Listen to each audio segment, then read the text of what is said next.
safe than Paul's churchyard. Nay, fly to altars. There they'll talk you dead. For fools rush in where angels fear to tread. Alexander Pope, An Essay on Criticism. Prologue, Tuesday, 29th of January, 1811. She blamed the fog. She wasn't normally this nervous, this afraid. It was such a foul, creeping thing, the yellow fog of London. Even without the fog it would have been dark at this hour, dark and January cold. But the murky vapour made it worse, wrapping around her lantern in wraith-like drifts that had Rachel stumbling as she cut across the churchyard. A loose stone rolled beneath the delicate sole of one kid half-boot, the clatter sounding unnaturally loud in the stillness of the night. Pausing, Rachel threw a quick glance over her shoulder, her gaze raking the faint mist-shrouded outlines of the graveyard's scattered monuments and tombstones. From the distance came a clacking rattle and the fog-muffled voice of the Charlie calling out the time. Rachel drew in a deep breath of frosty air, tinged with the scent of wet earth and leaves, and a stale, musty hint of old death, and hurried on. The heavy stone bulk of St. Matthew of the Fields loomed before her. Rachel clutched the satin-lined velvet folds of her evening cloak more closely about her. She should have told him to meet her at 8:30, she decided. 9 at the latest. It was the usual time, 8:30. Only this wasn't a usual transaction. She hadn't expected to be so edgy. It was a sensation she didn't like. Being nervous made her feel like a victim, and Rachel York refused to play the role of victim. Never again. It was a promise she'd made to herself at the age of 15, and in the 3 years that had passed since that fateful night when she'd seized control of her own life. It was a promise she'd never broken. She wasn't about to break it now. At the steps leading up to the north transept door, she paused again. Beneath the deep round arch of the side portal, the darkness was nearly complete. Lifting the lantern high, she let the narrowed beam of light play over the door's weathered old oak. Through the thin kid of her gloves, the iron key felt cold and heavy in her hand. To her annoyance, her fingers shook when she thrust the toothed end into the lock. With one twist, the mechanism clicked smoothly, and the door swung silently inward before her on oiled hinges. The Reverend Macdermot was careful about such things, but then he needed to be. Rachel pushed the door open wider, one artfully curled lock of golden hair fluttering against her cheek in the sudden outward gush of air. Familiar church smells engulfed her, the scent of beeswax and damp stone and ancient wood. She whisked herself inside, carefully closing the door behind her. She didn't lock it. She dropped the key into her reticule, felt its weight heavy and solid against her thigh as she crossed the transept. The cold silence of the church closed around her, the light from her lantern wavering over candle-blackened stone walls, and the scattered recumbent figures of entombed ladies and long-dead knights lying still and cold in the empty hush. They said it was close on to 800 years old, St. Matthew of the Fields, with moulded sandstone arches that sprang from thick cylindrical piers, and small high windows that now showed only blackness beyond. Rachel's father had been interested in such things. Once he'd taken her to see the cathedral in Worcester, and talked to her for hours about arcades and triforiums and rood screens. But her father was long dead. Rachel shut her mind against the memory, unsure what had brought such a thought to her now. The Lady Chapel lay at the far end of the apse, a tiny 14th-century jewel of white marble and slender columns and delicately carved screenwork. Rachel set her lantern on the steps before the altar. She was early. He wouldn't be here for another 20 minutes or more. The emptiness of the ancient church seemed to press in upon her, cold and dark. She found her gaze returning again and again to the blessed candles clustered together on the snowy linen of the altar-cloth. For a moment longer she hesitated. Then, kindling a taper, she began to light the candles one after the other, their golden flames leaping up warm and bright until they seemed to merge into one comforting glow. Rachel gazed up at the massive canvas that hung above the altar, a darkly swirled depiction of the Virgin Mother ascending gloriously into the heavens against a background of triumphant angels. Once, Rachel might have murmured a soft prayer. Not now. She didn't hear the transept door open and close, only the faint echo of stealthy footsteps along the choir. He was early. She hadn't expected it of him. Turning, she shoved back the hood of her cloak and forced her lips into a practised smile, ready to play her role. She could see him now, a faint shadow, the outline of his greatcoat and top hat just visible through the Lady Chapel's intricately carved stone screen. Then he moved into the candlelight. She took a quick step back. "You," she whispered, and knew she'd made a terrible mistake.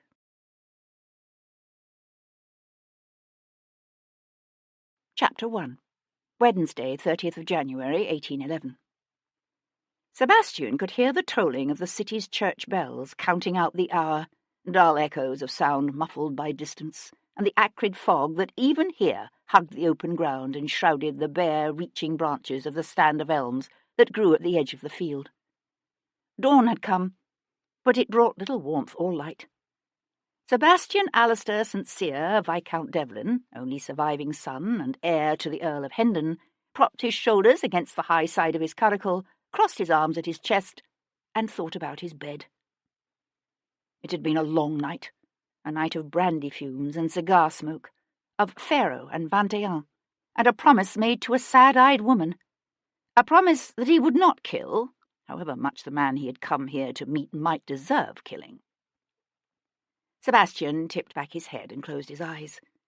He could hear the sweet call of a lark at the far end of the field, and nearer, the steady swish, swish of wet grass as his second, Sir Christopher Farrell, paced back and forth in the roadside's verge. Suddenly the footsteps stopped. "Maybe he won't show," said Sir Christopher. Sebastian kept his eyes closed. "He'll show." The pacing resumed, back and forth, boot heels squelching in the damp earth. "If you're not careful," said Sebastian, "you're going to get mud on your boots." "To hell with my boots. Are you certain Talbot is bringing a doctor?" "How good of a doctor?" "Maybe we should have brought our own doctor." Sebastian lowered his head and opened his eyes. "I don't intend to get shot." Sir Christopher swung about, his fair hair curling wildly in the damp mist, his normally soft grey eyes dilated.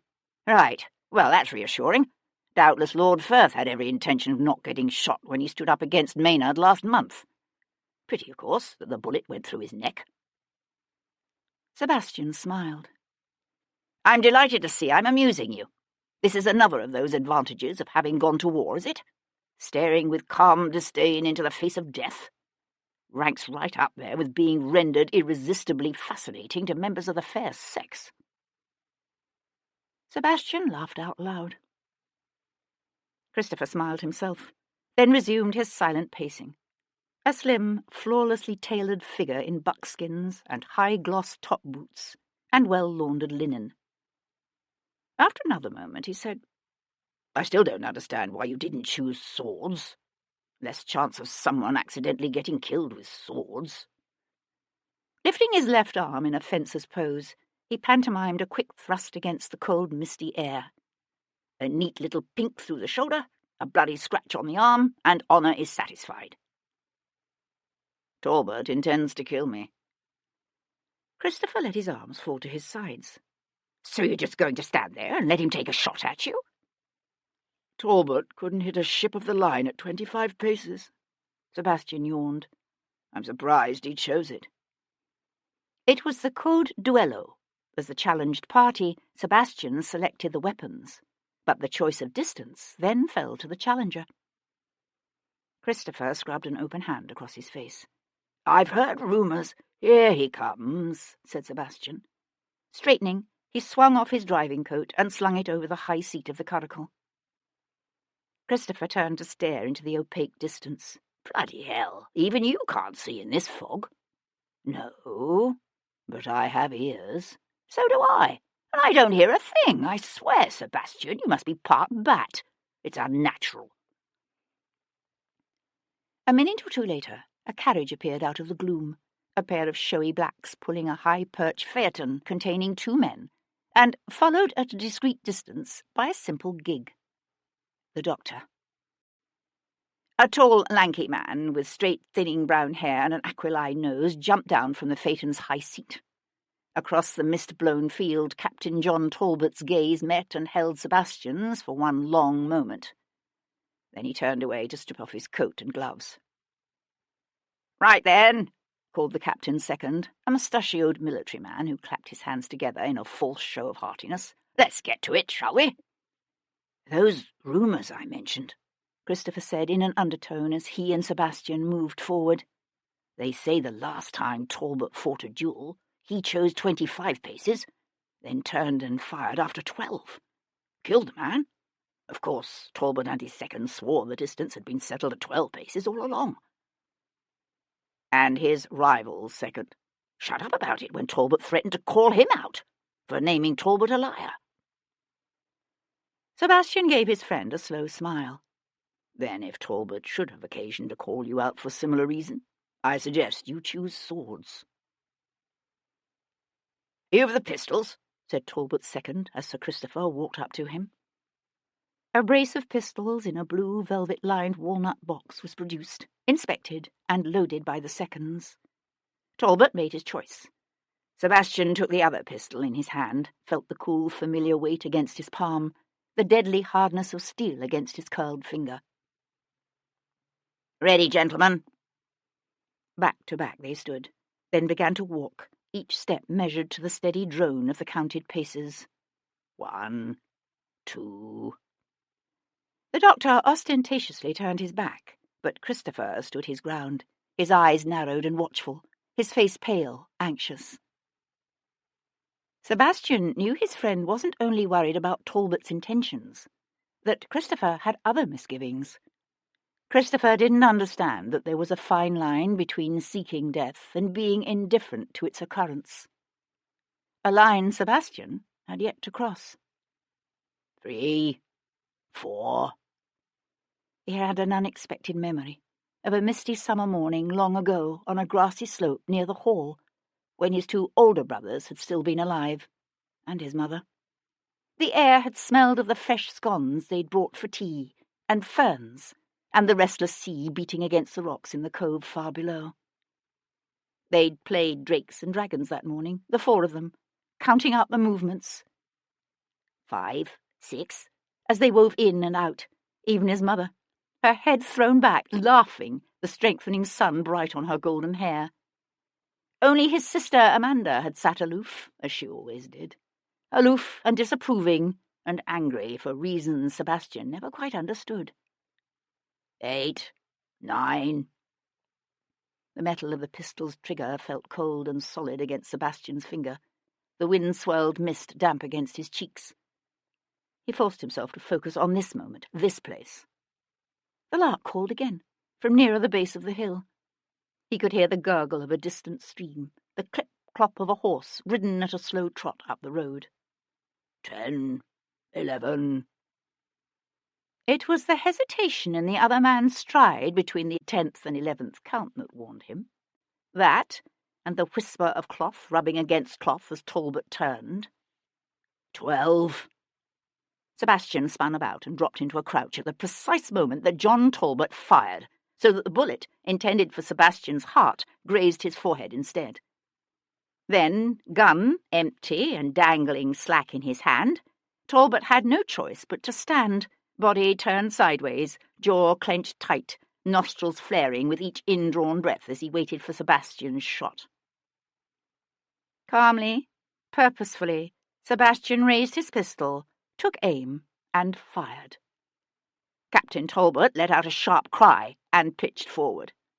The doctor scrambled out of the gig and ran toward him. "Bloody hell, Sebastian," said Christopher. "You've killed him." "Hardly." Sebastian let the pistol fall to his side. "But I imagine he'll find it damned uncomfortable to sit down for a while." I say, blustered Talbot's second, his moustache working back and forth. "Most ungentlemanly conduct, this. Englishmen stand and fire weapons from their feet. Someone ought to fetch the constables. There'll be murder charges brought for this, mark my words." "Be quiet, man," said the doctor, snapping open his case. "No one I've treated yet has died from being clipped across the arse." Sir Christopher began to laugh, while Sebastian stretched to his feet and walked across the field to collect the other pistol. He'd promised Melanie he wouldn't kill her husband, but she hadn't said anything about not making the bastards suffer. Chapter 2. It was in the retro choir that Jem first noticed the blood. He'd known something was wrong before that, of course. Known it as soon as he opened the north transept door. For 30 years now, Jem Cummings had been sexton here at St. Matthew's of the Fields. It was part of his job to see that the church was locked up tight every night and unlocked again the next morning. So Jem knew. They had a young rector what had taken over the living 3 years ago. The Reverend MacDermott he was. MacDermott hadn't liked the idea of keeping the church locked at night. But then Jem had told him about that time back in '92 when them bloodthirsty heathen frogs had been rampaging across the channel, and the old reverend had come in one morning to find the high altar smashed and pig's blood splattered across the choir walls. When he heard about that, Reverend MacDermott dropped his talk about leaving the church open real quick. It was the pig's blood that Jem was remembering now as he staggered toward the nave, his bum leg hurting bad in the damp cold, his eyes straining as he peered into the early morning gloom. Yet the peace of the church seemed undisturbed, the high altar pristine and untouched, the sacristy door protecting the church's precious consecrated vessels solid and locked.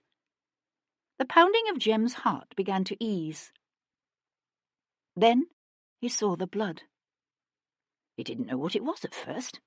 Only dark smudges, faint but growing more distinct, more discernibly in the shape of men's shoe prints as he traced the trail across the worn paving slabs toward the Lady Chapel. The cold of the ancient stone walls seemed to seep into his very bones, his breath coming ragged in his tight chest as he crept forward, his body shaking so badly he had to clench his teeth to keep them from rattling. She lay on her back, sprawled in an obscene posture against the polished marble steps that led up to the chapel's altar. He saw bare thighs spread wide and gleaming white in the lamplight. A froth of lace edged what had once been a fine satin flounce, torn now, and stained with the same darkness that smeared her thighs. Eyes wide and glassy stared at him from beneath a head of golden curls tipped back at an unnatural angle. At first he thought the front of her gown was black, but as he inched closer, he saw the gaping gashes across her throat, and he understood. He understood, too, where all the blood had come from. It was everywhere. The blood, worse even than that long-ago day when the Jacobin fanatic had thrown buckets of the stuff around the choir. Only this wasn't pig's blood. It was her blood. Jem stumbled backward, his elbow knocking painfully against the edge of the Lady Chapel's intricately carved stone screen as he squeezed his eyes shut, blocking out that horrific vision. But nothing would ever blot out that smell, the cloying, sickening mingling of blood and candle wax and raw, sexual fulfillment. Chapter 3. It was almost noon by now, but the light filtering down through the stained glass windows in the apse of St. Matthew's of the Fields was still feeble, diffuse. Sir Henry Lovejoy, Chief Magistrate for Westminster at Queen's Square, let his gaze travel over the blood-splattered chapel walls, the thick pools of congealing gore standing out dark and cruel against the white marble of the altar steps. He had a theory that the incidence of crimes of violence and passion was higher on those days when the yellow fog held London in its choking, deadly grip. But it had been a long time since London had seen a crime like this one. To one side of the Lady Chapel, a small, ominously still form lay hidden beneath a cloth stained dark and stiff, with so much blood that Lovejoy had to force himself to walk over to it. Bending, he flipped back the edge of the fabric and sighed. She'd been pretty once, this woman, and young. Any untimely death was tragic, of course, but no man who'd ever loved a woman, or watched with pride and fear the tentative first steps of a child, could look upon that youthful loveliness and not experience an added weight of sorrow, an extra edge to his sense of outrage. His knees creaking in complaint, Lovejoy lowered himself into a squat, his gaze still fixed on that pale, blood-streaked face. "Know who she is?"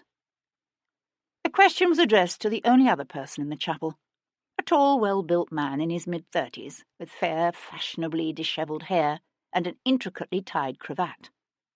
As Queen Square's senior constable, Edward Maitland had been the first authority of any consequence called to the scene, and had been the one handling the investigation to this point. "An actress," he said now, standing with his hands clasped behind his back, his weight rocking back and forth on the balls of his feet, as if to contain his impatience with Sir Henry's slow, methodical ways. "Miss Rachel Yorke." "Ah, I thought she looked familiar." Swallowing hard, Lovejoy eased the cloth from the rest of the girl's body and forced himself to look. Her throat had been repeatedly, viciously slashed in long, savage gashes, which explained the sprays of blood on the walls, he supposed. So much blood everywhere. Yet Rachel Yorke's death had not been quick or easy. Her fists were clenched as if in endurance, and bruises showed dark and ugly against the pale, bare flesh of her wrists and forearms. The skin, high on her left cheek, had been split by a harsh blow. The torn, disarrayed emerald satin gown and ripped velvet pelisse told their own story. "He had his way with her, I take it," said Lovejoy.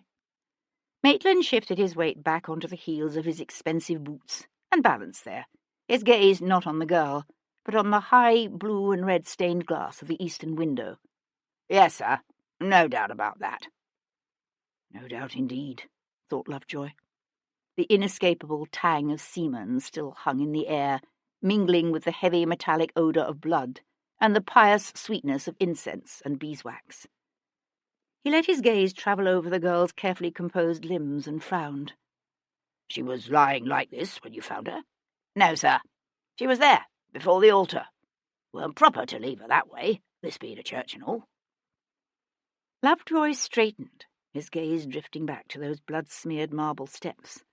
Every candle on the altar had guttered down and gone out. She must have lit them all, he thought, before she died. Why? In piety? Or because she was afraid of the dark? Aloud, he said, "What was she doing here, do you suppose?" Maitland's brows twitched together in a swift, betraying movement, instantly stilled. It was obviously a question that hadn't occurred to him. "That I can't say, sir. The sexton found her when he came to open the church this morning." He pulled a notebook from the pocket of his greatcoat and flipped it open with the ostentatious display of attention to detail that sometimes grated on Lovejoy's nerves. "Mr. Jem Cummings, neither he nor the Reverend," there was a brief ruffling of pages, "Reverend James Macdermot, say they've ever seen her before." "They lock the church every night, do they?" "Yes, sir." Again Maitland consulted his notebook. "At 8 sharp." Reaching down, Lovejoy carefully replaced the cloth over what was left of Rachel Yorke, only pausing at the last moment to study once again that pale, beautiful face. She had a French look about her, with the fair curls and widely spaced brown eyes and short upper lip often found in Normandy. He'd seen her just last week with Cat Boleyn in the Covent Garden Theatre's production of As You Like It. Seen her and admired her, not simply for her beauty, but for her talent.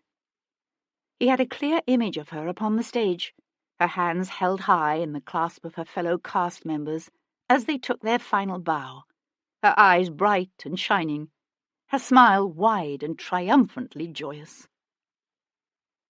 He jerked the cloth back over those still blood-stained features and turned away, his gaze narrowing as he took in the layout of the old church, the aisled nave and wide transepts, the choir and broad apse.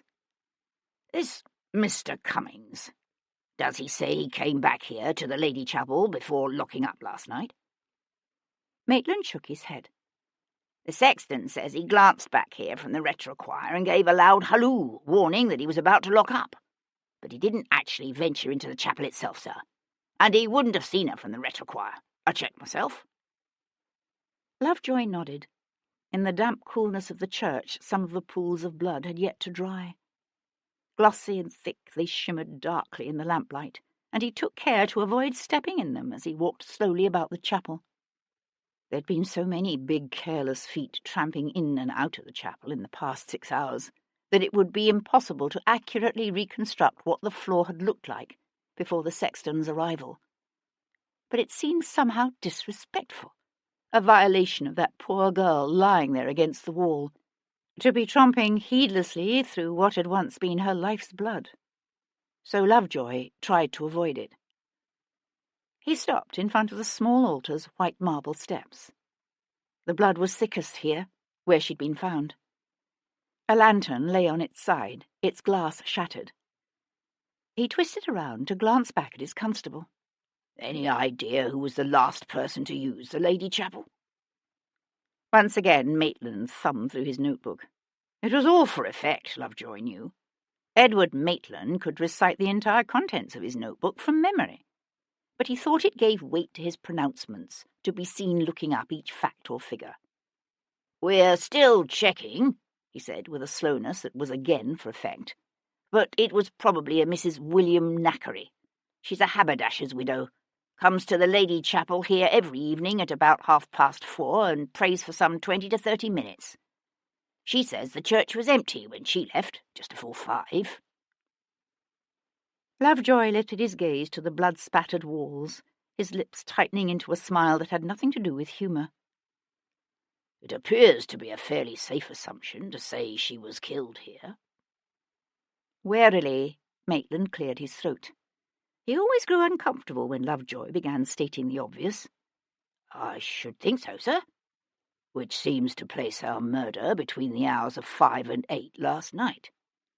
"That's the way we figured it, sir." The constable cleared his throat again.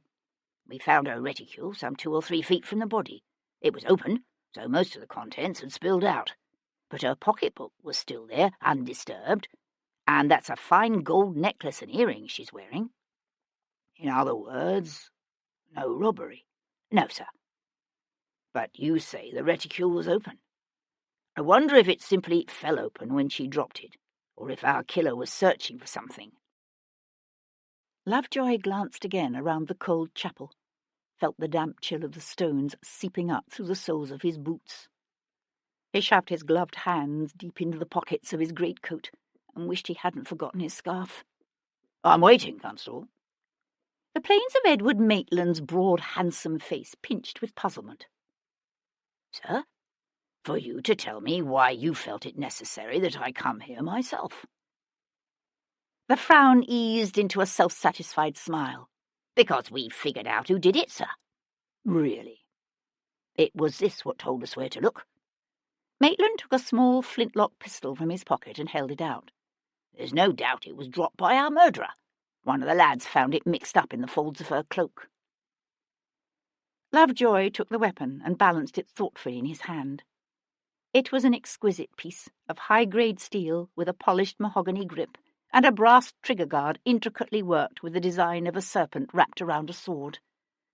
44 caliber, he decided, from the looks of it, with a rifled bore and a plate that read, W. Riddell, London. There was still enough blood on the barrel to leave a dark smudge across the palm of his kid glove. "You'll notice the trigger guard, sir? The serpent and the sword?" Lovejoy ran the thumb of his left hand across the stain. "Yes, I did notice it, Constable. It's the device of Viscount Devlin, sir." Lovejoy's grip tightened on the pistol in an involuntary convulsive movement. There were few in London who hadn't heard of Sebastian Viscount Devlin, or of his father, Lord Hendon, Chancellor of the Exchequer and trusted confidant of the poor old Mad King's Tory Prime Minister, Spencer Percival. Lovejoy flipped the pistol around to hold it out, butt first, to his constable. "Careful, Constable. We're treading on dangerous ground here. It won't do to go leaping to any hasty conclusions." Maitland met his gaze steadily. He made no move to take the pistol from Lovejoy's grasp. "There's more, sir." Lovejoy dropped the pistol into his own greatcoat pocket. "Let me hear it." "We've spoken to Rachel York's maid, a woman by the name of Mary Grant." This time Maitland made no pretence of needing to consult his notes. "According to Mary, her mistress went out late yesterday to meet St. Cyr. She told the maid, and I quote, "His lordship will pay handsomely, never you fear." The constable paused, as if to allow sufficient time for the effect of his words to penetrate, then added, "It was the last anyone saw of her." Lovejoy held his constable's light blue eyes in a steady stare. "What are you suggesting? That she was blackmailing the Viscount? Or threatening him in some way?" "Yes, sir." "I take it you've checked into Viscount Devlin's whereabouts last night?" "Yes, sir. His servants say he left the house at about 5. Claimed he was on his way to his club. But according to his friends, Devlin didn't arrive at Watier's till just after 9. "And where does the Viscount say he was?" "We haven't been able to locate the Viscount himself, sir. His bed was never slept in last night. Word about town is that he was set to fight a duel this morning." Lovejoy brought one cupped hand to his mouth and blew thoughtfully against his palm and fingers before letting the hand fall again. "Whoever did this must have been drenched in blood. If Devlin is our man, he would have needed to return home for a change of clothes and a wash before going on to his club. It had occurred to me, sir. So, what do Devlin's servants have to say about that?" "Unfortunately, before he went out, Devlin gave his entire staff the night off. His lordship seems to be a most generous employer." There was something about the way it was said, a clipping of the vowels, a tightening of the lips, that betrayed a hint of an emotion Maitland generally kept discreetly hidden. He was no radical, Maitland. He believed in the social order, in the great chain of being, and the hierarchy of man. But that didn't stop him from craving wealth and position, and envying those, such as Devlin, who'd been born to what Maitland himself couldn't even aspire. Lovejoy turned away to wander about the small lady chapel. "His valet would know if a set of evening clothes had disappeared from his lordship's wardrobe." "His lordship's man claims to have found nothing missing. But you know what these manservants can be like. Loyal to a fault." Lovejoy nodded absently, his attention caught by an enormous painting of the Virgin ascending into heaven that hung high above the altar. He himself had evangelical, reformist tendencies, a dangerous inclination he was careful to keep private, of course. He didn't hold with stained glass and incense and smoke-darkened Renaissance canvases in heavy gilded frames, considered them sinful popish remnants that had nothing to do with the austere God Lovejoy worshipped. But he noticed that blood from Rachel York's repeatedly slashed throat had sprayed across the painted Virgin's bare foot in such a way that it echoed, hauntingly, other images he had seen of Christ on his cross, blood trickling from the wounds in his impaled insteps. And he wondered again what the woman had been doing here, in this half-forgotten, inconsequential old church. It seemed a strange sight for a beautiful young actress to select for an assignation, or for blackmail. Maitland cleared his throat. "I'm to tell you Lord Jarvis is wishful of seeing you, sir, at Carlton House, as soon as you finished here." The phrasing was deliberately delicate, and Lovejoy knew it, for this was a summons no magistrate could refuse. All the public offices, whether at Bow Street or Queen Square, Lambeth Street or Hatton Garden, had standing orders to report to Lord Jarvis immediately if it appeared a crime might involve some sensitive person, such as the mistress of a royal duke, or the brother of a peer of the realm, or the only son and heir of a powerful cabinet minister. Lovejoy sighed. He'd never exactly understood the precise nature of Lord Jarvis's influence. In addition to a mammoth townhouse on Berkeley Square, the man kept offices in both St. James's Palace and Carlton House, although he held no government portfolio. And while it was true that he was tied by blood to the royal family, the relationship was that of cousin only. It had often seemed to Lovejoy that Jarvis's position could best be described by that vague medieval phrase, the power behind the throne.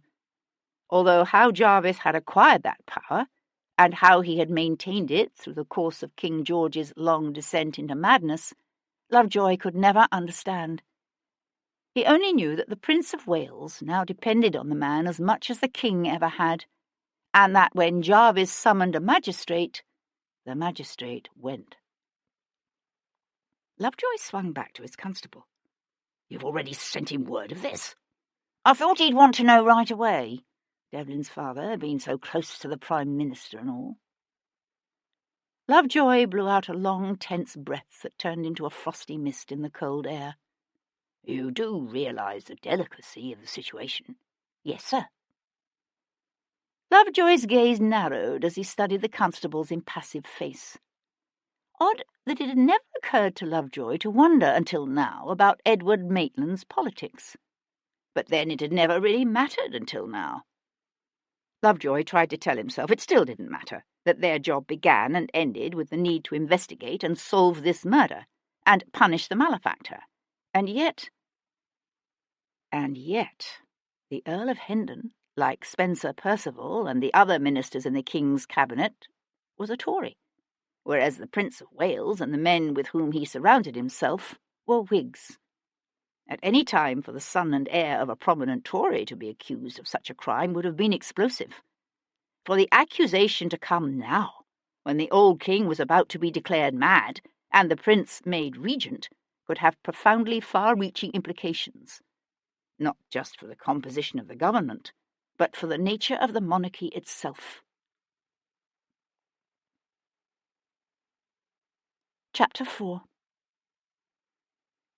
The privileged inhabitants of fashionable London were just leaving their beds when Sebastian climbed the short flight of steps to his Brook Street home. Only the distant fog-muffled rumble of traffic from New Bond Street and the squeals of children playing chasey in the charge of nursemaids in nearby Hanover Square disturbed the noonday silence. There was a kind of sweet oblivion in exhaustion, a blessed numbness, and Sebastian felt it now. Maury, his majordomo, met him in the hall, an unusually anxious look drawing the man's features together into a frown. "My lord," he began. Sebastian's gaze fell on a familiar cane and top hat resting on the hall table. He was suddenly intensely aware of his crumpled cravat, and the blood-encrusted graze across the side of his forehead, and the inevitable toll taken by all the brandy-tinged hours that had passed since last he'd slept. "I take it my father's here?" "Yes, my lord. The Earl awaits you in the library, but I believe it imperative that you first be made aware of an incident which occurred this morning." "Later," said Sebastian, and crossed the hall to open the library door. Alistair Sincere, the 5th Earl of Hendon, sat in a leather armchair near the fire, a glass of Sebastian's brandy cradled in the hand that rested on one knee. At his son's entrance, the Earl looked up, his jaw working back and forth, as it had a tendency to do when his emotions were aroused. At 65, he was still a powerful man, with a barrel chest and a thick shock of white hair above a heavily featured face. He had the most startling, deep blue eyes Sebastian had ever seen. For as long as he could remember, Sebastian had watched those brilliant eyes flare with an emotion he could never quite identify each time Hendon's gaze came to rest upon his only surviving son. And for the past 15 years or more, Sebastian had watched that blaze of emotion quickly disappear beneath a tide of pain and disappointment that was all too easy to read. "So," said the Earl now, "did you kill him?" "Talbot?" Sebastian swung off his caped driving coat and tossed it over one of the cane chairs by the bowed front window. His hat and gloves followed. "Unfortunately, no." "You're damned cool about it." Sebastian walked to the side table and poured himself a glass of brandy. "You would wish me otherwise?" The Earl's jaw worked furiously back and forth. "What I wish is that you curb this propensity to try to put a period to the existence of your fellow men. This makes 3 meetings in the 6 months you've been back in England." "Actually, it's been some 10 months since I sold out." "Damn your impertinence!" Hendon surged to his feet. "The last one. What was his name?" "Danford." "That's right. Danford I could understand. There are some insults a gentleman can't be expected to allow to pass unchallenged. But Talbot! By God, you were screwing the man's wife. There'd have been hell to pay if you'd killed him, I can tell you that." Sebastian drained his brandy in one long pull and tried to swallow 28 years' worth of raw, conflicting emotions with it. He hadn't, in point of fact, been screwing Melanie Talbot, but even if Sebastian had been inclined to explain himself, there would have been no point. The idea of simple friendship between a man and a woman was something Hendon could neither believe nor understand, any more than he'd understand why Sebastian would care if a man such as Captain John Talbot should choose to beat his gentle young wife. "The man wants killing," Sebastian said simply.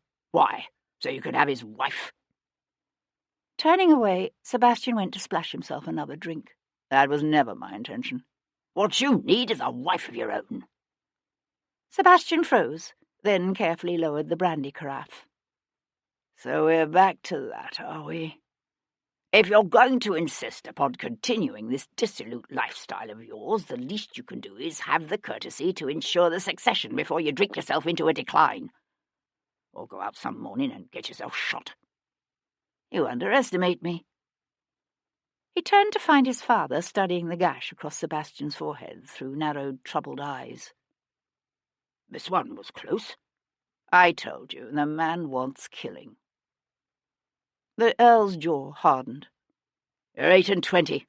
It's past time you settled down." "To do what? Take over management of the estates?" Sebastian laughed at the spasm of alarm that crossed his father's features, lifted the brandy in a mock toast, and murmured, "Touché." "The seat for Upper Wolford is empty." Sebastian choked on his drink. "You can't be serious." His father continued to stare at him. Sebastian lowered his glass. "Good God, you are serious. Why not? It would give you something to do besides drinking and gaming and sleeping with other men's wives. And we could use a man of your abilities in the Commons." Sebastian subjected his father to a long study. "Afraid Prinny means to bring in the Whigs if he's made regent, are you?" "Oh, the Prince of Wales will be made regent, make no mistake about that. It's only a question now of form and timing. But he'll find he runs up against stiff opposition if he attempts to circumvent the Tories and resurrect the Ministry of All Talents. Or something worse." "Not so stiff as you might wish, obviously, if you're trying to recruit me as a candidate." The Earl lowered his gaze to his own glass, turning it slowly in his palm so that the cut facets reflected the light from the lamps that burned even now at midday against the foggy gloom. "One might consider it a duty, in such perilous times as these, to join right-thinking men in defence of national interest, property and privilege." "I don't suppose it's ever occurred to you that if I were in Parliament I might actually choose to challenge the sacred traditions of property and privilege, and champion instead the heresies of Jacobinism, atheism and democracy?" Lord Hendon swallowed the remainder of his brandy in one long gulp and set the glass aside. "Even you wouldn't be such a fool." Without bothering to ring for the footman, he strode to the door, only pausing with his hand on the knob to glance back and say, "Think about it." Sebastian stood at the window, one hand holding aside the heavy green velvet as he watched his father's powerful, familiar figure disappear into the swirling fog. Perhaps it was a trick of the light, or an effect of the mists. But his father suddenly looked older and more tired than Sebastian remembered him being. And he knew a twist of regret, an urge to reach out and stop his father, to somehow make things right between them. Except that things could never really be right between them because Sebastian could never be what his father wanted him to be. And they both knew it. He was reminded again of that long-ago, laughter-filled morning on the slopes above the cove. Alistair St. Cyr hadn't been there that summer. Even in those days the Earl had spent most of his time in London. But he'd come home the next day, his face tight with grief, to hold the pale, lifeless body of his eldest son and heir clutched in his arms. With Richard dead, the title of Viscount Devlin, like the position of heir apparent, had passed to the second son, Cecil. Only Cecil had died, too, just 4 years later. Then all of Alistair St. Cyr's hopes, all his ambitions and dreams had fallen on the boy who'd never been meant to be the heir, the youngest, and least like his father of them all. With a shrug, Sebastian let the curtain drop and turned toward the stairs. He'd made it almost to his bedroom when his major domo came hurrying down the hall. "My lord, I must speak with you. We've had the constables here this morning." "Not now, Murray." "But, my lord—" "Later," said Sebastian, and firmly shut the door. Chapter 5. His hat clutched in his cold hands, Sir Henry Lovejoy followed a liveried and powdered footman through the echoing, labyrinth-like corridors of Carlton House. A few months ago, Lord Jarvis would have held such an audience at St. James's Palace, where the poor mad old King George III kept his offices. That Jarvis had now shifted his base here to the palace of the Prince of Wales struck Lovejoy as the clearest sign imaginable that a regency was indeed imminent. The great man was at his desk, writing, when Lovejoy was ushered into his presence. He acknowledged Lovejoy's existence with a curt motion of one plump, ringed hand, but he didn't glance up or even invite Henry to sit. Henry hesitated just inside the threshold, then went to stand before the hearth. The fire was a small one, the room cavernously large and frigid. Henry held his numb hands out to the flames. From somewhere in the distance came the rhythmic rat-a-tat of a hammer and the clanging of what might be scaffolding. The Prince of Wales was always renovating, whether here at Carlton House or at his pavilion in Brighton. "Well," said Jarvis at last, laying aside his pen and shifting in his chair so that he might regard his visitor, "what have you to report about this sorry business?" Retracting his cold hands and turning, Lovejoy executed a neat bow, then launched into a precise description of the crime scene, the victim, and the evidence they'd collected so far. "Yes, yes," said Jarvis, thrusting up from his chair with an impatient gesture that cut Henry short. "I've heard all this from your constable. It's obvious Lord Devlin must be arrested immediately. Indeed, I can't conceive why a warrant hasn't been issued already." Lovejoy watched his lordship fumble in his pocket for a delicate ivory snuff-box. He was an unusually tall man, standing well over 6 feet in height and weighing some 20 to 25 stone. In his youth he had been handsome. Beneath the ravages of indulgence and dissipation and the passing of the years, traces of those good looks could still be seen, in their fiercely intelligent grey eyes, the strong aquiline thrust of the nose, the sensual curve of the mouth. Lovejoy cleared his throat. "Unfortunately, my lord, I'm not convinced the evidence is sufficient to justify such an action at this time." Jarvis's head came up, his eyes narrowing, his fleshy face deepening in hue as he fixed Lovejoy with a hard stare. "Not sufficient? Good God, man! What do you want? An eyewitness?" Lovejoy drew a steadying breath. "I admit the evidence implicating the Viscount appears on the surface quite damning, my lord, but we really know very little as yet about this woman. We don't even have a clear idea as to what the killer's motive might have been." Deftly flicking open his snuff-box with one fat finger, Lord Jarvis lifted a pinch to his nostrils and sniffed. "She was raped, was she not?" "Yes, my lord." "So there's your motive." "Perhaps, my lord, although the violence of the attack suggests a level of anger, of instability even, which goes beyond simple sexual hunger." Jarvis closed the box with a snap and sighed. "Unfortunately, such outbursts of violence are not unknown amongst young gentlemen who have served king and country in war. As I understand it, Devlin has killed on at least 2 other occasions since his return from the continent." "Affairs of honour, my lord. And his opponents were wounded, not killed." "Nevertheless, the tendency is obviously there." His lordship walked away to stand for a moment at a window overlooking the terrace below, his hands clasped behind his back, his profile carefully composed as if in deep thought. It was a moment before he spoke. "You're a sophisticated man, Sir Henry. Surely I've no need to explain to you what it means to have the son of a prominent peer, a member of the government, for God's sake, implicated in such a crime. If we are seen to hesitate—" He swept one well-tailored arm in an expansive gesture toward the streets. If the crowds out there believe that being born to a position of privilege is enough to allow an Englishman to get away with rape and murder, with sacrilege—" Jarvis broke off, his arm falling back to his side, his voice dropping to a deep, solemn hush. "I was in Paris, you know, in 1789. I'll never forget it. The sight of blood running in the gutters, of men's severed heads stuck on pikes, of gentlewomen snatched from their carriages and torn limb from limb by the howling mobs." He paused, his gaze sharpening suddenly on Lovejoy's face. "Is that what you want to see here, in London?" "No, of course not, my lord," Lovejoy said hastily. He knew he was being manipulated, knew there were undercurrents to all this that he, a simple magistrate, could never hope to understand.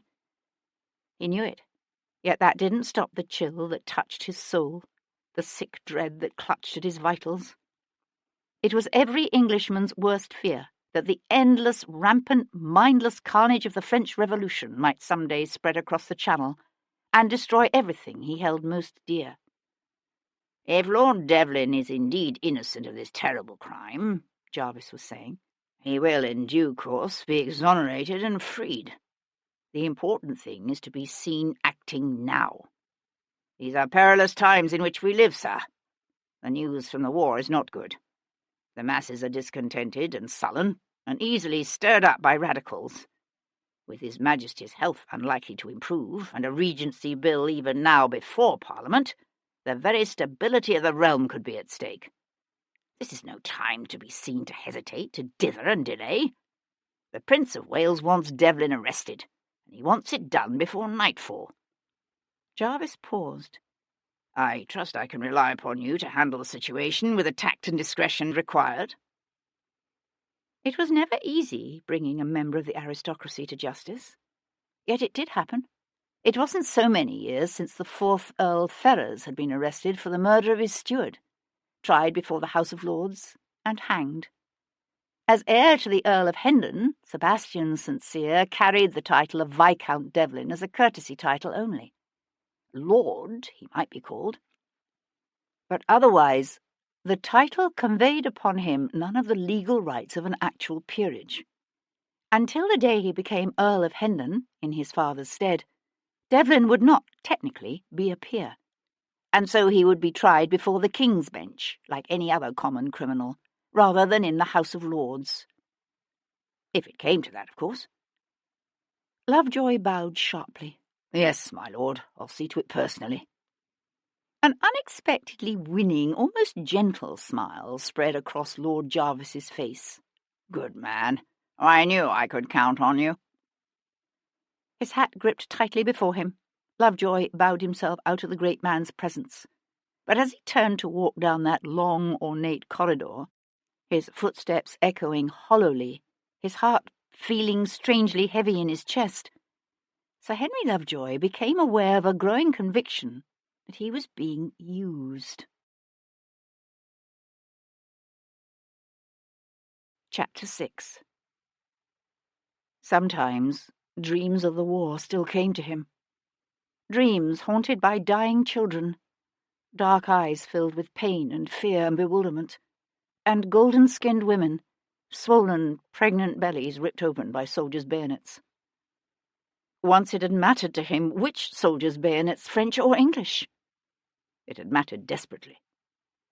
That had been before he'd understood it was irrelevant, and that it was only a factor of time and geography, that soldiers of all nations did these things. Once he'd thought England a nation anointed by God, a favoured land blessed and divinely protected, a force of good battling enemies who must therefore be the forces of evil. Once he had believed that there were such things as just wars and righteous causes. Once. Sebastian opened his eyes, his breath coming short and fast, his clenched hands clammy with sweat. The gloom of his velvet-shrouded bedchamber gave no indication of time, and it was a moment before he remembered where he was and why. He hadn't meant to sleep, had only intended to rest. Slowly he squeezed his eyes shut, then opened them again. but the memory of the images remained dark and haunting and indelible. Sir Henry Lovejoy decided to take Senior Constable Edward Maitland with him to Brook Street, along with another younger constable named Simplot, whom Maitland suggested. It wasn't that Lovejoy expected a man of Devlin's position in society to resist arrest, but Lovejoy had to admit to a certain secret fear that, minus the two constables' weighty presence, the Viscount might not take Lovejoy seriously. One heard tales of this Viscount, of his irreverent, unconventional ways. Lovejoy could imagine such a man simply laughing in the face of an arresting magistrate. Perhaps if Lovejoy had stood taller than 4'11" in his boots, he'd have felt more confident. At any rate, he was quietly pleased to discover that Simplot was even taller than Maitland and satisfyingly broad-shouldered. "Wait for us," Lovejoy told the driver of their hackney as they drew up before Devlin's Mayfair residence.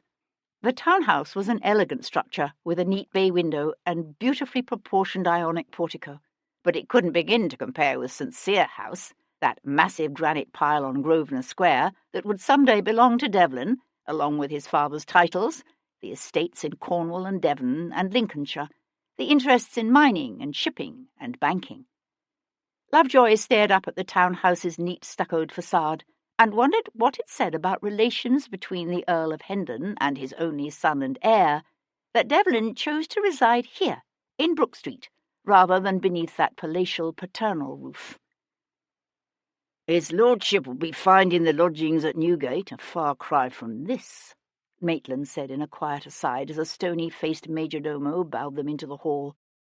"A far cry indeed," he added, his handsome blonde head craning this way and that in an attempt to glimpse more of that gleaming expanse of black and white marble, the procession of gilt-framed paintings marching up the sweeping staircase that curved out of sight to the first floor. "You move ahead of the courts, Constable," hissed Lovejoy, as the majordomo's discreet knock upon the library door elicited the Viscount's permission to enter. "My lord," said the majordomo, "the persons who were here to see you this morning have returned with another." Viscount Devlin stood with one buckskin-clad hip resting on the edge of his desk, a shade of annoyance crossing his finely chiselled features as he glanced up from the sheaf of papers he held in his hands. He was built long and lean, with dark hair and a high forehead across which something or someone had recently left a nasty gash. "Yes," he said. "What is it?" Lovejoy waited for the majordomo to withdraw, then executed a neat bow and said, "I am Sir Henry Lovejoy, Chief Magistrate at Queen Square. A warrant has been issued in your name, my lord, for the murder of Rachel Yorke." Lovejoy couldn't have said what sort of reaction he'd been expecting. A flush of guilt, perhaps, or a passionate protestation of innocence. At the very least, one might have anticipated expressions of shock and sorrow over the death of a beautiful woman Devlin must surely have admired. But the young man's face remained impassive, unmoved by any emotion except for a faint quiver of what looked very much like boredom.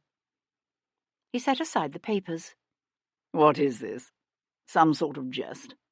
"No jest, my lord. You have been implicated both by evidence found at the scene of Miss Yorke's death and by the testimony of witnesses." The Viscount crossed his arms at his chest and shifted his weight so that he could thrust his long legs out in front of him. "Really? That's interesting. What evidence? And who are these witnesses?" Lovejoy returned the younger man's stare. He had uncanny eyes, as hard and yellow as a noonday sun. It was with effort that Lovejoy kept his voice steady. "I must ask you, first of all, if you can account for your whereabouts between the hours of 5 and 8 yesterday evening." The Viscount blinked. "I was out." "Out?" said Edward Maitland, his jaw thrust aggressively forward. "Out? Out where?" The Viscount swung his head to subject the senior constable to a long, cool stare. "Out. Walking." An angry flush darkened Maitland's cheeks. It had been a miscalculation after all, Lovejoy now realized, to bring the constables. Maitland was far too pugnacious and aggressive, too abrasive and hot-headed, to deal well with a man of Devlin's ilk. Lovejoy cast his subordinate a warning look and said quietly, "You forget yourself, Constable." To Devlin he said, "Can anyone vouch for you, my lord?" The Viscount brought his gaze back to Lovejoy. They were inhuman, really, those eyes. Wild and feral, like something one might see gleaming out of the darkness of a wolf's den. "No." Lovejoy knew a flicker of disappointment. How much simpler it would have been for them all if the Viscount had spent those fatal hours dining with friends or at a pugilistic match. "Then I fear I must request you to accompany us to Queen Square, my lord." Those disconcerting yellow eyes narrowed. "I wonder, am I allowed to send a servant to fetch a greatcoat and other foul-weather accoutrements? I understand it can be rather chilly this time of year in—" He swung to fix Edward Maitland with a bland, ironic gaze. "Newgate, didn't you say?" Lovejoy felt a quick shiver run up his spine. There was no way the Viscount could have heard the senior constable's whispered remark earlier in the hall. It was impossible. And yet Lovejoy remembered hearing tales, near legendary accounts he'd always dismissed, of this young man's disconcertingly acute eyesight and hearing, of lethal reflexes, and a cat-like ability to see in the dark. Invaluable abilities he'd exercised to such deadly effect against the French in the peninsula before he'd come home for reasons shrouded in rumour and innuendo. "You may, of course, fortify yourself against the cold with whatever vestments you require," Lovejoy said hastily. An unexpected gleam of amusement flared in those terrible yellow eyes, then died. "Thank you," said Viscount Devlin. And for the second time that day, Sir Henry Lovejoy was left with the perplexing impression that beneath the surface all was not precisely as it seemed. Chapter 7. A half-hour later, Sebastian paused at the top of his front steps, one hand resting lightly on the rail. The temperature was falling rapidly with the approach of evening, the fog thinning down to dirty wisps that hugged the pavement and curled around the unlit lampposts. He drew a cold, acrid breath of air deep into his lungs and let it out slowly. He wasn't particularly worried. His acquaintance with Rachel Yorke had been both casual and decidedly non-carnal in nature. Whatever evidence might seem to implicate him in her death would surely be quickly discredited, even if he did have no intention of telling anyone where precisely he had been between the hours of 5 and 8 the previous evening. And yet, as he started down the steps, Sebastian felt an odd sense of heightened awareness, a prickle of premonition. He was acutely conscious of the slow, ponderous movements of the big young constable behind him, and the queer, high-pitched voice of the magistrate, Lovejoy, as he hesitated beside the open door of the waiting hackney and said something to the jarvey. The hackney was an old one, an ancient landau, with a low, rounded roof and sagging leather straps, and a musty, stale odour. The senior constable, the one named Maitland, swung around suddenly to catch Sebastian's arm in a rough grip and lean in close. "I dare say it's quite a come-down from your usual mode of transportation," said Maitland, his lips pulled back in a smile, his eyes hard. "Isn't that right?" The man's smile widened enough to show his clenched teeth, his fingers digging in hard. "My lord." Sebastian met the constable's challenging blue stare with a tight smile of his own. "You'll wrinkle my coat," he said, one hand coming up to close around the constable's wrist. It was a simple manoeuvre he'd learned in the mountains of Portugal, a trick of pressure applied at precisely the proper points. The constable sucked in a painful breath, his hand losing its hold on the coat as he took an unwary step back. Days of stinking fog had left the stone steps slippery with a combination of coal soot and freezing condensation. One foot shooting off the edge of the first step, the constable spun around, his back slamming against the iron handrail as he scrambled to catch himself, missed, and went down on one knee on the second step. His top hat landed beside him. He had pretensions to dandyism, this constable, with his artfully tousled blonde curls and high shirt points and intricately arranged cravat. Clapping the hat back on his head, he straightened slowly, a dirty tear running down one leg of his expensive buff-coloured breeches. "Why, you bloody bastard!" Maitland's jaw tightened, his nostrils flaring. But it was his hands Sebastian was watching. London constables didn't usually carry knives, although some of the more aggressive ones did. Maitland's knife was a small, wicked thing, with a honed blade that shone even in the faint light of a dull afternoon. The constable smiled. "Try something like that again, and you won't live long enough to hang, my lord." It was all for bluster and effect, Sebastian knew that. But the younger constable, the one with the open face and big ox-like body, threw a quick, worried glance toward the street, where Lovejoy stood with his back turned and one foot on the hackney step. "Good God, Maitland, put that thing away before Sir Henry sees." He lurched forward, intending perhaps to shield the knife from the magistrate's view. But he was big and clumsy, the wet granite steps treacherous. His feet slid out from beneath him in turn. With a startled cry, he pitched forward, straight into Maitland's blade. Sebastian watched the young man's eyes widen with surprise, his face go slack. "Jesus Christ!" Maitland let go of the knife's hilt, his own features twisting with horror. The young constable wavered on his feet, his gaze caught by the knife still protruding from his chest. A thin trickle of blood spilled from his mouth.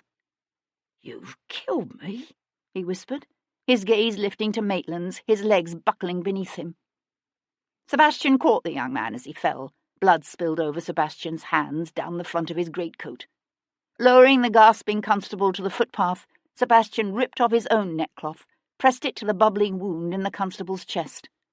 The fine linen turned red and sodden in his hand.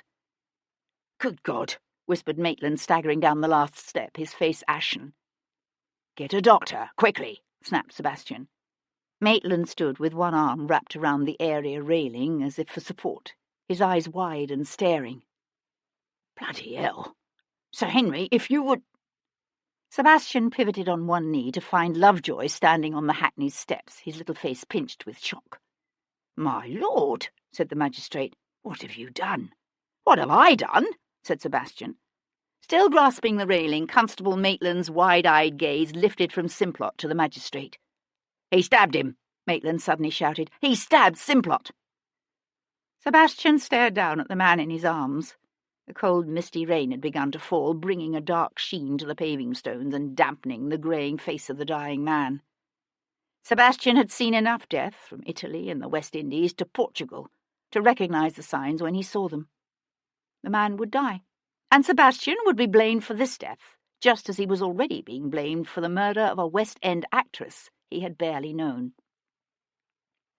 He had considered that a misunderstanding, an inconvenience simply dealt with. Not so simple now, he thought. Easing his hands from beneath the constable's shoulders, Sebastian rose to his feet. Brook Street, once empty, now resounded with the tramp of approaching footsteps as 2 Inns of Court volunteers, dressed in scarlet with yellow facings, white waistcoats and breeches and black gaiters, appeared round the corner from Davies Street. "You men!" shouted Sir Henry Lovejoy from the carriage's open doorway, one trembling hand extended to point damningly at Sebastian. "Seize that gentleman! Constable Maitland, snap out of it!" Shaking his head as if to clear it, Maitland pushed away from the railing in a clumsy rush. Sebastian stopped him with a right hook that caught the constable under the chin and sent him reeling back to slam against the stucco wall. The rain was falling harder now. Someone shouted. The footsteps broke into a run. Sebastian spun around. Calculating the distance to the hackney's box, he leapt, landing beside the startled Jarvey with a force that set the old landau rocking on its sagging straps. "Here," said the Jarvey, his bloodshot eyes opening wide in a gnarled, grey-whiskered face. "You ain't allowed up here with me." "Then I suggest you get down." Seizing the rein, Sebastian tweaked the whip from the man's slack grip and snapped the leather thong over the bay's ears. The ancient carriage jerked forward. "Holy hell!" gasped the Jarvey, and dived for the footpath. Sebastian threw a quick glance behind him. The Inns of Court men had stopped to kneel beside the wounded constable, but Maitland was running in the carriage's wake, his arms and legs pumping, his face twisted with determination. "Stop that, Hackney! The man's a murderer!" "Shit," said Sebastian, and spanked the reins hard against the bay's flanks. Without checking at the corner, he swung onto New Bond Street, cutting between a wide-wheeled freight wagon and a high-wheeled gig driven by a fat man in a yellow coat. The yellow-coated man jerked on his reins, his chestnut rearing up. "You there!" Sebastian heard Maitland shout. Looking back, Sebastian saw the constable leap onto the gig's high seat. "Give me those reins." I say, bleated Yellowcoat. "Get down," snarled Maitland, bringing the snorting horse under control and pushing Yellowcoat off his perch. Up ahead, a crush of vehicles jammed the street. Sebastian collected his reins, his eyes narrowing against the steady downpour as he judged the distance between a stalled dowager's barouche and the donkey cart making its slow, ponderous way up the street. "My lord!" shouted Sir Henry Lovejoy, his rain-lashed head and half his upper body protruding from the landau's open window, his fist pounding against the ancient panels. "In the king's name, I demand you stop this carriage at once." Bloody hell, thought Sebastian. He'd forgotten about the magistrate. "Keep your head in," he shouted, sparing Sir Henry one swift glance. "I said I demand you—" Sir Henry broke off, his eyes widening as Sebastian swung around the barouche, nipping in so close that one of the carriage's dangling lamps caught the brim of the magistrate's hat. "Good God," said the magistrate, jerking his bald head back inside the hackney. Hauling on the reins, Sebastian brought the landau careening in a sharp left onto Maddox Street. Behind them the donkey brayed and kicked, upending its cart to spill a load of squawking, feather-ruffled chickens across the wet pavement. "Get that bloody donkey cart out of my way!" screamed Maitland, the gig at a standstill, the blousy chestnut snorting and tossing its head as the constable jabbed at the ribbons. The bays were stretched full out now. Sebastian gave them their heads, ploughing up Maddox Street past the dignified stone pile of St. George's. A gentle tolling of church bells cut through the crisp evening air. Fashionable ladies in gaily coloured gowns and gentlemen holding aloft umbrellas scattered before the charging hackney. "Stop this hackney!" shouted Lovejoy, banging his fist again as Sebastian swerved around the back of the church and onto Mill Street. "In the name of the king!" Sebastian threw a quick glance behind them, but the street was empty, except for a lamplighter and his boy. Sebastian swung back around just as the bays erupted into the rain-washed expanse of Conduit Street, and a big-boned black hack, ridden by a young lady struggling to bring her mount under control, reared up before them. He hauled on the reins, wrenching the bays sideways. The horses plunged, snorting, hooves striking sparks from the edge of the footpath. The joints of the old landau squealed. Wood snapped. The coach body crashed to the pavement, the box skewing sideways. "Devlin!" screamed Sir Henry, struggling to push open the hackney's door. "Shit," whispered Sebastian. Rain sluiced down his face. At some point he realised he'd lost his hat. Sliding off the box, he skidded on the wet paving blocks and dodged the young lady's groom as the man scrambled off his own mount to grab the bridle of his mistress's squealing, wide-eyed black. Well-mannered and patient, the groom's mount stood with its big-boned grey head down, its reins trailing loose in the swirling gutter. Snatching up the wet leather, Sebastian vaulted into the saddle. "Hey, you there! Stop!" The white-faced groom swung around, his hands full with his mistress's still skittish hack. "Stop! Horse thief!" Sebastian kneed the grey into a flat-out gallop that carried them down the rain-darkened street toward Covent Garden and the shadowy underworld of St. Giles beyond. Chapter 8. Charles, Lord Jarvis, couldn't remember precisely when he'd become aware of the level of incredible stupidity that characterized the vast majority of his fellow beings. He supposed the realization must have come upon him gradually over the years, as he observed the behaviour and thought processes of the housemaids and grooms, solicitors and physicians and country squires who populated his childhood world. But Jarvis knew exactly when he'd understood the strength of his own intellect and the power it gave him. He'd been 10 years old at the time, and suffering under one of that long line of tutors his mother had insisted on hiring to teach her dead husband's only son and heir, rather than expose his fragile health and her own position as the heir's mother to the potentially deadly rigours of Eton. Mr. Hammer, this particular vicar, had been called, and he'd considered himself quite a scholar.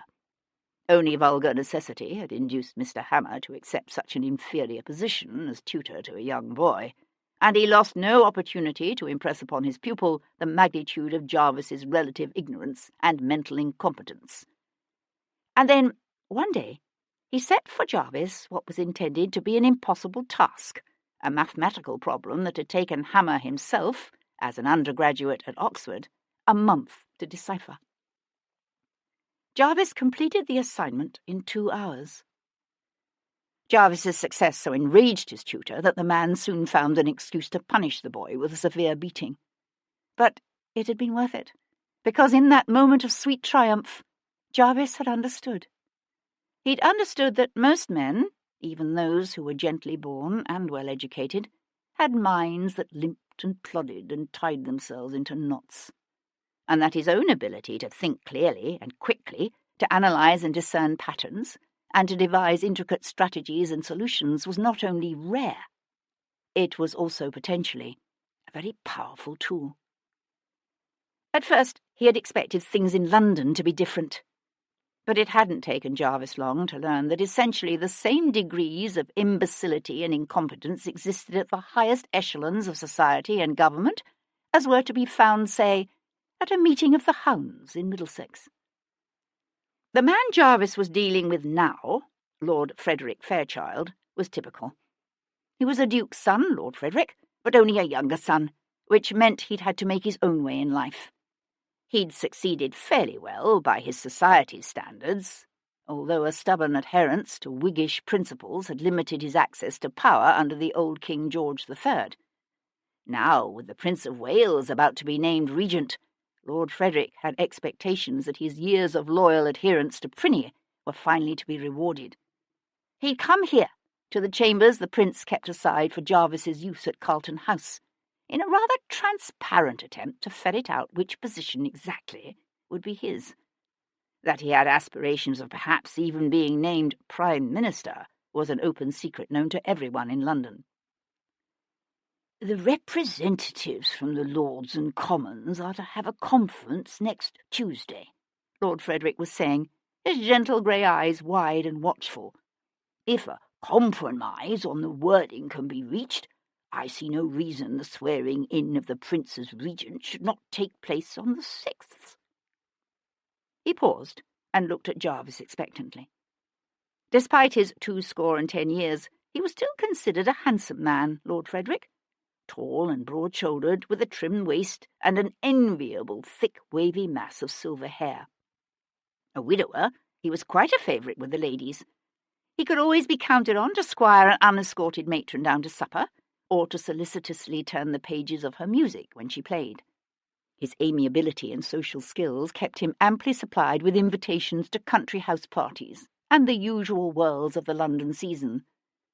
But Lord Frederick had expensive habits, dangerously expensive habits, which added a hint of urgency to his voice as he cleared his throat and asked with studied casualness, "Has the Prince made any decisions yet on the disposition of offices for the new government he'll be forming?" The question was delicately phrased. Everyone knew the Prince of Wales made few decisions on his own, outside such pressing matters as choosing the colour of the new silk hangings for his drawing-rooms, or selecting an architect to undertake his latest renovation project. From his position near the window, Jarvis simply smiled. No, not yet. A spasm of disappointment, quickly veiled, passed over Lord Frederick's features. The man was atypically nervous today. He even jumped when one of Jarvis's secretaries knocked softly at the door and announced, "Sir Henry Lovejoy to see you, my lord. He says it's important." "Show him in," said Jarvis, very much aware of Lord Frederick's presence. It would be interesting to see if the man had heard of Rachel Yorke's death. Interesting, indeed. "Well, what is it?" Jarvis asked, his voice gravelly, with a deliberate show of impatience when the magistrate appeared. Sir Henry cast an inquiring glance toward Lord Frederick and hesitated. "You may speak frankly," said Jarvis, waving a vague hand in Lord Frederick's direction. "I assume this is about Lord Devlin." "Yes, my lord." The magistrate paused again, and something about his manner told Jarvis he wasn't going to like what he was about to hear. He's escaped. Jarvis never allowed himself the luxury of losing his temper, although he did at times express anger for effect, to inspire fear, and to spur men on in their determination to please him. Now he allowed several calculated heartbeats to pass, then said, his tone icy with a nice mingling of incredulity and righteous indignation, "Escaped, Sir Henry. Did you say escaped?" "Yes, my lord. He stabbed one of my constables and stole a hackney carriage, which he then—" Jarvis pressed the thumb and index finger of one hand to the bridge of his nose and momentarily closed his eyes. "Spare me the details," Jarvis sighed, and let his hand fall. "I trust you've discovered Devlin's destination." A faint flush coloured the little man's cheeks. There was nothing like a subtle hint of incompetence to make a man feel, well, incompetent. "Not yet, my lord." From his seat near the fireplace, Lord Frederick rose to stare at them. "Do I understand you to say you've attempted to arrest the son of the Earl of Hendon? On what charges?" "Murder," said Jarvis blandly. "Murder? Good God, but I thought Talbot's wound more embarrassing than life-threatening. Has he indeed died?" It was Sir Henry who answered, with another of those bobbing little bows he affected. "Lord Devlin's most recent affair of honour was not, as I understand it, fatal. However, he has been implicated in the death of a young woman whose body was discovered this morning in St. Matthew of the Fields, near the Abbey. An actress by the name of Rachel Yorke." Jarvis watched with interest as Lord Frederick's jaw went slack. The man was usually better at maintaining his composure. "You've arrested Viscount Devlin for Rachel's murder?" Sir Henry blinked. "You knew her, my lord?" "I wouldn't say I knew her exactly. I mean, I've seen her, of course, at Covent Garden, and I'd heard she'd been killed, of course, but I hadn't no idea that Devlin—" Drawing a handkerchief from his pocket, Lord Frederick pressed the delicate linen to his lips. "Excuse me," he said, and hurried from the room. A faint frown deepening a line between his eyes, Sir Henry's gaze followed Lord Frederick's retreating figure. "I want every available man put on Devlin's capture," Jarvis said, recalling the magistrate's attention. Sir Henry bowed. "Yes, my lord." "You've sent to have the ports watched, of course?" Another bow. "Yes, my lord, although the Viscount wouldn't exactly be welcome on the continent these days." "There's always America." "Yes, my lord." The little man was beginning to bore him. Jarvis reached for his snuff-box. "I trust I'll receive a more satisfactory report on this matter in the morning." "Let us hope, my lord," said Sir Henry Lovejoy, and bowed himself out. Yet after he left, Jarvis stood for a time at the rain-splattered window, his snuff-box held forgotten in his hand as he stared out at the darkness. The fog had finally cleared, so that from here he could see the Mall, its wet pavement shining in the flickering golden light thrown by the street lamps and the lanterns of the passing carriages. He hadn't cared before whether Devlin was responsible for the death of that actress or not. He still didn't care. All that mattered was that official inquiries into Rachel Yorke's murder be ended as quickly as possible, and that the young Viscount's notoriety be prevented from damaging the government at such a critical juncture. If necessary, the Viscount's father, the Earl of Hendon, could be eased out of the government. In fact, the more he considered it, the more Jarvis thought that some good might come of this tangle after all.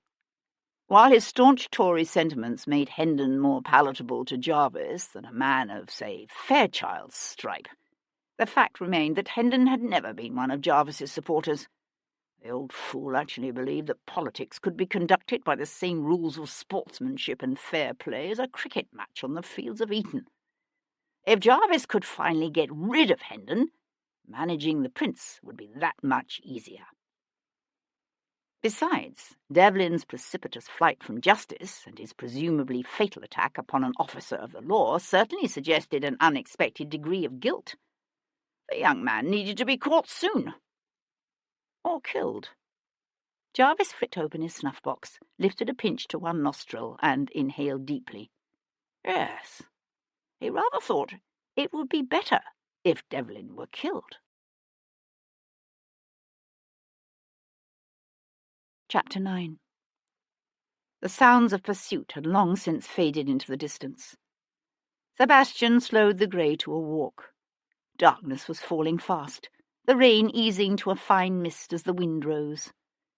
Turning up the collar of his greatcoat against the cold and the wet, Sebastian had time to regret the loss of his hat and consider his future course of action. Even here, away from the more fashionable neighbourhoods of Mayfair, heads swivelled to follow his passing and fingers pointed. Sebastian was acutely aware of his missing neckcloth, his mud-splattered boots, the bloodstains on his greatcoat and gloves. His immediate need, he decided, was to remove himself to an area in which his dishevelled appearance would occasion less remark. In the back alleys and byways of some place like Covent Garden or St. Giles, no one would look twice at a hatless man with a torn greatcoat and blood on his gloves. Beneath the folds of his greatcoat, Sebastian felt the weight of his pocketbook, and knew a moment of thankfulness for the forethought that had led him to slip the purse into his pocket before leaving the house. He would find an inn, he decided, some place humble but warm and dry, and then he would set about contacting those who could— Sebastian's head came up, his attention caught by a faint sound, barely discernible above the racket of wooden wheels rattling over ruts, and the interminable patter of the rain. He was in a poorer quarter now, a neighbourhood of narrow streets with ageing houses and small shops, their dirty windows protected by iron grates. There were no fine carriages here. Only heavy, lumbering wagons and dog-carts winding their way through a growing throng of sturdy working folk, coopers and farriers, laundresses and piemen, their voices raised in a sing-song chorus of pies, rare hot pies. But he could hear it now, quite plainly, the steady thunder of hooves coming up fast, and a boy's voice shouting, "If you're looking for that rum cove on a grey, he went that way." "Bloody hell," whispered Sebastian, and urged his purloined mount forward into the night. He abandoned the grey in a warm stall on the edges of St. Giles. It was a notorious district, St. Giles, into which pursuing constables had been known simply to disappear forever. London's authorities avoided it. The Black Hart Inn lay at the end of a mean little lane known as Pudding Row, in an area of crooked streets and rickety old medieval buildings that seemed to lean against one another for support, their upper floors jutting out over unpaved passages running foul with open gutters. A low, half-timbered relic, the inn had leaded front windows through which only a faint glow of light spilled out into the night. Sebastian paused in the shadow of the doorway, his head turning as he listened.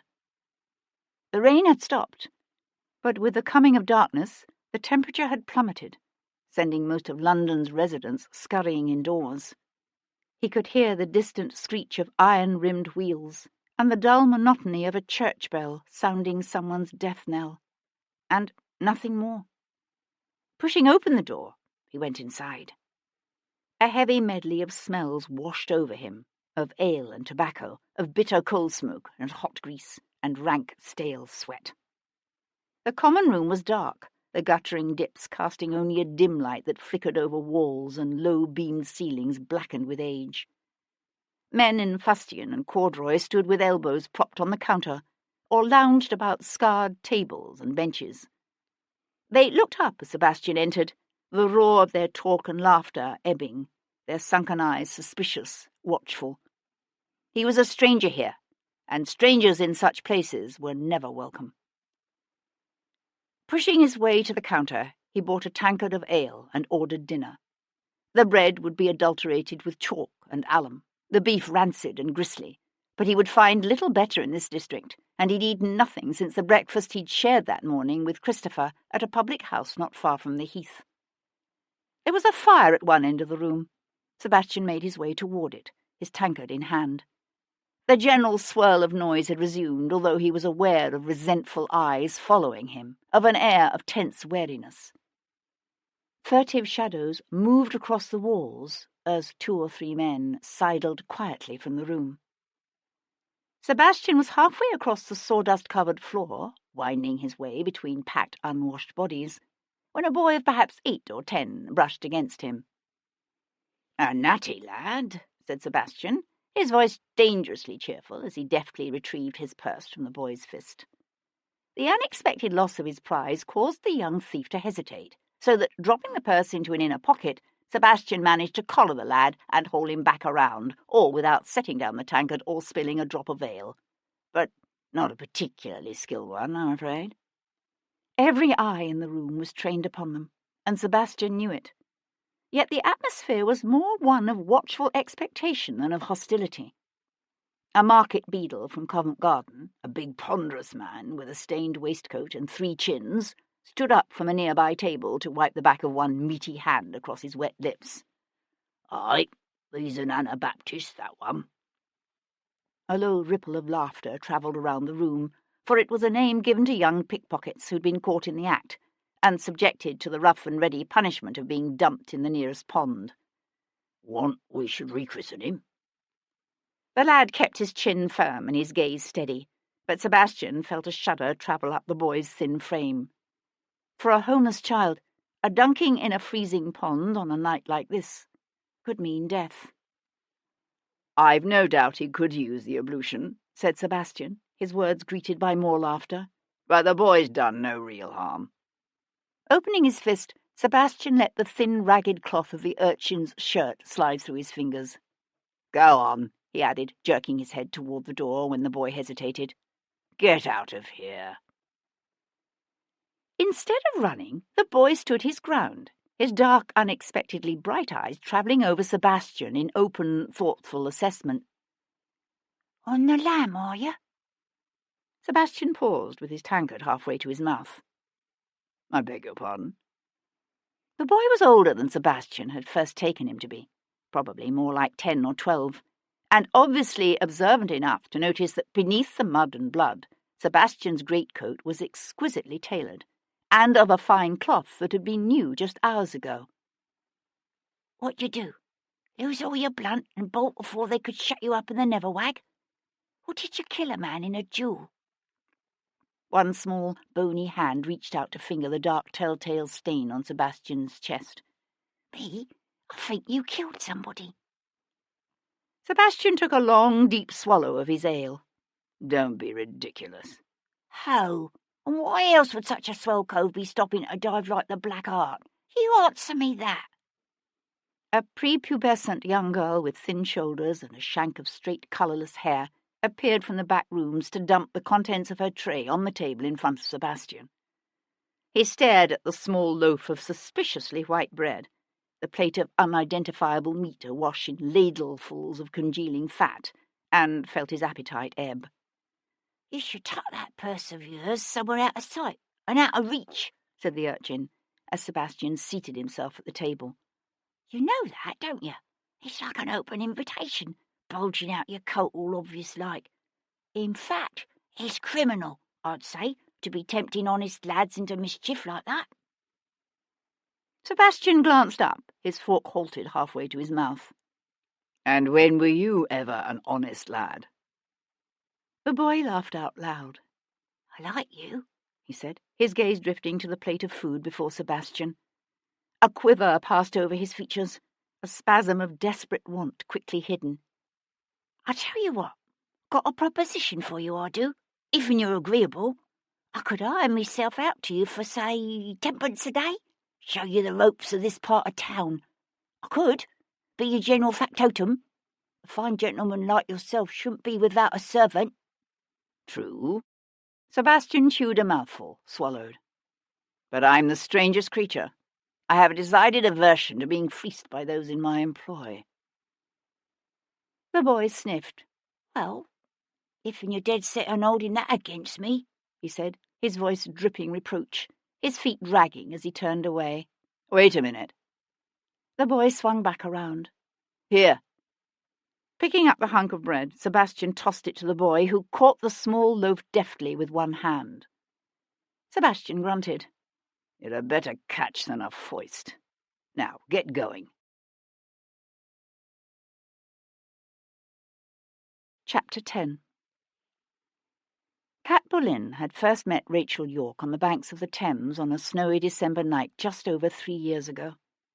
Rachel had been 15 then, heartbreakingly young and full of despair. Cat had been all of 20, but already the toast of London's stage for several years, her own secrets and painful past hidden beneath fine jewels and practised smiles. And so it was to the Thames that Cat Boleyn went that Wednesday night, to toss a bunch of yellow roses from the centre of London Bridge, and watch, dry-eyed, as they drifted apart and slowly sank beneath the river's black waves. Then she turned purposefully away. The clouds still hung low over the city, but with the coming of night the rain had eased off into a fine mist. When she was a little girl, Cat had loved the mist. She lived in Dublin then, in a whitewashed house facing an open green edged with chestnuts and giant oaks. One of the oaks, older than all the others, had great spreading branches that reached nearly down to the ground. Even before she started school, Cat's father had taught her to climb that tree. She'd always thought of him as her father, even though he wasn't. But he was the only father she'd ever known, and he encouraged her to do things that sometimes frightened her mother. Life is full of scary things, he used to tell Cat. The trick is not to let your fears get in the way of your living. Whatever else you do, Catherine, don't settle for a life half-lived. Cat had tried to tell herself that the day the English soldiers came. The mist had been thick that morning and heavy with the acrid scent of burning. She'd stood in the dim morning light and repeated her father's words to herself over and over again as they dragged her mother kicking and screaming from that pretty little white house. They'd made Cat watch what they did to her mother that day, and they'd made Cat's father watch too. And then they'd hanged them, side by side, Cat's mother and father both, from the oak at the edge of the green. Those days belonged to a different lifetime, to a different person. The woman who now drove her phaeton and pair at a smart clip through London's lamp-lit streets called herself Cat Boleyn, and she was one of the most acclaimed actresses of the London stage. The velvet pelisse she wore that evening was a bright cherry red, not a smoke-smudged grey, and she wore a string of pearls at her throat, rather than a black band of mourning. But she still hated the mist. Reining in before the townhouse of Monsieur Léon Pierpont, Cat handed the ribbons to her groom and stepped down easily from her high-perched seat. "Walk them, George." "Yes, miss." She paused on the footpath to stare up at the classical facade before her, lit softly by the gleam of flickering oil lamps. Like so much else about Leo Pierpont, this house on Half Moon Street was carefully calculated to create just the right impression. Large, but not too large, elegant, and with a touch of the faded grandeur to be expected from a proud nobleman now forced to live in exile. When one lived a life that was essentially a lie, appearances were everything. She found him alone in his dining room, just sitting down to a table laid for one, with fine china and gleaming silver, and the sparkle of old crystal. He was a slim, delicately built man, upon whom the passing years, however difficult they might have been, nevertheless seemed to have rested easily. His face was largely unlined, his light brown hair barely touched with grey. Cat had never known his precise age, but given that he'd been almost 30 when driven from Paris by the Reign of Terror, she knew he must be in his late 40s by now. "You shouldn't have come," Leo said, his attention seemingly all for his soup. Cat jerked off her gloves and tossed them with reticule, pelisse, and hat onto a nearby chair. "Whose reputation are you afraid will be compromised, Leo? Mine or yours?" He glanced up, grey eyes gleaming with a faint smile. "Mine, of course. You have no reputation left to lose." He signalled for the servants to leave them, then sat back. The smile faded. "You've heard what happened to Rachel, I suppose?" Cat pressed her flattened palms against the tabletop and leaned into them. Beneath the silk bodice of her gown, her heart thudded hard and fast. But she managed to keep her voice calm, steady.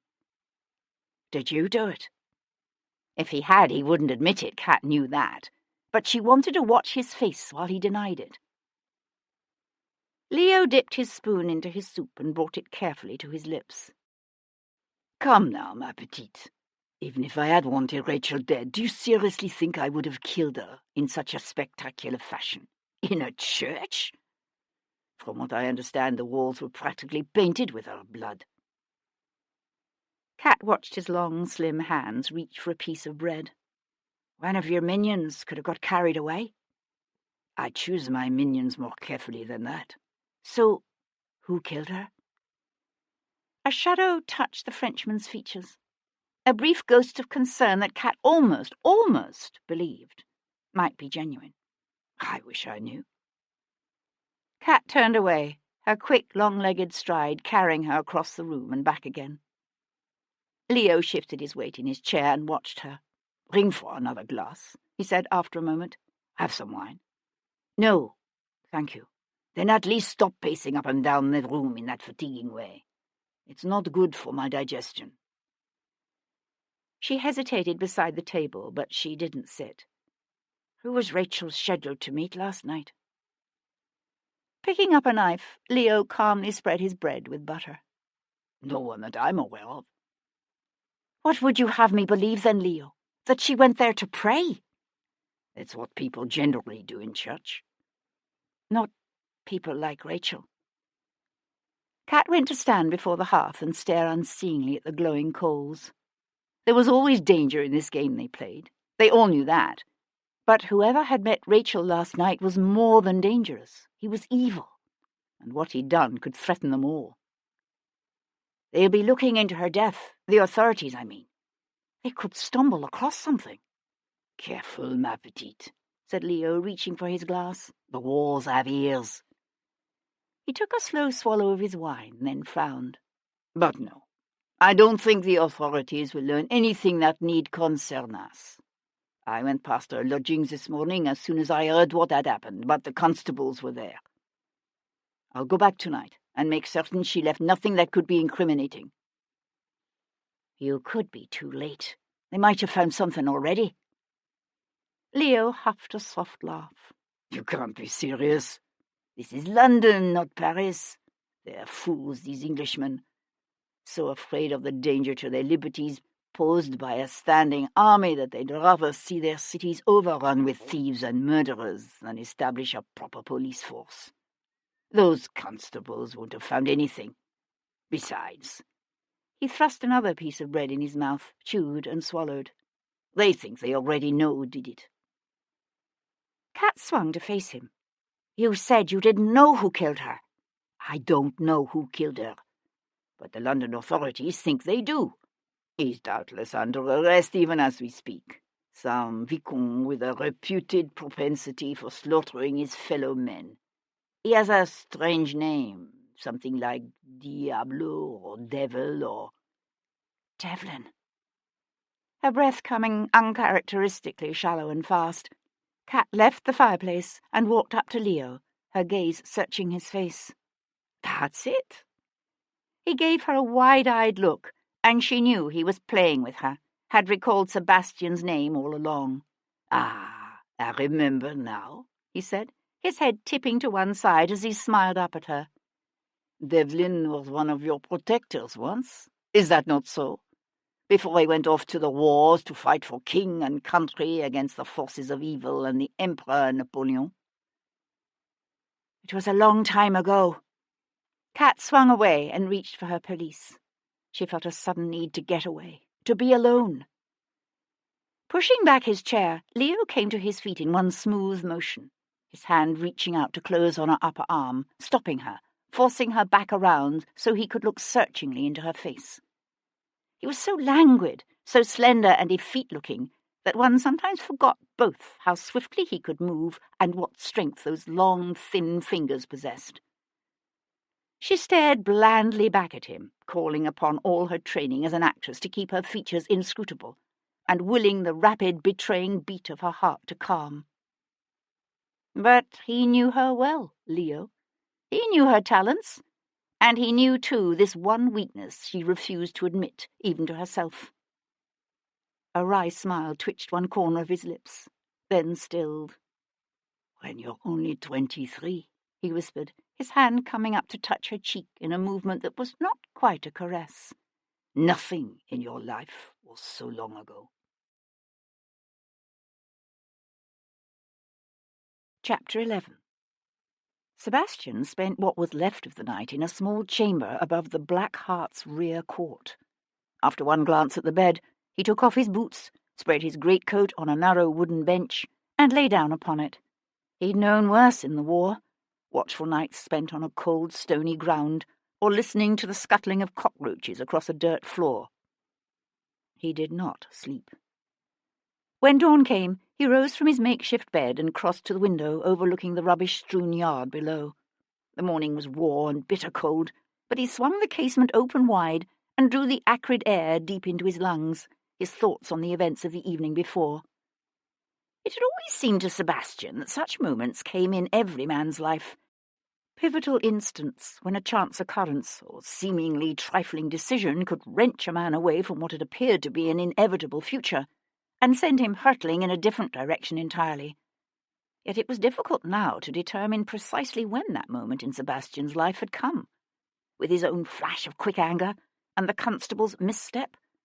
Or had it come before that, the night before, with a promise given to a frantic, fearful woman? Sebastian pursed his lips and blew out a long sigh. Despite everything that had happened, he couldn't regret that promise, nor could he betray the woman to whom it had been made. Drawing a small notebook from his pocket, he tore out a sheet of paper and scrawled quickly, "Please give Melanie my assurances that I shan't betray her. No matter what happens, she mustn't say anything to give herself away. Her life depends upon it. D." Folding the page once, twice, he wrote the name and address of Melanie's sister on the outside, then thrust the note deep into a pocket. He had calmly considered, during the long night, the options now open to him, and decided these came down to 3. He could surrender himself to Sir Henry Lovejoy at Queen Square and place his faith in a system better known for delivering summary judgments than for ferreting out the truth. He could flee abroad, hoping someone might clear his name in his absence, but resigning himself to a life in exile if that failed to happen. Or he could lose himself in the shadows of the city and set to work discovering on his own who had killed Rachel York. She'd been an unusually attractive woman, Rachel. He'd seen her often at the city's various theatres, both on stage and at those select gatherings attended exclusively by such women and the wealthy, high-born men they sought to attract. He'd seen her, and, he had to admit, admired her. But he'd never taken her as his mistress, never even sampled what she had on several occasions made more than obvious she was willing to give. He couldn't begin to fathom why or how he had come to be named as her murderer, yet he could place no reliance on the authorities bothering to discover the truth behind what had happened. When a city's detectives were paid a £40 reward for each conviction, true justice was more often than not a victim of avarice. And so at some point during the long night, Sebastian had decided that he would not escape abroad, nor would he surrender himself, trusting, foolishly, to the dubious expedients of British justice. Out there, somewhere, was the man who had killed Rachel York. Sebastian's only hope lay in discovering precisely who that killer was. 5 years in army intelligence had taught Sebastian that the first thing he needed was information. He needed to talk to someone who'd known Rachel, someone who could identify her enemies, someone who might know why she had gone on a cold winter's night alone to meet her death in a small, out-of-the-way Westminster church. He'd already decided against making any attempt to contact either his own family or friends. They would undoubtedly be watched, and he could do nothing that might endanger them. But no one would think to set a watch upon the actress who'd been playing Rosalind to Rachel's Celia in the Covent Garden production of As You Like It. The woman who'd broken Sebastian's heart 6 long years ago. The sun was rising higher in the sky, but only a faint hint of lightness showed through the inevitable mantle of dirty fog.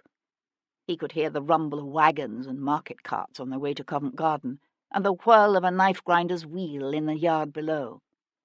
And, nearer at hand, the sound of quick footsteps in the corridor outside his room. Flattening himself against the wall beside the door, Sebastian stood tense, waiting. Then he heard a furtive scratching and a boy's whisper. "Oi, governor, 'tis me, Tom." It was the urchin from last night. "Tom," said Sebastian, with malicious amusement. "I don't believe I'm acquainted with a Tom." From the far side of the panel came an impatient oath. "The figure what tried to prig your purse last night." "Ah, and you expect me to open the door to you, do you, my larcenous friend?" "Lord love you, governor, now's no time to be funning. There's Bow Street men downstairs right this very minute. Asking for you, they are. Leastways, if'n you're the cove what knifed a constable over Mayfair way, and—" Sebastian opened the door so fast that Tom, who'd been leaning against it, half fell into the room. In the pale light, the boy looked thinner and dirtier than Sebastian remembered him. He fixed Sebastian with dark, assessing eyes. "They also say you cut up some mort in a church off Great Peter Street." There was a pause. "Did you?" Sebastian met the boy's hard gaze. "No." Tom nodded his head in quick, silent affirmation. "Thought I smelled a rum 'un, but there's 2 beats in the common room right this very minute asking about you, and another 40-pounder out the front." Perching on the edge of the bench, Sebastian pulled on first one boot, then the other. "I take it you're suggesting I might find it advisable to depart through the window." "Aye, governor, and pretty soon too, if you're not anxious to dance the Newgate hornpipe." Sweeping up his greatcoat, Sebastian crossed to the open window and surveyed the yard below. The casement opened above a low lean-to roof of what he thought might be the kitchen, but the only exit from the yard was through the front arch. He would have to make his way along the slant of the lean-to roof to where it abutted a jutting brick extension of the inn's second story, and somehow climb from there up onto the main roof. "Why precisely did you come to warn me?" Sebastian asked, pausing with one leg over the windowsill to look back at the boy. "Cool. If ever a cove needed help, it's you, governor."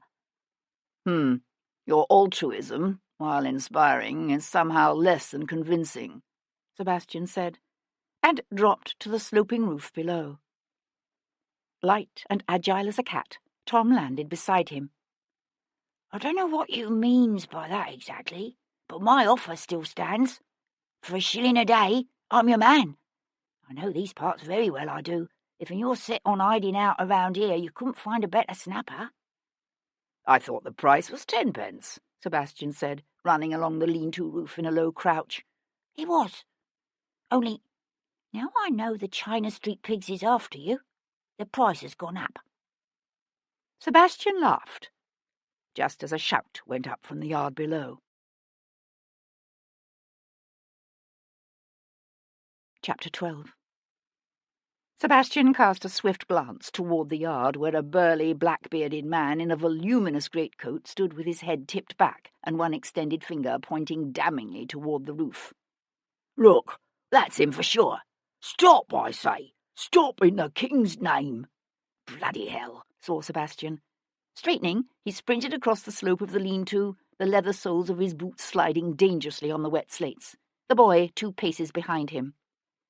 At the intersection of the kitchen roof and the brick wall of the inn's L-shaped wing, Sebastian swung around. "Here," he said, reaching down to bracket Tom's slim, bony frame with his hands and lift the boy high. "Grab the edge of the roof and pull yourself up." Tom's bare, cold-numbed fingers fumbled for a hold, found one. "How you going to get up?" he panted, heaving his legs up in a grunting rush that rolled him onto his stomach, then his back. The brickwork of the wall was uneven, offering a handhold here, a foothold there. Sebastian scrambled up beside the boy and held out a hand to help Tom to his feet. "Cool." Tom let out his breath in a rush of wide-eyed admiration. "You'd make a first-rate second-story dancer, you would." Sebastian laughed, his gaze narrowing as he surveyed the tumble-down roofscape spread out around them. A freezing rain had begun to fall, mist-fine and bone-chilling. Blackbeard had disappeared from the courtyard. They could hear more shouts and the muffled sound of running feet on uncarpeted stairs. Sebastian glanced down at the boy beside him. In coming to warn Sebastian, Tom had placed himself squarely on the wrong side of the law. Sebastian nodded toward the span of 3 or 4 feet separating the Black Hart's rain-slicked roof from the crumbling tenement beside it. Can you jump that? To Sebastian's surprise, the boy's dirty face split into a toothy grin. Aye, you just watch. His fists clenched with determination, Tom took off at a dead run toward the edge of the roof, launching at only the last possible instant into a leap that carried him easily across the gaping distance. He landed lightly, his body wavering, his feet slipping only for a moment before he caught his balance on the steep, wet tiles. I think you must have some training as a second-story dancer yourself, said Sebastian, springing after him. Tom crowed with delight. Together they crossed from one sagging rooftop to the next, skirting crumbling chimney pots and dodging broken eaves, their breath little puffs of steam in the cold air. At the end of the block, they found a drainpipe festooned with a tangle of bare, wet wisteria branches down which they slithered. They were off and running before the first of the Bow Street men, wheezing and swearing, had emerged onto the Black Hart's mossy roof. An early morning crowd of market women and milkmaids, piemen and butchers' boys filled the narrow lanes. Rounding the corner onto Great Leicester Street, Tom and Sebastian slowed to a walk, heading towards Charing Cross. Where are we going now? asked Tom, skipping a little to keep up with Sebastian's long-legged stride. Sebastian hesitated, then drew from his pocket the folded note he'd written to Melanie's sister that morning. I have a message I'd like you to deliver to a lady. Cecilia Wainwright in Berkeley Square. Reaching for his purse, Sebastian counted out a handful of coins. Here's a shilling for the letter, and a week's wages besides. There was no way to guarantee that the boy would actually deliver the message, of course. It was a chance Sebastian was going to have to take. Tom's unsmiling gaze dropped to the money in Sebastian's hand, then lifted. He made no move to take the coins. You giving me the heave-ho? Sebastian met the boy's dark, inscrutable gaze. I don't think you understand. Continued association with me could very well get you hanged. Nah, said Tom with a negligent sniff. Transported, more like. I'm scrawny enough I could let on I'm only 9, and they'd believe me. They don't send little uns to the nubbin cheat. His face darkened, as if clouded by a sudden unpleasant memory. This way's not usually. You've a fancy to visit Botany Bay, do you? Tom shrugged. It's where they sent me mum. It was probably the complete lack of emotion in the boy's voice that got to Sebastian more than anything else. He blew out a long, slow breath. It was an ugly practice, this business of transporting mothers and leaving their children behind to starve on the streets of London. Sebastian held out the money. Take it. For an instant longer, the boy wavered, his jaw held tight. Then he took the coins and slipped the letter inside his shirt. Where you off to? There's someone I need to see. Tom nodded and turned without another word, his feet dragging, his head bowed. But at the corner he paused, his head lifting as he swung back around. What's her name, then? This lady what you're all so fired anxious to meet? Sebastian huffed a low, startled laugh. What makes you think it's a lady? Tom grinned. I saw it in your face. She must be a rare looker. He paused, his head tilting sideways. So, what's her name? Sebastian hesitated, then shrugged. Cat. Her name is Cat. Cat? That's no name for a lady. I never said she was a lady.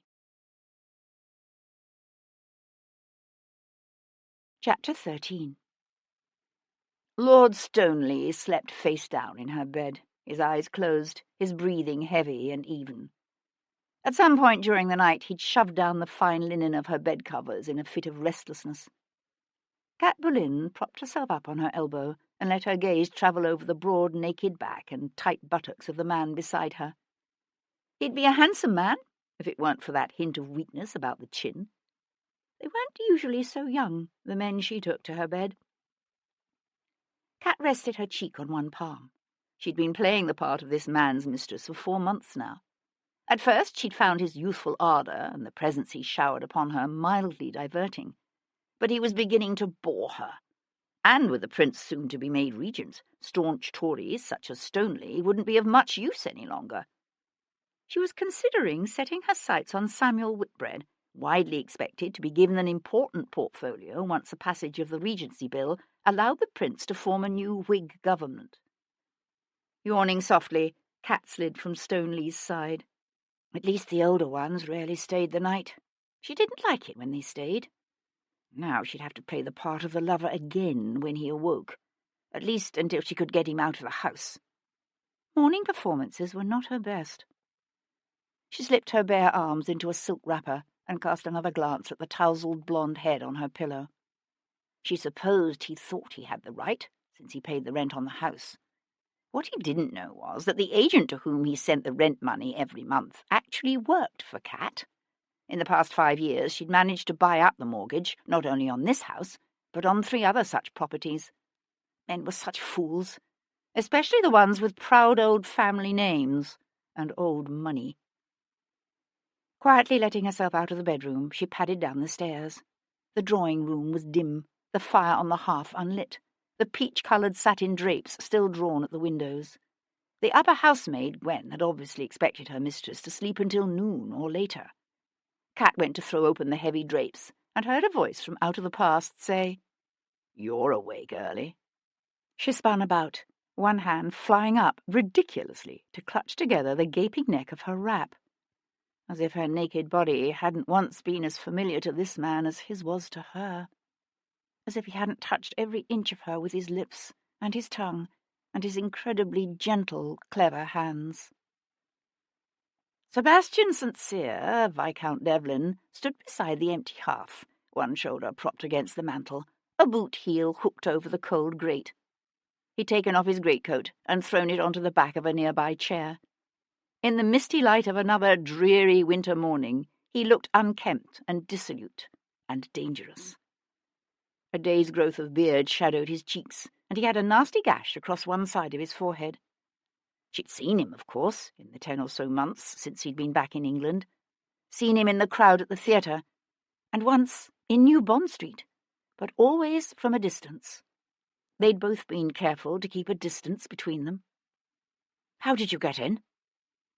He pushed away from the mantel and came at her, the lines bracketing his unsmiling lips deepening, although not with amusement. Cynical lines that hadn't been there before. "You don't ask why I'm here." Once he'd been her heart, her soul, her reason for living. Once she'd have given up anything for him. Anything. But that was 6 years ago, and she was as different from that love-obsessed young girl as she was from the laughing child who'd once climbed an oak tree on the edge of a sun-filled Irish green. He stopped before her, close enough that she could see the shadow of his day's growth of beard, and the exhaustion that pulled his features taut.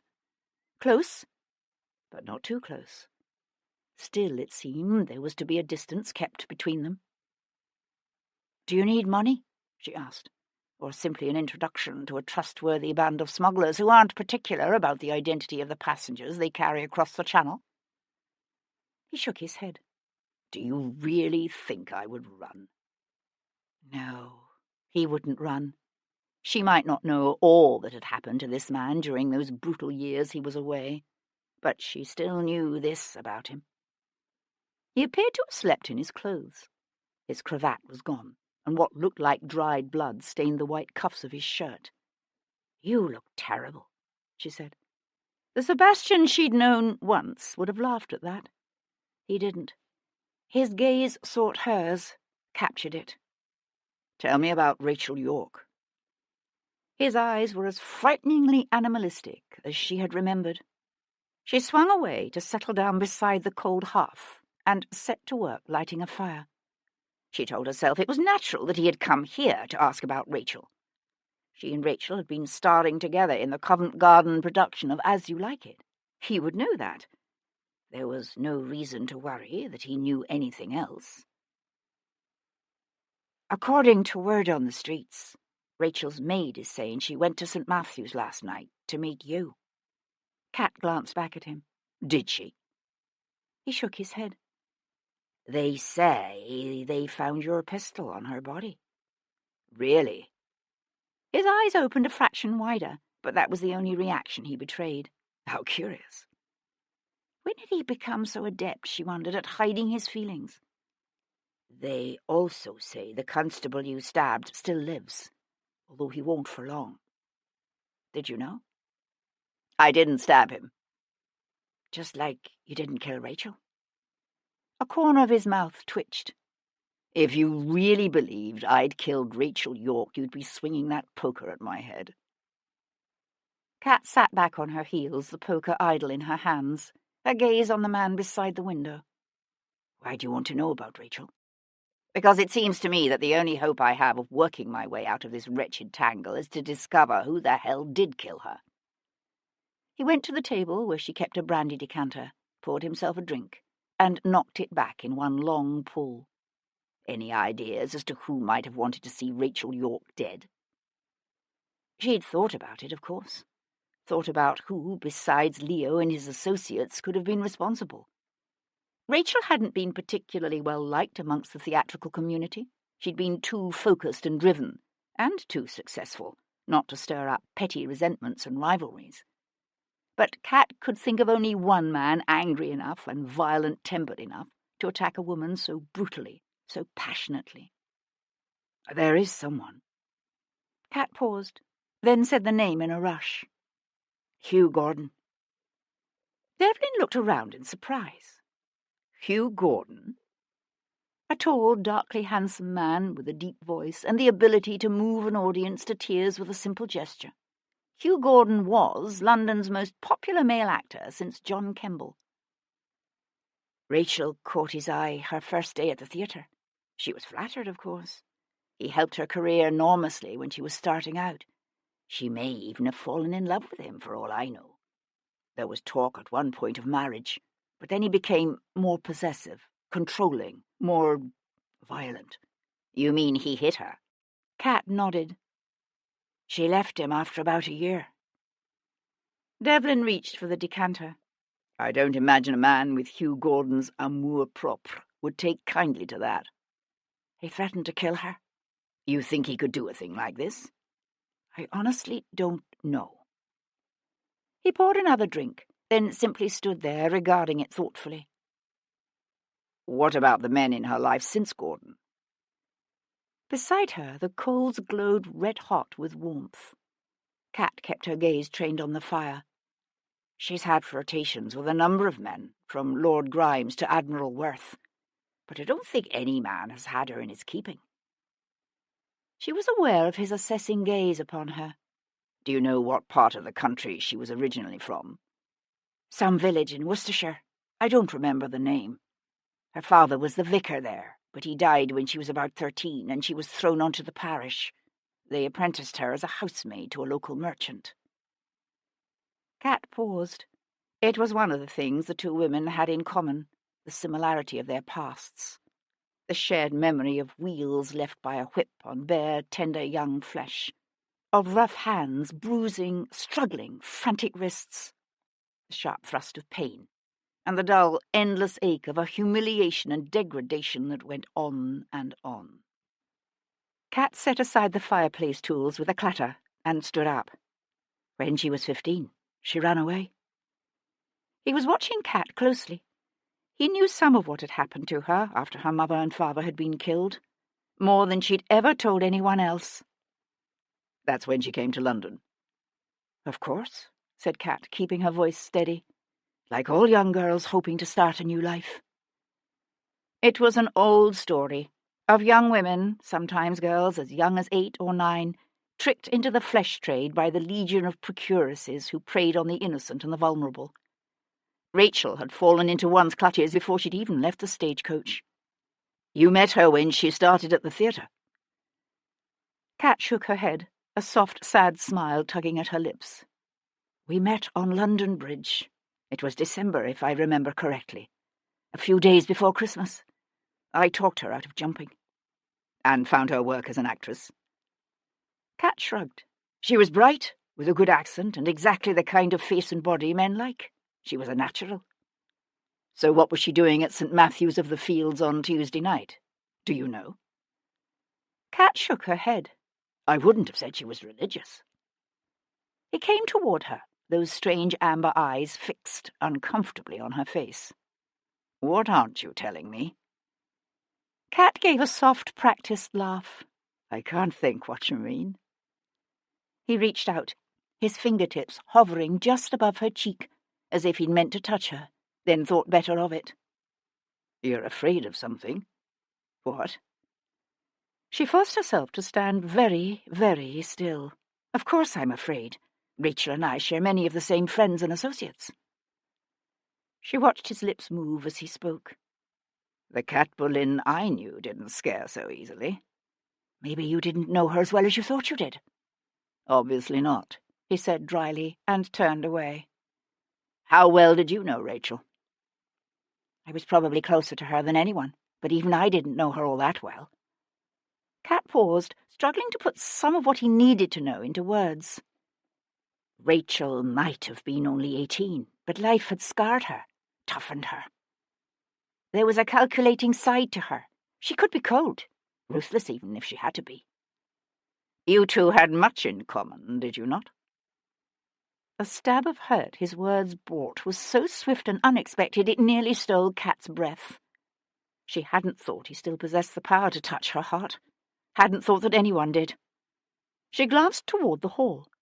The house was silent, a hush broken only by the clatter of a horse's hooves on the street outside, and the mingling cries of the street vendors. Cheers to mint, and buy my trap, buy a rat trap. You shouldn't be here, she said. He smiled then, a faint narrowing gleam of the eyes that she remembered only too well. What's the matter? Afraid Lord Stornley will awaken and find you gone? I shouldn't think he'll stir for another hour or more. How did you know that he's here? I saw his walking stick and top hat in the entry. The walking stick and top hat might have told Devlin she had company, but it wouldn't have given him the name of the man in her bed. That information, she knew, he must have acquired beforehand. It shouldn't have mattered. She told herself she didn't care. And yet, disconcertingly, she did. So you came via the entry, did you? She said, keeping her voice light. He had a habit, she was noticing, of answering her questions with one of his own. Where did Rachel keep her rooms? Dorset Court. But you can't go there, she added quickly, if that's what you're thinking. Why not? If this maid is saying Rachel went to St. Matthew's to meet me, I need to know why. The authorities are watching the house. He tilted his head, his puzzled gaze searching her face. How do you know that? She knew that because Leo had come to the theatre last night after the performance and told her. Under the circumstances, it wouldn't be prudent, he'd said, for him to be seen there. And so he had come to Kat with a request, framed as a suggestion, that Kat might have her own reasons for making certain that Rachel had left behind nothing incriminating. It's known. She paused, then said with studied casualness, I could go there myself, talk to the maid, perhaps even look around and see what I can find. Rachel kept an appointment book. That might tell us something. He came to stand before her. You? She lifted her head to meet his gaze. It had occurred to Kat that in Devlin she just might have found a potentially valuable ally, someone who had even more interest than she in tracking down the man who had met Rachel in that church. The trick would be in seeing that he learned what was needed to catch Rachel's killer, but nothing more. You know I can do it, she said. He knew. He knew about the years she had spent as a young girl in one of London's most notorious rookeries, training as a pickpocket, and a thief, and a whore. She thought he might refuse. Instead, he said, All right, although I can't help but wonder why. For Auld Lang Syne, she suggested. Maybe. And maybe because you're scared, even if you won't say why. She thought for a moment that this time he would touch her. Then a faint thump from overhead drew her gaze toward the hall. You must go, she said quickly. Come by tomorrow morning early. I'll tell you then what I've learned. Uh-huh. A hint of amusement deepened the lines beside his mouth. I'll find you. She let a slow smile spread across her face. Why? Don't you trust me? Would you? Kat's smile faded. Once she had told him she loved him more than life itself and would never, ever let him go. And then she told him it was all a lie, and hurt him so badly it had torn a hole in her own heart. "No," she said, and turned toward the stairs, leaving him standing alone in the cold morning light. Chapter 14. Sir Henry Lovejoy took his position as Chief Magistrate of Queen Square very, very seriously. He often came into the public office early to go over his case notes and to study reprints of the decisions of his fellow magistrates. It was a product of his upbringing, he supposed. That and the habit of industry. Born of solidly respectable tradesman stock, Lovejoy had decided in midlife to become a magistrate only after having amassed a tidy independence as a merchant. Not a fortune, but a comfortable independence. It was a shift in direction he hadn't undertaken lightly, for Lovejoy was a methodical man who never did anything without prolonged and careful thought. He'd a number of reasons for this change in vocation, not the least of which was his conviction that a childless man ought to leave something worthwhile behind him, some contribution to society. And Sir Henry Lovejoy was, now, a childless man. He was sitting at his desk, a muffler wrapped around his neck to ward off the morning chill, when Edward Maitland appeared in the open doorway and said, "3 Bow Street runners had Devlin trapped at an old inn on Pudding Row near St. Giles." "And?" said Lovejoy, looking up from his notes. "He went out a window and escaped over the roof." Lovejoy sat back in his chair and peeled his eyeglasses off his nose. "I've sent some of the lads over there to have a look around," said Maitland, "although I dare say there's not much point." "Interesting." Lovejoy chewed the earpiece of his spectacles. "Why do you suppose he's still in London? No place else to bolt, I expect. A man of Devlin's resources?" Lovejoy shook his head. "Hardly. How is Constable Simplot?" "Still alive, sir, but he won't last much longer, not with a sucking wound." Lovejoy nodded. The knife had punctured the young man's lung. It would be only a matter of time now.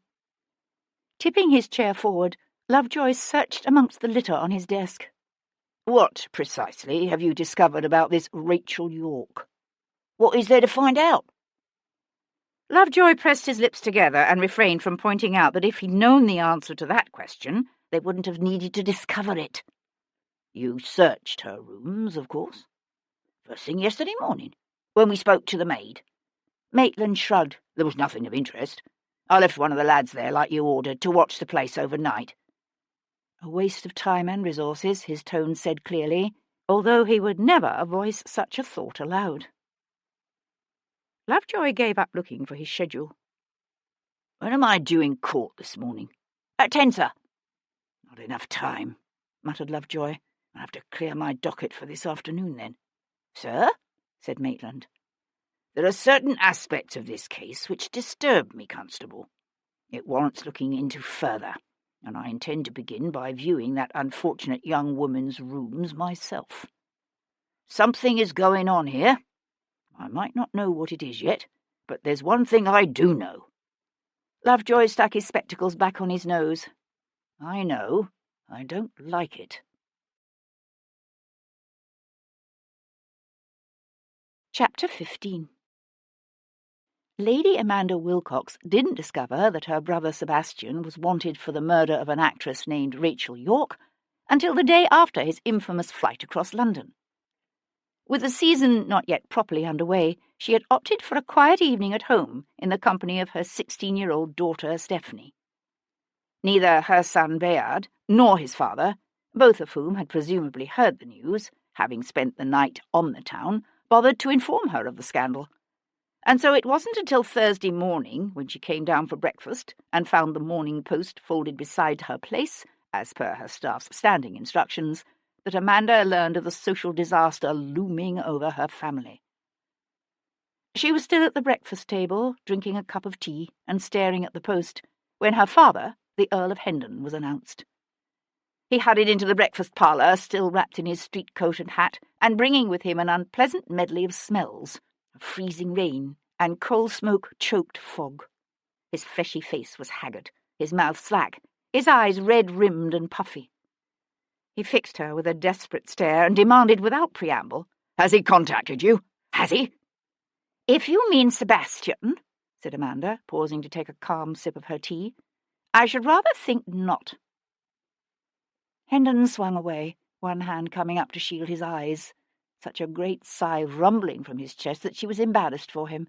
"My God! Where is he? Why hasn't he sought help from any of his friends or family?" Amanda folded the paper and set it to one side. "Presumably because he knows his family." He turned to face her again, his hand falling slowly to his side. "I will do anything within my power to help him." "Then you're a fool." His fierce blue gaze met hers and held it. "He is my son." Amanda was the first to look away. "Of course," she said dryly. "There is that." She pushed back her chair and stood up. "The only redeeming feature I can see to all of this is that since he was bound to disgrace us eventually, at least he had the courtesy to do it this year. Hopefully the worst of the scandal will have died down by next season, when Stephanie makes her come out." "Is that all you can think of?" "Stephanie is my daughter. What else should I be thinking of?"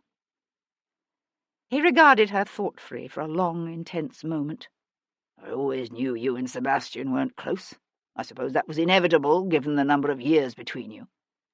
But I don't think I realized until now just how much you hate him." "You know why," she said, her voice a harsh tear. "Yes, but if I can see my way to forget it, then why in the name of God can't you?" He turned away. "Give my best to my grandchildren," he said over his shoulder, and left. Amanda waited until she heard the front door close behind her father. Then she picked up the morning's edition of the Post and went upstairs to her husband's dressing room. The Wilcox family was an ancient one, older even than the St. Cyrs, and long known for their staid respectability.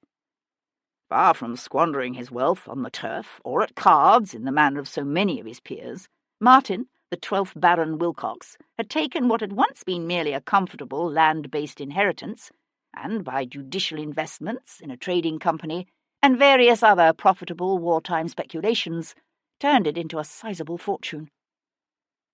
Some women might have been appalled by their noble husbands dabbling in commerce. Not Amanda. The Earl of Hendon's daughter understood well that while one's claim to gentility would always come from land, financial security and the future of wealth lay elsewhere. Amanda had married Lord Wilcox at the end of her second season. She'd rarely had cause to regret her decision. She found him seated before his dressing-table, engaged in the very serious business of tying his cravat. Martin Wilcox might be just shy of 50, with grey threading his receding brown hair and heavy jowls framing his thin lips, but like most members of the prince's set, he was a very careful dresser. After one look at his wife's face, he dismissed his valet with a curt nod. She tossed the open Post onto the dressing-table before him. "You might have told me." Wilcox kept his gaze on his reflection in the glass. "You had retired for the evening," he said, as if that were the only explanation required. And indeed it was, for it had been some 15 years since Amanda had allowed Wilcox past the door to her bedchamber. Not that he could complain that she hadn't done her duty by him. In the first 6 years of their marriage, she had presented him with first Bayard, then a daughter, and a second son. It was only then, having produced the requisite heir and a spare, that Amanda had barred her husband from her bed. The youngest child had died in its 7th year, but Amanda hadn't been inclined to reverse her decision, and Wilcox, never one to make excessive demands upon his wife, had forborne to press her.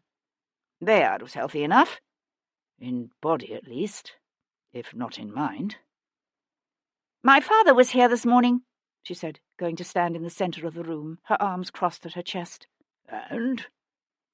Leaning forward to study his image in the mirror, Wilcox began to make careful adjustments to the folds of his neckcloth with his fingers. Does he know where Devlin is? No, he thought I might. Wilcox grunted.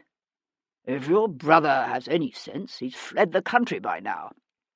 Nasty piece of work this, from the sounds of it. I always knew Devlin could be violent, but— He paused, tilting his head this way and that as he studied his reflection.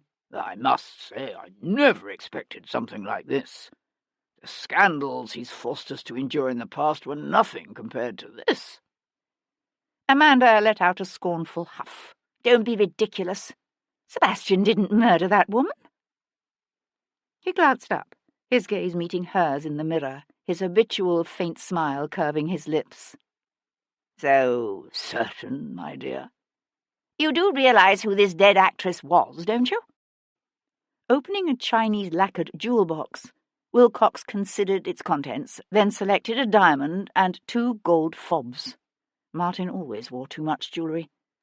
Should I? He said, hanging one of the fobs from his watch chain. You might, if you paid more attention to your son and heir. Rachel York is the woman Bayard has been making such an exhibition of himself over since before Christmas.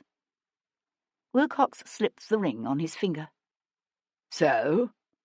So? What if the case against Sebastian falls apart, and the authorities start investigating this woman's death? What then? So? He said again.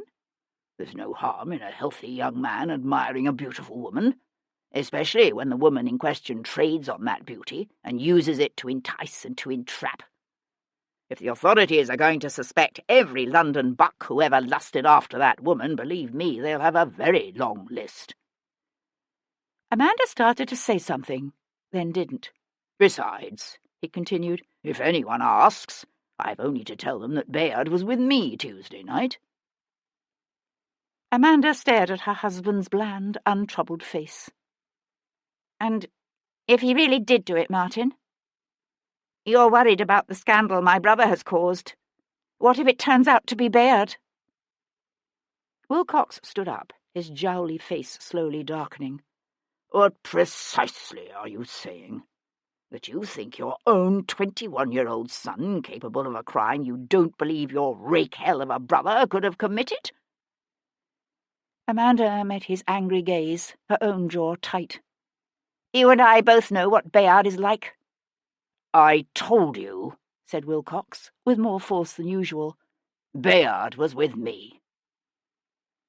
Well, what a relief.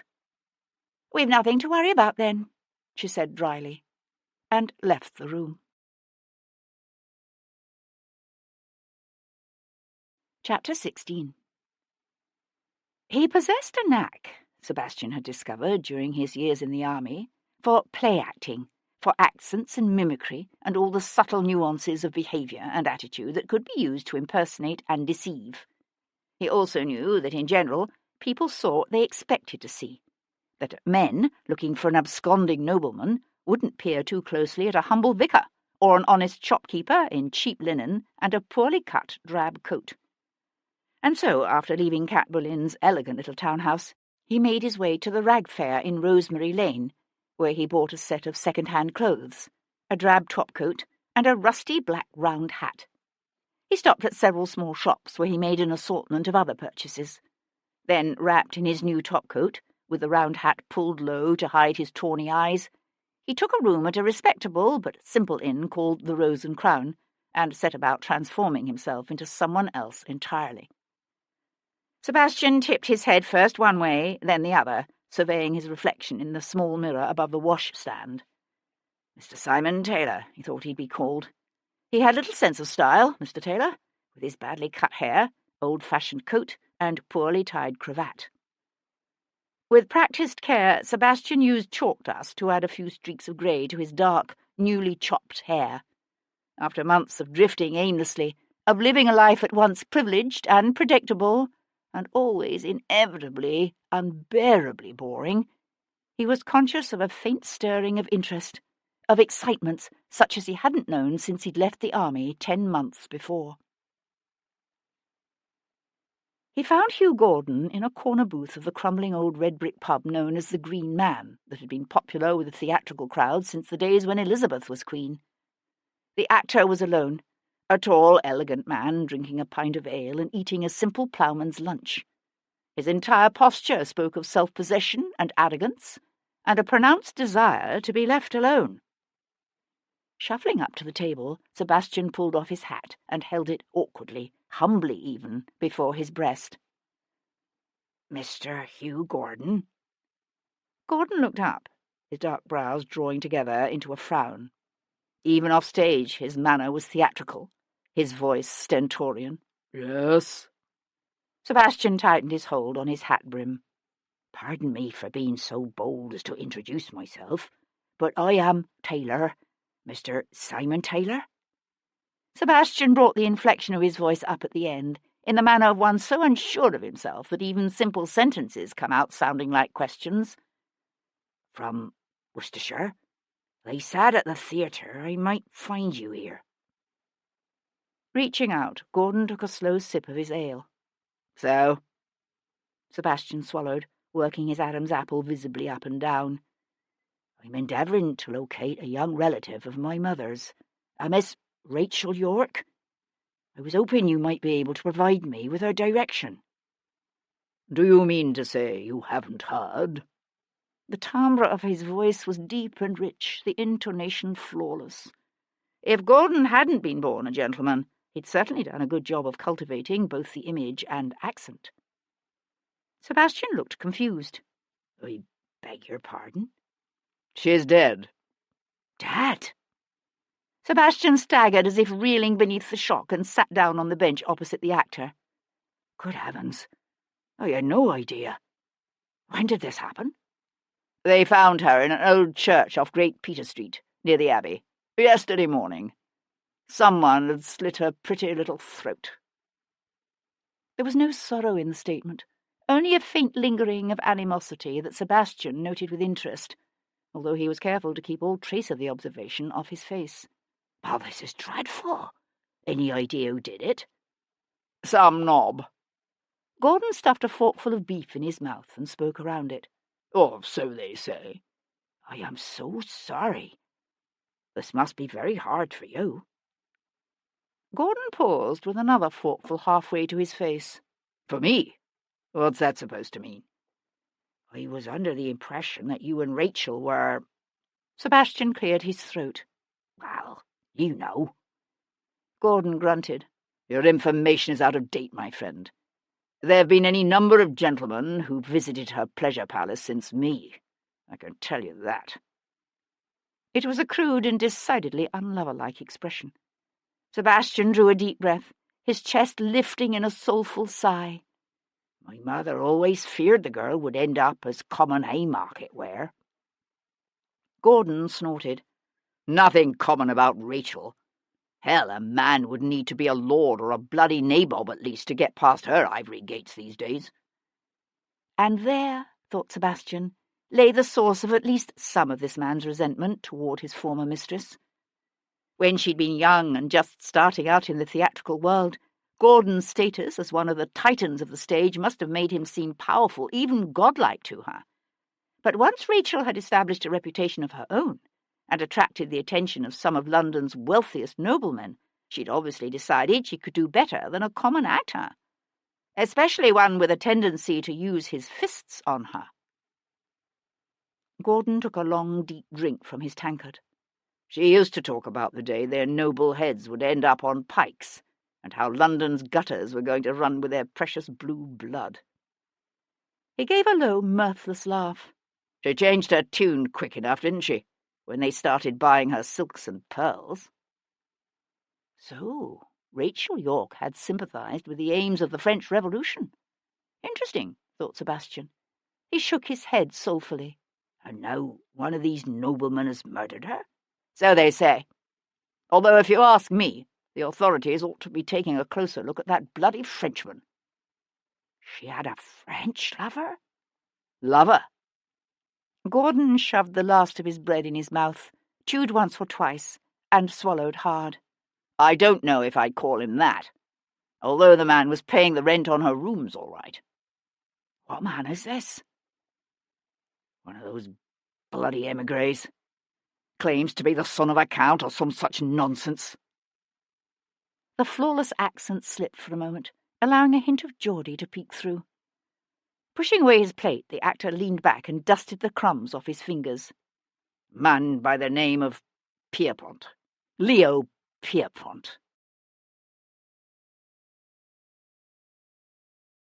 Chapter 17. Sir Henry Lovejoy had two passions left in his life. One was for justice and the law, the other was for science. Whenever he could, he attended the public lectures given at the Royal Scientific Society. He read the Scientific Quarterly, and he tried very, very hard to apply the scientific method to his investigations and legal deliberations. But every once in a while, Lovejoy went with his instincts and played a hunch. It was his instincts that kept nagging at him over this latest killing, whispering to him that there had to be more to Rachel Yorke's murder in the Lady Chapel of St. Matthew of the Fields than Constable Edwin Maitland had so far discovered. And so, late that afternoon, Lovejoy sought out Viscount Devlin's friend and erstwhile second, Sir Christopher Farrell, in Brooks's Club on St. James's, and set about finding out more about the Earl of Hendon's infamous Rakehell son, Sebastian. "Tell me about yesterday morning's duel between Lord Devlin and Captain John Talbot," said Lovejoy, when Sir Christopher joined him in the discreet little room tucked away at the top of the stairs that the club had provided for them. He was an unexpectedly open-faced man, Sir Christopher, with clear grey eyes and an easy manner. Nothing at all like what Lovejoy would have expected in a friend of someone as dark and saturnine as Devlin. At Lovejoy's question, he opened his eyes wide in a studied parody of innocence. "Duel? What duel?" The room contained a large mahogany table, surrounded by some half-dozen chairs upholstered in the same blue brocade as the walls. Lovejoy stood with the table between them, his gaze fixed on the other man's face. "You do your friend no favour, Sir Christopher. I have little interest at the moment in enforcing the codes against duelling, but 2 days ago a young woman named Rachel Yorke was brutally assaulted and murdered, and certain evidence, combined with accounts from a witness, have implicated Lord Devlin. Therefore, the more we know about his lordship's movements these last few days, the closer we will be to understanding the truth of this matter. If you have any information which is pertinent, it would behoove you to provide it. So I ask you again, who was the challenger? Lord Devlin?" Sir Christopher hesitated a moment, then shook his head. "No. Talbot." "When and where precisely was this challenge issued?" Farrell went to look out the window, his hands clasped behind his back. It was a moment before he answered, his words coming out jerkily, as if he begrudged the magistrate each and every one. "Tuesday afternoon, at White's. Sebastian was standing near the entrance to the gaming room, holding a glass of wine. Talbot jostled him in such a way that wine from Sebastian's glass splashed onto Talbot's boots. He demanded satisfaction." Lovejoy nodded in understanding. "That was the public justification for the duel. Now tell me the real reason." Farrell swung around, one eyebrow arching in aristocratic affront. "I beg your pardon?" Lovejoy returned only a tight, bland smile. "There are those who say Lord Devlin was having an affair with Captain Talbot's wife." Sir Christopher met Lovejoy's questioning gaze, and Lovejoy thought, the man must be hopeless at the gaming tables. Everything he considered, everything he felt, showed on his face. Lovejoy knew the precise moment when Farrell decided to let go of his resistance. Blowing out his breath in a long sigh, he came to sit in one of the chairs ringing the centre table. "Talbot certainly thought so," he said, propping his elbows on the table and sinking his chin into his hands. "But it wasn't true. Devlin's relationship with Melanie Talbot never went beyond friendship." "You believe that?" Sir Christopher nodded glumly. "Last spring, at a ball at Devonshire House, Sebastian heard someone crying in the garden. He's got the damnedest hearing a body could ever imagine, you know. Anyway, he went to investigate, and found Talbot's wife. The bastard had taken exception to the way she was looking at one of the violin players, and worked her over pretty bad before storming off in a fit. Sebastian took her home. But that wasn't the end of it. Farrell dropped his hands into his lap and sat back. No. She needed a friend, and Devlin became one. I always thought she was more than half in love with him, but Devlin's not the kind of man to take advantage of another person's vulnerability. Lovejoy eyed the other man consideringly. How well do you know him? A slow, unexpectedly boyish smile spread across Sir Christopher's face. Better than I know either of my own two brothers. Sebastian and I were at Eton together, and Oxford after that. But you didn't join the army with him? Sir Christopher's smile faded. No. I didn't even know what he'd done till the day before he was set to leave England. A bit of a start, that, was he not? Sir Christopher fell into a troubled silence, as if considering his next words. Then he said, About a year after we came down from Oxford, Sebastian fell in love with a woman the Earl considered unsuitable. He threatened to cut Sebastian off without a penny if he married the chit. Lord Hendon objected to the lady's birth. Farrell rubbed his nose. She was a Cyprian. Ah, said Lovejoy. It was difficult to imagine the proud, arrogant young man he'd first met in the library at Brook Street doing anything so improper or foolish as to fall in love with an incognita. But then it must have all happened long ago. One wondered how much, if any, of that impetuous romantic youth could still be found in the cool, hard man Lord Devlin was today. Sebastian swore he'd marry the girl anyway. Only the lady in question had no interest in marrying a pauper. Once she realised Hendon meant what he'd said, she broke it off. So Devlin went to war to get himself killed. I'm not so sure it was as dramatic as all that. Let's just say he was anxious to get away from England for a spell. Understandable, said Lovejoy smoothly. Yet I gather he volunteered for some rather dangerous assignments. He was in intelligence, if that's what you mean. He was good at it. Lovejoy made a non-committal humming sound. So I've heard. Yet I understand he left the service last year under something of a cloud. What was that about, I wonder? Sir Christopher returned Lovejoy's questioning look with a mulish stare. I don't know anything about that, he said, and on this, it seemed, Sir Christopher would not be drawn. Lovejoy shifted his approach. Did you see Lord Devlin this last Tuesday evening? Of course. Sir Christopher's eyes remained narrowed. The man might be easy-going, Lovejoy thought, but he was no fool. He knew to what end Lovejoy was circling back around. We were at Watier's all night, until dawn the next morning, when we drove out to Chalk Heath. Lovejoy gave a tight smile. Yes, but you see, it is his lordship's movements earlier in the evening we're interested in. According to our information, Lord Devlin didn't arrive at Watier's until shortly after 9 o'clock, although he left his house some 4 hours earlier, approximately 5. His lordship claims he spent the intervening 4 hours simply walking the streets of London, but unfortunately he says he was alone. Sir Christopher set his jaw and glared back at Lovejoy. If Devlin says he was out walking, then that's where he was. The man had too open a face and too natural a disposition toward honesty, Lovejoy thought, to ever be anything other than a terrible liar. The magistrate spent the next 10 minutes pressing Sir Christopher for the truth, but in the end Lovejoy gave it up. He'd have better luck, he decided, with the unhappily married Melanie Talbot. Chapter 18. Rachel York had kept rooms on the first floor of a neat little lodging-house in Dorset Court, not far from Cat's own townhouse. But it was mid-afternoon by the time Cat was able to get rid of Lord Stoneleigh and make her way there. Already the light was fading from the day.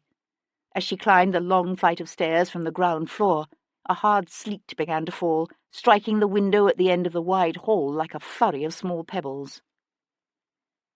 You won't find anyone there, I can tell you that, said a querulous female voice floating down from the second floor just as Cat raised her hand to knock. Crossing the hall, Cat stuck her head over the banister and looked up. "Excuse me?" She found a small face deeply wrinkled by time and surrounded by a halo of white hair peering down at her from the gloom of the second floor. "She's dead, murdered in a church, God rest her soul." Actually, it was her maid, Mary Grant, I was interested in seeing. I thought I might like to hire her, if she's in need of a new position. Huh? She's long gone, that one. Cleaned the place out first thing this morning, she did. Cat was starting to get a crick in her neck. She shifted around to a more comfortable position. She could see the woman better now. So small she had to stand on tiptoe to rest her arms on the top of the upper banister.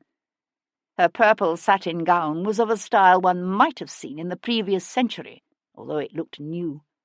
Just like the ropes of pearls and emeralds and rubies draping her neck and thin wrists looked real, at least in this light and from this angle. "Cleaned it out." "Took everything," said the elderly woman, her inflection betraying lingering traces of a Highland accent. "Carried it right off. Easy enough to do, I suppose, seeing as how her mistress already had most everything packed." Rachel was moving to new lodgings? It was news to Cat. "Huh? Leaving London, more like, if you ask me." Leaving? "That's what I thought, although she wasn't exactly what I'd call forthcoming, that girl. All a twitter this week she was, up in the trees one minute, scared of her shadow the next. She'd found some way to get her hands on some money, was what I thought." The old woman expelled her breath in a little Lot of good it did her, in the end. "But I thought there was a constable here. How could Mary Grant have taken anything without his knowing?" The old woman didn't seem to find Cat's interest in details in any way unusual. She gave another of her little hmms.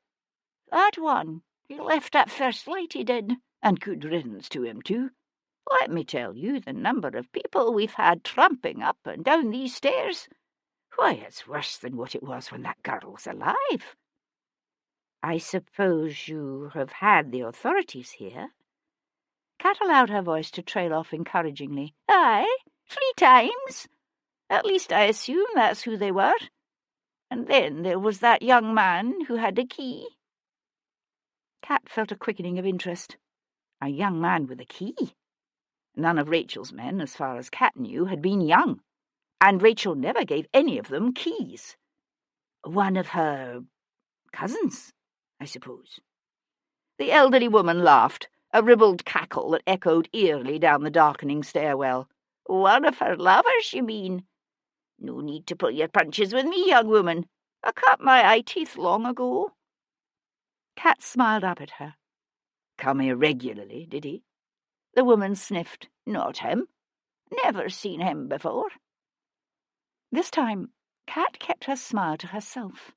She had no doubt the old woman kept a very, very close watch on the stairwell's comings and goings.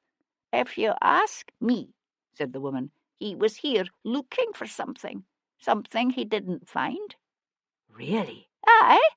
Had him down there a good 5 minutes, going from room to room, and I says to myself, he must be searching that place. And then what does he do but come up here and knock at my door bold as brass, wanting to know if I had any idea where that maid had taken herself off to." "As if I would." The old woman fixed Cat with a speculative look. "You're an actress too, I suppose?" "Well," said Cat hastily, "if Mary Grant is indeed gone, then I suppose I'm wasting my time looking for her here. Thank you for your help." Cat was aware of that bright, curious gaze fixed upon her as she walked back down the stairs, her steps slow and deliberate. It wasn't until she had almost reached the ground floor that she finally heard the click of the old woman's door closing above. Slipping off her half-boots and hugging the walls so that the treads wouldn't creak, Cat darted back up the steps. The lock on Rachel's door was a simple mechanism, easy enough to pick when one has the right training. Cat let herself in and closed the door quietly behind her. Rachel had done well for herself in the 3 short years she'd trodden the boards. The rooms were well proportioned and richly panelled, the hangings at the windows of draped velvet. But the old woman was right. Where once had stood gleaming polished tables and satin settees were now only small piles of rubbish and other litter strewn here and there. Her bare toes curling away from the cold floorboards, Cat crept softly through the empty, echoing drawing-room and interconnecting dining-room. Rachel's maid had left very little. At the back of the house lay the chamber Rachel had used as her bedroom, its walls covered in a flattering pink silk. It was to this room that Cat now went. Crossing the bare floor, she carefully drew back the heavy drapes and let the fading light of the dying day into the room. Then, her arms at her chest, hugging herself against the cold, she went to stand before the fireplace. The mantel had been cleverly worked, of carved wood painted to resemble marble. Kate studied the fluted pilasters, the scroll-like capitals. She touched first one decorative segment, then the other, pushing, twisting. It has to be here somewhere, she thought, just as a small section of the architrave pulled away from the others. Thrusting her hand into the gaping blackness of the secret nook, she drew out a small book, its gilt-edged pages bound in red leather and tied up with a thong. Rachel's appointment book. Cat checked the compartment again, but it was empty. Untying the leather thong, Cat leafed quickly through the book.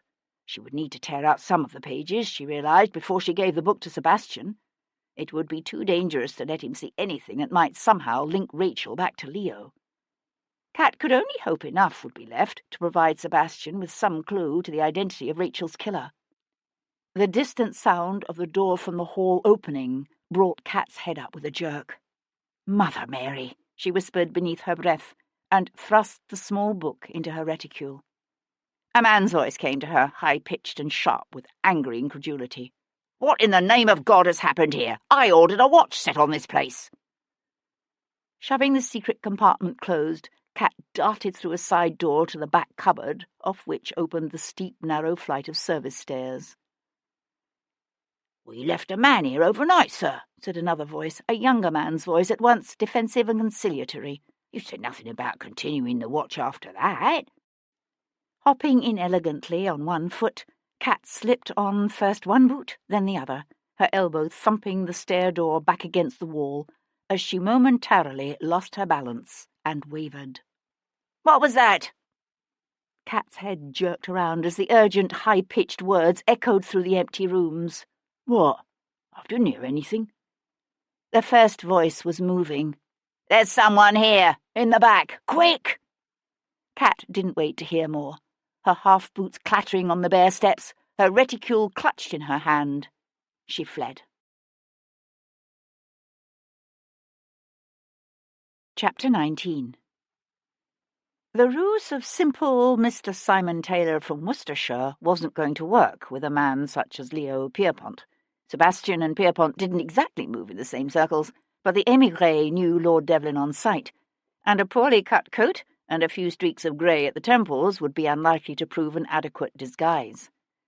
Pierpont had a reputation amongst the ton for shrewdness. So Sebastian visited a discreet shop on the Strand, where he provided himself with a neat little French Cassanière flintlock pistol with a cannon muzzle and stepped breech, which fit snugly into the front pocket of his greatcoat. Then, as an early dusk fell over the city and the lamplighters struggled against a steady rain and sharp January wind, he set off for Half Moon Street. Leo Pierpont hurried down his front steps, his coat collar turned up and hat brim pulled low against the wind-driven rain. "Cavendish Square," he told the hackney driver, shutting the door behind him with a snap. "There are more reasons than one might suppose," said Sebastian, lounging at his ease in the far corner, "for the beau's assertion that gentlemen should avoid riding in hackney carriages." The Frenchman's start of surprise was almost immediately controlled. "I beg your pardon," he said, his glance darting betrayingly to the door. "I didn't realize that Jarvey already had a customer." He had quite a reputation as a swordsman, this Frenchman, his slim body still energetic and agile despite his 40 or 50 years. Sebastian slipped his hand from his pocket and calmly aimed the flintlock at the Frenchman's chest. "I think you understand." Leo Pierpont stretched out his legs, settled deeper into the seat and smiled. "Then I fear you overestimate my powers of imagination." "Yet you know who I am." "Of course." His eyebrows rose in a very Gallic expression of disdain. "Wherever did you find that appalling coat?" Sebastian smiled. "The Rag Fair in Rosemary Lane." "It looks like it. An effective disguise, I suppose, in its way, but only so long as the authorities fail to realize they should be seeking their missing Viscount amongst the ill-dressed, I'm not worried. I suspect you have your own reasons for avoiding the authorities, at least when the topic of conversation is Rachel York. And if your suspicions are incorrect, there is that, of course. Still, it's interesting, don't you think, that you were the man paying the rent on her rooms?" A carriage rattled past, the glow from the torches carried by its link boys slanting in through the hackney window to highlight the Frenchman's sharp, hawkish features. "Who told you that?" Sebastian lifted one shoulder in a careless shrug.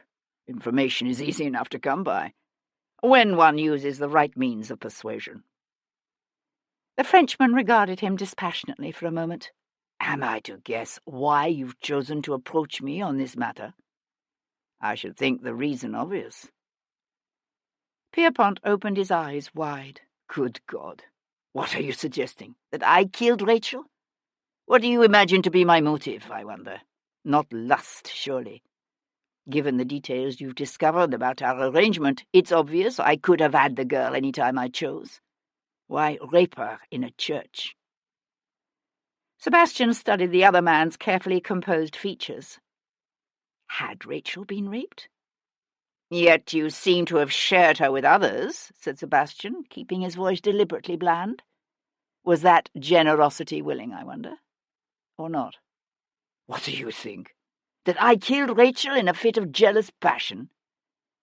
Pierpont waved one long, delicate hand through the air in a dismissive gesture. "Such a fatiguing emotion, jealousy, apart from being rather primitive and plebeian. You see, I am not a possessive man, my lord. The arrangement Rachel and I had suited us both, however strange some might find it." "There are other reasons to kill." A gust of wind caught the carriage and rattled the glass in the window frame as they turned onto New Bond Street. "There are reasons, yes. But to slit a woman's throat, viciously, repeatedly, until her head is virtually severed from her body. What manner of man does that, You tell me." Pierpont sat silent for a moment, his chin sunk onto his chest, his thoughts seemingly elsewhere.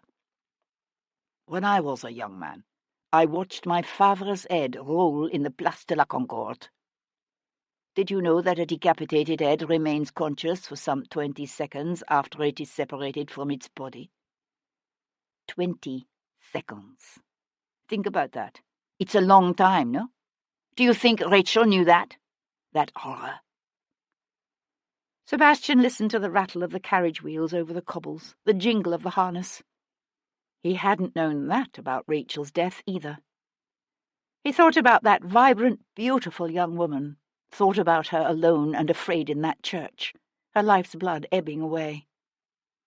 "You don't ask, but I'll tell you anyway," said Pierpont, his lips drawing back in a cold, hard smile. "Tuesday night, I hosted at a dinner party attended by some half-dozen highly respectable people who can swear I was at home the entire evening. So you see, my friend, you need to seek elsewhere for Rachel's murderer, if you are not, in fact, he." The hackney slowed, swinging wide into Henrietta Place. Sebastian reached for the door handle. He didn't doubt the Frenchman knew more than he'd been willing to admit, but they were almost to Cavendish Square, and Sebastian had no desire to be seen there. He was beginning to realize how little he really knew about either Rachel York or her death. He knew she'd been murdered in the Lady Chapel of a small parish church near Westminster Abbey, after telling her maid she was going to meet him, and that one of his pistols had been found tangled in her clothes. But he had only Pierpont's word for it that she'd been raped, and that her throat had been repeatedly, savagely slashed. He didn't even know who had found her, or at what time precisely she had died. These were things he needed to learn if he were to have any hope of tracking down the real killer. And it occurred to him that he knew someone who might just be able to tell him. Chapter 20.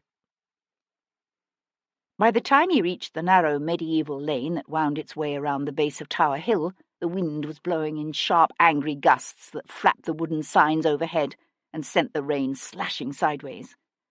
In the lee of the deep crumbling arch of a doorway, his eyes narrowed against the wind-driven rain, Sebastian studied the huddle of old stone buildings opposite. The surgery was dark, but he could see a light burning in the small house beyond it. He cast a quick glance up and down the street. The freezing rain had driven most people indoors. There was no one to see him as he crossed the lane and knocked on the house's weathered front door. A dog barked in the distance. Sebastian heard the thump of uneven footsteps coming down the hall. Then there was silence, and Sebastian knew he was being watched. A wise man did not open his door to strangers at night, even when that man was a surgeon. A bolt slid open, and the door swung inward. The man, who stood just inside the narrow, low-ceilinged hall, was young still, no more than 30, a dark-haired Irishman with a ready smile that crinkled the corners of his eyes and brought a roguish dimple to one lean cheek. "Ah, it is you," said Paul Gibson, opening the door wider and stepping back. "I was hoping you might come to me." Sebastian stood where he was. "You've heard what they're saying." "Sure then, but you don't expect me to be believing everything I hear now, do you?" Sebastian laughed and stepped inside. Paul Gibson bolted the door, then led the way back down the passage, the smoothness of his gait marred at each step by a peculiar little half-hitch. He'd been an army surgeon once, even after a cannonball took off the lower part of his left leg. "Come into the kitchen. It's warmer there and closer to the food." Sebastian had bought a paper-wrapped sausage midway through the morning, but he hadn't stopped for lunch, and now it was past dinner time. The fragrant warmth of the kitchen folded itself around him, and he smiled. "Food does sound uncommonly good at the moment." "There are some gentlemen of my acquaintance," said Paul Gibson later, when they were seated at a table before the kitchen fire with a joint of cold ham, a crusty loaf of bread, and a bottle of wine. "They're in the brandy trade, if you know what I mean. And I've no doubt but what they'd be agreeable to—" "No," said Sebastian, reaching for another slice of ham. Paul Gibson paused with his wineglass halfway to his mouth. "No." "No. Why does everyone keep trying to introduce me to their friendly neighbourhood smuggler?" Sebastian met his friend's arrested gaze. "I'm not running, Paul." Paul Gibson took a deep breath and let it out through pursed lips. "All right. So how can I help?" "You can tell me what you know about Rachel York's death. Are you the one who did the post-mortem?" In the 2 years since he'd left the army, Paul Gibson had set up a small practice here in the city, but he focused a considerable portion of his time and energy on research and writing and the teaching of medical students, as well as providing the authorities with his expert opinion in criminal cases. "There was no post-mortem." "What?" He shrugged and emptied the last of the wine into Sebastian's glass. "They're not automatically done, you know, and in this instance there wasn't much of a reason for one, really. It was fairly obvious how she died." "You saw the body?" "No. A colleague of mine was called in." Lurching to his feet, the Irishman limped across the kitchen to fetch another bottle of wine. "It was a brutal attack from the sounds of it. She'd been beaten as well as raped, her throat slashed not once but many times." It fit with what Pierpont had told him, but Sebastian had been hoping for more. "Would it be possible for you to arrange to see her?" Gibson shook his head. "Too late. The body's already been turned over for burial. The theatre's arranging it." Sebastian swirled his wine thoughtfully in his glass. "What do you think you're going to do, Gibson swung his wooden leg over the opposite bench to sit down again with an awkward lurch. "Find the man who killed her yourself? If I don't, who will? It's not an easy thing, solving a murder." Sebastian looked up to meet his friend's narrowed, worried eyes. "You know what I did in the army." "Yes, but there's a difference, I should think, between being a spy and finding a killer." "Not as much as one might imagine." A hint of a dimple appeared in the Irishman's cheek. So, have any suspects yet? Sebastian smiled. 2, as a matter of fact. There's an actor by the name of Hugh Gordon. Ah, I saw him just last month. A very effective actor. That's him. Seems Rachel York was his mistress when she first started at the theatre. He took it badly when she left him. Paul Gibson frowned. How long ago was this? Some 2 years ago. The Irishman shook his head. Too long. If she'd just left him, I could see it. But passions cool with time. One might think so, except that he still sounds surprisingly bitter to me. I get the impression Mr. Gordon nourishes Republican sentiments that he believes Rachel York once shared. I'd say he is as bothered by the blue blood of her recent lovers as anything else. The Irishman drained his glass. So, who is her current lover? Sebastian reached for the bottle and poured his friend some more wine. She seems to have been involved with an extraordinary number of gentlemen, at least on a superficial level. But the only one of any significance I've discovered so far is a Frenchman who is paying the rent on her rooms, an émigré by the name of Leo Pierpont. A Frenchman? That's interesting. What do you know about him? Not a lot. He's a man in his late 40s, I'd say. Came back here in '92. He's known as a good swordsman, but I've never heard anything to his discredit. I put my money on the Frenchman. Sebastian laughed. That's because it's the French who shot away the bottom half of your leg. Besides, he has an alibi. On the night Rachel was killed, he was giving a dinner party, or so he says. He could be making it up, of course, but it should be easy enough to check. Unfortunate. Gibson shifted in his seat, a grimace of pain flashing momentarily across his face as he moved his leg. Neither sounds like a very promising suspect to me. Is that the best you can come up with? So far. I was hoping Rachel's body might give me some idea what direction to look in next. Outside, the wind gusted up, buffeting the back of the house and eddying the flames on the hearth. Paul Gibson turned toward the fire, the flickering light playing over the thoughtful planes of his face. After a moment, he opened his mouth to say something, closed it, then finally said in a rush, "You know, there might be a way." Sebastian studied his friend's averted profile. A way to do what? A way that I could get a look at Rachel York's body. Do a thorough autopsy. How's that? We could hire someone to steal the corpse tomorrow night after it's been buried. No, said Sebastian. Gibson swung to face him. I know some men who'd be willing to do it without— No, said Sebastian again. His friend's lips thinned with exasperation. That's done all the time. Ah, yes. £20 for a long, 15 for a half-long, and 8 for a short. A long being a man, a half-long a woman, and a short a child. But just because it happens all the time doesn't mean that I have to do it. The Irishman fixed him with a steady stare. If she were given a choice, which do you think Rachel York would prefer? That her body be left to rot in its grave? Or that the man who put her there be brought to justice? Well, we can hardly ask her now, can we? Paul Gibson sat forward, his hands coming up, palms pressed together. Sebastian, think about this. Whoever this man was, he could kill again. In fact, he almost surely will kill again. You know that, don't you? But as long as the authorities are looking for you, they're not going to be doing anything to find him. Sebastian didn't say a word. Gibson flattened his hands on the scarred wooden tabletop and leaned into them. She's dead, Sebastian. The woman who was Rachel York is long gone. What's left is just a shell, a husk that once held her. In a month's time, it'll be rotting pulp. That's simple justification, and you know it. Is it? What we would do to her is no worse than what time will do to her. And there's nothing you can do to stop that. Sebastian took a deep, bitter swallow of his wine. He told himself Paul was right. that catching Rachel's killer was more important than preserving the inviolability of her grave. He told himself her killer could, if free, kill again. But it was still wrong. He raised his gaze to his friends.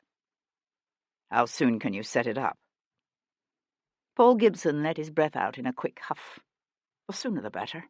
I'll send a message to Jumpin' Jack first thing in the morning." "Jumping Jack?" The Irishman's dimple flashed, then was gone. "Jumpin' Jack Cochrane.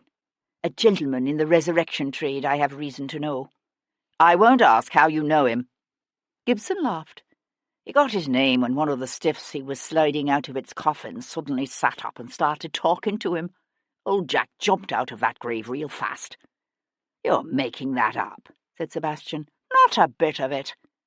The lads he had with him were all for swinging a shovel at the man's head and finishing him off right then and there, but Jack would have none of it. Hauled the fellow off to an apothecary, and even paid the bill when the unlucky devil died anyway." "I'm filled with admiration for the man's character," Sebastian said with a grin, and rose to leave. The Irishman's face fell. "You're staying, aren't you?"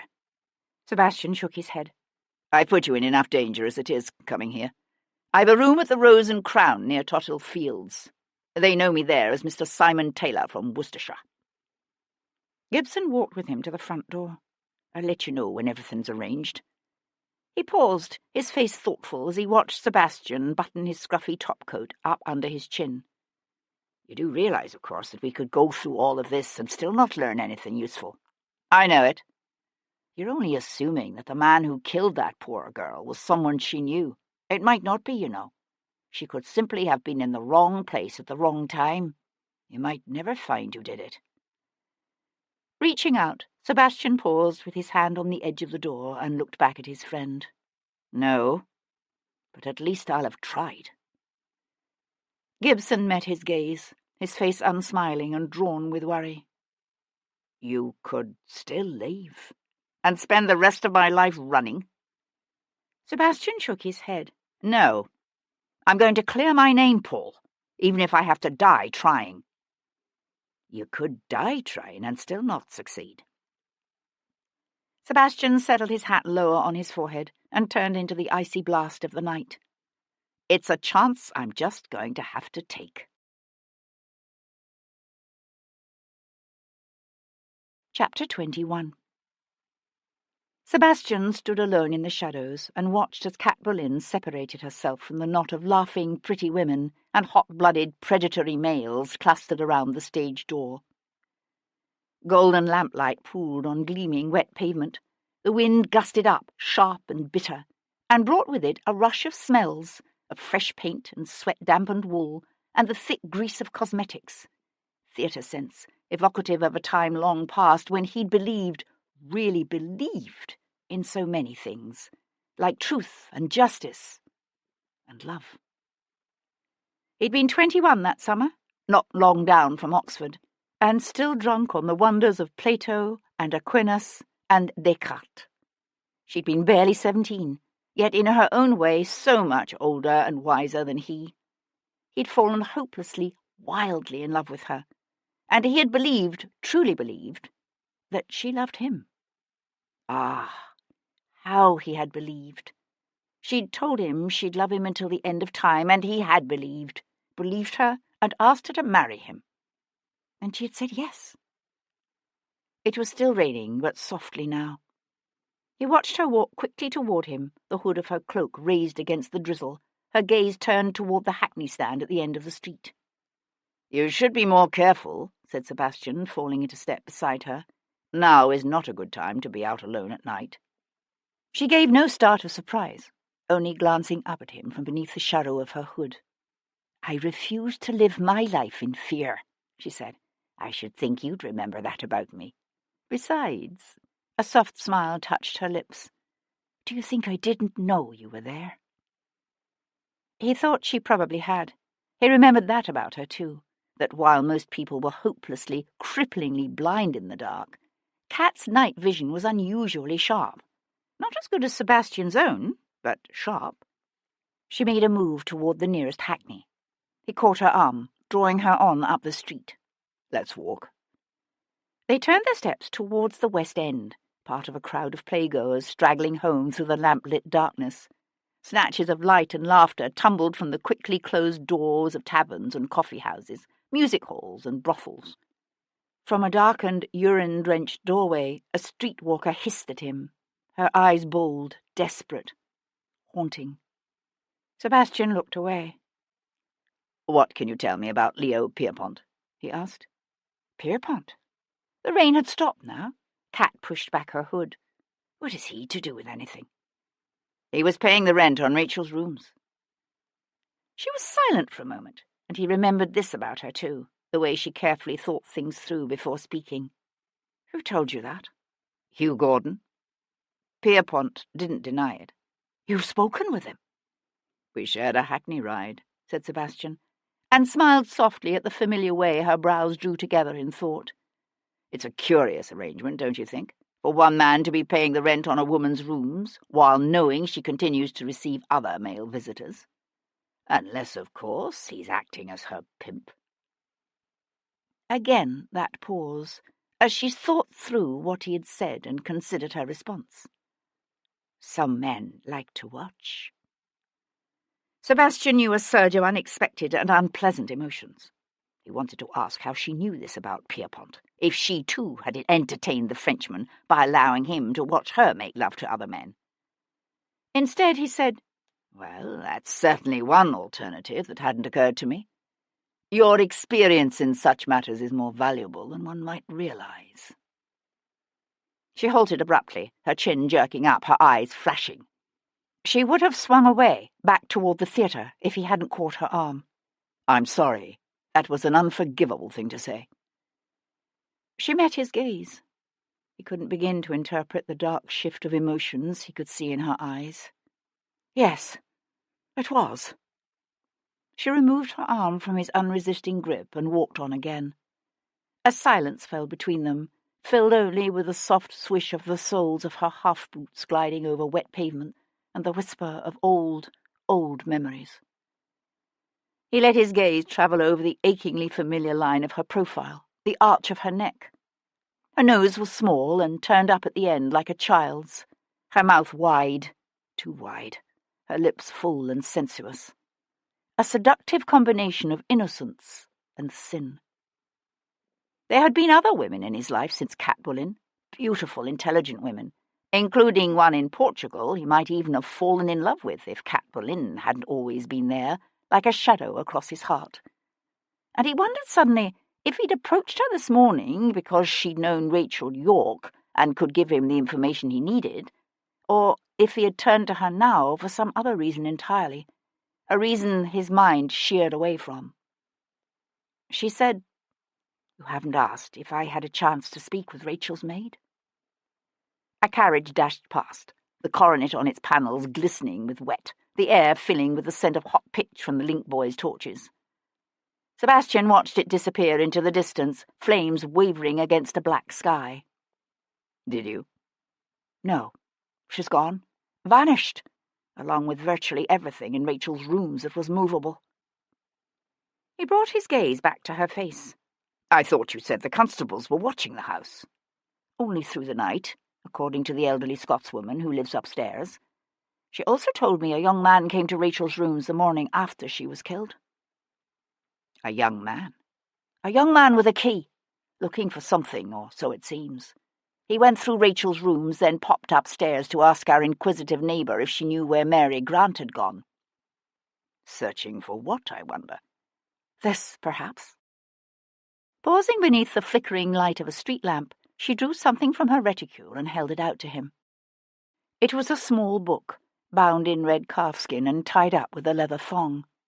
"I thought her rooms had been emptied," he said, taking the book and loosening the knot in the leather. "She kept it in a secret compartment in the mantelpiece." "She didn't say how she'd known about that compartment." He glanced up at her, then down at the book. It was fairly new, less than a fifth of its pages having been used. "And most of those first pages were now missing." "The front pages are being cut out," he said, running one finger along the ragged edges. The clouds overhead shifted fitfully with the wind. The rain had cleared away the city's nearly perpetual blanket of yellow fog, allowing rare glimpses of a distant full moon. In the shimmer of moonlight, her face appeared pale and faintly troubled. It's almost as if she knew something might happen to her. Assuming it was Rachel who did it. Sebastian thumbed through the dozen or so pages that were left. They covered little more than the previous week. You think she was protecting someone? I don't know. It seems a reasonable explanation, doesn't it? There was another explanation, of course, that Cat Boleyn had cut the pages out herself. Only, if there had been something here she hadn't wanted Sebastian to know about, why bother to give him the book at all? Why not simply destroy the thing and claim it had never been found? Why even offer to go to Rachel Yorke's rooms in the first place? To keep him from discovering whatever secret had been written on those missing pages? But why? Why? Have you looked at what's left? He asked. She nodded.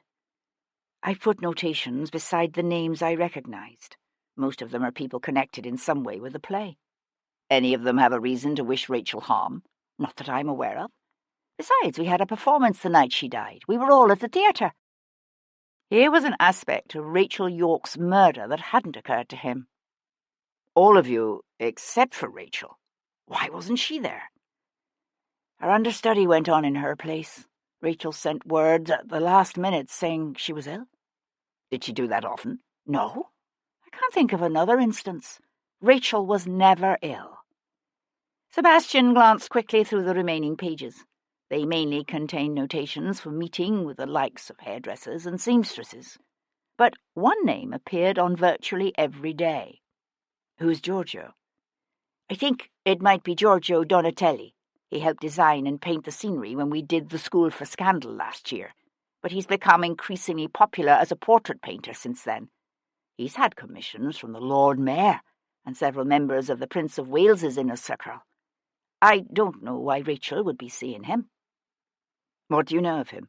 Not much, except he's young and rather romantic-looking. He's Italian. Our young man with the key? I don't know. It's not like Rachel to give any man the key to her rooms. Sebastian started to put the book in his pocket, but she reached out and touched his arm, stopping him. You didn't look to see if she'd written down her Tuesday night appointment at St. Matthew of the Fields? Somewhere in the night a tomcat howled, a deep, throaty caterwaul of primal bestiality. Sebastian met the gaze of the woman beside him. Did she? Yes. There was a ribbon stitched into the binding for use as a place marker. The book opened easily to its last entry. At the top of the left-hand page, in a neat, well-schooled copperplate, Rachel Yorke had written Tuesday, 29th of January, 1811. Sebastian scanned that day's entries. She'd had a lesson with a dancing master at 11 that morning, another appointment near the theatre at 3. Then he saw the words St. Matthew's, and beside that, a name. St. Cyr. Chapter 22. Later that night, alone in his small chamber at the Rose and Crown, Sebastian lit a candle, slipped the leather-bound book from his pocket, and settled down in the room's single, straight-backed wooden chair to read. All the pages containing Rachel's entries prior to the afternoon of Friday, January the 18th, had been cut from the book. Sebastian stared at the date at the top of the first surviving page. It had been bitterly cold that week, he remembered, as he followed Rachel Yorke's fine copperplate through the mundane passage of the last days of her life, through the rehearsals and performances, the lessons and appointments with tradesmen. He leafed through each successive day, scanning the entries, not realizing until he reached the morning of Thursday, the 24th, that another page was missing, the page for Thursday evening, along with the following morning, which must have been on the overleaf of the same page. Thoughtful, Sebastian thumbed back to the beginning. Was there a significance, he wondered, in the pattern of missing pages? What had happened in her life on those 2 successive Friday mornings or Thursday nights that Rachel hadn't wanted anyone to know about? Or that someone else hadn't wanted Sebastian to know? Sebastian returned to the afternoon of Friday the 25th. After that, the pages continued without interruption up to Tuesday, the 29th, the evening Rachel died, the evening she had planned to meet someone named St. Cyr in St. Matthew of the Fields. He went back again to that first page, paying more attention this time to each individual entry and to the notations Kat had made beside them in pencil. There was little out of the ordinary, singing lessons and meetings with wardrobe, a reminder to pick up a pair of dancing slippers from the shoe repair man. Each appointment with each individual would need to be checked out, of course, but Sebastian found his attention focusing on two names. The painter, Giorgio Donatelli, appeared frequently, each time with only the brief notation Giorgio and a time. But even more intriguing was an individual referred to simply as F. Kat had circled each appearance of the initial, along with a question mark. Once more, Sebastian went back to the beginning and ran through the entries. Whoever F was, he or she, appeared in the 12 days covered by the book's surviving pages twice, on the evening of Wednesday, the 23rd, and again on Monday, the 28th. In other words, Rachel had met with F the evening before the missing Thursday, and again the night before she died. A coincidence? Sebastian wondered, or not. F could be a lover, of course, someone so familiar, so dear, that a simple initial sufficed. But he could also be a person whose involvement in her life Rachel had wanted to keep secret. Why? For the same reason she had kept her appointment book hidden. Conspicuously absent from Rachel's days was the name of the man who had been paying the rent on her rooms, Leo Pierpont. If neither Pierpont nor F had been Rachel York's lover, then who had been? Sebastian found it difficult to believe that such a woman had not had one. Except then, why didn't the lover's name appear in her book? Because she took his regular appearances for granted? Or because his visits were so erratic she never knew when he might appear? A wind had come up, rattling the shutters on the window and causing the flame of the candle to flare, then almost die in a sudden cold draught. A distant burst of laughter sounded, muffled, from the common room below. Out in the hall, a board creaked. Rising quietly from his chair, Sebastian snuffed the candle flame between thumb and forefinger, plunging the room into darkness. Slipping the small French pistol he'd bought that afternoon in the Strand from his greatcoat pocket, he flattened himself against the wall, then reached out to turn the handle and throw open the door to the hall. "Holy hell!" yelped Tom, looking up wide-eyed from where he sat cross-legged on the bare floorboards opposite Sebastian's door. "Don't shoot me!" Sebastian lowered the pistol. "What the devil are you doing here?" In the dim light cast by the oil lamp dangling from a chain at the top of the stairs, the boy's face looked pinched, cold. "For such a sharp cove you can be mortal wet at times. It's watching your back, I am." "My back?" said Sebastian. Tom shrugged. "Well, your jaw, at any rate." "Why?" The boy's jaw tightened. "You paid me for a week, you did. I'm earning me wages." Sebastian dropped the flintlock into his coat pocket. "Let me get this straight. You don't see a problem in lifting a stranger's purse, but you refuse to be given wages you don't feel you've earned?" "That's right," said Tom, obviously glad to be understood. "I got's me pride." "And a highly original set of principles," said Sebastian. The boy simply looked up at him, puzzled. A gust of wind slammed against the inn, whistling through the eaves and sending an icy draught sluicing down the corridor. Tom shivered, his thin arms creeping around his legs, hugging them closer to his body. Sebastian sighed. "It's a bit draughty out here for conversation. You'd best come in." For a brief instant, Tom hesitated. Then he scrambled to his feet. "How did you find me, anyway?" Sebastian asked, closing the door against the cold as the boy scooted across the room to the fire. One bony shoulder lifted in a shrug. "'Tweren't difficult. All I did was ask around till I cottoned on to a young mort named Kat." "You followed me here from Covent Garden?" Tom stretched his chilblain-covered hands out to the glowing coals. A residual shiver racked his thin, ragged frame. "Aye." Sebastian studied the boy's half-averted profile. He was bright and resourceful, and determined, it seemed, to earn his wages.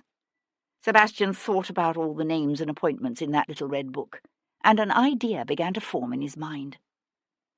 Opening the door to the room's ancient wardrobe, he rummaged around and came up with a quilt and an extra pillow.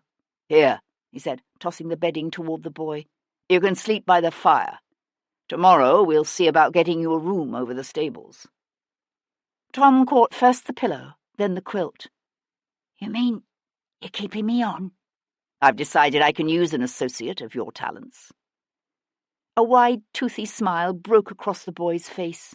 "You won't be sorry, Governor. There won't be any bung-nappers getting their dibs on your Cly or Foggles whilst I'm around, I can tell you that. Nor any trippers up, nor rampsmen thinking you're easy pickings." "Get some sleep," said Sebastian, turning away with a smile. "I have an early assignment for you tomorrow. I'd like you to discover the address of a certain Italian gentleman." "An Italian?" said Tom, in exactly the same tone of voice he might have used had Sebastian divulged a friendship with a cockroach.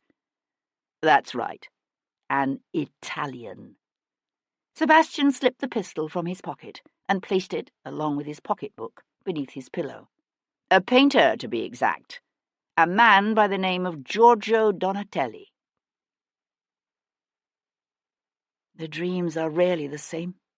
Sleep and time distort memory. Events become disjointed. Fleetingly glimpsed faces and haunting images recombine with unrelated incidents to torture and taunt. In a mist-shrouded mountain village, simple stone walls rise up scorched and shattered. Reaching out, Sebastian turns over a woman's fly-blown body to find Kat's lifeless blue eyes staring up at him. He cries out, and fresh red blood seeps from her gashed neck. Her lips move. "Aidez-moi," she says. "Help me. Je suis morte." I am dead. But the knife is in his hand, and he is the one slashing, he is the one killing, and the bloodlust runs hot and sweet through his veins. "Oi, Governor, you right there?" Sebastian opened his eyes to find the boy, Tom, sitting up, his thin body silhouetted against the glowing embers of the fire. "I'm fine. It was just a bad dream." Sebastian rolled onto his back, one bent arm coming up to cover his eyes. "Go back to sleep."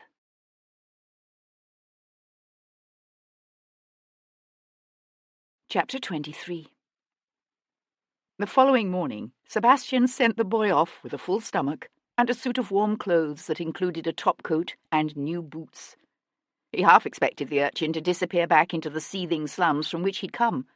But less than 3 hours later, Tom was back at the Rose and Crown with information that an Italian painter by the name of Giorgio Donatelli could be found at number 32, Almonry Terrace, Westminster.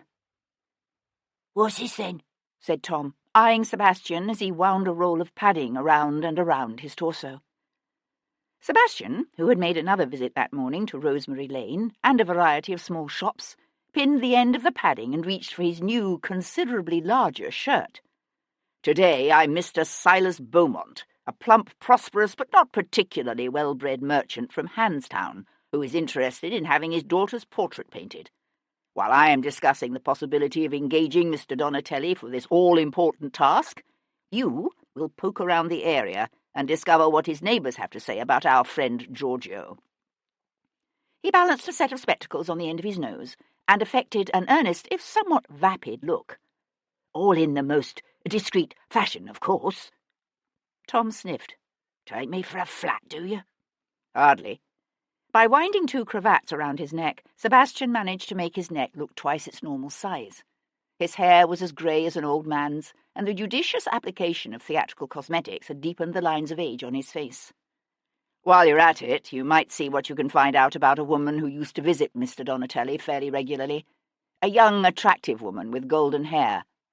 Her name was Rachel York." Tom regarded him through narrowed, thoughtful eyes. "You mean the Moor what was cut up in St. Matthew's Church a few nights back?" Sebastian glanced over at the boy in surprise. "That's right." "She the one the bolly dogs think you pushed off?" "If by that impenetrable sentence you're asking if she's the woman the authorities have accused me of killing, then the answer is yes." Sebastian shrugged into his new, very large coat. You think this Italian cove is the one what did for her? I don't know. He might be. Or he might be able to give me some ideas to where else to look. That's your lay, is it? You figure if you cotton on to the one what did do for this Rachel, then the beaks'll quit hounding you? Essentially, yes. So who else you think might have done for her? Sebastian, who was rapidly developing a healthy respect for Tom's abilities and powers of perception, gave him a quick rundown of his conversations with Leo Pierpont and Hugh Gordon. Huh, said Tom when Sebastian had finished. Me? I'd put me money on one of them foreigners.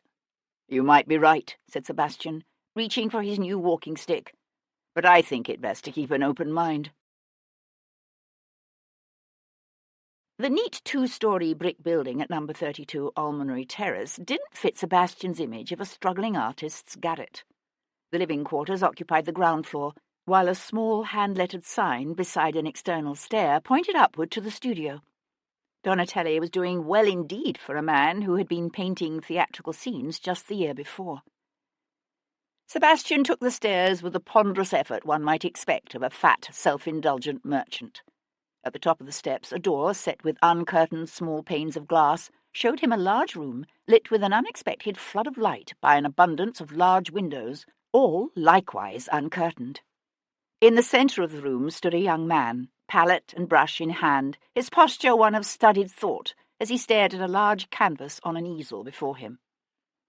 Sebastian knocked, then knocked again when the young man continued to stare at his canvas.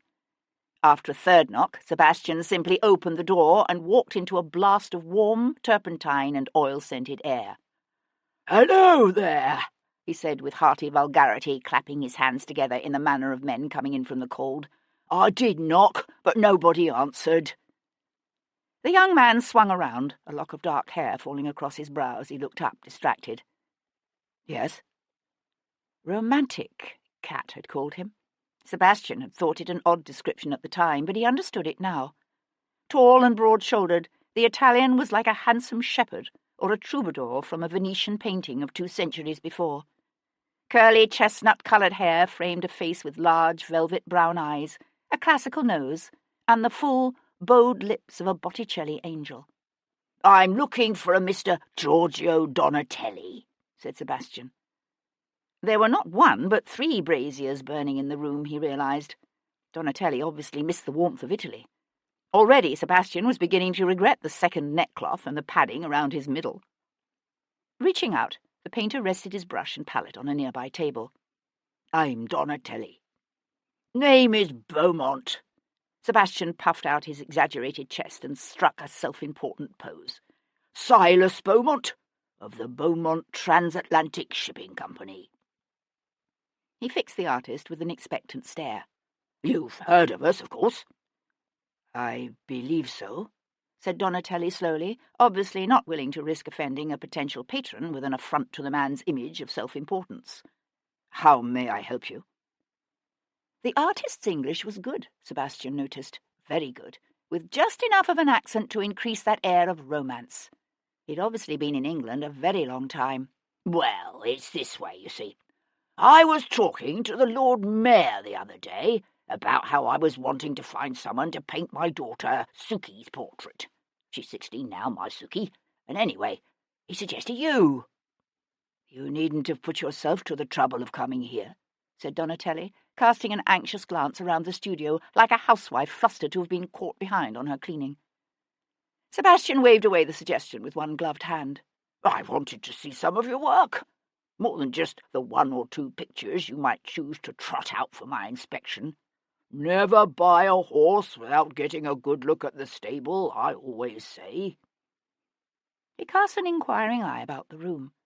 "You do have more than this, I hope?" Donatelli reached for a rag to wipe his hands. "Of course. Follow me." Still wiping his hands, he led the way through an open door to a large back room that was virtually empty except for the dozens and dozens of canvases, large and small, propped against the walls. "Ah," said Sebastian, rubbing his hands together. "This is more like what I was expecting." The painter was good, very good, Sebastian decided, making a slow tour of the room. Rather than the sentimental, flattering formality of a Lawrence or a Reynolds, here was vigour and iridescence of colour. Sebastian's steps slowed, his respect for the Italian's talent increasing as he studied portraits and sketches, vast dramatic tableaus and small studies. Then he came to a stack of paintings turned against the wall. Curious, he reached for the top canvas. "I don't think that's exactly the sort of thing you're looking for," said Donatelli, starting forward. Sebastian held him off with one outflung hand. He was looking at a painting of Rachel York, not a portrait of Rachel the actress, but a depiction of Rachel as Venus, rising naked and utterly desirable from the sea, her flesh flowing and contoured, and so realistically depicted that one saw the sensuality of a woman rather than the idealized goddess of the myth.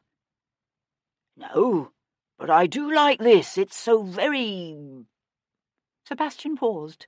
Erotic was the word that came to mind. He changed it to evocative.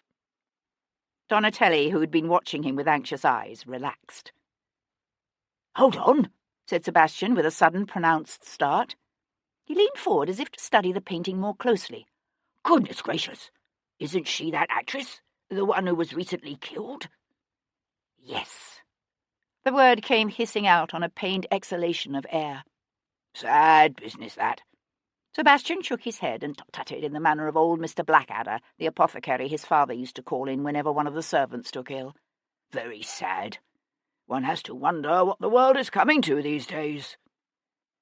He shifted the canvas to one side and found himself staring again at Rachel York, this time as a Turkish odalisque, with one toe dipped in a bath, her only covering a wisp of scarlet satin twining in and out of her bare arms. "I say, there's another painting of her, and another," said Sebastian, shifting more canvases. "And another. She modelled for you frequently, did she?" "Yes." "A remarkably beautiful woman," said Sebastian. Donatelli reached out one hand, his fingers hovering just above that vibrant, painted face, as if he might caress the cheek of the living, breathing woman herself. His hand shook, and Sebastian, watching him, thought, so he cared for her. But how much? Enough to kill her in a rage of passion? "She was more than beautiful," whispered Donatelli, his fingers curling into a fist as he let his hand fall to his side. Sebastian brought his gaze back to the woman on the canvas. This particular painting was different from the others, the colours a swirling golden riot of greens and blues, with something of Tiepolo's use of sharp shadow accents painted with vigorous gaiety against a wide sunlit sky. Here she sat upon a hillside, bathed in the bright, vibrant light of spring. She had her legs drawn up beneath a flounce of petticoats, her posture almost childlike, her head thrown back, smiling, as if caught in the instant before an outburst of carefree laughter. Sebastian looked down at the image of that vibrant, vital young woman, and he knew an unexpected stirring that was part sadness and part outrage. "She was so young," he said, "so young and full of life." His gaze lifted again to the man beside him. "It seems difficult to imagine how anyone could want her dead." A quiver of emotion, dark and painful to see, passed over the man's handsome, tormented face. "It's an ugly world, with ugly people in it. At least the police seem to know who did it. Some earl's son, is it not? A Lord Devlin?" Donatelli's lips twisted in a savage grimace of hate and bitter, useless rage. "May he rot in hell for all eternity. She knew him, did she?" The painter shook his head. "Not that I was aware of. When I first heard what had happened to her, I thought it was that other one." "That other one?"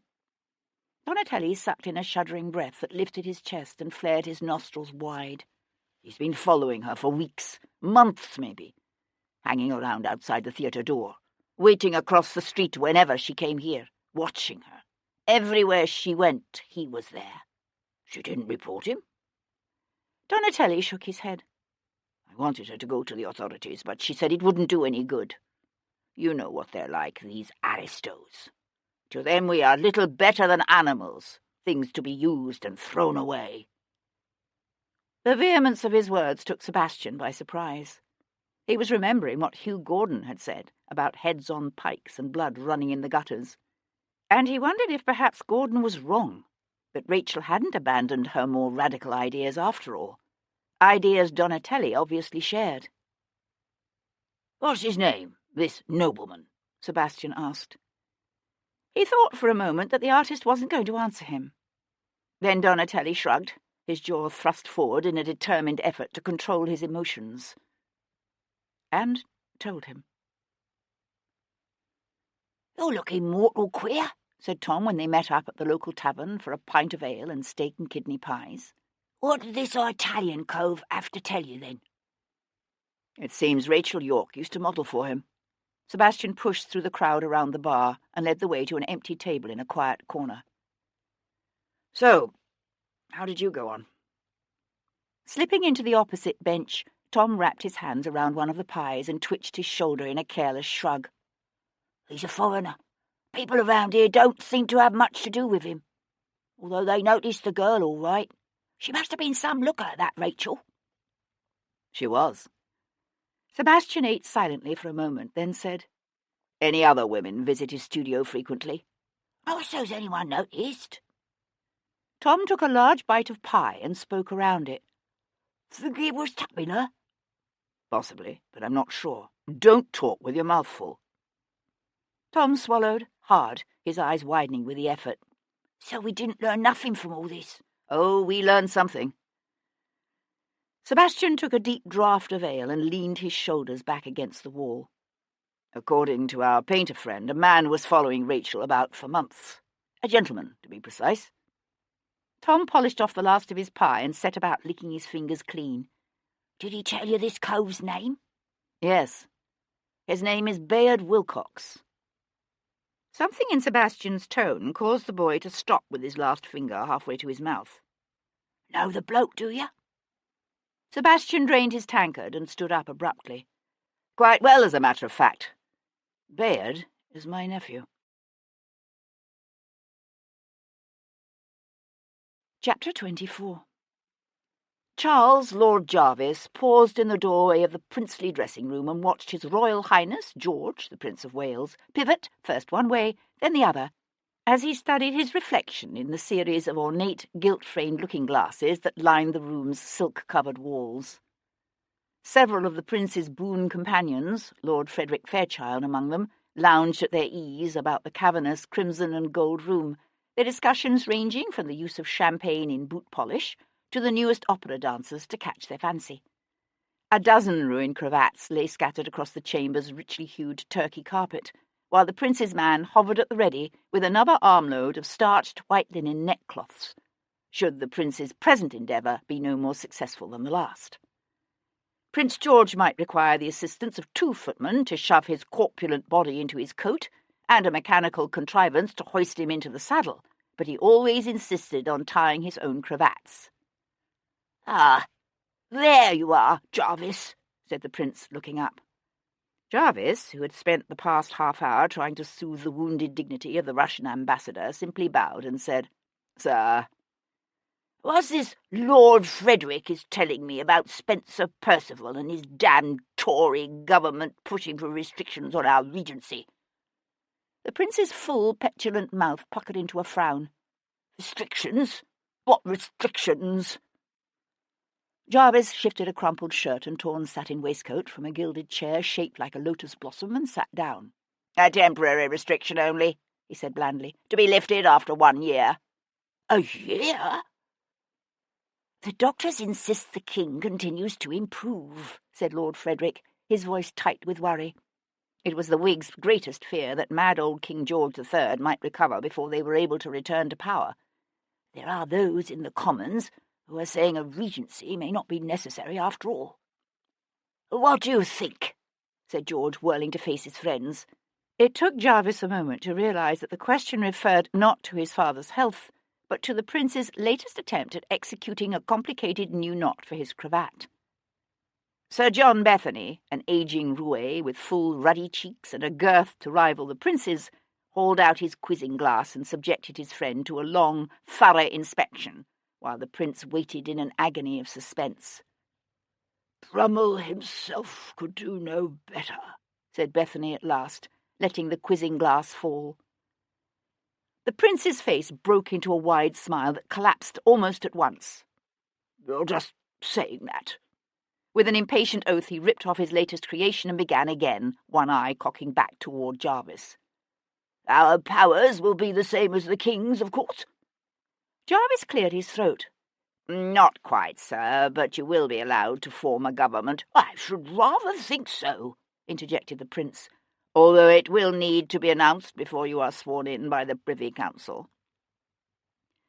The prince so often played the buffoon that one tended to forget that the blood of a host of kings, French and Spanish, English and Scottish, from William the Conqueror and Charlemagne to Henry II and Mary Queen of Scots, flowed through this man's veins. He could strike a decidedly kingly pose when he so chose. "Don't start, Jarvis," said George, suddenly every inch the prince. Jarvis inclined his head in a wordless bow. The regal manner faded almost instantly. George sighed. "If only Fox were still with us. Dashed inconsiderate thing to do, dying like that." "Just so," said Jarvis. He waited a moment, then added, "Although Percival thought perhaps—" "The devil fly away with Percival," said the prince in an explosion of warmth. "It's enough to give a man palpitations." He stopped suddenly, the fingers of one hand going anxiously to his opposite wrist. "Our pulse is galloping. The next thing you know, we'll be having abdominal spasms."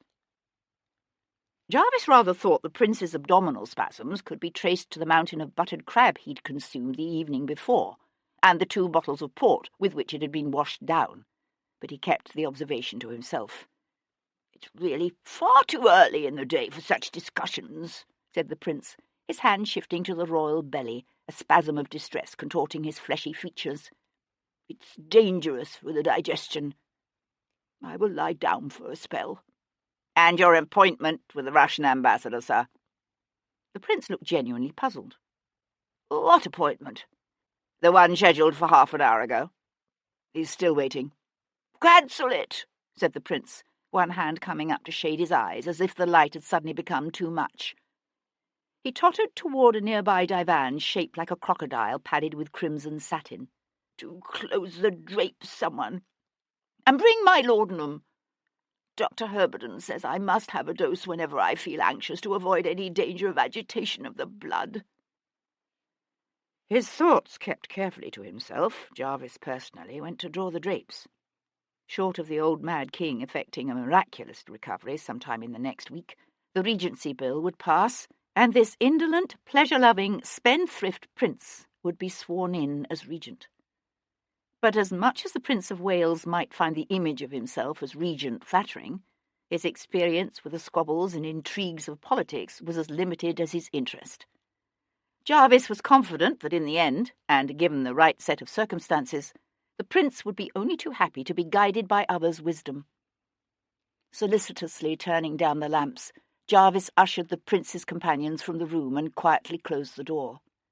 The Whigs might think their long years of political exile were about to end, but men like Lord Frederick Fairchild were too idealistic to anticipate the lengths to which their opponents were willing to go to keep them out of power, and too mealy-mouthed to ever be ruthless themselves.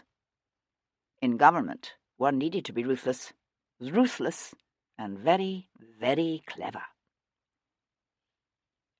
Sir Henry Lovejoy was looking over case reports at his battered old desk when the Earl of Hendon, a polished walnut box tucked under one arm, walked into Lovejoy's office at Queen Square. Behind him came the sweating, bald-headed clerk, his normally squinty little eyes big and round. Over the spectacles he wore pushed down to the end of his nose. "I tried to announce him, Sir Henry, truly I did." Lovejoy waved the man away. "That's all right, Collins." Lovejoy had been expecting an angry confrontation with his fugitive's powerful father. The magistrate had already decided how he would behave, deferential, polite, and respectful, but firm. Standing, he extended one hand toward a nearby chair with worn brown leather upholstery. "Please have a seat, my lord. What may I do for you?" "That won't be necessary." Setting the small wooden case on Lovejoy's desk, he stood with his feet planted wide, his hands clasped behind his back. "I've come to turn myself in." "Turn yourself in, my lord?" Lovejoy shook his head in confusion. "For what?" Hendon looked at him with withering contempt. "Don't be a bloody idiot! For the murder of that actress, Rachel York, of course. I did it. I killed her." Chapter 25. "How old is this nevy of yours?" Tom asked. They were walking along Haymarket. The air was cold, the kind of damp, penetrating cold that sank bone deep. Wisps of dirty mist drifted across the cobblestones, wrapped round the half-dead plane trees in a small nearby square. By nightfall the yellow fog would be back, thick and pungent and bitter. 20, maybe 21, said Sebastian. His mother is my elder sister. Tom glanced up at him. "You don't like him much, do you?" He was the kind of little boy who got a kick out of tearing the heads off live turtles. That and worse. Sebastian shrugged. I may be prejudiced. He could have grown out of it. "I don't usually," said Tom, his jaws set tight and hard as if to ward off memories too savage to be recalled. And Sebastian wondered again at the life the boy must have led before he'd tried to lift Sebastian's purse in the common room of the Black Hart. A bath, a change of clothes, a few good nights' sleep, and a consistently full belly had wrought a startling transformation in the boy. From what Sebastian had been able to gather, Tom had been alone on the streets for at least 2 years. Of his life before that, the boy seldom spoke. "Why?" Sebastian asked suddenly, his gaze on the boy's sharp-featured, freckled face. "Why in God's name have you decided to throw in your lot with a man in my situation? I can't believe it's for a shilling a day, when you could earn many times that by simply lodging information against me at Bow Street." "I would never do that." "Why not? Many would, perhaps most." The boy looked troubled. "There's lots of bad things happen in this world. Lots of bad things what happen and lots of folks what do bad things. But there's good too. Lots of good. Me mum, before they put her on that ship for Botany Bay, she told me never to forget that. She said that things like honour and justice and love are the most important things in the world, and it's up to each and every one of us to always try to be the best person we can possibly be." Tom looked up, his nearly lashless eyes wide and earnest. "I don't think there's many what really believes in that. But you do." "I don't believe in any of that," Sebastian said, his voice harsh, his soul filled with terror by the admiration he saw shining in the young boy's eyes. "Yes, you do. Only you thinks you shouldn't. That's all." "You're wrong," said Sebastian, but the boy simply smiled and walked on. They turned onto Grange Street, each lost in his own thoughts. Sebastian kept turning over and over in his mind all that he had learned about the woman he stood accused of killing. It seemed to Sebastian that the essence of the woman who had been Rachel York continued to elude him. It was as if each of the men he'd spoken to so far, Gordon, Pierpont, Donatelli, had shed light on a facet of her life only. Sebastian had caught glimpses of Rachel as a new young actress, full of passionate rhetoric about revolution and the rights of man. Of Rachel as a mistress, seductive, compliant. Of Rachel as an artist's model, beautiful, and yet ultimately two-dimensional, an image onto which the viewer could project his own fantasies and illusions. Only from Kat had Sebastian picked up a sense of anything beyond that famous face and sensuous body. The Rachel York who'd once been a young child, alone and afraid, and abused by a society that had no care for its weaker or less fortunate members. And yet Kat's rendering, too, had been blurred, incomplete, an image of Rachel as seen from a distance. He needed to see Rachel through the dispassionate eyes of someone who had known intimately all the various aspects of her life, the pattern of her days. What he needed, Sebastian decided, was to talk to that maid, Mary Grant. Stopping abruptly, he swung to face Tom. "I want you to find someone for me. A woman named Mary Grant. She used to be Rachel York's maid, but she cleaned the place out right after her mistress died, so she's probably living pretty high at the moment." Tom nodded. "What's she look like, this Mary Grant?" "I haven't the slightest idea." The boy laughed, his eyes gleaming with anticipation. He wasn't just good at this sort of thing, Sebastian was beginning to realise. Tom enjoyed it. "Right then," he said, one hand coming up to anchor his hat to his head. "I'm off. But you watch your back," he called as he dashed away. "You hear?" Kat drew the folds of her black mantle more closely about her and hastened her step. The air was cold and damp, the grey clouds over the rooftops pressing down heavy and low. She should have called a hackney, she decided, just as a man's darkly coated form loomed up before her. She let out a small gasp of surprise, quickly stifled. "This isn't like you, Leo," she said, keeping her voice light. "You must be nervous if you've taken to slinking around London." Leo Pierpont fell into step beside her. "Did you manage to get into Rachel's rooms?" "Last night." "And?" "As you said, there was nothing incriminating." A narrow line appeared between the Frenchman's brows. "You checked the compartment in the bedroom mantel?" "Of course. It contained Rachel's appointment book, nothing more." "You're quite certain you searched everywhere?" "There was nothing else to search. Rachel's maid cleaned the place out, down to the walls." "Her maid?" Something in Leo's tone made Kat look over at him. "What's the woman's name?" "Mary Grant." "Why? What did you think I might find there?" Instead of answering her, he said, "I had an unpleasant conversation last night with your young Vicomte. Somehow or other he's found out I was paying for Rachel's rooms." "Hugh Gordon told him." "Gordon? How the devil could he have known?" "One can only assume he heard it from Rachel." Leo's intense grey eyes narrowed as he searched Kat's face. "He's been in contact with you, has he? Devlin, I mean." Kat shrugged and quickened her pace. "One could say he has a vested interest in discovering who killed Rachel." "And you're helping him." Leo reached out a hand to touch her shoulder, stopping her. "Be careful, mon ami. He might find out something you'd rather he didn't learn." Kat swung to look up at him. "I'm always careful." A smile quirked up one side of the Frenchman's thin, tight lips. "Except with your heart." Kat stood very still. "Especially with my heart." There were only so many places a young man of Bayard's crowd could be found in London on a cold, foggy January afternoon. Sebastian finally ran his nephew to ground at the Leather Bottle, a tavern near Islington that was popular with cut-purses and highwaymen, and the bored, rich young men who liked to rub shoulders with them and learn their thieves' cant, and make believe for a few gin-soaked hours that their lives had, if not meaning, then at least excitement and challenge. It was early enough that the crowd in the tavern was still thin. A few of the men looked up at Sebastian's entrance, but he had dressed for the part, taking as his model the dashing young gentleman of the highway who had attempted some months back to hold up his carriage one night on Hounslow Heath.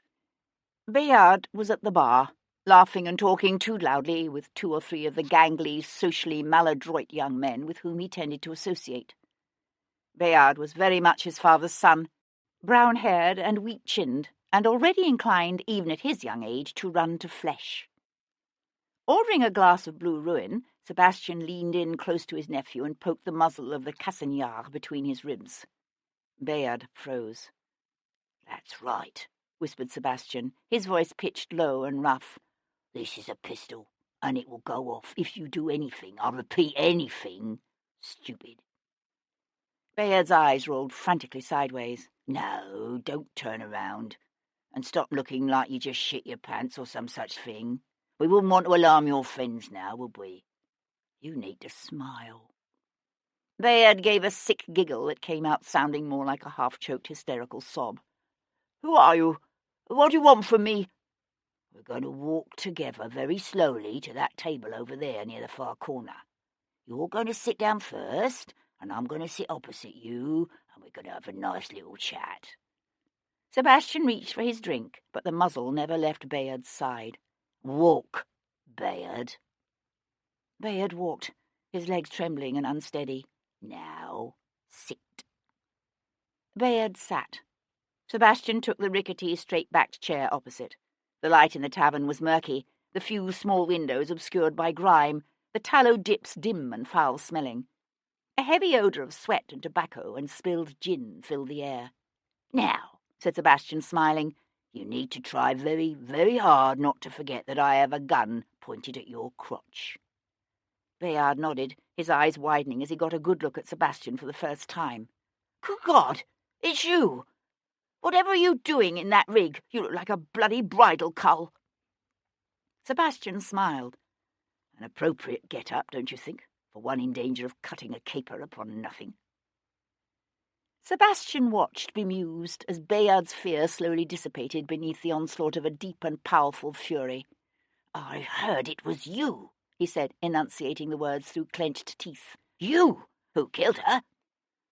You're forgetting the pistol, Bayard, said Sebastian, as his nephew half rose from the table. Bayard sank back into his chair, his gaze locked on his uncle's face. Did you do it? Did you? Did you kill Rachel? I was going to ask you the same thing. Me? But I love her. The present tense of the verb wasn't lost on Sebastian. Besides, it's your flintlock, they're saying, was found on her body. And yet it's you who's been preying on the poor woman since before Christmas. Bayard's eyes widened, that brief flash of anger sliding away as the fear surged again. Preying on her? What are you saying? I never touched her. Why, I never even managed to summon up the courage to approach her. The one time I found myself face to face with her, I was so overcome I couldn't open my mouth. You never actually spoke to her? No, never. Sebastian leaned back in his seat. When was the last time you saw her? Bayard worried his lower lip between his teeth. Monday night, I think. I went to her performance. But that was all, I swear. You're sure? Yes, of course. Sebastian stared across the table at his nephew. As a child, Bayard had not only been spoiled and cruel, but also dangerously, almost pathologically, untruthful. He wondered how much, if any, the boy had changed. Where were you Tuesday night? Bayard might be self-indulgent and weak, but he wasn't stupid. His eyes widened. You mean the night Rachel was killed? That's right. We planned to spend the evening in Cribb's parlour. He jerked his head toward the two men still leaning on the bar, their attention focused on the mammoth breasts of the woman slinging gin behind the counter. Robert and Gill and I. We'd been here, at the Leather Bottle, most of the afternoon, so we were pretty well lit by the time we got there. You were there all night? Well, actually, no. He scrubbed one hand across his face as if to wipe away an unpleasant memory. I started feeling unwell. You mean you shot the cat? A deep stain of mortification and resentment coloured the younger man's cheeks. All right, yes. Robert and Gill were hauling me out of there when what should we do but run smack up against my father. It was damned embarrassing, I can tell you that. He insisted on taking me home. I must have passed out in the carriage because the next thing I know I'm in my own bed and he's hauling off my boots and prosing on about how lucky I am that my mother didn't see me. What time was that? Bayard looked confused. What time was what? About what time did you pass out? Bayard shrugged one shoulder. I couldn't say for certain. Early. Around 9, I suppose. Sebastian studied his nephew's red, sulky face. It would take time, but it should be easy enough to trace Bayard's movements through the course of Rachel York's final day, if he were telling the truth. Wait a minute, Bayard said suddenly, sitting forward. I did see Rachel on Tuesday. It must have been about midway through the afternoon when I swung by the theatre on my way here. I was hoping I might get a glimpse of her, and there she was. At the theatre? Sebastian frowned, trying to remember Rachel's schedule for the afternoon before her death. They were rehearsing. No. She wasn't actually at the theatre, you see. She was in the goldsmith's across the street. I wouldn't even have noticed her except for the way he was shouting. He? That actor, you know the one. He was doing Richard III at Covent Garden when it burned down. You mean Hugh Gordon?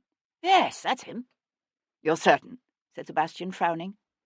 What was it Hugh Gordon had said at the Green Man? I haven't spoken to her for 6 months or more. Bayard nodded vigorously. I'd have recognised his voice even if I hadn't seen him. They were quarrelling. I don't know about that. But I could see he had her by the arm, and he was leaning into her all threatening-like. I was about ready to go in there and ask him what the devil he thought he was doing, treating a lady that way, when he gave her a little shake and let her go. You didn't hear anything he said? Not so as I remember. Except at the very end, right before he turned away, he said...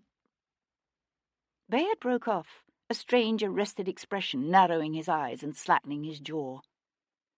From somewhere at the back of the room came a sharp breaking of glass, followed by an outburst of laughter. What? Said Sebastian, his gaze on his nephew's face. What did Gordon say? He said he'd make her pay. Chapter 26. Sir Henry Lovejoy stared at the man who stood in the centre of the office. The Earl of Hendon was built big and powerful, with a barrel-like torso and a thick head, his nose broad and flat in a slab-like, plain-featured face. If there was any resemblance between this man and his son, Lovejoy couldn't see it. You, my lord, you're confessing to the murder of Rachel Yorke? That's right. She went to that church to meet me. The Earl fixed Lovejoy with a fierce blue stare, as if he could somehow compel the magistrate to believe him. And I killed her. Lovejoy sat down so fast his chair made a little thumping noise. He had been expecting some kind of trouble from Viscount Devlin's influential father, but never in Lovejoy's wildest imaginings could he have anticipated this. He shook his head, his voice coming out even higher pitched than usual. But why? It was a question the Earl didn't seem to have expected. What do you mean, why? Why did she meet you in St. Matthew's? Hendon pressed his lips together and sucked in a deep breath that flared his nostrils and expanded his chest. That is none of your damned business. Forgive me, my lord. If you expect me to accept your confession, it is very much my business. Hendon swung away to take a quick turn across the room and back. What the bloody hell do you think I went there to meet her for? He glowered at Lovejoy, heavy eyebrows furrowed, as if daring Lovejoy to disbelieve him. A girl like that? The implications were as inescapable as they were unbelievable. Lovejoy met the Earl's challenging gaze without flinching. In a church, my lord? That's right. Hendon rested his hands flat on the desk and leaned into them. What are you saying? That you don't believe me? Lovejoy sat very still. It was obvious what the Earl was trying to do, of course. This was hardly the first time Lovejoy had been confronted by an anxious father willing to do anything, say anything, to save a beloved son. When it came to a father's love for his child, Lovejoy supposed it made no difference, after all, whether the father was a blacksmith or a peer of the realm. A heavy, sad sigh escaped Lovejoy's chest. There is the matter of Lord Devlin's pistol, which was found on the body. That's just it. It's not Sebastian's pistol. It's mine. Reaching for the wooden box he'd set on the desk, Hendon flipped open the brass clasps and flung back the lid. It was a duelling pistol case, Lovejoy realised, and there, nestled in green baize, lay the mate to the flintlock Constable Maitland had found on Rachel Yorke's body. The moulded cradle for the pistol's twin was conspicuously empty. They were given to me by my father, said Hendon, the fourth Earl, shortly before his death, when I was Viscount Devlin. There was a small engraved brass plate affixed to the front of the box. Lovejoy leaned forward to read it. To my son, Alistair James Sincere, Viscount Devlin. Lovejoy knew a moment of deep disquiet. This proves nothing, he said slowly. You could have given these pistols to your own son at any time these past 10 years or more. My son has his own duelling pistols. The Earl's mouth curled up into a hard smile. As a matter of fact, he was using them the very morning after that girl's murder. So I had heard. Standing up, Lovejoy went to stare out the window overlooking the bare branches of the plane trees in Queen Square below. Not for an instant did he believe Lord Hendon's tale. But if the Earl were to stick to this confession, if he were to insist that he and not his son had perpetrated that savage act of carnage in St. Matthew's on Tuesday night... Abruptly, Lovejoy swung back to face him. "Describe for me the disposition of the body." "What?" "Rachel York's body. You say you killed her? You should be able to describe for me precisely how you left her. Where she was, what she would have looked like when she was found." Lovejoy watched, fascinated, as the nobleman's face seemed to collapse in upon itself, becoming pale and almost slack with horror, as if he were being forced to look again upon that bloodied, savaged body. "She was in the Lady Chapel," Hendon said, his voice hushed, strained. "On the altar steps, on her back. She had her knees bent up, and there was blood." He swallowed hard, the muscles of his throat working with the effort. "The blood was everywhere."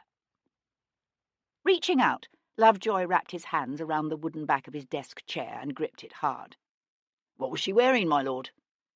"A gown. Some satin, I don't remember the colour." Hendon paused. "And a pelisse. Velvet, I think. But both were ripped and stained dark with her blood." His eyes squeezed closed as if to block out a horrific vision, and he brought up one clenched hand to press the knuckles against his lips. Lovejoy stared at the man standing across from him. They had been very, very careful to keep the more sordid details of Rachel York's murder from the papers. The only way Hendon could have known these things was if he had seen Rachel York's body himself, or had it described to him by someone who had seen her dead, by the man who had killed her. Lovejoy pulled out his chair and sat down again. "You say you had an assignation to meet Miss York at St. Matthew's. That's right." Lovejoy yanked a paper pad toward him and reached for his pen. "And for what time was this meeting scheduled?" Hendon didn't even hesitate. 10. Lovejoy looked up. 10. You're quite certain, my lord? Of course I'm certain. I arrived a few minutes late, but not by much. Lovejoy set aside his pen and pressed his fingertips together.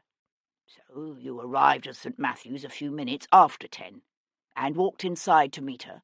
Is that what you're saying? Hendon's heavy brows drew together in a puzzled frown. That's right. Lovejoy felt a sad, almost pained smile thin his lips. I'm afraid that's impossible, my lord.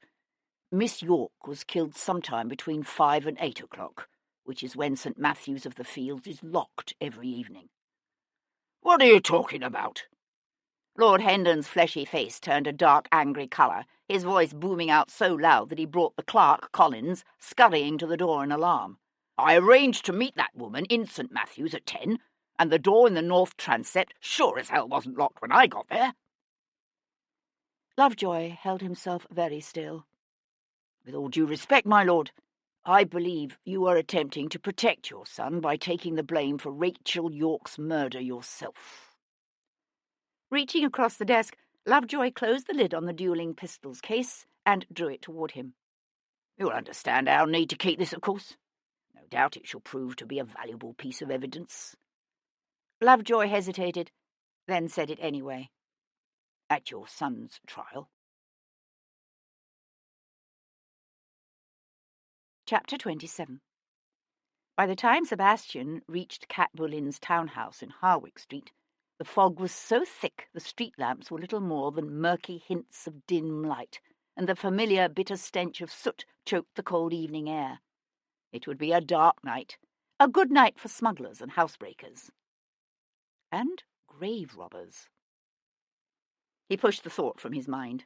His assignation with Jumpin' Jack Cochrane and his crew wasn't until midnight. There was much to do before then. Sebastian lifted the collar of his coat against the damp and studied the house opposite. It was early enough that Cat hadn't left for the theatre yet. He could see her slim, elegant shape silhouetted against the drawing-room drapes, along with the shadow of what looked like a child. Puzzled, Sebastian crossed the street. I'll announce myself, he told the thin, mousy-haired maid who answered his knock at the door. He was already taking the stairs to the first floor 2 at a time before the woman had recovered enough to say, But, sir, you can't do that. He could hear Kat's husky voice even before he reached the drawing-room door. "There's a saying that a good foist must have the same talents as a good surgeon, an eagle's eye, a lady's hand, and a lion's heart. An eagle's eye to ascertain a purse's precise location, a lady's hand to slip lightly, nimbly into the man's clothes, and a lion's heart." She paused, and he could hear the smile in her voice. "To fear not the consequences." "Cool. How'd you do that?" said a voice Sebastian recognised as belonging to his young protégé, Tom. Sebastian could see them now, standing at the far end of the room with their backs to the door. Kat was wearing a black silk gown made high at the neck, with modest crepe sleeves that told him she must have only recently returned from Rachel Yorke's funeral. He couldn't even begin to guess at the reason for Tom's presence. "Now, let's try it again," she said, handing the boy a small silk purse. "This time I'll close my eyes while you hide it in one of your pockets. Try to detect the instant I lift it."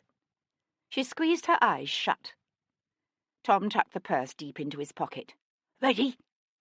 Leaning against the door frame, Sebastian watched as Kat brushed past the boy once, then again, extricating the purse from his pocket on the second pass, with deft, practised skill. She was good, very good. But then, before he'd met her, before she'd become one of Covent Garden's most acclaimed actresses, this is what she had done on the streets of London. This, and other things she rarely talked about. "When you going to lift it?" said Tom, still waiting patiently. Kat laughed and waved the purse under the boy's nose. Tom's face shone with admiration and delight. "Blimey, you are good." "One of the best," said Sebastian, and pushed away from the doorway. Kat swung to face him, an amused smile still curving her full lips. "At least this time you knocked," she said, and he was left wondering if she'd been aware of his presence, of him watching them, all along. He turned to Tom. "I thought you were planning to spend the evening searching for Mary Grant." Tom nodded. "I figured Miss Cat here might be able to put me onto a few places to look." Sebastian took off his highwayman's jaunty hat and tossed it onto a nearby chair. "I don't think I'll ask how you progressed from that to pickpocket lessons." The boy ducked his head to hide a grin. "Well, I'll be off then." Sebastian watched Tom saunter off, whistling a most improper ditty through his teeth. Beside him, Kat said, "Tom tells me you've hired him as a snapper." Sebastian smiled. "Actually, he's proving useful for a variety of tasks." She tilted her head, looking up at him. "You trust him?" Sebastian met her thoughtful gaze and held it. "You know me? I have a foolishly trusting nature." "I wouldn't have said that." "On the contrary, I'd have said you're an extraordinarily perceptive judge of character." Sebastian lifted one corner of his mouth in an ironic smile and turned away to strip off his greatcoat. "You went to the funeral," he said, tossing the coat and his gloves onto the chair. Kat walked over to the bell pull and gave it a sharp tug. "Yes." He could see the strain of the last few days in her face. She might not have been excessively close to Rachel Yorke, but the young woman's death had obviously shaken Kat, and the funeral had been hard on her. He wondered what she'd say if he knew he had a rendezvous with a group of resurrection men scheduled for midnight. She ordered tea and cakes from the flustered, mousy-haired maid, who appeared stuttering apologies for her failure to properly guard the door. "Hugh Gordon was there," said Kat, when the housemaid had taken herself off. "Was he?" Sebastian stood with his back to the fire, his gaze on the face of the woman he'd once loved to such distraction he thought he couldn't live without her. "That's interesting. How about Leo Pierpont?" She came to settle on a sofa covered in cream and peach-striped silk. "The son of a French comte attend the funeral of a common English actress? Surely you jest." Sebastian smiled. "And Giorgio Donatelli?" "He was there, weeping profusely. I hadn't realized he and Rachel were so close. But then he's Italian. Perhaps he simply cries easily." She leaned her head back against the silk cushions, the flickering light from the candles in their wall sconces shimmering gold over the smooth, bare flesh of her throat as she looked up at him. "Did you have an opportunity to speak to Hugh?" Sebastian wanted to touch her, to run his fingertips down the curve of her neck to her breasts. Instead, he shifted to stare down at the coals glowing on the hearth. The mantel was of white Carrara marble, he'd noticed, the Sèvres vases exquisite, and the oil painting above them looked like a Watteau. Cat had done very well for herself in the past 6 years. And he had survived. "You were right," he said, his voice sounding strained even to himself. "Hugh Gordon is still furious with Rachel for having left him. Perhaps furious enough to kill." "You think he did it?" "I think he's hiding something. He was seen arguing with her near the theatre on the afternoon she was killed." "Do you know what about?" "No, but he said he'd make her pay." Sebastian swung about as the housemaid reappeared at the door, a tray of tea things in her arms. "I'd like to know where he was later that night." "He's doing Hamlet at the Stein." Cat reached for the teapot. "But they're not set to open until this Friday."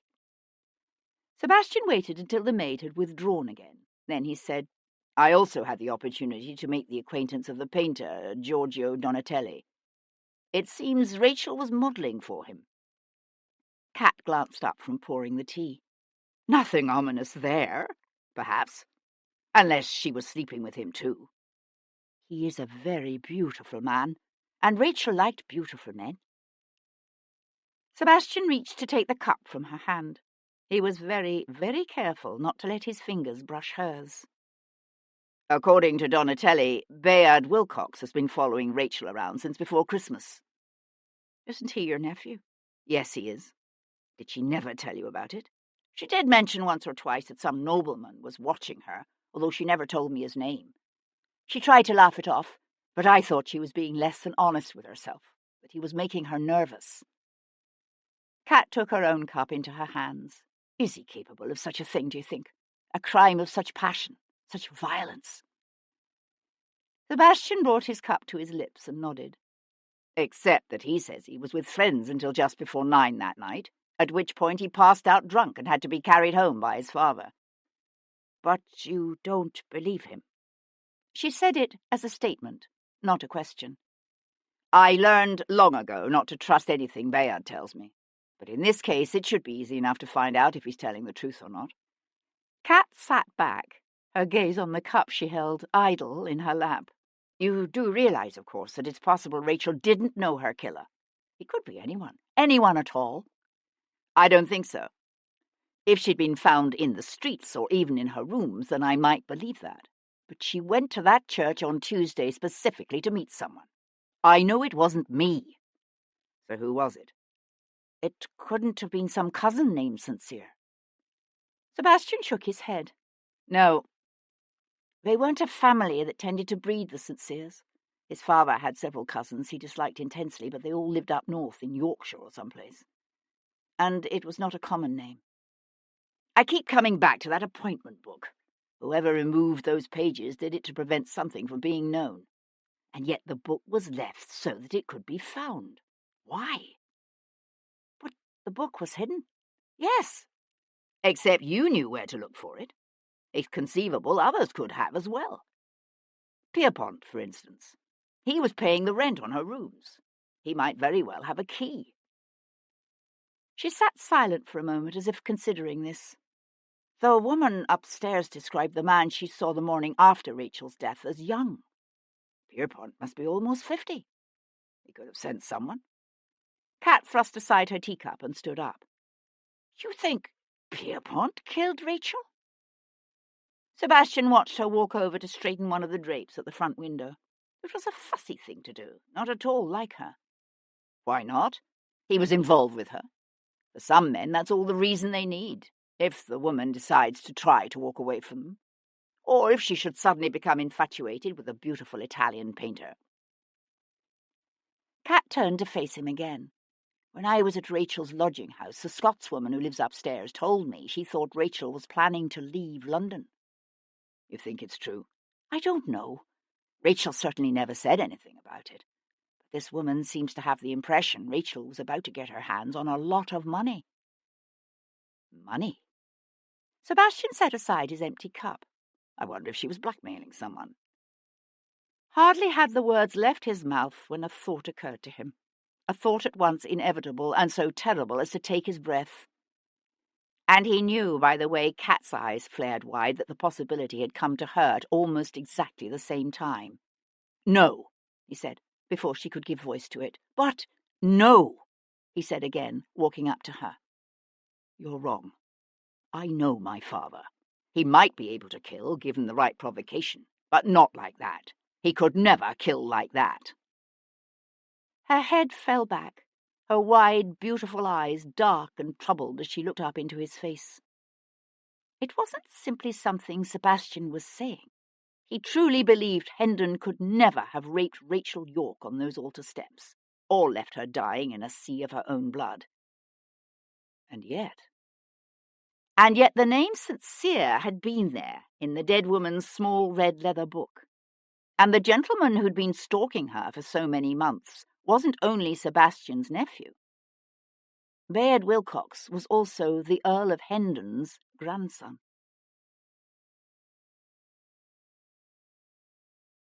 Chapter 28. Sebastian met Jumping Jack Cochrane and his two-man crew in a dark byway just off Highfield Lane.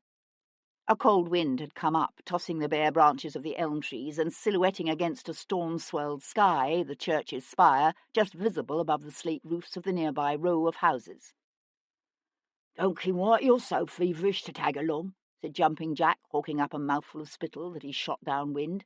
"'Tain't as if the good doctors have feared we can't be relied on to deliver the goods."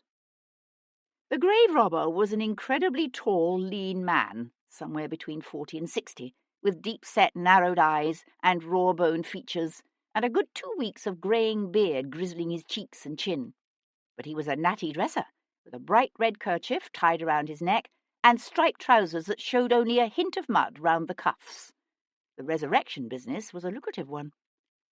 Sebastian simply returned the man's quizzical stare and made no attempt to put his reasons into words. This man made his living stealing dead bodies from churchyards.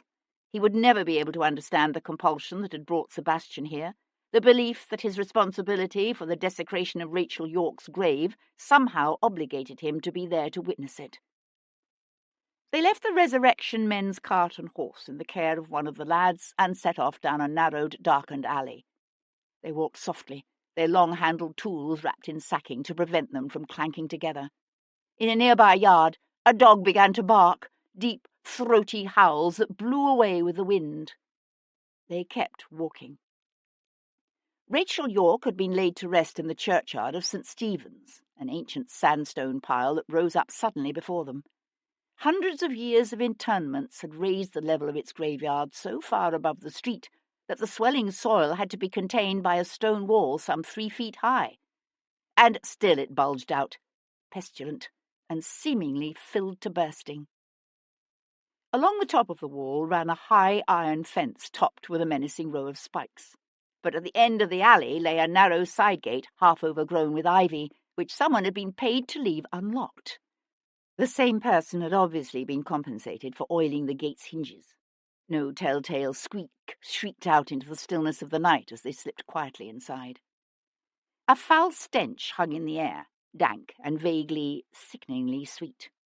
The other men moved as if blind, only risking an occasional flash of their shuttered lantern as they crept through the dark, moonless night. But Sebastian could see almost too well the scattered grey headstones and the looming arches of tombs, the occasional pale glow of a skull or long bone protruding here and there from the muddy earth.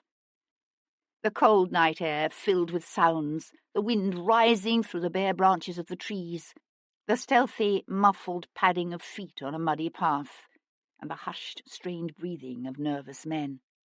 "Here it is," whispered Jumping Jack, his lantern flashing for an instant on a mound of naked, freshly turned soil.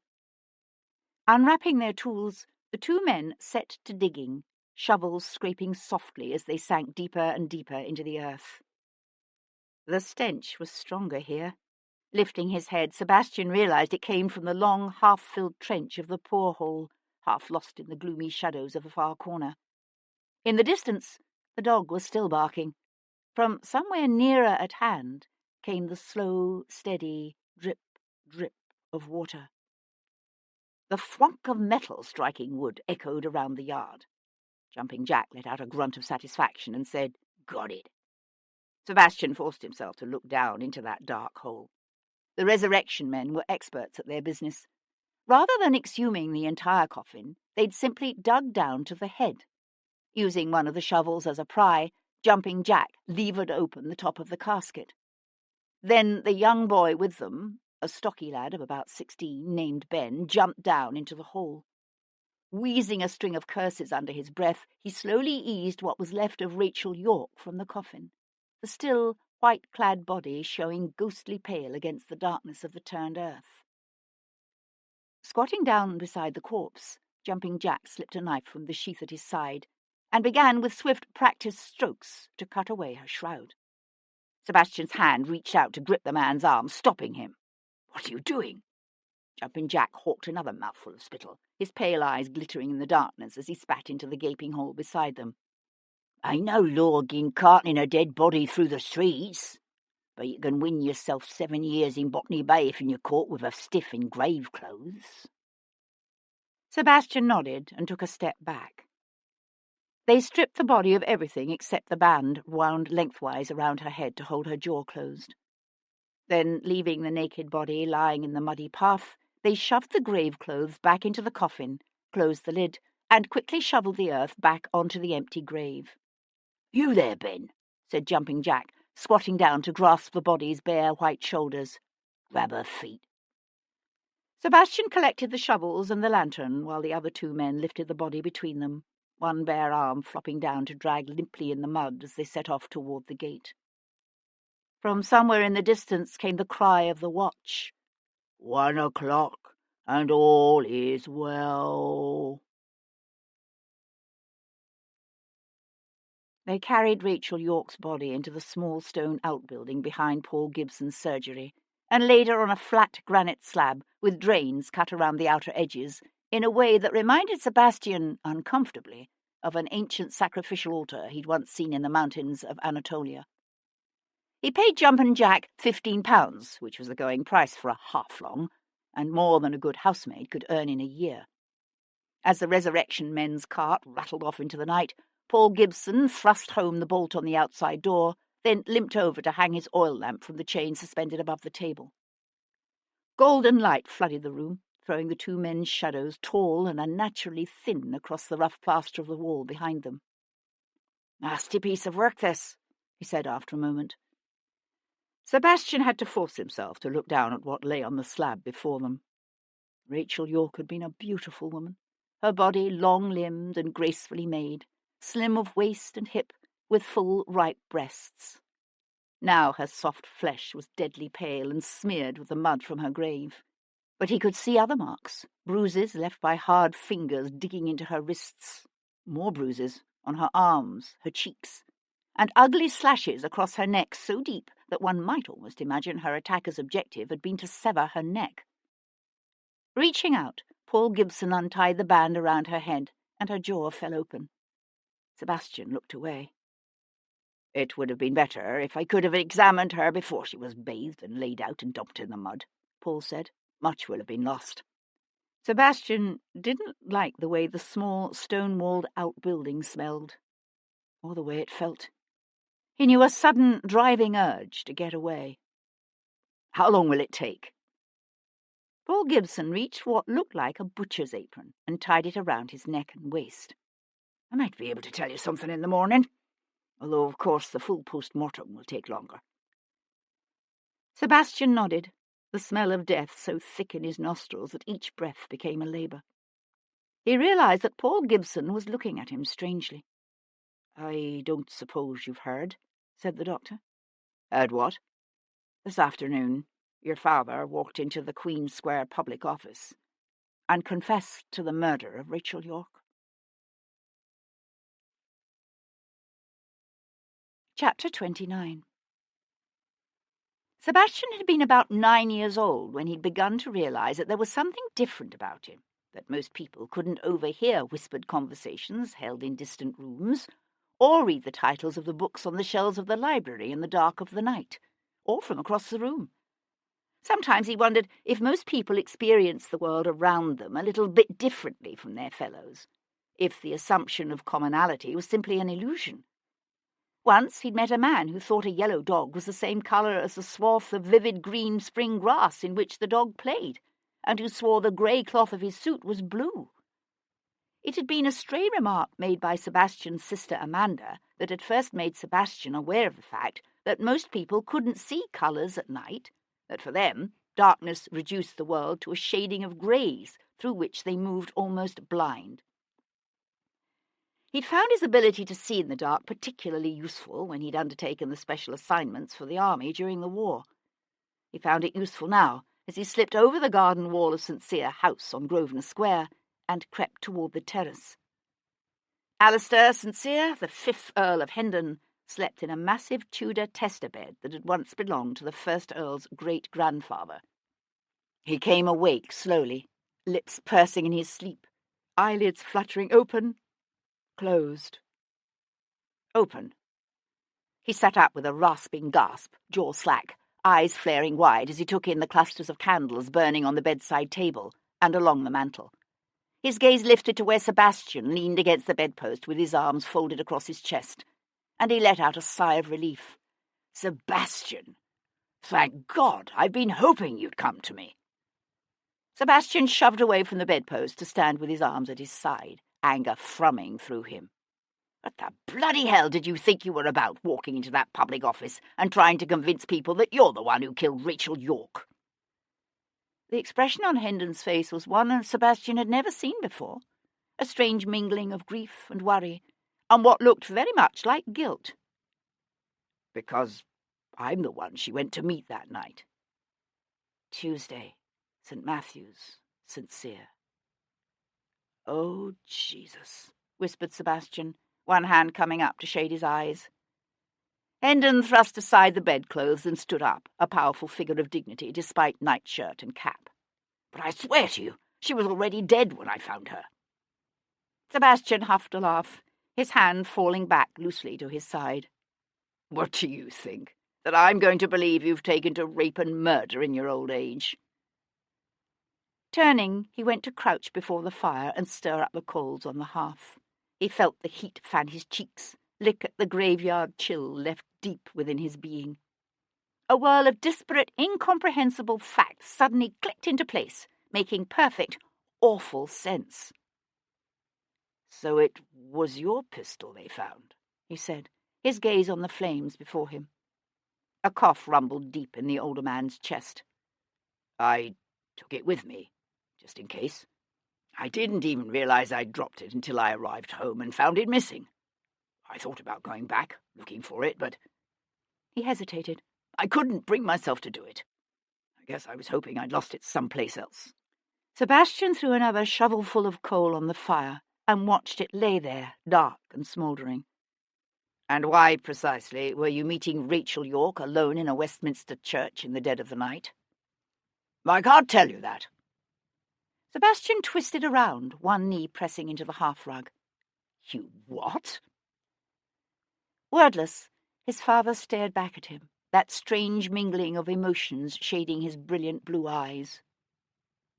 Was she blackmailing you? Is that it? No. Sebastian thrust aside the coal scuttle and stood up. What else am I to believe? Hendon scrubbed a hand across his face, his jaw working soundlessly back and forth in the way he had when he was thinking, obviously deciding what he was going to tell Sebastian and what he was going to keep to himself. She contacted me early Tuesday, he said at last. She had something she thought I might be interested in purchasing. So she was blackmailing you? No! I told you. She had something to sell, something I wanted to buy. We agreed upon a price, and she said she'd meet me at St. Matthew's in the Lady Chapel at 10 o'clock. Why St. Matthew's? She said it was quiet. There'd be less chance of our being disturbed or discovered. A round table with a gleaming, well-polished inlaid top stood at the foot of the massive bed, and Hendon went to seat himself in one of the nearby lyre-backed chairs. That little cross-biting cully of a magistrate, that Lovejoy, he claims the church was locked at 8 that night, but it wasn't. The north transept door was open when I arrived there, just as she'd said it would be. Did you see anyone else about? No. Hendon's laced fingers tightened until the knuckles showed white. "No one. I thought we were alone. She'd lit all the candles on the chapel's altar. I could see the flames flaring up together like a warm golden glow as I walked toward the back of the church. Then I saw her." He rubbed one splayed hand across his eyes as if to wipe away the memory of what he'd seen. It was ghastly, the way she'd been left lying there, on the altar steps with her legs spread. His voice trailed away to a whisper. The effort it took him to push the words out was an almost palpable thing. You could actually see the bloody imprints of his hands on the bare flesh of her thighs. So much blood, everywhere. Sebastian gazed across the room at his father's ashen, troubled face. No one would ever describe the Earl of Hendon as a sensitive man. He was hard, irascible, phlegmatic. He could be brutal. But he'd never been to war, never seen the blackened, bloated bodies of children lying in the burned ruins of their home, never seen what artillery, or even a couple of drunken soldiers, could do to the once soft, smooth flesh of a woman. Sebastian kept his voice steady, dispassionate. "And this, whatever it was you went there to buy, did she have it on her?" Hendon sucked in a deep breath that lifted his chest, then blew it out again, through pursed lips, and shook his head. "I looked for it." He pressed a clenched fist against his lips, and Sebastian thought he knew what it must have cost his father to approach that bloodied, ravished body, and systematically, ruthlessly, search it. "That must have been when I dropped the pistol. I had hoped I'd left it in the pocket of my greatcoat. I threw it away, you know. The greatcoat, I mean. Stuffed it down one of the drains in Great Peter Street. There was so much blood on it, I could never have explained it to Copeland. I washed off my boots as best I could, but I still had to invent some faradiddle about stopping to help the victims of a carriage accident." His gaze seemed to come unfocused, as if he was seeing into the past. So much blood. Sebastian walked over to stand on the far side of the table, his gaze studying his father's face. "You must tell me what you went there to buy." Hendon leaned back in his chair, his jaws set hard. "I can't." Sebastian slammed the open palm of one hand down on the table between them. "Whatever you went to St. Matthew's to buy is very likely the reason Rachel York died. How the bloody hell am I to discover who killed her when you won't even tell me what this is all about?" "You're wrong. My business with that woman has nothing to do with her murder." "You can't know that." "Yes, I can." Sebastian leaned his weight into the tabletop, then shoved himself away. "Bloody hell! Don't you understand what's at stake here?" Hendon pushed to his feet, his face darkening. "You seem to forget who we are, who I am. Do you seriously think I will allow a son of mine to be brought up on murder charges like some common criminal?" Sebastian kept his voice steady. "You can't fix this, father. A woman is dead." "An inconsequential whore?" Hendon swiped at the air between them. "Her death I could have dealt with. What I want to know is what the hell you thought you were about, stabbing a constable and leading the authorities on a chase across London." "The man slipped and fell against another constable. It wasn't even my knife." "That's not what they're saying." "They're lying." Sebastian met his father's gaze and held it. Hendon let out a long sigh. "The constable's not dead yet, but from what I hear it's only a matter of time. You'll need to leave the country until I can sort all this out." Sebastian smiled. "And Jarvis? You can't tell me the King's very busy cousin isn't behind the authorities' haste to see me arrested." Sebastian knew from the way his father's jaw worked that he was right.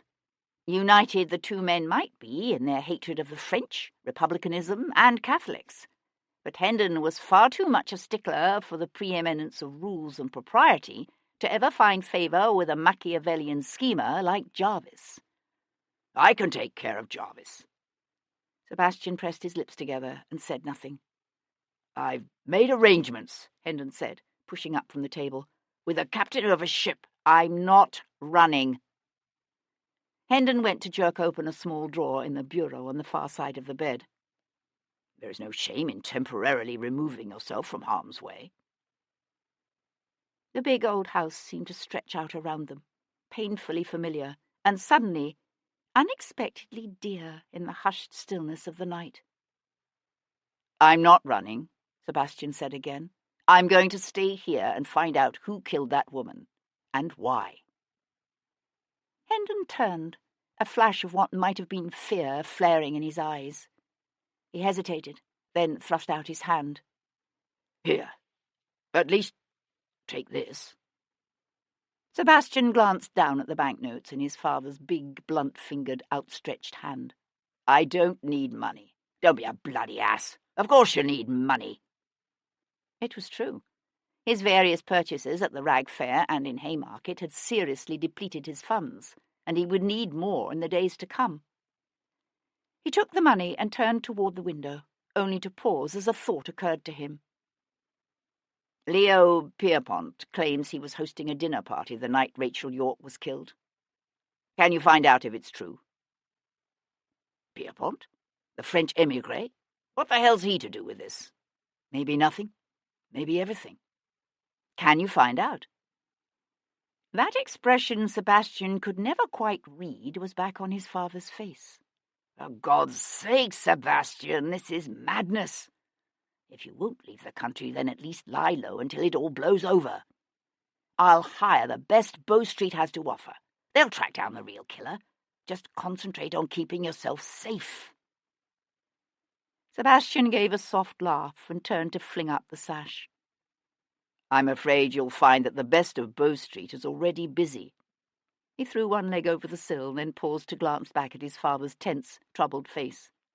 They're all out there right now, looking for me.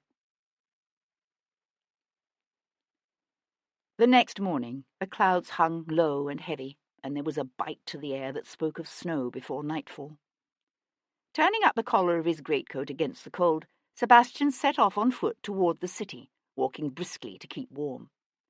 At the base of Tower Hill, he bought a bag of roasted chestnuts from an old woman, then ended up giving most of them away to the small knot of ragged children who huddled nearby, stamping their feet and rubbing their hands in the bitter cold.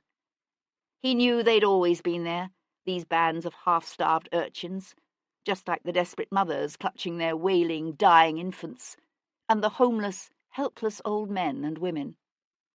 Yet it seemed to Sebastian as if he had, somehow, never really noticed them before. Or perhaps it was simply that he had never before walked among them, alone and vulnerable, and sharing their fear. You don't look as if you went to bed last night, said Paul Gibson, when the surgeon's young maidservant led Sebastian back to the kitchen, where the Irishman was just finishing what looked like a quick breakfast of oatmeal and ale. Sebastian rasped one hand across his unshaven cheek. I didn't. Gibson grinned. Neither did I. He swung his wooden leg awkwardly over the bench and stood up. Come see. I've a few things that might interest you. Following his friend along the weedy path, Sebastian took a last deep breath of cold air and ducked his head to enter the small stone outbuilding that served Gibson as a dissection room. There was a dampness to the room that he didn't remember from before, the dankness accentuating the pungent stench of death and decay. I spent a good hour simply washing the mud off her, said Gibson, limping to the body that lay white and cold on the altar-like slab. Sebastian was glad to see the surgeon hadn't actually started cutting yet. The slices on her neck were made by a two-edged knife, probably a sword-stick, such as a gentleman might carry hidden in his cane or walking stick. Sebastian nodded. He had such a walking stick himself, as did Hendon. It was done like this. Gibson demonstrated by slashing his arm through the air, first one direction, then the other. Your killer cut back and forth, over and over again. He let his arm fall. There must have been a fair amount of blood splattered around that chapel. So I hear. Sebastian studied the savagely hacked flesh of Rachel York's neck, and remembered what his father had said about being so covered in blood he'd had to throw away his greatcoat. Whoever had done this must have walked away from that church drenched in blood. As Leo Pierpont had said, the attack had half severed the head from the neck. And Sebastian was left thinking, how had the Frenchman known that? Because of the way it was done, Gibson was saying, there are slashes running from both the left and the right. But if you look closely, you'll see that the cuts made from left to right are longer and deeper, which tells us that the man you're looking for is right-handed. And fairly strong. Gibson shrugged. She was a small woman. Any reasonably sized man could have overpowered her, although she did fight him. She wanted desperately to live, this woman. With remarkable gentleness, he picked up one of the hands lying so pale and still against the granite slab. Look at how the nails are broken and torn here. And there, he said, pointing. Not only that, but I found traces of skin embedded beneath two of the remaining nails on her right hand. Sebastian glanced up in surprise. You mean she scratched him? I'd say so, yes. But I suspect it was before he pulled the knife on her. There are no cuts on her hands. Sebastian ran his thoughts back over the men he had spoken to. None had borne signs of having been scratched, at least not in any place that was visible. So she probably scratched him while he was raping her. I'm afraid not. Paul Gibson laid Rachel's hand back down on the cold stone. She was raped after she died, not before. What? How can you be sure? The Irishman leaned over the body. Look at the bruising around her wrists and on her forearms. You can see where she struggled against him, but there's no sign of bruising on her thighs. There would be if he'd been forcing her legs apart, holding her down. Nor is there any bruising on her feminine parts. Only a slight inner abrasion that could have come after death. He swung away to pick up a shallow enamelled basin from the long, low table that stood beneath the small-paned front window. But this is the most telling piece of evidence, he said. And Sebastian found himself staring at a torn piece of satin, now so stained with blood it was impossible to guess at its original colour. Presumably, it's from her dress. I found it inside her. He must have shoved it into her when he entered her. The minor abrasions she suffered from the rape couldn't be the source of all this blood. This blood must be from her throat, which means that by the time he'd mounted her, he'd already killed her. The damp cold of the room was starting to penetrate through the cheap wool of Sebastian's coat. He brought his cupped hands up to his mouth and blew on them, his gaze drifting back to the still form lying on that slab. He was remembering what his father had said about seeing the bloody fingerprints on her bare white thighs, and it hadn't even clicked. Sebastian let his hands fall to his side. So he... what? Struggles with her, bruising her arms and wrists, maybe backhanding her across the face when she scratches him. He pulls a sword from his walking stick, slashes her throat over and over again, killing her. And then he rapes her? Gibson nodded. And picture this. The way he had hacked at her throat, she would have been wet with blood. They both would have been. Sebastian breathed a harsh sigh. My God, what manner of man does such a thing? A very dangerous one. Gibson set aside the basin with a clatter that rang loudly in the cold room. There's a name for this particular form of depravity. It's called necrophilia. Sebastian brought his gaze back to the savaged, naked body of the woman before them. He'd heard of it, of course. There were places in London that specialised in catering to every sort of vile perversion a man could imagine. Sodomy, sadomasochism, pederasty. And this. So he killed her in order to rape her, Sebastian said. And he thought, what if Kat was right?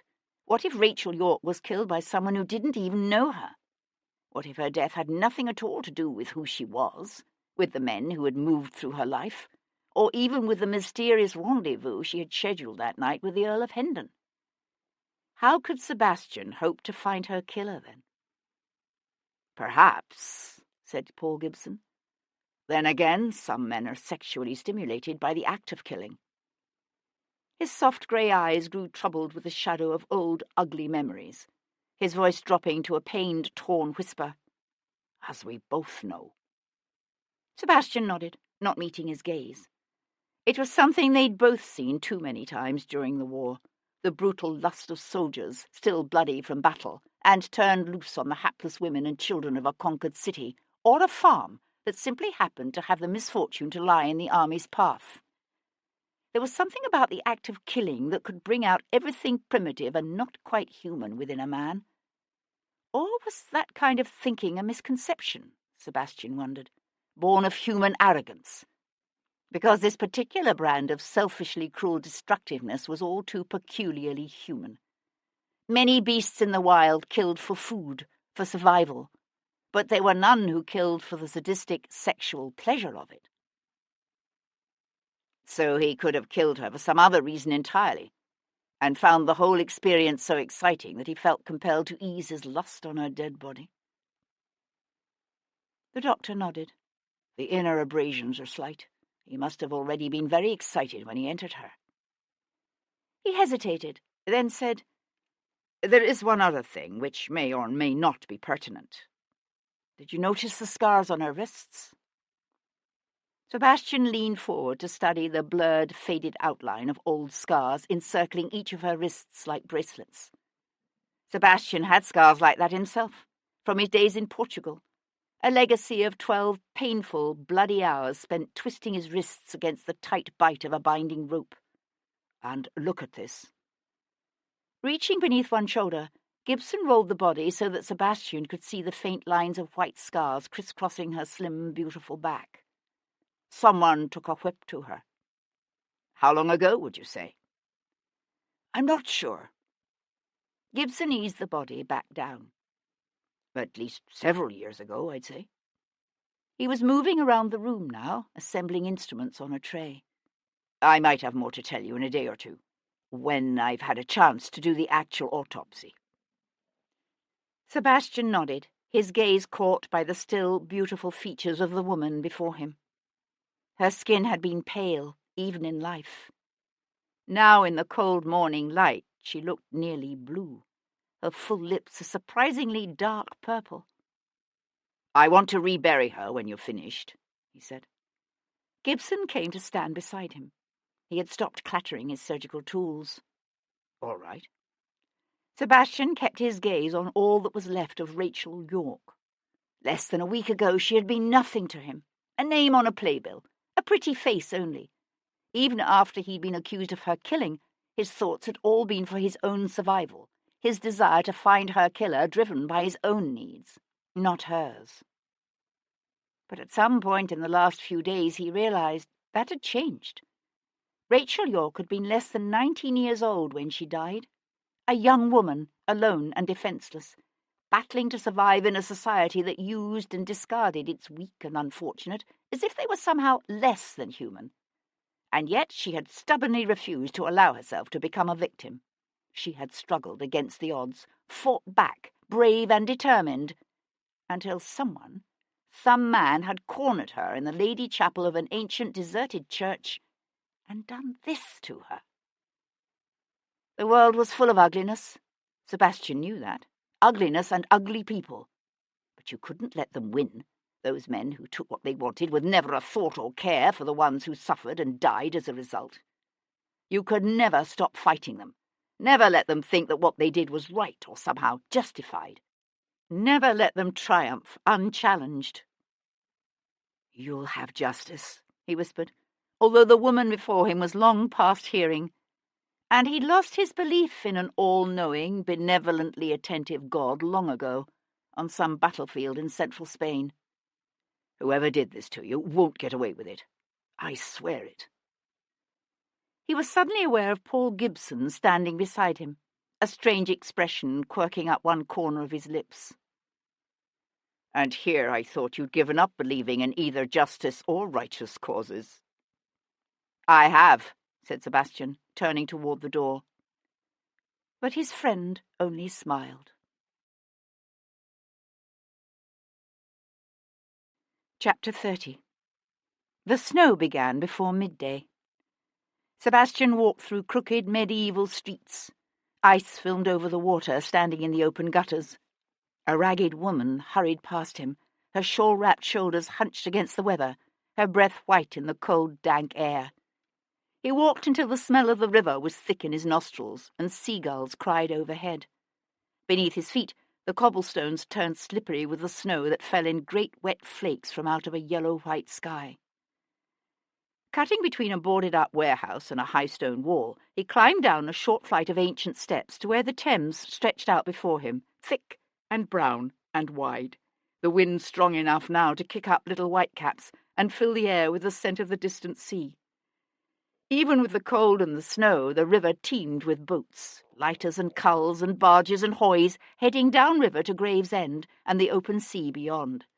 It was the lifeblood of the city, this river, and yet how often had he gone through the movements of his days within scant blocks of it, and remained essentially oblivious to its existence for weeks on end.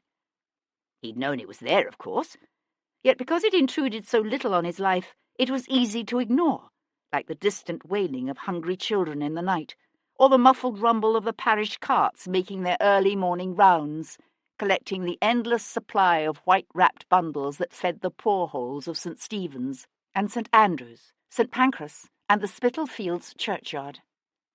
Easy to ignore, too, was the existence of those dark, unassuming houses in Field Lane and Covent Garden, where for a few coins a man could buy the right to unlock a room and do whatever he liked to the shivering, frightened child or sobbing woman he would find there. Houses where whips cracked and bodies twisted in agony, where there was no hope, no God, only endurance and the ultimate deliverance of death. Whatever perversion a man lusted after, he could buy in this city, for a price. The snow was falling harder now, and faster. Sebastian looked up, letting the small white pellets sting the cold skin of his face. What was becoming a recurrent fear swelled within him, the fear that he was never going to clear himself of this terrible crime of which he'd been accused. And what then, he wondered? What if Rachel Yorke's killing had been nothing more than a random act of violence? What if he could never find the man who had slashed her throat and sated his lust upon her dead, bleeding body? What then of his promise to see justice done, for her and for himself? He told himself her killer must have been someone close to her, someone who knew she would be waiting alone and vulnerable in that church so late at night. And yet Sebastian realized now he'd been wrong, that her killer could simply have seen her in the streets and followed her, watched as she lit the holy candles on the altar, and then come at her out of the darkness, a lethal and intimate stranger. Sebastian rubbed a hand across his eyes, aching now from lack of sleep. After he left his father's house in Grosvenor Square, he'd spent what was left of the night walking the slowly lightening alleys and byways of the city. He kept turning what his father had told him over and over again in his mind, trying to figure out what Rachel Yorke could have been selling that his father would be so desperate to buy that he agreed to meet her in a deserted church in the dark of the night. He'd sworn it wasn't blackmail, but Sebastian had to acknowledge that that could be mere quibbling, a question of semantics only. Whatever it was, Hendon wanted it badly enough that he'd forced himself to overcome his horror and search Rachel Yorke's bloody, mutilated body in hopes of finding it. Yet he hadn't found it, which could mean either that her killer now had it, or that Rachel Yorke had never brought it to St. Matthew's in the first place. Then again, Sebastian couldn't discount the possibility that his father was lying, that Hendon had found it and taken it after all. An unexpected chill shook him. Sebastian turned up his collar against the cold. Hendon's refusal to talk baffled him. After all these hours of walking the streets, of turning over one possibility after another in his mind, Sebastian was still no closer to understanding. It was only now, as he watched the snowflakes falling thick and fast from a lowering sky, that he was able to admit to himself that beneath the confusion and rage coursing through him every time he thought about his interview with his father, what he felt most powerfully was a deep and abiding sense of hurt. For try as he might, he found it impossible to imagine a secret so important that a father would place its preservation above the life and freedom of his only surviving son. That afternoon, Sebastian paid an interesting visit to the small goldsmith shop across the street from Covent Garden Theatre. He was just turning away when he spotted Tom, whittling on a block of wood with a small pocket-knife as he waited in the protective lee of the theatre's wide porch. "What are you doing here?" said Sebastian, walking up to him. "Waiting for Miss Cat. She knows someone she reckons might be able to put me onto this Mary Grant's whereabouts, but she figures it'd be better if she were to introduce me to the cove herself." "Ah," said Sebastian, who knew something of the kind of friends Cat had from her early days in London. Leaning forward, he peered at the quadruped taking shape beneath the boy's nimble fingers. "What is that?" "A horse," said the boy, proudly holding it aloft. "Like horses, do you?" Tom nodded. "I always thought it'd be just grand to be one of them tigers, sitting up behind some sporting gentleman in his curricle, watching him tool a pair of prior my-steppers." Sebastian personally had little use for the current vogue for employing children as grooms.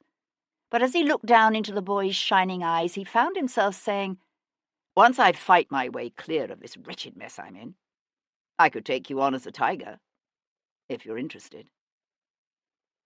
Tom's eyes narrowed.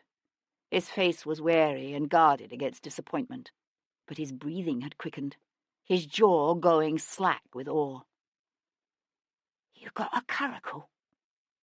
Sebastian laughed and stepped out into the street. "That I do." "Got a tiger?" "Not yet." The boy nodded, struggling to contain a grin. "Where you off to, then?" Sebastian turned up his collar against the snow. "To have another talk with Hamlet." Chapter 31. Darkness came early that day, settling over the city with a heavy fall of snow. Across the street from the lodging-house where Hugh Gordon had rooms, Sebastian stomped his numb feet and watched the stocky, grey-haired woman who came in daily to "do" for the actor, close the street door behind her and set off toward the Strand, the snow blanketing her head and shoulders with white as she hurried through the gathering gloom.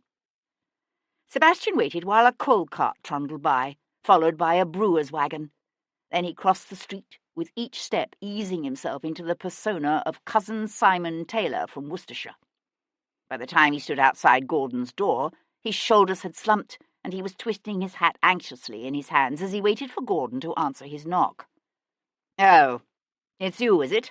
said the actor, his lips pressing together in annoyance as he cast a distracted glance toward the ornate ormolu clock on his sitting-room mantel. He kept the door open no more than a foot. "I don't have a great deal of time at the moment." "It won't take long," said Sebastian, smiling hopefully. Gordon hesitated, then pushed his breath out in a sigh and opened the door wider. "Very well. What is it?" "I was wondering if perhaps you could clear up something for me," said Sebastian, scooting through the door. "The thing is, you see, I was speaking with a very kind gentleman who owns the jewellery store across the street from Covent Garden Theatre. You know the place, don't you? The one with the new gas lights? Well, Mr. Toru was telling me, that's the proprietor's name, Mr. Jacob Toru. He was telling me how Rachel was in his shop on the very afternoon she died.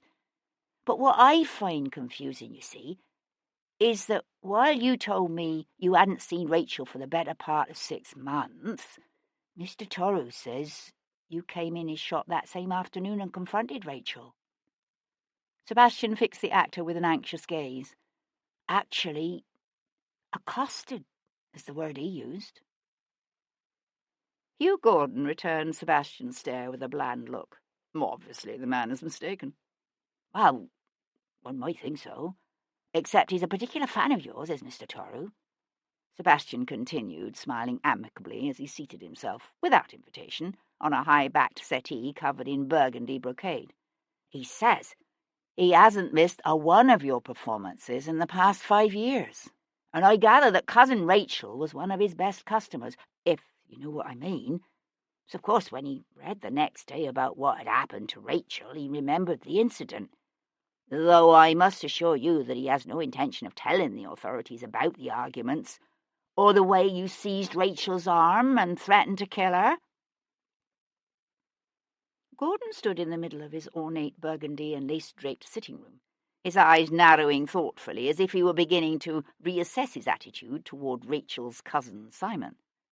I never did any such thing. You're right. I exaggerate. According to Mr. Torrow, the precise phrase you used was, beat you within an inch of your life. The actor was silent for a moment, as if considering whether to continue denying the meeting or to provide Sebastian with some abbreviated, distorted version of the truth. Abbreviated distortion 1. Rachel owed me money, he said, swinging away to pour himself a brandy from an ornate tray of heavy gold-rimmed glasses that looked as if it might have been part of the stage props for a production of the Arabian Nights. She has owed it to me ever since she first started at the theatre. She wasn't making much in those days, so I provided her with everything she needed in the way of dresses and such. She always knew it was no gift. I'm sure you were more than generous with her, said Sebastian, his smile hard. Gordon's brows drew together in an exaggerated frown. Everything about the man was exaggerated, Sebastian decided, from the opulent plush burgundy and gold trappings of his sitting room to his stentorian speech and theatrical gestures. One of the hazards, one might suppose, of always playing to a large distant audience. She used those dresses to sink her avaricious little talons into another man and leave me, said the actor, his brandy-clutching hand waving expansively through the air.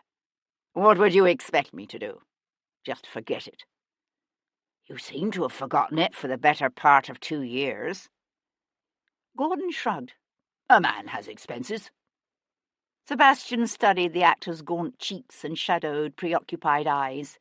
It was a look one saw often these days, in the gaming hells and clubs of London, the haunted look of a man who was badly dipped. What's your poison? Pharaoh? A wry smile curved the actor's full lips. Actually, I've chosen hazard as my own particular road to perdition. Sebastian regarded the other man thoughtfully. Debt had a way of making people desperate, and a desperate man could be a dangerous man. There are those who say you've a ready fist, said Sebastian, when it comes to women. Gordon drained his drink with one practised flick of the wrist, then pointed a finger at Sebastian over the rim of the empty glass. Women like a strong man, a man who knows how to keep them in their place. Don't ever let anyone tell you different. Sebastian nodded, as if in agreement. I can see how a man with a heavy hand might get carried away sometimes. Maybe set out to teach a woman a lesson and end up going too far. Gordon slammed the empty glass down on a nearby table, his nostrils flaring wide with the quickly indrawn breath. What are you suggesting? That I killed Rachel? What kind of a bloody fool do you take me for? Rachel owed me money. When I saw her on Tuesday afternoon, she swore she'd have it to me by Wednesday noon. He ran one hand through his dark hair, his fingers splaying wide, gripping, his voice dropping suddenly to almost a whisper. You can't get money out of a dead woman. Sebastian was remembering what Kat had told him about the young man who'd been seen letting himself into Rachel's rooms early Wednesday morning. Hugh Gordon was in his mid-30s, but a woman in her 80s would surely describe him as young. I'm not so sure about that, said Sebastian. If you know a woman has money and she's refusing to pay what she owes, you can always go to her rooms and collect the debt yourself, if she's dead. Gordon let his hand fall. Good God! Now I'm a thief as well as a murderer. Sebastian kept his gaze on the other man's face. Where were you Tuesday night? I was here, at home, studying my lines. Alone? I work best alone. He glanced again at the ormolu clock on the mantel. Look, I have a performance that starts at 7. We just opened last night, and I need to... Relax. Sebastian gave the man a slow, mean smile. You've plenty of time. Gordon met Sebastian's steady gaze. You're not Rachel's cousin, are you? His brows twitched together. What are you? Some sort of Bow Street runner? Sebastian smiled. Something like that. It was even, in a sense, true, he thought. He was certainly running from Bow Street. Gordon swung away to jerk the burgundy velvet drapes closed against the growing cold. "She was an unusual woman, Rachel," he said suddenly, one hand still gripping the heavy cloth, as if he was struggling to put his thoughts into words. "There wasn't much she was afraid of. She told me once that fear made a person vulnerable, and she refused to ever be vulnerable again. But I'd noticed lately that she was nervous, jumpy, as if she'd suddenly found herself over her head in something and wasn't quite certain how she was going to get out of it." Sebastian watched the other man turn away from the window. "Something like what? Actually, I'm beginning to wonder if Rachel wasn't passing information to the French." "The French?" It was the last thing Sebastian had expected. "What makes you say that?" "Look at the men she chose."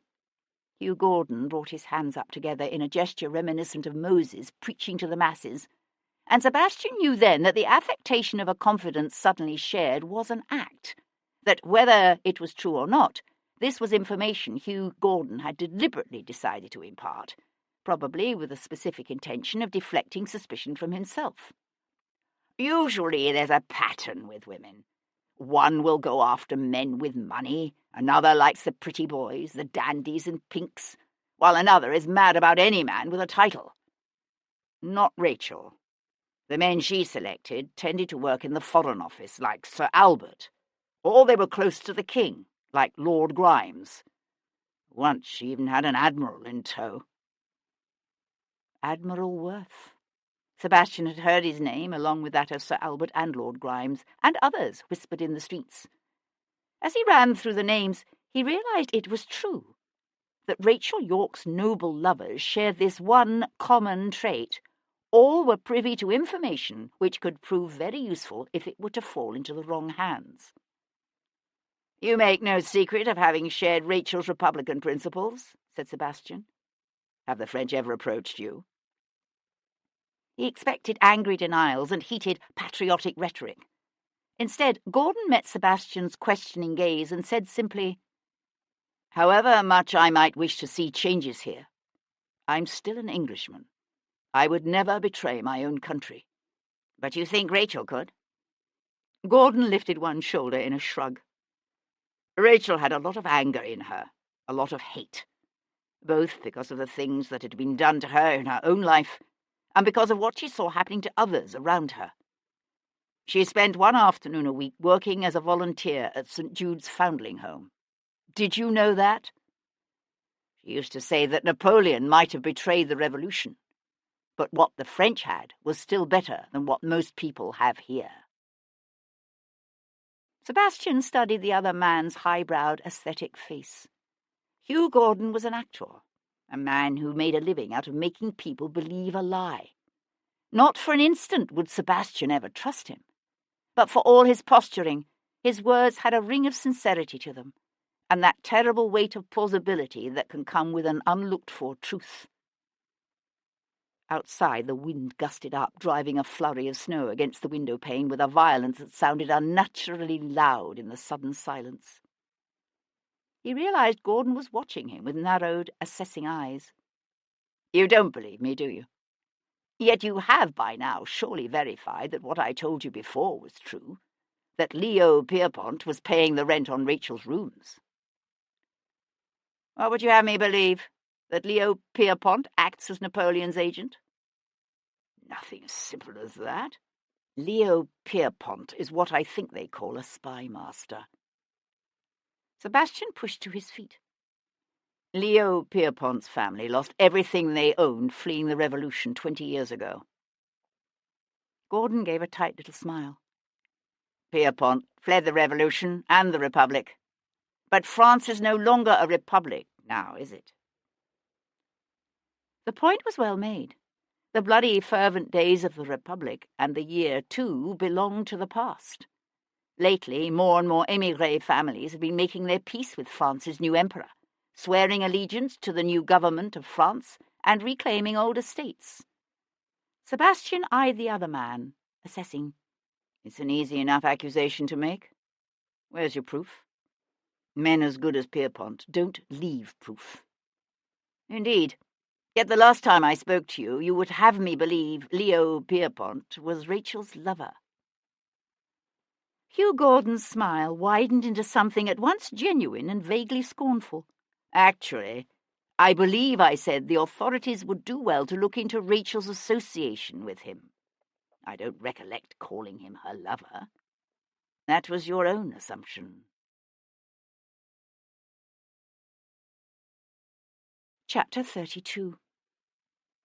The Earl of Hendon's visit had done much to overcome Sir Henry Lovejoy's lingering doubts about the guilt of Viscount Devlin. But Lovejoy was a methodical man, and so, on Saturday afternoon, he decided to devote a few hours to setting to rest the question of Captain and Mrs. John Talbot. The captain, Lovejoy discovered, was a tall, handsome man in his early 30s, the youngest son of a small Devonshire landowner. With a commission in the Horse Guards, he'd had a promising future ahead of him until he'd made the mistake of running away with an heiress named Melanie Peregrine. His superiors hadn't looked kindly upon this romantic adventure. Captain Talbot's career had languished, while Melanie's father had been so infuriated by what he termed his daughter's perfidy that he cut her off without a penny and refused to allow her to cross his threshold again. It was snowing heavily by the time Lovejoy reached the Talbots' narrow brick townhouse off Upper Union Street in Chelsea. The house was small and undoubtedly hired, but the front door had been painted a cheery red, the knocker polished until it shone, and someone with an artistic eye had placed 2 potted rosemaries on either side of the entrance. Lovejoy noted these details and stowed them away for future analysis. They didn't sit well with the image of the weeping, battered wife Sir Christopher had painted for him. Nor did the calm, self-possessed young woman who introduced herself as Melanie Talbot. He was fortunate enough to find her at home and alone. Lovejoy apologized for the lateness of his call. Mrs. Talbot apologized for the dishevelment in which he found her. "I'm afraid I'm somewhat of a messy painter," she said, her smile sweet and almost impish as she rubbed her thumb against the splotch of paint that showed dark blue against a pale inner wrist. Lovejoy might have been misled into believing she'd been indulging a genteel feminine interest in watercolours, except that when he'd first arrived, he'd caught a glimpse of her up on a ladder painting the walls of her dining room. "I am grateful you've consented to see me on such short notice," said Lovejoy, taking the seat she indicated in the small, pleasant sitting room overlooking the snow-filled street. The furniture in the room was old-fashioned and battered, he noticed, but tasteful, with good clean lines, the kind of thing one might find tucked away in the attics of some ancient country estate, or for sale, cheap, in the markets of Hatfield Street. If Melanie Talbot's love match had proved to be an unhappy one, it certainly wasn't preventing her from working hard to make her home pleasant and comfortable, whatever her reduced financial circumstances. She sank into the chair opposite him, a lithe, unusually attractive young woman with very fair hair and large blue eyes set wide in a delicately moulded face. Exactly the kind of female to inspire any young buck, and more than a few old ones, with the desire to cast himself in the role of her knight in shining armour. She gave Lovejoy a broad, beautiful smile. "And how precisely may I help you, Sir Henry?" "I have a few questions I'd like to ask about Lord Devlin." Lovejoy watched, fascinated, as a gust of fear passed across her lovely features. She threw a quick, nervous glance toward the narrow hall, as if to reassure herself that no one could have overheard. Then her smile broadened again, bright and utterly false. "I'm not sure how much I can help you. Lord Devlin and I are the merest of acquaintances only." "Indeed, Mrs. Talbot, I have it on excellent information that you and his lordship are considerably more than that. And let me hasten to reassure you that if you fear your husband—" "And what makes you think I should have reason to fear my husband, Sir Henry?" she asked sharply. Lovejoy returned her firm, direct gaze. "I know what happened at the Duchess of Devonshire's ball last year." "Ah." Her chest hitched on a small sigh as she sat silent for a moment, seemingly lost in thought. Then her gaze lifted to his again, her jaw hardening. "Very well. Devlin and I are friends, good friends, but nothing more." Lovejoy kept his expression impassive. It's my understanding that your husband and Lord Devlin fought a duel last Wednesday morning." Her smile, this time, was neither impish nor sweet. "Surely, Sir Henry, you are aware that we wives are never told of such things?" "But you knew." She stood abruptly, going to stand before the painted mantel where a small fire burned feebly on the hearth, providing little warmth.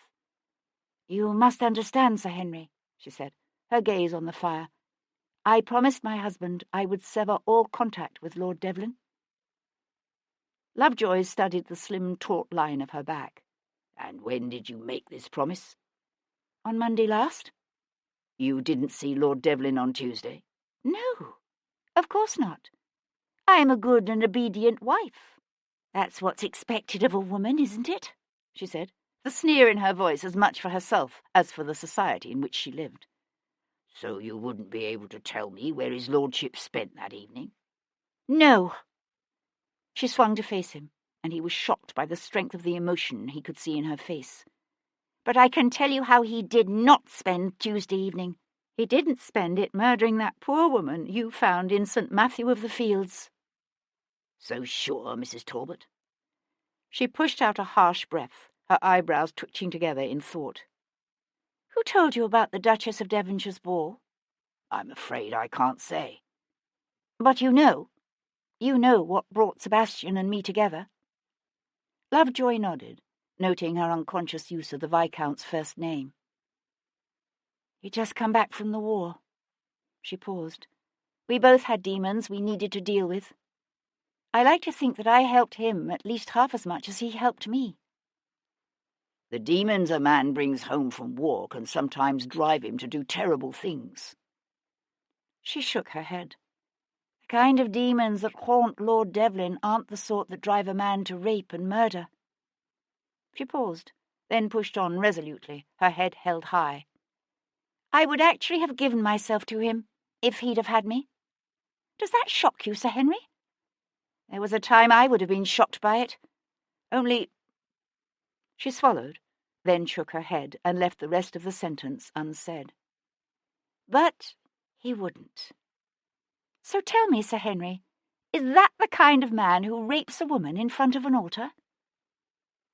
"I don't know," said Lovejoy, meeting her tortured gaze. "I don't know what kind of men do such things, but they do exist."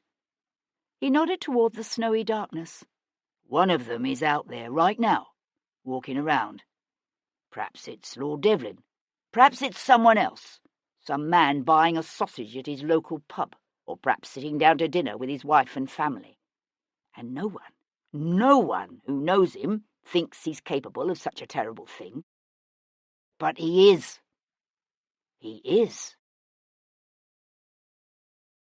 Lovejoy removed his hat and hung it on the hook beside his office door, then simply stood there for a moment, lost in thought, his gaze focused on nothing.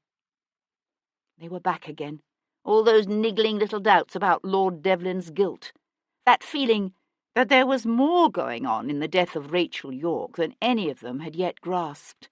He knew it was unscientific, unempirical, maybe even irrational, but his intuition had been right too many times in the past for him to ignore it now. With a shrug, he jerked his mind away from the sad-eyed woman he'd just met and set to work unwinding his scarf. He had his coat half unbuttoned when his clerk, Collins, stuck his head around the corner. "What is it?" asked Lovejoy, looking up. "It's about the Cyprian who got herself killed in that church, sir. That Rachel Yorke. Constable Maitland thought you might like to know." Lovejoy paused with his coat half on, half off. "Know what?" "We've just heard from the sexton of St. Stephen's, sir. They've had grave robbers last night, and it was her grave what they hit." "Are you telling me someone has stolen Rachel Yorke's body?" "Yes, sir. Constable Maitland, he thinks it's just a coincidence, but—" Collins let his voice trail away into nothing, for Sir Henry, his coat gripped distractedly in one hand, was already gone, leaving his hat and scarf still swaying on their hooks beside the door.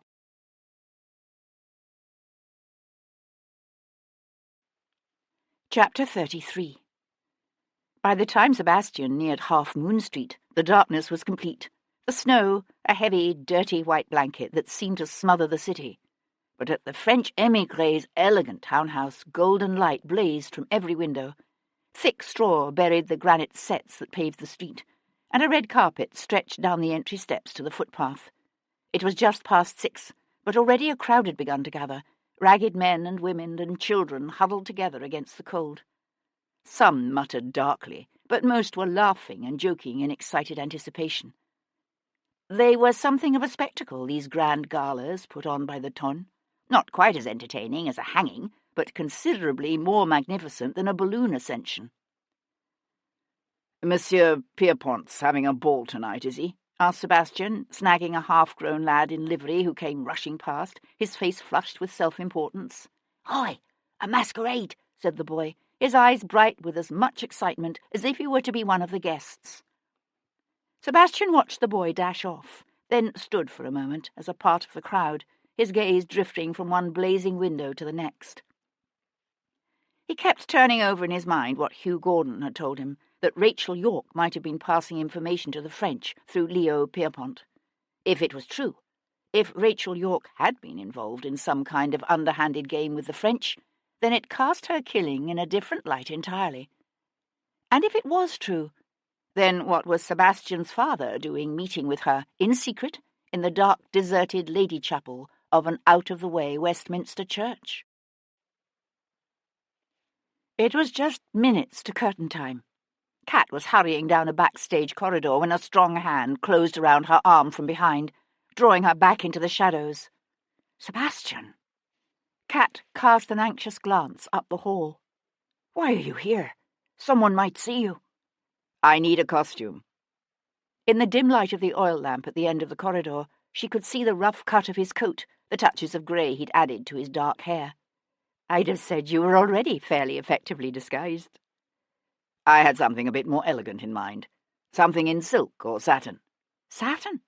Going to a ball, are you?" "Something like that." He waited until just before midnight, when the crowd of costumed revellers would be at its thickest, and a stray pirate, wearing a loo mask and a black domino over a black and gold satin doublet, might pass unannounced. Creeping quietly through the snow-blanketed back garden, Sebastian mingled for a moment amongst the couples braving the cold on the terrace, then slipped inside through one of the long French doors that opened to the ballroom. He walked into a blast of warm air scented with beeswax and delicate French perfume, and the pungent odour of hundreds of hot, damp bodies pressed together in a confined place. Above the roar of voices and genteel laughter, the sweet strains of a quadrille could be faintly heard, coming from a small ensemble set up on a dais at the end of the room, where a few brave couples were attempting to dance through the crowd. Leo Pierpont's masquerade would undoubtedly be deemed a sad crush, which was a way of calling it a resounding success. Weaving his way through Valkyries and Romeos, Arab princes and Renaissance ladies, Sebastian found himself in the hall, where a teasing conversation with a dimpled young housemaid provided him with the information that Monsieur Pierpont's library could be found at the foot of the stairs on the ground floor, near the back of the house. The door to the library was closed. When he opened it, Sebastian could see why, for much of the furniture, which had been cleared from the house's reception rooms, was obviously being stored in here. Shutting the door behind him, Sebastian threaded his way through looming piles of settees and rolled carpets and end tables to jerk back the heavy velvet drapes at the windows. The lamps from the nearby terrace shone on the snow outside to suffuse the library with a pale white glow. Turning, Sebastian cast an expert's appraising eye around the room. About half the library's walls were taken up by floor-to-ceiling mahogany bookcases, while the open panels in between were covered with Pierpont's collection of broadswords and duelling rapiers, daggers and cutlasses, their carefully maintained blades gleaming in the night. Sebastian searched the room quickly but methodically, looking for anything that might associate Leo Pierpont with Napoleon's government and the dirty, underhanded game of spying. He checked behind pictures and along the backs of the bookcases. He rifled expertly through desk drawers and found nothing. Stymied, he perched on the edge of the desk.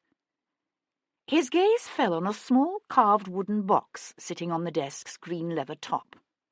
If you want to hide something, went the adage, display it in plain sight. Sebastian flipped open the box's wooden lid and smiled. To the uninitiated, it was a simple, if somewhat curious cylinder, about 6 inches long, and composed of a row of discs of white wood revolving on a central iron spindle. But to those who knew, it was a wheeled cipher, invented by an ingenious American named Thomas Jefferson. Each of the cylinder's 36 discs contained the letters of the alphabet arranged randomly. If identical cylinders were used by two parties to encrypt and decipher their correspondence, the resulting code was virtually impossible to break. Sebastian held the cylinder between his hands, thoughtfully twirling the discs with his thumbs as he considered its implications. The Americans themselves had, curiously enough, recently abandoned the Jefferson cipher in favour of a far less secure device, while the English preferred stubbornly to rely upon their black chamber with its invisible inks to safeguard their secret correspondence. But the former American president's clever little invention remained in favour with the Americans' old ally, France. Sebastian turned his head, his attention caught suddenly by a faint sound. He had been aware all the while of footsteps rushing past in the hall outside as servants hurried to and fro. But he heard now a different stride, firmer and more deliberate, a tread that stopped abruptly before the library's door. Sebastian dropped the cylinder into an inner pocket just as the door opened abruptly to flood the darkened room with light. Chapter 34. A slender musketeer stood in the doorway, an oil lamp in one hand, his gaze shifting from Sebastian to the open box on the desk, then back again. He eased the door shut behind him with a soft click.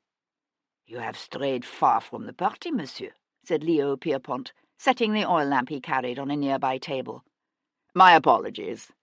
Sebastian pushed away from the desk. "I shall rejoin the other guests at once." "I think not." With a sideways lunge, the Frenchman snatched one of the rapiers from the library wall and brought it around, the sharp blades singing through the air to bring Sebastian to an abrupt halt some 10 feet shy of the door. "I think, monsieur," said Pierpont, the tip of his blade executing a neat pattern through the air, "that you and I must have a little talk. No?" "A talk would be interesting." Sebastian leapt back, levering his weight on one outflung arm so that he vaulted over the desk to land lightly behind it. Pierpont came after him in a rush, sword flashing, just as Sebastian seized a gleaming Spanish rapier from the wall near the casement window and brought it up to catch the Frenchman's descending blade with a clanging ring of metal. "All other things being equal," said Sebastian, smiling. Pierpont leapt back, panting lightly, his pale eyes bright with a strange glow of exhilaration. "It is you, isn't it, Devlin? I've heard you're a good swordsman, for an Englishman." Sebastian laughed. Pierpont lunged, the long blades clanging together as Sebastian parried easily. "Why did you kill Rachel York?" Sebastian asked, almost conversationally, sliding away from the Frenchman's flashing sword only to close again, his booted feet moving softly against the oriental carpet. "What did you think? That she intended to lodge information against you?" "Information? Against me?" Pierpont's lips drew back in a smile as their swords came together again. "And what sort of information would that be, monsieur?" "Information about your little spy ring." Pierpont parried Sebastian's lunge. "Your experiences in the war obviously overset your imagination, monsieur le Vicomte." "Perhaps. But I have enough of my wits left to reason that if what I've heard is true, if Rachel was feeding you tidbits of information gleaned from her noble lovers, then her death might suggest that at least some of the details of your activities have become known. And who has encouraged you in this fantasy, hmm?" "What's the matter, monsieur? Scared?" said Sebastian, just as Pierpont launched a swift and brutal attack. The Frenchman was at the end of his thrust when Sebastian circled his blade and danced sideways to slide in, his own blade flashing. The tip of his rapier sliced neatly through the musketeer's silk to the flesh beneath. Pierpont leapt back, a thin line of bright red blood seeping through the white front of his shirt, his lips tightening into a grim smile. "We must fence together some other time, monsieur. If you don't hang, that is." Turning his head, he raised his voice to shout, "Arnaud! Robert! Aidez-moi! The men were obviously close. The library door burst open, spilling two of Pierrepont's burly footmen into the room. Sebastian tightened his grip on his rapier, his breath coming in pants. With his path to the door blocked, the only possible way out of the room was through one of the long casements overlooking the rear garden. He hesitated for the briefest instant, then ran straight at the nearest window, one domino-wrapped arm flung up before his face, to catch the worst of the impact, as he crashed through in a shower of breaking glass and splintered wood. It was a drop of some 6 or 8 feet to the snow below. Sebastian hit the ground hard, broken glass crunching beneath him as he scrambled to his feet and took off, running across the snow-filled garden. From somewhere above came a woman's scream. A man shouted. Then Sebastian heard a yelp of pain as one of Pierrepont's henchmen swung his leg over the jagged window glass and made as if to follow. "No." "Let him go," said Pierrepont, standing before the broken window, the palm of one hand pressed to his bleeding chest. "Let him go. For now."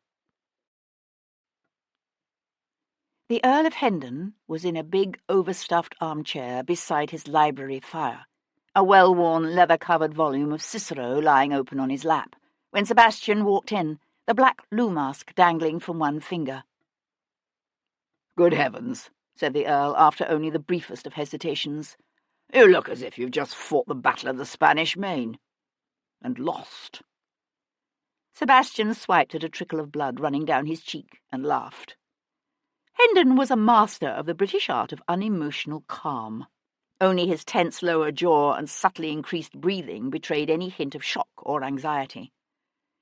Crossing to the brandy decanter warming on a small table near the fire, Sebastian eased out the cut crystal stopper and soaked his handkerchief with the neat alcohol. "I've just had a rather interesting encounter with Monsieur Léon Pierrepont." "Ah, yes. I'd heard he was to have a masquerade tonight." "I found this in his library." Reaching his left hand into his pocket, Sebastian produced the small cylinder and tossed it to his father. Hendon caught it neatly. "What is it?" Sebastian dabbed the alcohol-sodden cloth against first one, then the next of his various cuts, the breath hissing out through his clenched teeth. "It's a Jefferson cipher. I think the man is spying for the French."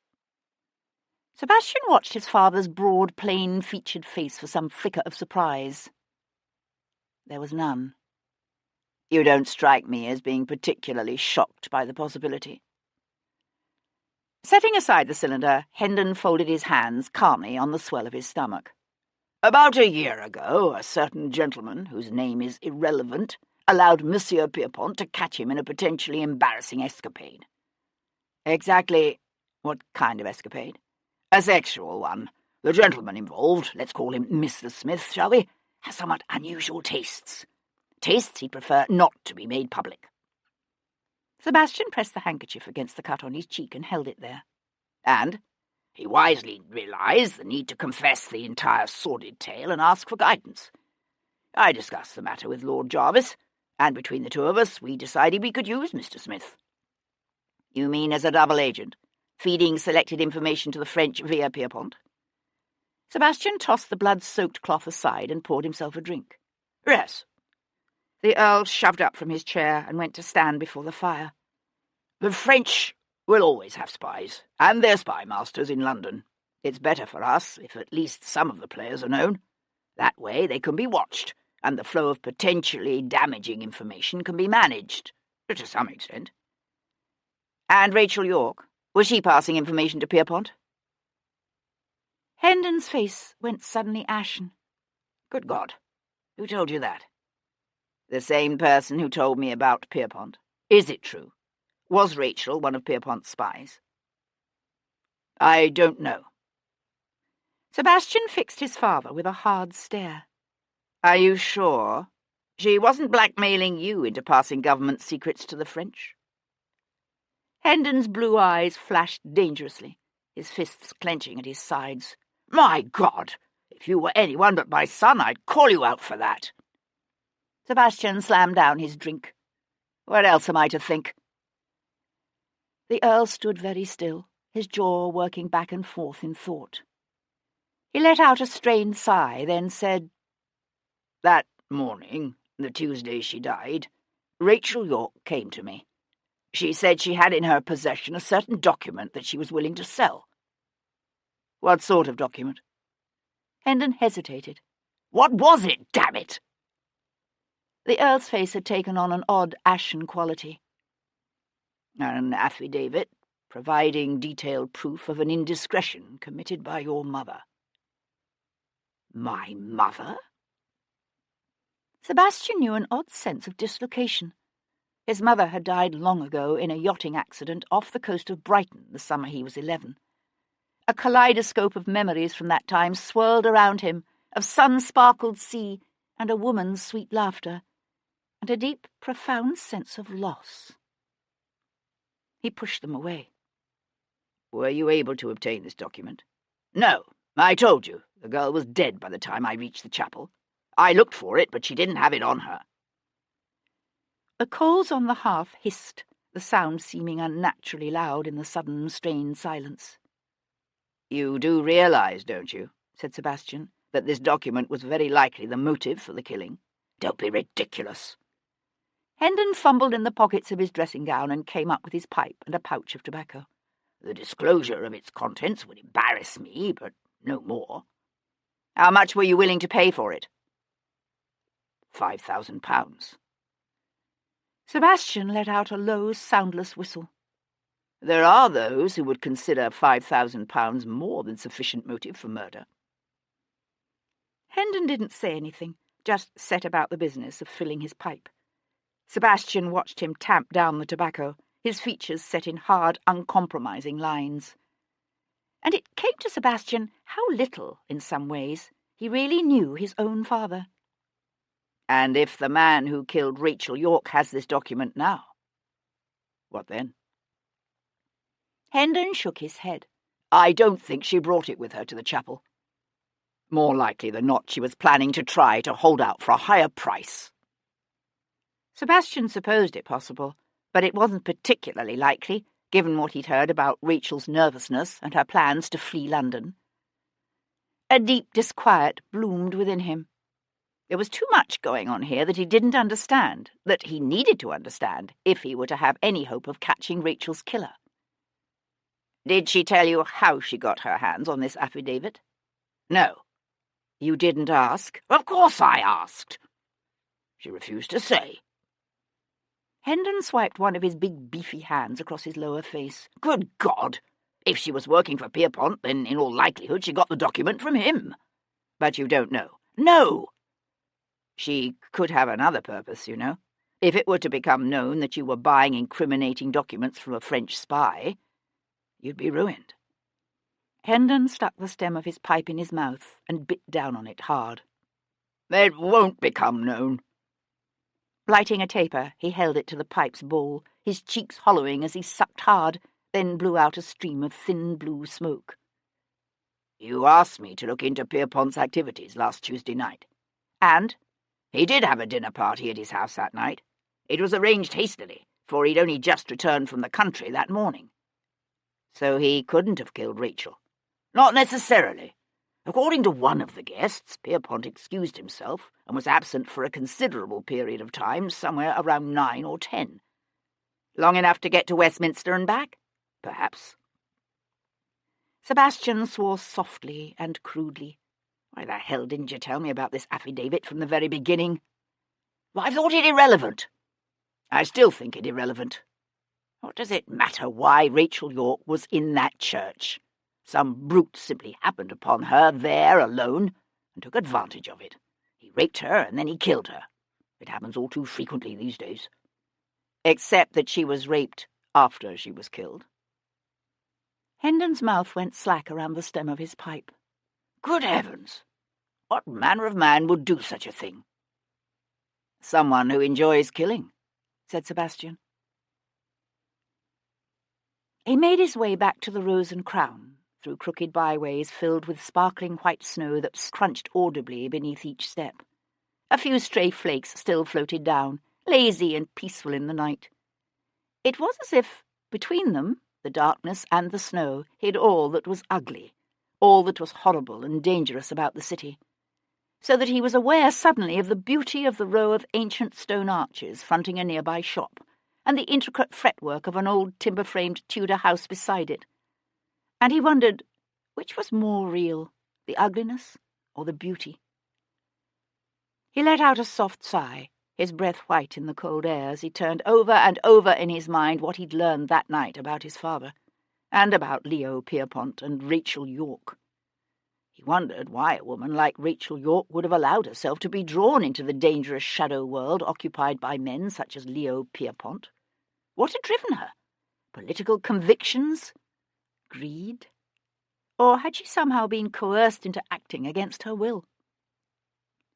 Whatever her original motive, something had obviously gone badly wrong in Rachel York's life.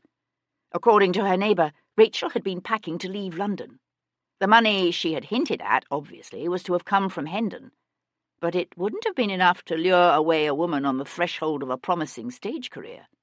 There was obviously something in Rachel's life Sebastian was missing, something important. He had nearly reached the Rose and Crown. As he had done so many times in the past during the war, Sebastian paused just down the street, every sense alert to the subtle differences that could tell him his hiding place had been discovered. But all lay peaceful and quiet in the gently falling snow. He entered the inn's public room, warm with a piney scent of fire and the murmur of sleepy voices, and made his way to the back of the inn and up the stairs to his chamber. What he needed, he decided, was to come to a better understanding of Rachel York's life. In the morning, he would visit the Foundling Hospital, where she'd volunteered once a week. And if Tom could find that maid, Mary Grant... Sebastian paused in the dim, draughty hall outside his door. He couldn't say what had warned him. Some faint, lingering scent, perhaps? Or perhaps it was simply a vestige of the primitive instinct that alerts an animal returning to its lair that all is not entirely as he left it. Whatever it was, something told Sebastian, even before he fit the key into the lock of his door, that she was there. He hesitated for the briefest instant. Then he pushed open the door and walked into his past. Chapter 35. She sat in the battered old chair beside the hearth, her head tipped back so that the firelight played over the elegant curve of her long, graceful neck, and brought out the hint of auburn in her dark hair. She had worn a cherry-red velvet opera cloak that now lay discarded on a nearby table, but she had come to him, still dressed in the costume of her character, Rosalind. "You picked the lock, I suppose?" Sebastian closed the door behind him and leaned back against it. "It's a very old lock," said Cat Boleyn, the barest hint of a smile touching the edges of her lips. He pushed away from the door and walked toward her. "Why did you come?" "You left your clothes at the theatre. I brought them." He didn't bother to ask how she had found him here at the Rose and Crown. She would have her ways as he had his. It was a danger he had both acknowledged and accepted when he first decided to approach her. "You're hurt?" she said, when he came to stand before her, close enough that his legs almost touched hers, but not quite. "I went through a window." "Leo found you, did he?" "What makes you think I went to see Pierpont?" "There weren't that many masquerades in Mayfair tonight." She shifted subtly in her seat so that her thigh just brushed his. "What sent you there?" "According to Hugh Gordon, Pierpont is a French spy master." She sat very still and quiet for a moment, then said, "And do you believe him?" Sebastian shrugged. "Gordon had no proof, of course, but I found a code cipher in Pierpont's library." What Hendon had told Sebastian, he would keep to himself. "What has any of this to do with Rachel?" Sebastian turned away to swing off his cloak and hang it on a hook beside the bed. "I think she might have been passing Pierpont information. She seems to have shared her favours with an interesting collection of men in positions to know tidbits they might easily let slip. Things like troop movements and shifting alliances and the thinking of those close to the king." "They say someone stole Rachel's body from the churchyard," she said. "Was it you?" "Yes." Any other woman would have felt the need to affect a feminine display of shock and horror. Not Cat. She watched him strip off his doublet and shirt, then go splash cold water from the basin over his blood-encrusted face and neck. What do you expect to learn from it? The room's towel was coarse and stiff, and he dabbed it gently around his cuts. I don't know, but I've already learned one interesting little fact. Whoever killed Rachel York slit her throat first. Then he sexually assaulted her. That's a nasty little perversion. Sebastian tossed aside the towel. What kind of man likes to have sex with a dead woman? A man who hates women, I should think. Sebastian looked down at the bloodstains he'd left on the old towel. He hadn't thought of it that way, that Rachel's rape was an act of hate rather than lust. But he suspected Cat was right. Whoever killed Rachel York had taken joy in her destruction, had been sexually aroused by the act of slitting her pale throat, and watching the life ebb slowly from her pretty brown eyes. Most men felt the need for at least some measure of response in the woman with whom they copulated. It was, after all, the reason behind a prostitute's little moans and gasps of simulated pleasure. But Rachel York's killer was the kind of man who could find his release in the unresponsive, empty shell of what had once been a living, breathing woman. Sebastian thought about the significant men in Rachel's life, about Hugh Gordon and Giorgio Donatelli and Leo Pierpont. Were any of them that twisted, that consumed by hatred for women? Or how about the others, that continually shifting parade of well-placed men such as Admiral Worth and Lord Grimes, from whom she had, perhaps, coaxed sensitive information? Suspicion of all things feminine, one could easily label it a basic dislike of women, was so common as to be almost a tradition amongst the gentlemen of England, with their elite boys' schools and stuffy men's clubs, and addiction to such masculine sports as boxing and cockfighting and hunting.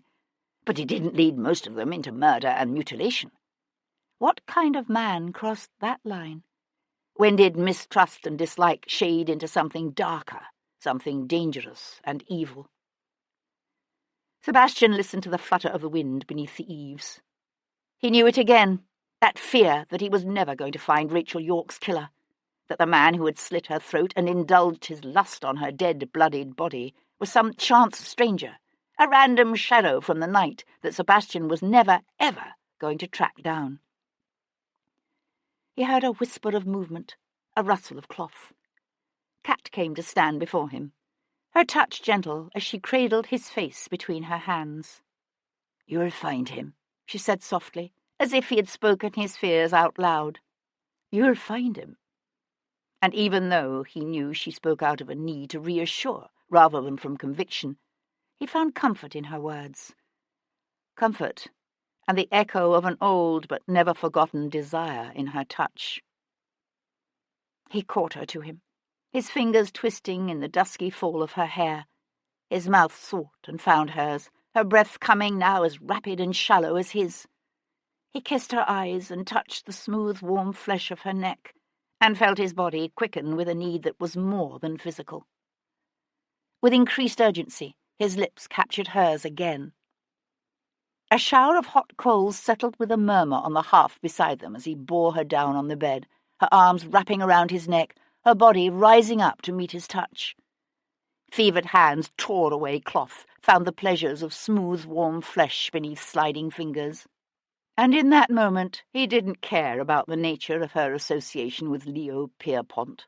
He didn't even care about the things she had said on that dark day 6 years before. He needed her. With a soft sigh, Sebastian buried himself inside her.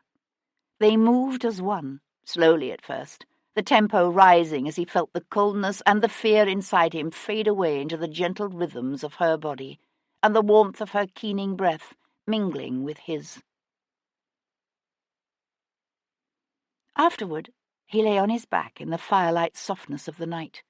He held her nestled close, kissed her hair, listened to the sounds of the city settling to sleep around them, the distant rumble of a lone carriage, and, nearer, the slamming of a shutter. He let his hand drift down her side over the naked swell of her hip, and breathed in the unforgettably warm and heady fragrance of this woman. After a time, she shifted her weight, rising up on her elbow so she could look down at him. She said, "What would an angel fear?" He laughed softly, running his hand up her bare arm to her shoulder. "What kind of question is that?" She traced an invisible pattern across his naked chest with her fingertip. "I was thinking of that line from Pope. You know the one, 'Fools rush in where angels fear to tread.' What would an angel have to fear?" "Falling from grace, I suppose." "I don't know. I don't believe in angels." "An immortal being, then. What could an immortal being possibly fear?" He thought about it for a while. "Making a wrong decision, I would think. Choosing badly. Imagine having to live with that for an eternity." He turned his head to look at her profile, beautiful and unexpectedly serious in the firelight. "Why? What do you think an angel would fear?" She was silent for a moment. Then she said, "Love. I think an angel would fear falling in love with a mortal, someone who could be theirs for only a short time, and then would slip away forever." He caught her to him, his elbow hooking behind her neck to bring her down to his kiss. This time when they came together, there was an edge to her love-making, a quiet kind of desperation that he noted, even if he couldn't understand it. Some time before dawn, he awoke to the gentle patter of her footsteps on the worn floorboards, the rustle of cloth as she moved about, dressing. He could have said something, could have reached for her, stopped her. He let her go, the door easing closed behind her on a breath of cold air. Then he simply lay there, staring into nothingness, and waiting for the coming of dawn. By the next morning, the snow had turned into a dirty brown slush that dripped off eaves and ran in wide rivulets down the centre of unpaved streets. Avoiding the steady rush of water sluicing from broken gutters and sagging awnings, Sebastian made his way to St. Jude's Foundling Home on the south bank of the Thames near Lambeth. The home turned out to be a large, gloomy structure built some 2 centuries before, of the same red Tudor brick, and in the same forbidding, fortress-like style as Hampton Court. Except that the Foundling Home was, of course, considerably less well-kept than Hampton Court. "I don't know how much I can help you," said the prune-faced matron when Sebastian presented himself to her in the guise of cousin Simon Taylor from Worcestershire. "Miss York always came in on Mondays, which is my day off." The pursing of the mouth with which Matron Snyder spat out the name Miss York said much about the nature of the 2 women's dealings with one another. She was a hard-faced woman, Matron Snyder, with a solid build and a massive shelf-like bosom. If she had ever been young or pretty, her disposition had long ago stamped out all traces of such earlier failings. "Had it been up to me, of course," said the matron, "her kind would never have been allowed through the home's doors." Sebastian pursed his own lips and nodded in sympathetic agreement. "I suppose the Reverend Finlay might be able to tell you something," said Matron Snyder, unbending a shade. "Miss York was quite a favourite of his." Reverend Finlay? Sebastian felt a quickening of interest. Until now he'd found no trace of the mysterious F, who appeared twice in the pages of Rachel's appointment book. But if Rachel had developed a romantic interest in the home's young spiritual counsellor, it did much to explain her continued visits to the place. Mrs. Snyder's mouth pursed again. Obviously, she didn't approve of Reverend Finlay either. "If you hurry, you might find him in the courtyard.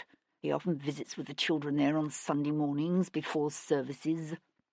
The courtyard was a cheerless, wind-swept place of cracked walks and patchy grass showing brown beneath the dirty remnants of last night's snow. Turning up his collar against the cold, Sebastian walked across the neglected quadrangle toward the group of pinch-faced children he could see, clustered at the far end in a rare slice of thin winter sunshine. As he neared the group, he realized they were gathered around a man who was telling them a story about a lion and a rabbit. A thin, stoop-shouldered old man, his balding pink pate fringed with white hair, a pair of thick spectacles perched on the end of his long, thin nose. Sebastian hung back, his hands thrust deep into the pockets of his cheap greatcoat, a smile tugging at his lips as he watched the old reverend hold that band of ragged charity children enthralled, with the simple power of his words. Whatever had been the nature of Rachel's relationship with this man, it obviously wasn't romantic. "Terrible business, what happened to Rachel," said Reverend Finlay, when, his story ended, he hurried the children toward the chapel and turned to listen to Sebastian's introduction. "Such a tragedy." "Had she volunteered here for long?" Sebastian asked as the two men turned to walk together. The old reverend peeled the wire-rimmed glasses off his face and rubbed his reddened eyes. "Nearly 3 years, which is more than most women can take around here. They always start out full of such determination and good intentions, but it gets to them after a while. So many of the wee ones die, you see. I've never quite been able to understand it myself. But Rachel, she had this theory that they died from a lack of love, and so she'd come every Monday afternoon and spend time holding each of the poor babes in turn. Just hold them, sing to them." Sebastian stared off across the snowy courtyard to where the matron Snyder was bustling about, getting the children lined up 2 by 2 at the chapel doors. "An unusual activity for such a woman, surely." "You mean for a successful actress?"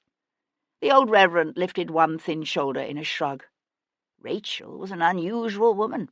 Most people, when they have the good fortune to pull themselves up from a bad situation, they soon forget where they came from. Rachel didn't.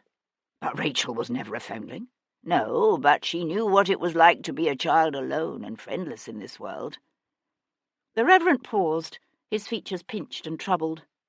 "I sometimes wonder." "Wonder what?" At the end of the quadrangle, the chapel's lone bell began to ring, a solemn, steady toll. The old man's eyes narrowed as he stared up at the small spire above them. "This past month or so, Rachel seemed different somehow, preoccupied. It was almost as if she were afraid of something. But I never said anything to her about it. These last few days, after what happened, I can't help but wonder if I made a mistake. If perhaps I could have helped her in some way, if I'd only asked." "You don't have any idea what she was afraid of?" Finlay shook his head. "No. I wish she had confided in me, but she didn't." "Did you know she was planning to leave London?" The old man glanced around in surprise. "No, I'd no notion. Any thoughts as to where she might have been planning to go?" He considered this for a moment, but shook his head. "No, I could hardly see her going back to Worcestershire." No, Sebastian thought, she wouldn't have gone back to Worcestershire. Was there a man in her life, do you think? A man she maybe was afraid of? Most of the children were in the chapel now. Only 3 or 4 stragglers remained, hurried along by Matron Snyder, who cast a quick, disapproving glance at the 2 men. The Reverend Finlay turned toward the open chapel doors. "We never spoke of such things, of course, but I'd have said yes. Rachel was in love with someone, although I don't think it was anyone she was afraid of. She had that look a woman gets when she's happy in love." A sad, almost wistful smile touched the old man's lips.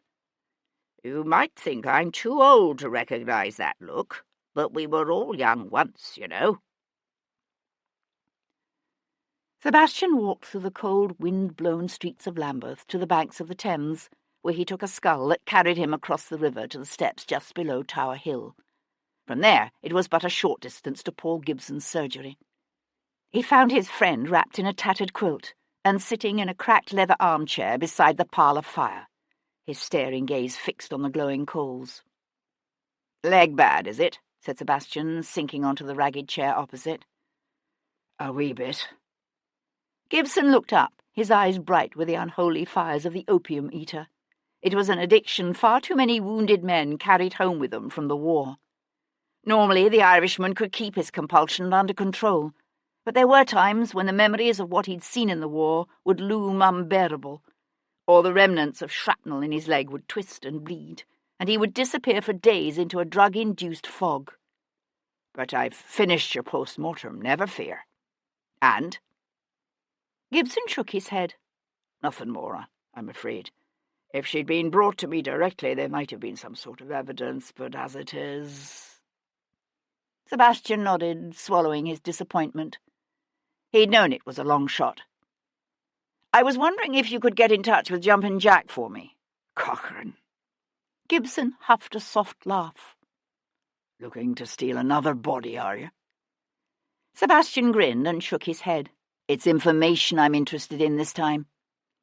I'm wondering if those in the resurrection trade have heard of anyone expressing a specific interest in female corpses."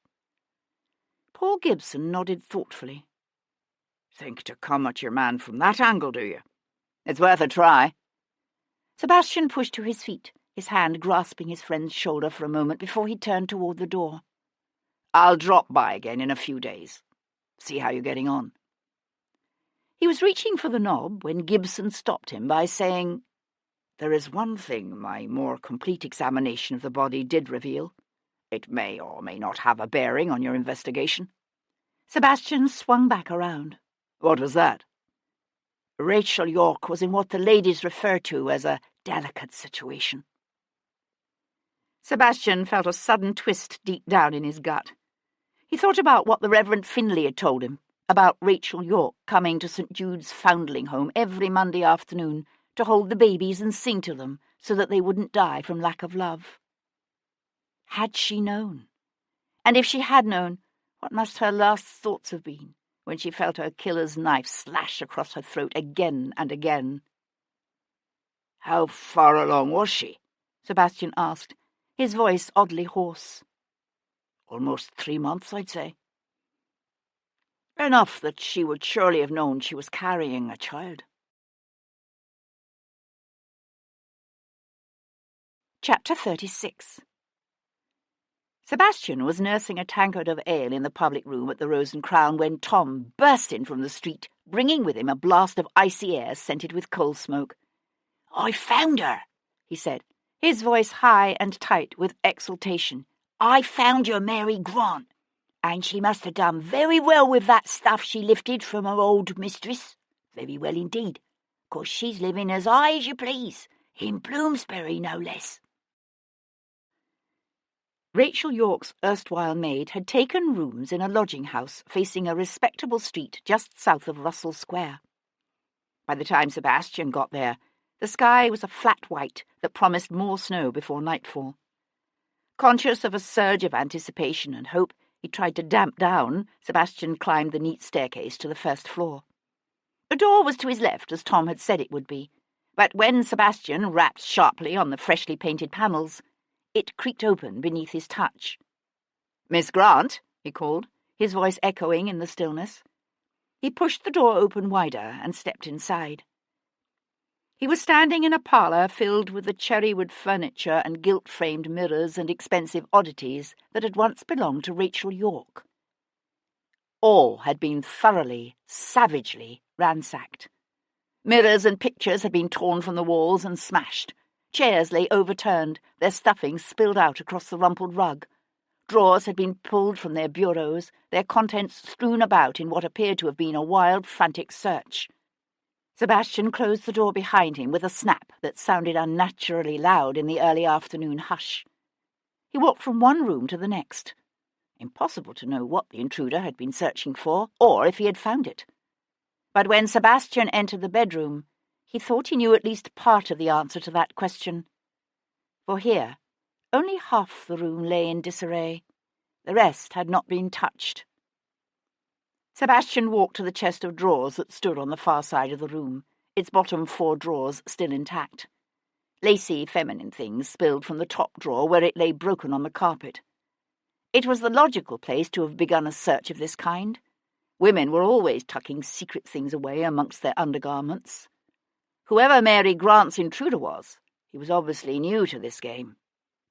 Sebastian hunkered down beside the broken drawer, his attention caught by the corner of what looked like a piece of blue paper that had fallen or been kicked, so that it lay almost completely hidden beneath the chest's frame.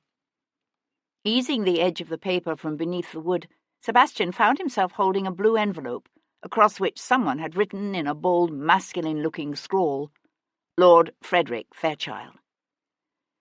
He was one of the most prominent articulate Whigs in the House, Lord Frederick, urbane and witty, and, unlike most of the Prince of Wales's set, remarkably temperate. When the prince was sworn in as regent in a few days' time, it was commonly assumed that Fairchild would be selected to help form the new Whig government. Sebastian stared thoughtfully at the blue envelope in his hands. Here, surely, was the F referred to in Rachel Yorke's red leather-covered book. Could Lord Frederick even be the father of her unborn child? And maybe her murderer?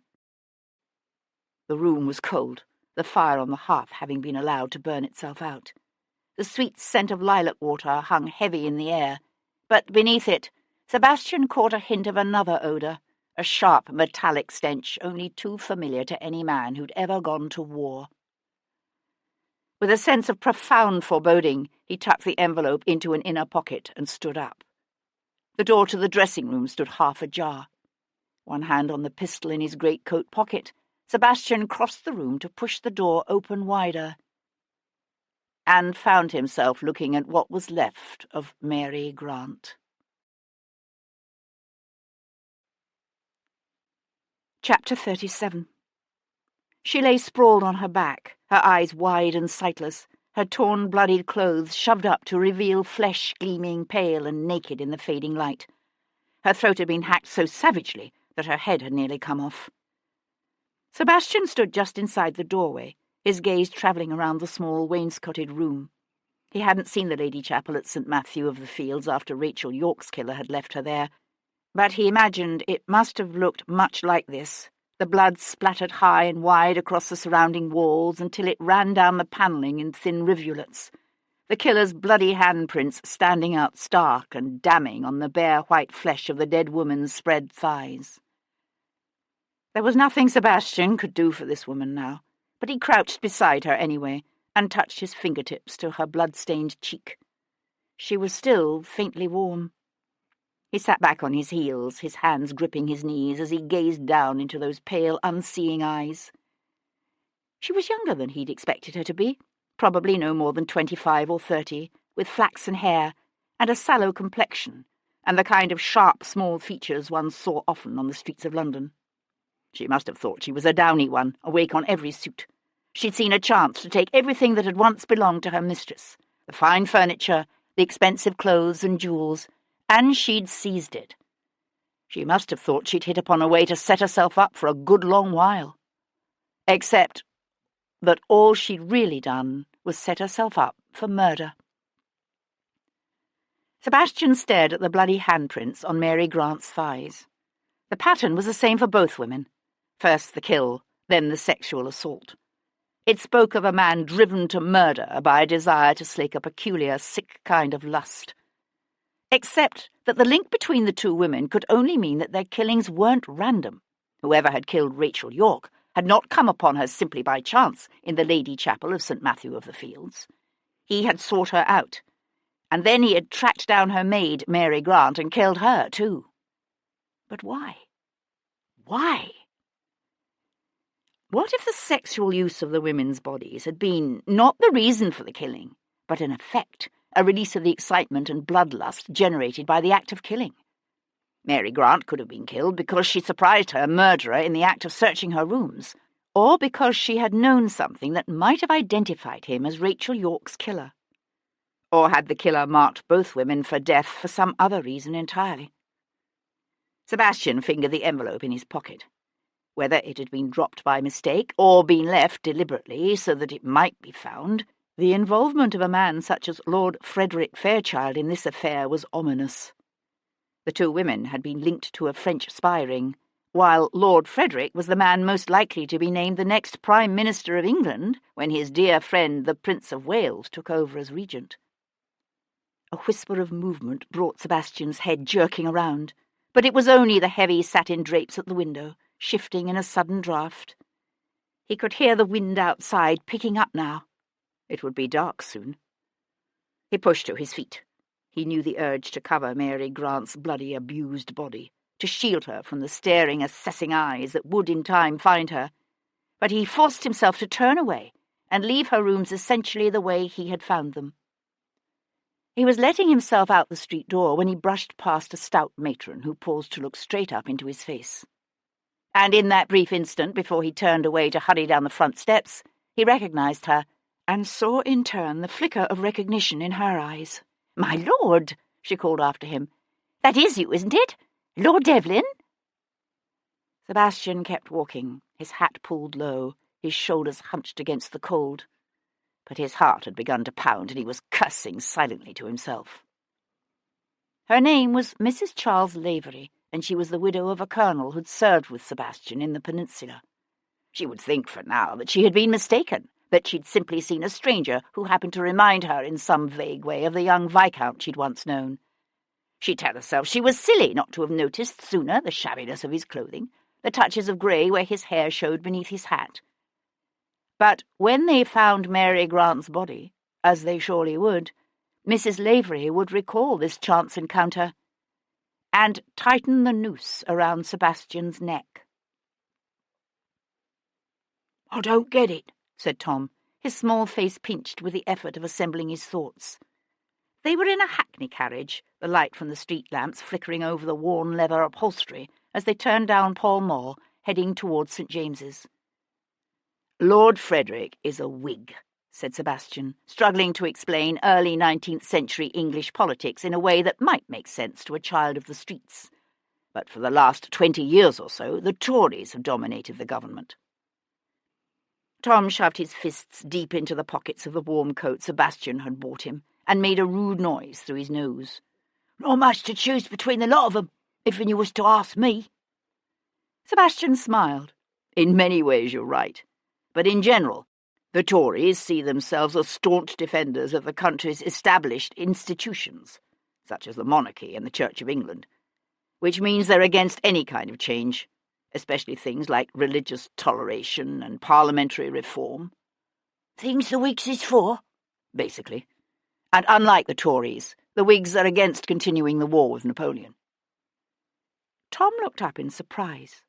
"You mean they like the French?" "Hardly. But they question the Tories' motives for continuing the war. War is costly. It leads to high taxes and government loans taken out at high interest, which is good for the large landowners and merchants who are lending to the government, but not so good for the common people like farmers and tradesmen and day workers.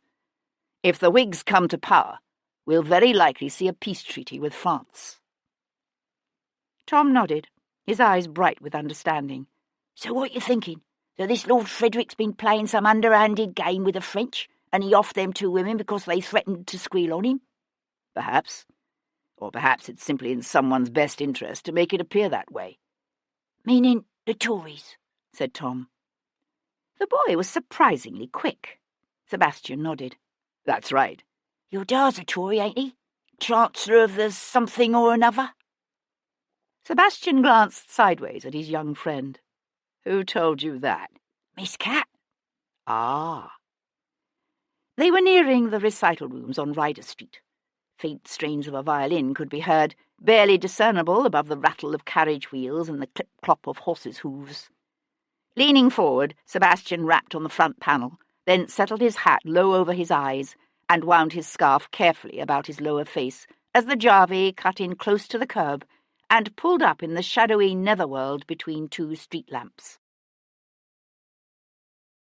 Sebastian stood in the shadows and watched the bejewelled, perfumed crowd of men and women descend the front steps of Compton's recital rooms.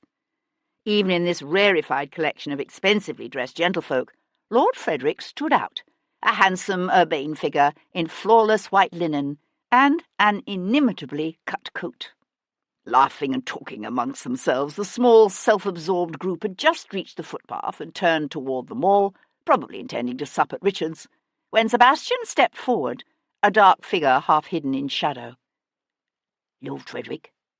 Lord Frederick turned. "Yes?" "I was wondering if I might have a word with you, my lord." A shade of annoyance passed over the other man's amicable features. "Not now, my good man, but you may come and see me tomorrow, if you like." "If that's the way you want it," said Sebastian, settling his hat even lower. "I was thinking maybe you'd prefer a more private conversation, considering what I got to say.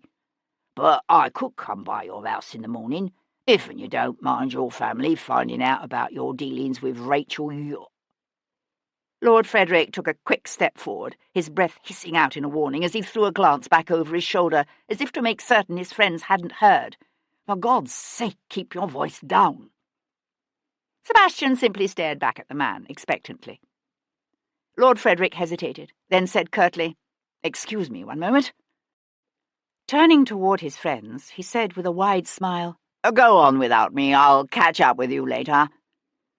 His smile faded the instant he swung back to Sebastian. "Who are you? What do you want?" Sebastian shoved his hands deep into the pockets of his greatcoat and rocked back and forth on his heels. "Well, you see, we found your name in Miss York's appointment book. You do know Miss Rachel York, the one who was murdered Tuesday last in Westminster? We were wondering if you could tell us what it was doing there." Lord Frederick had an admirable control over his features. Not a flicker of either surprise or consternation showed in his smooth, amiable face. "You're from Bow Street, I assume. I'm sorry, but my acquaintance with Miss York was entirely superficial. I really don't see how I could possibly be of assistance to you." Sebastian sighed. "I was afraid you'd say something like that. The thing is, you can talk with me straight here and now, all nice and friendly, or we can have our little chat down at Bow Street." "You're bluffing. You wouldn't dare." Sebastian met the other man's gaze and held it. Lord Frederick looked away first. Pursing his lips, he blew out his breath in a long sigh, then gave a shaky laugh. "Very well. Miss York and I were having a little liaison. You know how these things are." "You mean you was having sex with her?" Lord Frederick laughed again, weakly. "Crudely put, but essentially accurate. Yes, and that's all there was to it." "What more is there to such affairs?" "Well, the answer to that might surprise you. Leastways, when the lady in question appears to have been working for the French." Fairchild might have control of his features, but he couldn't stop the blood from draining from his face, leaving him looking pale and frightened. Sebastian studied the other man with interest. "I'm guessing you'd have me believe you didn't know about that." "No, of course not. Are you quite certain of that?" Lord Frederick jerked out his handkerchief and pressed the fine folds of silk to his upper lip. "This is dreadful," he said, his voice muffled by the handkerchief. "Just dreadful. There must be some mistake." The man was in obvious distress. But it was also true that he was no longer meeting Sebastian's gaze. "Where exactly were you last Tuesday night?" "I spent the evening with the Prince, of course. Why?" Lord Frederick's jaw went slack with sudden comprehension. "Good God! Surely you aren't suggesting that I killed her?" "You do have a motive, my lord." An unexpectedly powerful blaze of anger flared in the other man's eyes. "You dare? You dare take that tone with me? What is your name?" He stepped forward, his gaze narrowing as he tried to peer into Sebastian's shadowy, muffled face. "Speak up, man. Who's your superior at Bow Street? I swear to God I'll have your job over this." Sebastian smiled. "I never said I was with Bow Street." "What? Then who are you working for?" Fairchild demanded. But he spoke only to darkness and a scattering of dry leaves carried along by the night wind. For Sebastian had gone. "He's hiding something," said Sebastian. From the shelter of a columned portico, he and Tom watched as Lord Frederick strode briskly away, the tap-tap of his boot heels echoing eerily in the thickening fog. He had obviously changed his mind about rejoining his friends at supper. He was headed away from Richard's in the Mall, and toward Piccadilly instead. Tom fidgeted with impatience. "Think he's our man?" "I'm not sure," said Sebastian, one hand closing over Tom's shoulder to hold him back when he would have moved. "But it'll be interesting to see where he goes." They waited until their quarry was almost out of sight.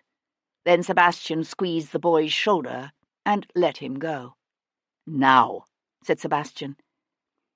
With the grace and noiseless gait of an alley cat, Tom slipped from behind the column and darted forward, a shadow following a shadow through the mist-filled night. Chapter 38. Sir Henry Lovejoy paused in the dressing-room doorway and stared down at what was left of Mary Grant. They hadn't covered the body yet, and the smell of her blood hung thick in the air. He was glad he hadn't had a chance to eat his supper yet. "There's no doubt this time as to who did it," said Edward Maitland. Lovejoy glanced back at his constable. "There's not. We have a witness." Maitland flipped open his notebook and turned it toward the golden pool of light cast by one of the oil lamps they'd lit. Mrs. Charles Lavery. She saw Lord Devlin leaving the building this afternoon. She's sure it was Devlin. Says she knows the Viscount. Her husband served with Devlin in Spain." Maitland closed his notebook with a snap. "No doubt he's our man, sir." Lovejoy crouched down beside the dead woman and studied her face. She was young, but not particularly attractive. Nothing like Rachel York. Why this woman? Why go through all the bother of tracking her down? She knew Rachel York had gone to St. Matthew's that night to meet him. Maitland shrugged his expensively tailored shoulders. So he kills her to shut her up. But she'd already told us about that. Lovejoy's gaze drifted around the disordered room. What else did she know, I wonder? And what do you suppose he was looking for? Money, Maitland suggested. Or something to sell. Jewellery, perhaps? We're dealing with the heir to an earldom here, not some petty thief. Still, he must be getting short of the ready by now, for all that. A man's got to eat. Perhaps. Yet Rachel York's reticule had also been searched, if you'll remember. Lovejoy pushed to his feet, his knees creaking. I wonder, he said, half to himself. I wonder. There was something peculiarly soothing about the sight and sound of a fire. Cat Boleyn sat with her feet curled up beneath her head tipped back against the silk upholstery of her drawing-room sofa, her gaze on the flickering flames before her as she listened to the voice of the man she'd once loved, telling her about his visit to St. Jude's foundling home. And about Mary Grant. "It's not your fault," Cat said when Devlin had finished and fell silent beside her. "It's not your fault that he got to her first." "No, I know it's not," he said, his gaze on the fire. "In a way, you're this killer's victim, too." "I know it's not my fault," he said again. "But you're still feeling guilty." He looked up to meet her gaze. A hint of a wry smile touched his lips, then faded as he sucked in a deep breath. "I suppose, because in some way I can't begin to understand, this all has to do with me. I keep circling around it, catching glimpses of it, but I can't seem to grasp it. And in the meantime, these women are dying." She touched his shoulder, and he turned toward her, his fingers digging into her arm as he buried his face against her breasts. She felt a shudder rip through him. Then he lay still. Disturbed by the tumult of her own feelings, she touched her hand lightly to his hair just above the nape of his neck. "It's odd, isn't it?" she said quietly. "All those years Rachel went every Monday afternoon to St. Jude's, and I never knew about it."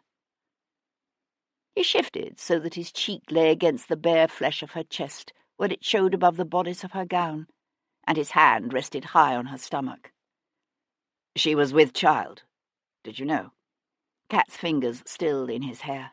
"No, I didn't know. It happens sometimes, even when one is careful." The tip of his finger traced a delicate pattern against the thin silk of her gown, spreading a warm glow that seemed to start from deep within her. And she marvelled at the effect this man's touch could have on her, even when she didn't want it to, even when she tried to steel herself against it. He said, "The Reverend Finlay seems to think she was in love with someone." Cat's hand closed over his, stopping that slow, seductive motion. "You think she was killed because of the baby?" "Perhaps. But it doesn't explain the rape, or what was done to Mary Grant." He lifted his head to look at her. "How well do you know Lord Frederick?" As a friend of the Prince of Wales, Lord Frederick was a frequent guest at the kind of functions to which women like Cat were invited. She supposed she probably knew the man better than Devlin, who wasn't of that set, and had spent so many years out of the country besides.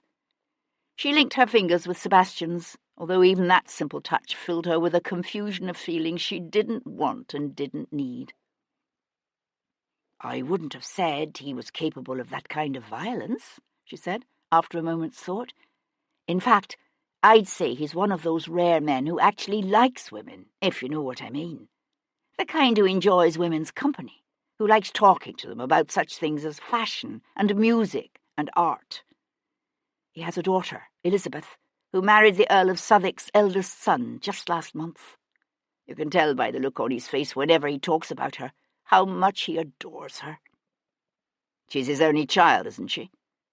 Cat nodded. "His wife died almost 15 years ago, but in all that time he's never remarried, never set up a mistress. And yet he suddenly drifts into a casual liaison with a woman who just might be passing information to the French. It doesn't make sense." He propped himself up on one elbow so that he could draw a heavy paper from the inner pocket of his coat and handed it to her. "Is this Rachel Yorke's handwriting?" Cat found herself holding an envelope, a blue envelope, with the words Lord Frederick Fairchild written across it in Leo Pierpont's bold scrawl.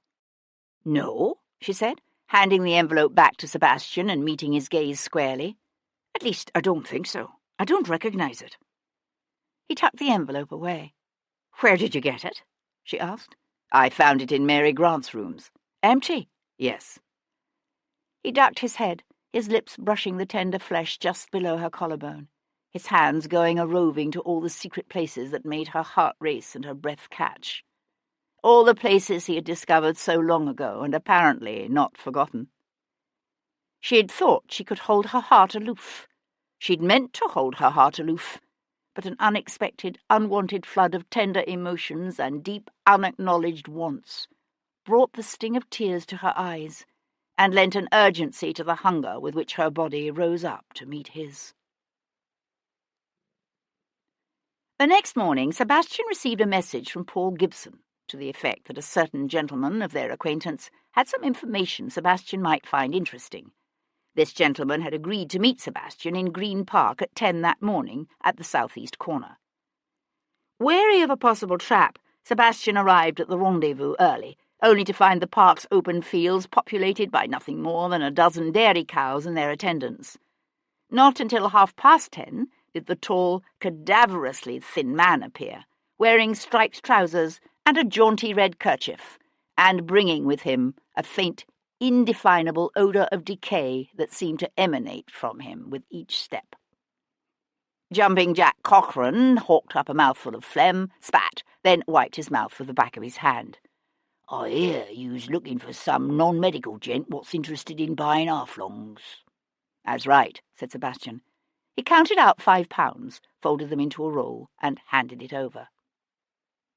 Jumpin' Jack licked his lips, jammed the money deep into his coat pocket, and rubbed his mouth again. "I had me just such a request about a month or so ago from a feller claiming he was an artist, although I thought at the time he was a queer 'un. Do you remember his name?" Jumpin' Jack let out a laugh that turned quickly into a cough. "You don't go asking folks' names in this business, but I'd know the feller again if I was to see him. Young he was, with a head of dark curly hair, just like a girl's. My Sarah, she was mooning about the place for days after she saw him. Said he was like the angels in them paintings hanging over the side altars in Trinity Church." Cochrane spat again.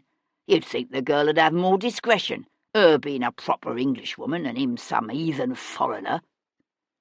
Sebastian felt his pulse quicken in anticipation. He was a foreigner. "Aye, from Italy or some such place.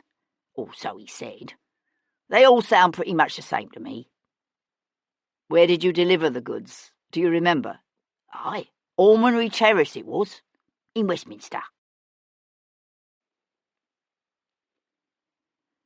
Chapter 39. Donatelli was in his studio when Sebastian came through the door. The artist half-turned, his slack mouth agape with shock, the breath whooshing out of him when Sebastian's shoulder caught him in the gut and brought him down. "What are you doing? What do you want from me?" the Italian managed to gasp, before Sebastian shoved his forearm up beneath the man's chin, cutting off his air. "I understand you've been buying yourself some half-longs," said Sebastian through gritted teeth. Is that the way you like your women, You like it when they don't move, don't talk back, don't even breathe. Donatelli's angelic brown eyes went wide. He tried to speak, but all he could get out was a gurgle. Sebastian eased the pressure on the man's throat just enough to let him gasp. No, it's nothing like that. I do medical illustrations. Sebastian made as if to increase his pressure on the man's throat again. Gammon. No, I swear it's true. My last commission was for the female torso. He made as if to push up from the floor, then went limp again, his features twitching with fear when Sebastian brought up the small flintlock and laid the muzzle against the man's temple. Donatelli licked his lips, his eyes rolling sideways in an effort to watch Sebastian's finger on that trigger. If you let me go, I'll show you. They're in the back room. Sebastian hesitated, then let the man up. Donatelli's hand crept to his throat. Mother of God, you could have killed me. Sebastian levelled the flintlock at the artist's chest. The illustrations? Donatelli nodded. They're back here. He staggered toward the other room. See? They were a series of perhaps a dozen, rendering in meticulous detail the torso of a woman in various stages of dismemberment from a variety of angles. I work with a medical student from St. Thomas's, said Donatelli, his voice still hoarse, strained. He does the dissections while I sketch. Now, why would a painter who's suddenly become society's newest discovery need to be hawking anatomy sketches to medical journals? Donatelli twitched one shoulder in a very Mediterranean shrug. I began doing it for extra money when I was painting scenes at the theatre. I keep it up because it improves my ability to realistically render the human form. I'm not the only painter who studies cadavers. Look at Fragonard. Sebastian turned away from the bloody renderings. Where were you the night Rachel York was killed? The illustrations might provide the artist with a plausible excuse for buying female human cadavers, but that was all. The Italian's eyes went wide. Me? But surely you don't believe that I killed Rachel? Sebastian kept his gaze steady on the other man's face. Where were you? Why, here, of course, painting. Anyone with you? The Italian tightened his jaw. No. Sebastian paused, his attention caught by a nearby small canvas. It looked like a study for a larger painting, a family portrait. The grouping was of a man and 3 women, each at a different stage in her life. The matriarch of the family sat in the centre. She was thin and wrinkled and stooped with age, but her eyes still shone with such determination and pride that she completely overshadowed the woman to her left, a pale, vacant-faced lady of middle years who was undoubtedly the man's wife. On the other side, the family's brown-haired, plain-faced daughter, who looked to be in her early 20s, stared at something just out of sight, as if to disassociate herself from the others. And towering above them all, his arms spread as if both to protect the women and to dominate them, stood a large, jowly man with a florid complexion and fiercely staring eyes that Sebastian recognized as Charles, Lord Jarvis. Sebastian glanced up to find the artist watching him nervously. You're doing a portrait of Lord Jarvis's family? That's the study. The portrait itself was finished last spring. When you were still painting theatrical scenery? A muscle ticked along the side of Donatelli's jaw. Lord Jarvis is known for his generous encouragement of new artists. He's the man responsible for bringing me to the attention of the ton. Sebastian looked back at the family grouping. He was aware of a shadow of a thought flitting about the edges of his consciousness, but when he tried to reach it, it simply floated away, a pale, mocking chimera that was there and then gone. The small flintlock still in hand, Sebastian continued about the room, studying the various canvases propped against the walls, looking for something that would tie all the strange, disparate threads of Rachel's life and death together. He stopped suddenly before a haunting painting of a young girl, her wrists tied together over her head, her naked body twisted in agony, her eyes cast heavenward as if to beseech her God for mercy. As he looked closer, Sebastian realized that the girl was Rachel, only younger. Much younger. That's Rachel York, isn't it? As a child. Giorgio Donatelli was looking not at the painting, but at him. You're the merchant who was here on Friday. You look different, but the features are the same. His brows drew together in a troubled frown. You asked about Rachel then, too. Why? There were probably half a dozen things Sebastian could have said. He decided to use the truth. Because I'm trying to find out who killed her. They say they know who did it. A viscount named Devlin. I am Devlin. Sebastian wasn't sure how he expected the other man to react. Donatelli glanced down at the pistol Sebastian still held in his hand, then away, and nodded once, as if he'd somehow come to this conclusion himself. Rachel used to talk to me sometimes, he said, jerking his chin toward the canvas, when I was painting her. She'd tell me about her life, about when she first came to London. And before. It's what gave me the idea for this painting. Her life in Worcestershire. Donatelli's eyes shone dark and fierce. She was only 13 when her father died. Her mother was already dead, and she had no relatives willing to take her in, so she was thrown on the parish. They sold her as a housemaid. He sucked in a deep breath that flared his nostrils and expanded his chest. They do that here, you know. You English, you talk so fine, looking down your noses at the Americans and prosing on about the sin and inhumanity of their African trade. And yet you sell your own children into slavery. He paused. They sold her to a fat old merchant and his wife. She was mad, that woman, sick in her head. She used to tie Rachel to a post in the cellar and lay her bare back open with a whip. Sebastian stared down at the naked, frightened girl in the painting. He was remembering the thin, criss-crossing bands of white lines Paul Gibson had found on Rachel's back, and the scars on her wrists. But what the merchant did to her was even worse. Donatelli's voice trembled with emotion. He used Rachel as his whore. A 13-year-old girl child, and he bent her over his desk and took her from behind like a dog.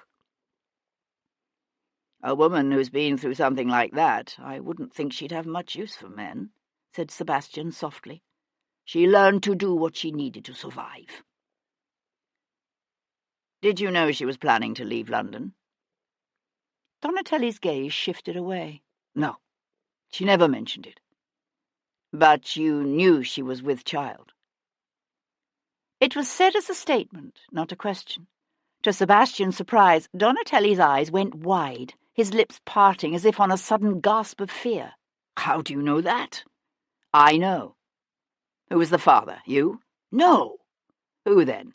Lord Frederick? Lord Frederick? Donatelli gave a short, sharp laugh. Hardly. A man's a Bulgarus. It was an old term, Bulgarus, an old term for a man with certain tendencies that were as old as time. Sebastian's first inclination was to reject the accusation out of hand, except that Donatelli was too passionate, too transparent to be much of a liar. And it didn't sound like a lie. If that's true, then why was he involved with Rachel? He wasn't. She was his, how do you say it, his cover. He paid her for the use of her room so that he could meet his lover there, a young clerk.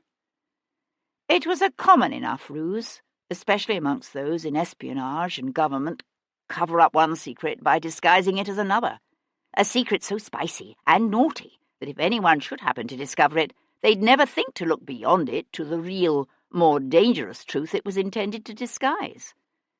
Thus, if Lord Frederick's visits to Rachel York's rooms were to become known, people would automatically assume that he'd set up the young actress as his mistress. Shocking, of course, but a common enough activity for a man of his age and wealth.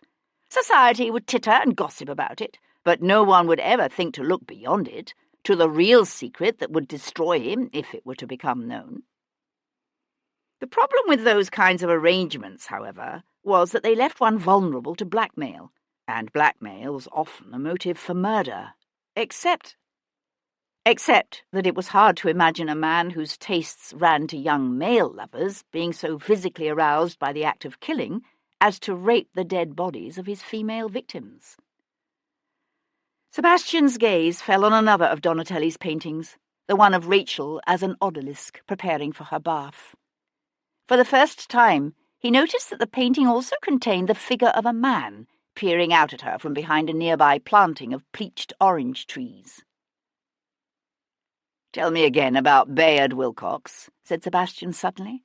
"You said he used to watch Rachel, follow her around, but he never actually approached her." "Not until last Saturday." Sebastian looked up in surprise. "Saturday? At Stephen's in Bond Street? We went there after the play, a group of mainly theatre people.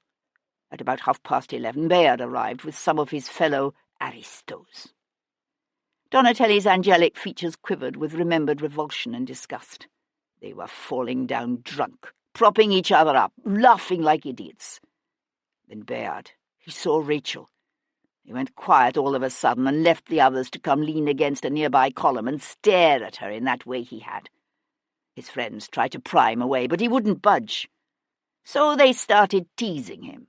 Said he must be some kind of a eunuch, to stand around simply looking at a woman the way he did. They said if he had any balls, he'd walk up to her and tell her how he felt about her." "So he did?"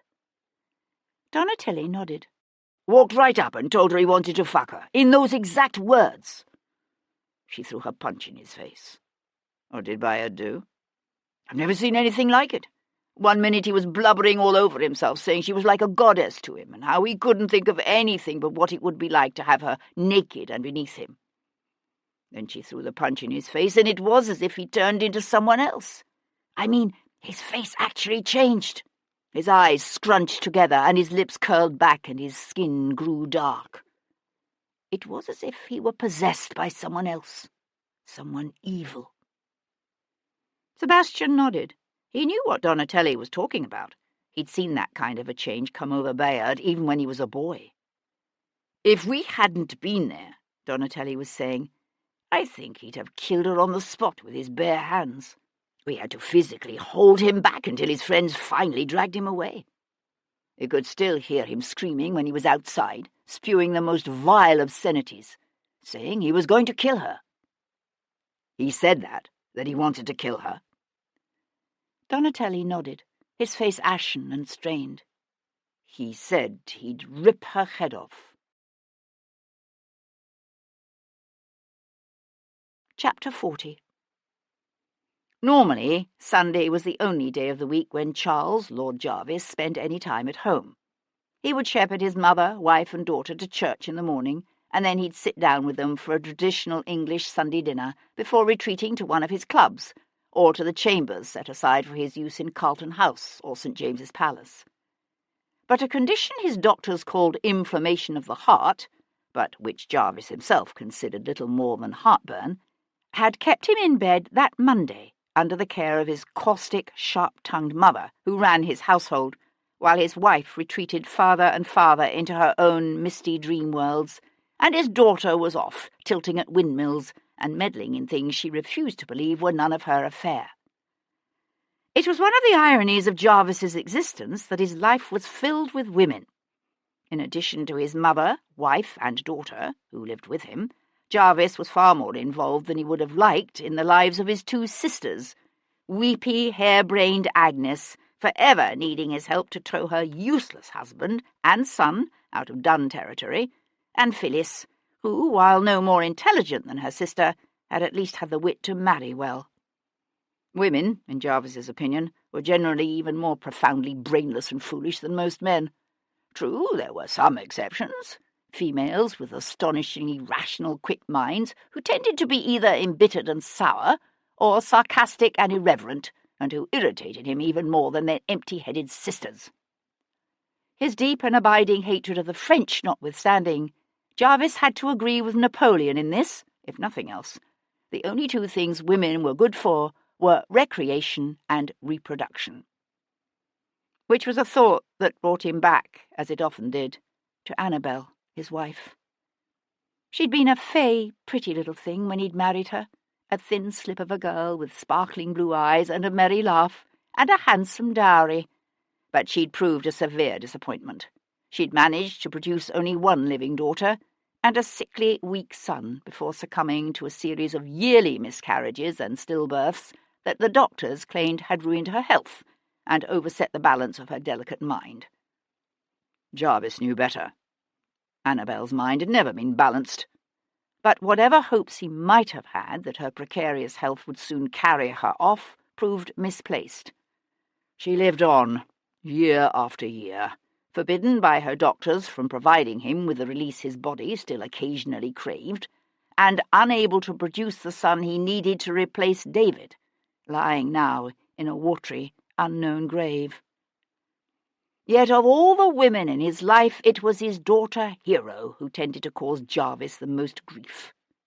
A stubborn, wrong-headed creature, she had dedicated her life, nauseatingly, to good works, while spouting any number of alarming sentiments gleaned from her reading of the likes of Mary Wollstonecraft and the Marquis of Condorcet. Worse, having stubbornly resisted his efforts to contract for her any number of advantageous matches, she was now nearly 25, and well on her way to becoming a spinster for life. Never the pretty, taking little thing her mother had been, whatever good looks she might once have had were in danger of fading fast. She was off right now, inspecting a workhouse of all things. Just the thought of it brought a sour burn to his chest, so that he was in no good humour when, midway through the afternoon, that fool magistrate, Lovejoy, was finally ushered into his presence. "You wish to see me, my lord?" said the little man, bowing. "It's about time," groused Jarvis from the sofa beside the fire, where he had set up a kind of temporary office. "I hear Devlin has killed again." "We don't actually know." "He was seen there, wasn't he?" The little man pressed his lips together and sighed. "Yes, my lord." "The prince is greatly displeased by this entire affair. There are whispers on the streets. Alarming talk.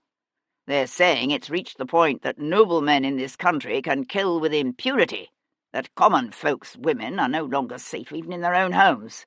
It's the last thing the prince needs, with his installation as regent just 2 days away." "Yes, my lord." "The prince wants Devlin brought in, or dead, within 48 hours. Or Queen Square will be looking for a new magistrate. Do I make myself clear?" "Yes, my lord," said Lovejoy, and bowed himself out. Chapter 41.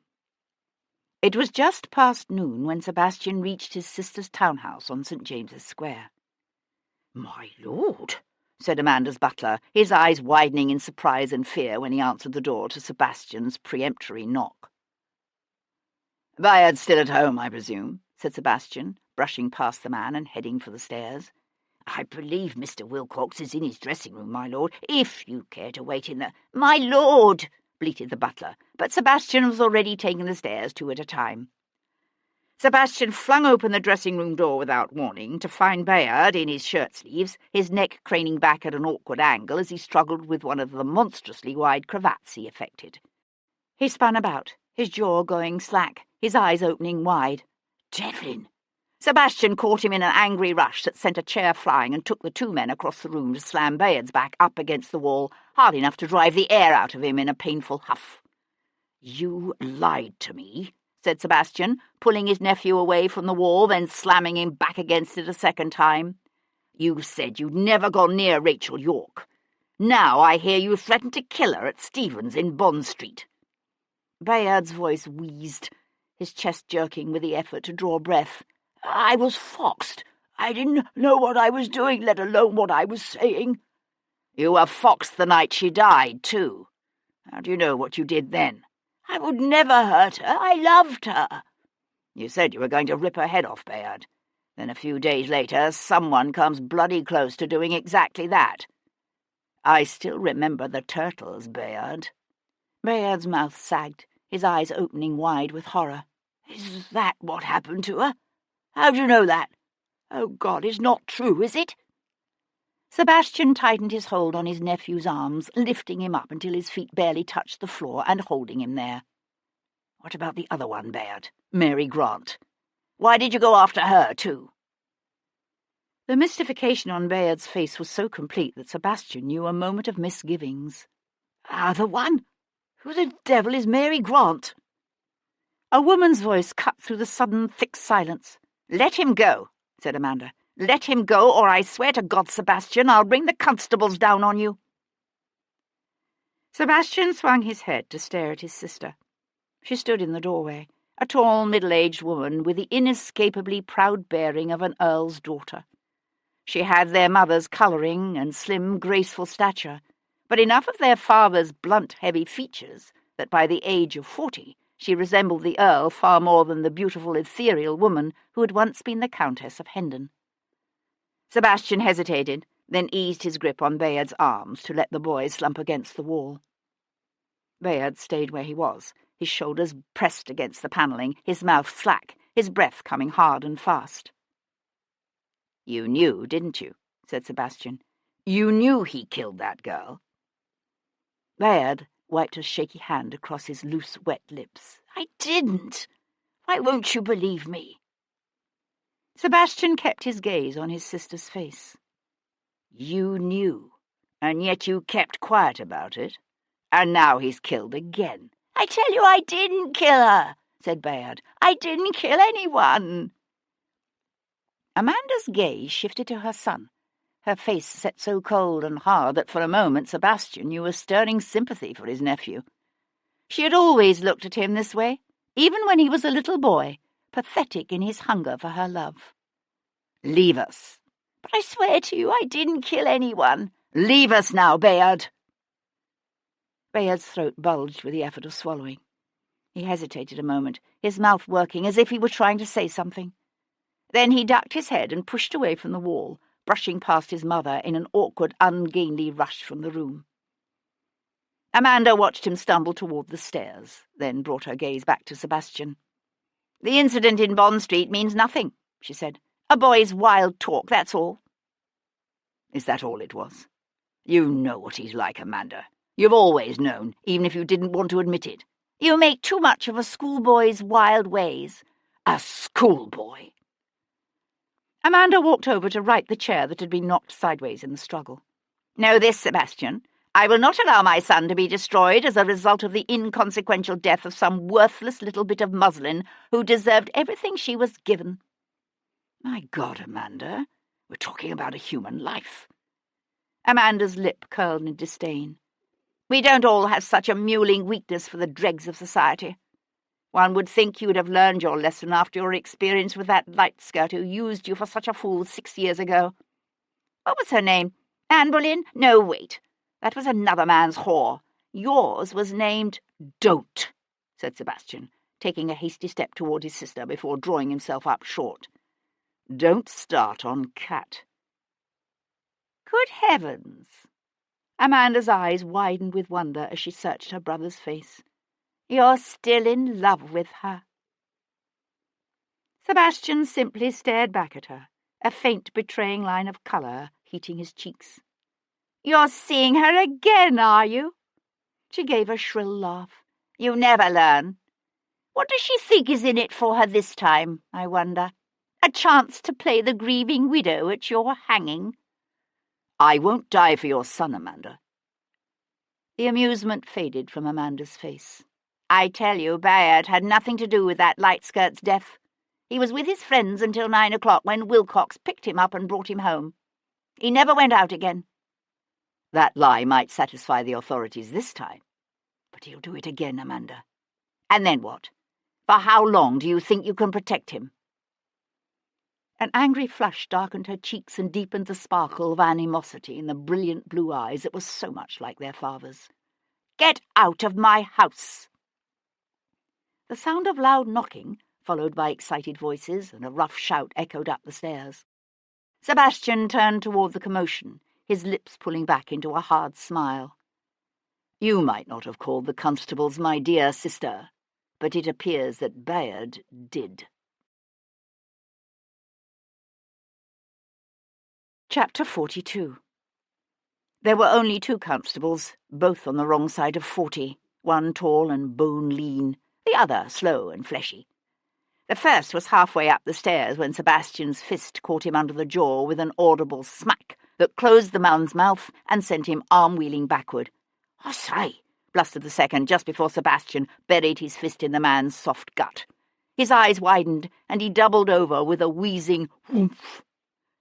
Bayard was standing at the base of the stairs, his derisory, self-satisfied smile fading fast.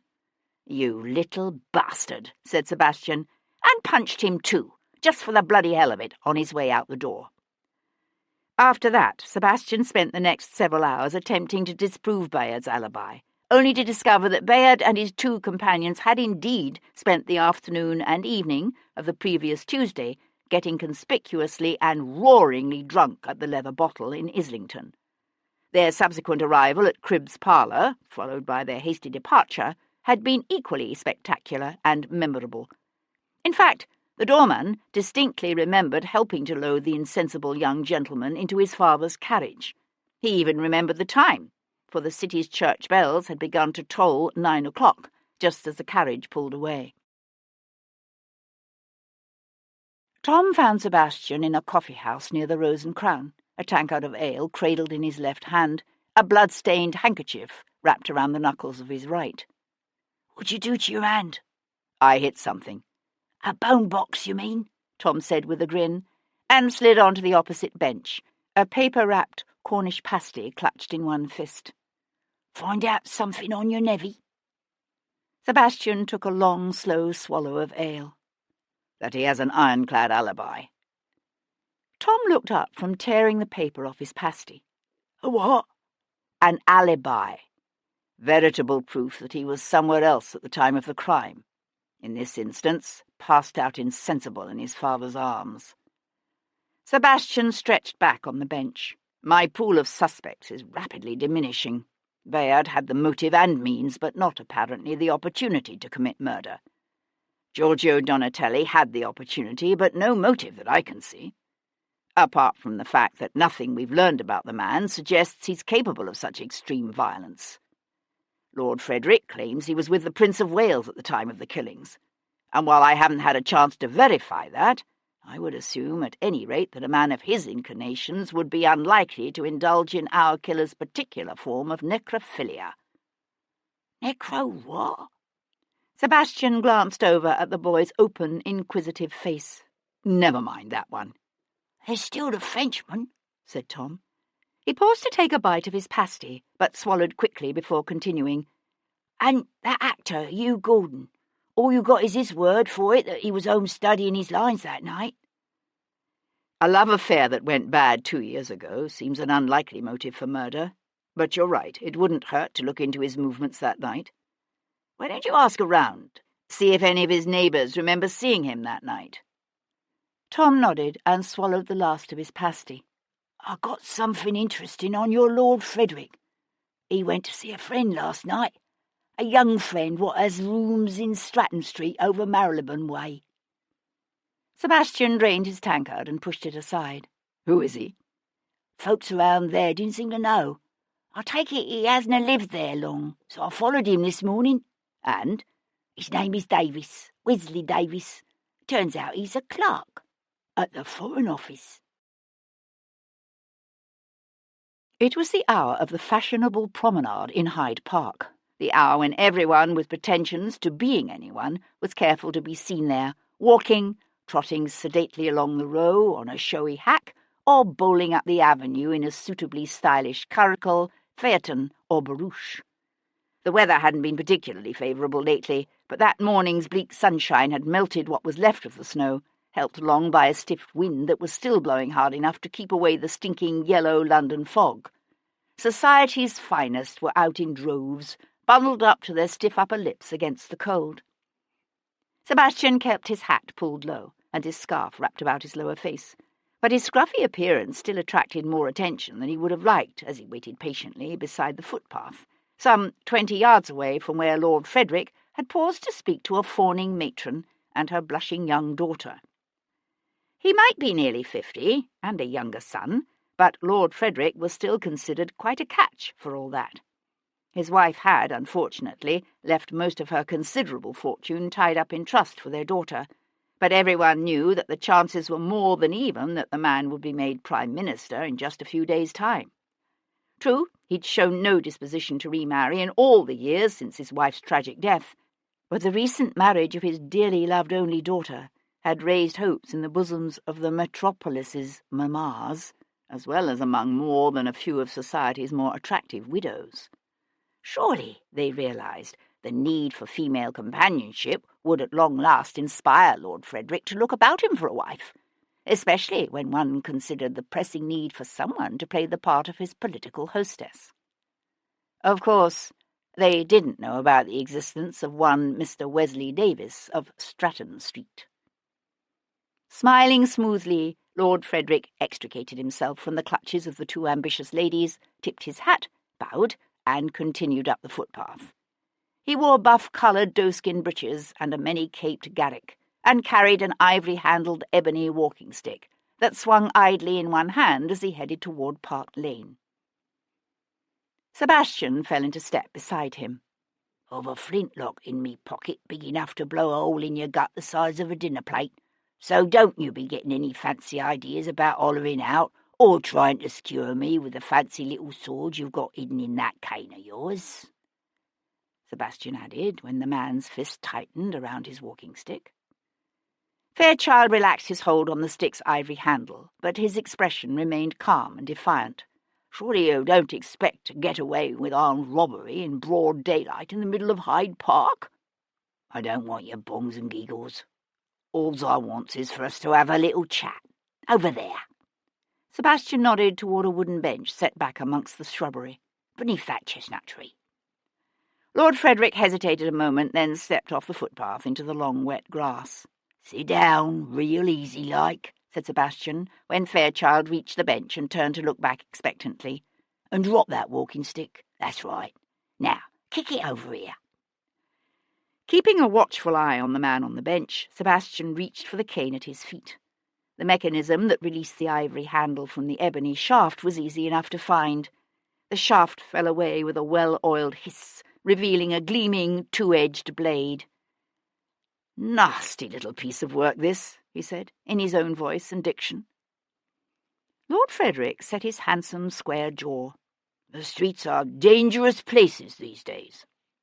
Sebastian laughed and loosed the scarf from about his lower face. "You've no idea how dangerous." A mingling of recognition and shock sagged the other man's face. "Oh, God! You're Devlin, aren't you?" He swallowed, a new kind of wariness narrowing his eyes, replacing the initial slackness of surprise. "What you want from me?" "The truth would be nice, for a change." Sebastian played with the sword-stick in his hand, learning the weight of it, testing the balance. "I'll save us some time, shall I, by telling you what I already know? For instance, I know that whatever else you were doing with Rachel York, you weren't tupping her." Lord Frederick gave a sharp laugh. "Don't be absurd. What do you think I was doing in her rooms twice a week?" "Pleasuring a young clerk from the Foreign Office named Wesley Davis." Fairchild sat silent. He managed to keep his features composed, but the fear was there, like a shadow darkening his soft grey eyes. "It's the reason you never remarried, isn't it?" said Sebastian. "Because while you might enjoy chatting with the ladies about gardens and furniture design and the latest sonata, you've never had the least interest in taking any of them to bed." For a moment, Sebastian thought the man meant to continue denying it. Then his shoulders sagged, the skin around his eyes tightening as if in a wince, and he said softly, "Who else knows?" "That's what I'm wondering." Sebastian considered the sword. It was double-edged and very, very sharp. "Rachel was blackmailing you, was she? Her silence in exchange for whatever little secrets the French might be interested in getting their hands on." Fairchild's head jerked back. "What? Good God! I would never do such a thing." He sucked in a deep, angry breath that flared his nostrils. "What do you think? That because I favour peace with the French, that makes me a traitor? I'm against this war because it is destroying our country, not because I sympathise with Napoleon." He flung out one arm in an expansive sweep that encompassed the East End of London, his voice taking on the stentorian tones of a speaker in Parliament. "Look around you. Children are dying of starvation in our streets. Men by the tens of thousands have been thrown off the land their families worked for generations, while women who once made a decent living are now reduced to selling themselves in alleyways and under bridges. The price of a pound of bread has doubled in the last 20 years, while a typical working man's wages have fallen to almost half what they once were. And for what? So that a handful of industrialists and merchants can grow rich by lending their money to the government and equipping the armies that will be used to put the old-crowned tyrants of Europe back on their thrones? It could have been an act, a performance intended to deceive, but Sebastian didn't think so. The man's entire being was practically throbbing with indignation and the fierce determination of the hopeless idealist. Are you telling me Rachel York never asked you to pass her sensitive information? Fairchild stared back at him, eyes widening with a horrified kind of revelation. Good God! What is it you think? That I killed her? That she was threatening to blackmail me, so I shut her up? I might, said Sebastian, still playing with the sword. Except for one thing. What's that? Whoever killed her raped her. Heavens! Fairchild clasped his hands together between his knees and stared down at them for a moment. I didn't know. Poor Rachel. He said it as if she had been his friend, and it came to Sebastian that in some strange way they probably were friends, this gentle, troubled nobleman, and the woman who had gone every Monday afternoon to sing to the babies in St. Jude's foundling home. After a moment, Fairchild looked up and said, Are you quite certain she was working for the French? No, but everything I found seems to point in that direction. Fairchild pursed his lips and pushed out a long, troubled breath. A few weeks ago, Wesley's rooms were broken into. He had these letters I'd written him, probably something like half a dozen of them. A faint hint of colour tinged his cheeks. It was a foolish thing to have done, I know that now. The letters were taken, said Sebastian, wondering if this Wesley Davis had also played a part in setting up Lord Frederick for blackmail. Fairchild nodded. I was sick with worry. Rachel and I talked about it. She promised she'd deny everything if someone tried to use the letters against me, although we both knew it would do precious little good if it did come to that. Then last Friday she came to me. She said she'd discovered who had the letters and she knew someone who could get them back for me. Steal them, actually. For how much? £3,000. It was less than what she demanded from Hendon. And it came to Sebastian that there might very well have been others she'd approached, other rich, powerful men, one of whom might have decided to kill rather than pay for the secrets she had to offer. He studied the man who sat slumped on the bench, lost in his own thoughts. Do you think she's the one who took the letters from Davis's rooms in the first place? Rachel? Lord Frederick considered this for a moment, then shook his head. I don't think so. Although the last few weeks she seemed afraid of something. I don't know what. She talked about going away, starting over someplace else. It fit with what the others had told him, Hugh Gordon and the Reverend Finlay at St. Jude's. When were you supposed to meet her? Tuesday? Fairchild's chest lifted with a weighty sigh. I only wish I had. It's what she wanted, but it wasn't easy for me to raise that kind of money. I asked her to give me until Wednesday. He scrubbed one hand across his face, rubbing his eyes with his thumb and forefinger. I was still getting the money together when I heard she'd been killed. So who has the letters now? His hand fell back to his side. He looked haggard, frightened. I wish I knew. As soon as I heard what had happened to Rachel, I went past the lodging-house where she kept her rooms. I had some notion of going up and looking for them, but the constables were there. I didn't dare stop. Sebastian nodded. So Fairchild had gone to Dorset Court that day. But if he hadn't gone up to search Rachel's rooms, then who had? Fairchild jerked up from the bench and took an agitated step away before whirling back around. If those letters are made public, I'll be ruined. Absolutely ruined. Sebastian studied him dispassionately. Did Rachel tell you who had the letters? A faint flush touched the man's high, aristocratic cheekbones. Yes. Leo Pierpont. Of course, said Sebastian. I should have known. At the far end of the row, a young blade on a showy, white-marked chestnut set his mount cavorting. Sebastian lifted his head and watched the chestnut's 4 white stockings flash in the thin winter sunlight. And he knew it again, that tantalizing sensation of a thought hovering somewhere on the edges of consciousness, just beyond his grasp. Exactly who had she found to steal the letters from Pierpont? Did she say? The other man shook his head.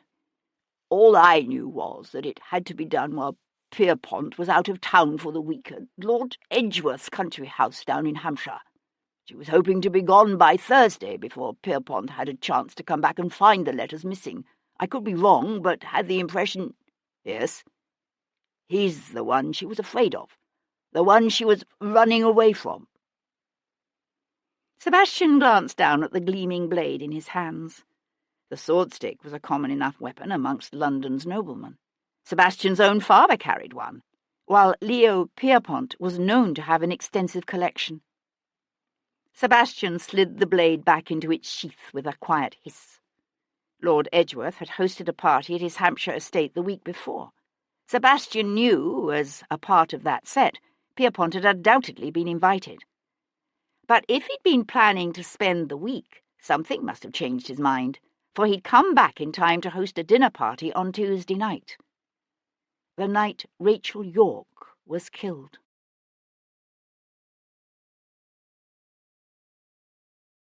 Chapter 43. Sir Henry Lovejoy sat in the empty pit of the Stein and watched Hugh Gordon, decked out as Hamlet, rehearse his climactic sword fight with a significantly overweight Laertes. The discovery of Mary Grant's ravaged body should have removed whatever lingering doubts the magistrate might have had about Lord Devlin's guilt. Lovejoy himself had interviewed their witness, Mrs. Charles Lavery, and he'd found her a solid, no-nonsense woman. If Mrs. Lavery said she'd seen Lord Devlin leaving the lodging-house, then Lovejoy was inclined to believe the man had been there. And yet the doctor who examined Mary Grant's body had given it as his opinion that she'd been killed earlier in the day, perhaps before noon. And while most people didn't put much stock in such things, Lovejoy had too much respect for the scientific method to ignore the doctor's report. Except that if Devlin hadn't killed Mary Grant, then what was he doing there at her rooms? Why was he still in London at all? Lovejoy shifted uncomfortably in his seat, remembering his interview with Charles, Lord Jarvis. If Henry's wife, Julia, was still alive, she'd tell him he was being a stubborn fool, trying to understand Sebastian St, rather than simply concentrating on capturing him. And Henry, he'd tell her that he was doing everything in his power to bring the Viscount in. He just needed to tie up 1 or 2 loose ends for his own satisfaction. And then Lovejoy realized what he was doing, and heaved a soft sigh. His Julia had been gone from him for almost 10 years now, but he still had these little conversations with her, imagining what she would say, what he would say in response. A thump, followed by a bustle of movement and laughing chatter, drew his attention back to the stage. The scene had ended. Still wiping his hot face with a towel, Hugh Gordon ran lightly down the steps to the pit. "You wanted to speak with me?" he said. He was smiling, but Lovejoy noticed the wariness in his dark eyes, that cautious kind of watchfulness one saw often in the face of a man confronting a magistrate. "That's right." Stiff with the cold, Lovejoy pushed to his feet. "I understand you and Rachel York were once—" He hesitated, searching for an expression that wouldn't offend his moral sensibilities. But any irregular sexual liaison of that sort outraged Lovejoy's strict evangelical principles. He finally settled on the word involved. Gordon's nostrils flared with a quickly indrawn breath. "Everyone knows who killed her. It's that Viscount, Lord Devlin. He did Rachel, and yesterday he got that other one over in Bloomsbury. So why are you here talking to me?" The aggressiveness of the man's tone took Lovejoy by surprise. "We've been doing some checking into your background, Mr. Gordon, and we've discovered a few things which disturbed us. Such as— Does the name Adelaide Hunt mean anything to you?" The man hesitated, his jaw clenched as he considered his response. "You obviously know it does. I haven't seen the woman in years. What's she to do with anything?" I understand you cut her up once, quite badly. In fact, you almost killed her. She tell you that?" Lovejoy said nothing, just looked at the man expectantly. A muscle bunched along the actor's jaw. "I was defending myself. The bloody woman came at me with a bed warmer. Did she tell you that?" "As I understand it, you flew into a rage when she attempted to break off the relationship. She wielded the bed warmer to defend herself. No charges were ever pressed. Now, were they?" Lovejoy drew in a deep breath scented with grease paint and the faint lingering tang of orange peels. "Some men make it a habit of cutting up women who try to break off with them. I understand you were particularly angry with Rachel York when she left you for another man." A faint flush darkened the actor's lean, handsome face. "So? That was almost 2 years ago now. What is it with you people? I explained all this to that other fellow." "What other fellow?" "The one who came around a couple of times asking questions about Rachel. First he claimed to be her cousin Simon Taylor from Worcestershire. Then he said he was a Bow Street runner." "What? What did this man look like?" Gordon shrugged. "Tall, lean, dark. Younger than he was trying to make himself look. Dressed rather scruffy." Lovejoy felt a quickening of interest verging on excitement. "See, Julia," he thought, "this stubborn fool is onto something after all." For the description fit almost perfectly with that of the man seen leaving Mary Grant's lodgings. The man identified by Mrs. Charles Lavery as Viscount Devlin. Edward Maitland was coming down the public office's front steps when Sir Henry Lovejoy made it back to Queen's Square. "I want you to set a couple of men to watch Hugh Gordon, both at the theatre and at home," said Lovejoy. The constable drew up in surprise. "What? You don't seriously think Gordon is our man?" Lovejoy hadn't entirely discounted the possibility, but he wasn't about to go into all that with Maitland. "No, I don't. But Devlin seems to have developed an interest in him. He's already approached Gordon twice, and he may try to do so again. I want us to be ready for him." Chapter 44. That evening, Lady Amanda attended a soirée given at the home of the Duchess of Carlisle. The signs of looming social disaster were subtle, but there, in the furtive looks cast in Amanda's direction, the whispered conversations that broke off abruptly when she drew too near.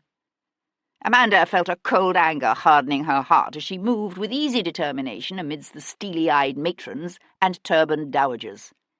She was Lady Amanda, wife of the Prince's boon companion Lord Wilcox, and daughter of the Earl of Hendon, Chancellor of the Exchequer. They would offend her at their peril. Midway through the evening, she was surprised to see her own husband approaching her through the throng. Having no taste for the whirl of social functions or visits to the theatre and opera that occupied his wife's time, Wilcox normally retreated after dinner either to an evening session of the House of Lords or to one of his clubs.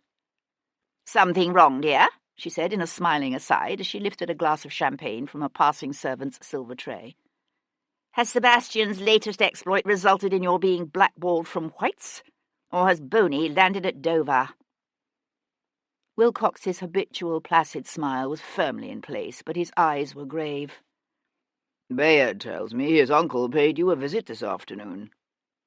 Even as he spoke, he kept his gaze moving casually over the glittering crowd. "Is that wise, my dear?" "Really, Martin, do you seriously think I had extended Devlin an invitation?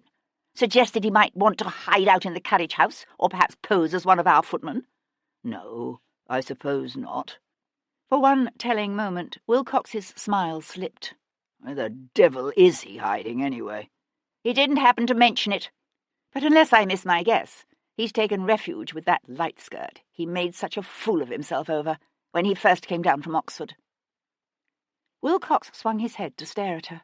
"You can't be serious." "Oh, but I am." Amanda set aside her glass. "Ah, there's Lady Bainbridge. Do excuse me, dear." And she left him then, to make use of the information or not, as he chose. Sebastian watched Leo Pierpont rein in before the open door of his carriage house. Night came early to the streets of London in February, By 4, the mews and the gardens leading up to the house were already dark. Gilles! The Frenchman shouted, his voice echoing hollowly in the cold stillness. Gilles! Où es-tu? He waited expectantly. Charles? Swearing to himself, he swung from the saddle to lead the tired chestnut into the stables. He lit the lamp suspended from the rafters, glanced around the softly lit area, then said, "Merde," under his breath, and reached to unbuckle his cinch. From the shadows of an empty stall at the end of the row, Sebastian waited, listening to the muttered grunts of a man unused to the task of unsaddling and grooming his own horse. The smell of warming oil mingled with the scents of hay and oats and horseflesh. In a nearby stall, one of Pierrepont's carriage horses moved restlessly. Slipping the flintlock pistol from his pocket, Sebastian crept to where the Frenchman, still grumbling, crouched to run a currycomb over his chestnut's wet belly. Sebastian held out the pistol until the muzzle was scant inches from Pierrepont's ear. At the sound of the hammer being pulled back, Pierrepont froze. "Move very carefully, Monsieur Pierrepont." Pierrepont turned his head, his gaze focusing on the pistol before lifting to Sebastian's face. "Where are my groom and coachman? Some place where we don't need to worry about them disturbing us." The Frenchman straightened slowly. "What do you want?" "I thought I'd tell you a story." Pierrepont's eyebrows lifted. "A story?" "A story." Sebastian settled back against the edge of a bale of hay, the pistol still held loosely in his hand. "It goes something like this.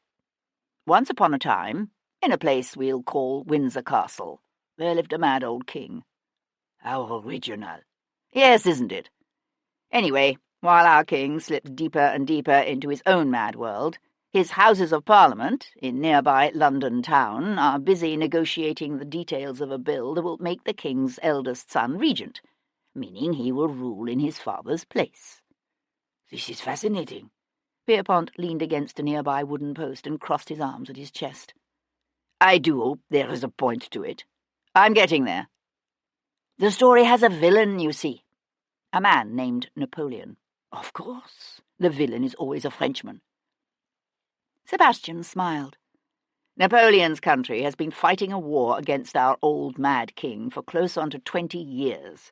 So naturally, Napoleon takes an interest in these negotiations. He realizes this regency might be a good thing for France." "And how is that?" "Well, you see, the king has always aligned himself with a group of men in Parliament we'll call the Tories. Like the old king, the Tories don't like change. They think the way to keep their country strong is to keep the old institutions, such as the monarchy and the church, strong. And because they're making a tidy profit out of the war, the last thing they want is any kind of peace treaty with our villain, Napoleon." "War can be quite lucrative." "For some. But our future regent, the prince, has surrounded himself with men who adhere to another party. Let's call them the Whigs, shall we? Now, these Whigs, they tend to look to the future rather than the past. They believe that if their country is to prosper and remain strong, there must be changes. They see that while this long, costly war has made some men very, very rich, the common people of the country have suffered. Terribly. So they say, why are we fighting this war? Napoleon is over there in his country. We're over here in ours. We're the ones who declared war on him. Why don't we simply end this madness and have peace?" "Why not, indeed?" said Pierrepont with a tight smile. "Now, our villain, Napoleon, he's not particularly anxious to continue this war either. He's looking forward to negotiating a peace treaty with the Whigs when they come to power. But because he's a clever man, he decides it would be a good idea to increase his bargaining position. It occurs to him that one way to do that would be to have some kind of leverage with the gentleman everyone assumes will become Prime Minister when our prince forms his new government." Sebastian paused. "Let's call this Whiggish gentleman Lord F, shall we?" The faintest hint of surprise flickered across the Frenchman's face. "Go on." "Now, Napoleon, he has a secret supporter in London town, an individual we'll call the Lion." Pierrepont huffed a laugh. "Surely you can do better than that, monsieur." "Sorry. Anyway, Napoleon instructs the Lion to discover Lord F's weakness. All men have weaknesses. And it doesn't take the lion long to discover that Lord F has a preference for handsome young men. So the lion comes up with a plan. He lures Lord F into an affair with a handsome young clerk in a sensitive position, let's say, the Foreign Office, shall we? And he arranges it so that the compromising rendezvous take place at the rooms of one of the lion's assistants. A passionate young revolutionary we'll call... Sebastian hesitated. Let's call her Rachel, shall we? It's your story. So it is. The way I see it, the handsome young clerk entices Lord F to write some very compromising love letters which find their way into the lion's possession. The trap is now set. All our villains need do is wait for Lord F to become Prime Minister. You are going someplace with this, I trust? Almost there, said Sebastian, shifting his weight. You see, as clever as this plan is, something goes wrong. Something frightens Rachel, and she decides to flee London town. She gets the bright idea that if she steals Lord Frederick's incriminating letters, along with a few other valuable documents which the lion has collected, and sells them to the interested parties, she can make a tidy sum with which to start a new life. She waits until the lion is out of town, steals the documents, and sets about selling them. Pierpont kept his face blank. Go on. Unfortunately for Rachel, the lion has a change of plans. He comes home early from his country house party. He finds the documents missing, and it doesn't take him long to figure out who has them. He follows Rachel to a meeting she has set up at St. Matthew of the Fields, and he kills her there in a very, very nasty way. As a warning, perhaps, to his other assistants, lest they be inclined to get similar bright ideas in the future. Pierpont let his arms dangle loosely at his sides. It's an entertaining story, Monsieur le Vicomte. You ought to consider writing for the stage. Or for children. But a story is all you have. You have no proof. And no idea at all of what you're really caught up in. You're a fool. You should have left London days ago while you still could. Sebastian's lips pulled back into a hard smile. There's just one thing I don't understand. My mother's affidavit, which I gather Rachel also stole from you. Why did you have it? To put pressure on my father? Pierpont assumed an exaggerated expression of consternation. Alors? Is there something in your father's past that would make him vulnerable to pressure? Now who's being the fool? Sebastian raised the pistol and levelled it at the other man's chest. What was it for? Pierpont shrugged. Evidence of dirty little secrets in the lives of important men are always useful. He glanced toward the darkness beyond the open carriage-house doors. But Sebastian had heard it long before, the sound of stealthy footfalls coming through the garden, fast. He slid off the bail, moving behind the Frenchman to catch him around the neck with one forearm and press the pistol's muzzle against his temple. Tell them to pull back, Sebastian whispered, then added, Now, when Pierpont hesitated. Restez en là, called Pierpont. The footsteps stopped. It might be a good idea to let them know we're coming out. And don't even think of trying anything, Sebastian added, as Pierpont called out again. You're wrong, you know, said Pierpont over his shoulder as Sebastian dragged him toward the entrance. About what? To his surprise, Pierpont laughed. About the rest of it, I won't say. But you're wrong in this, he said, as Sebastian let him go and stepped back into the night. I didn't kill Rachel York.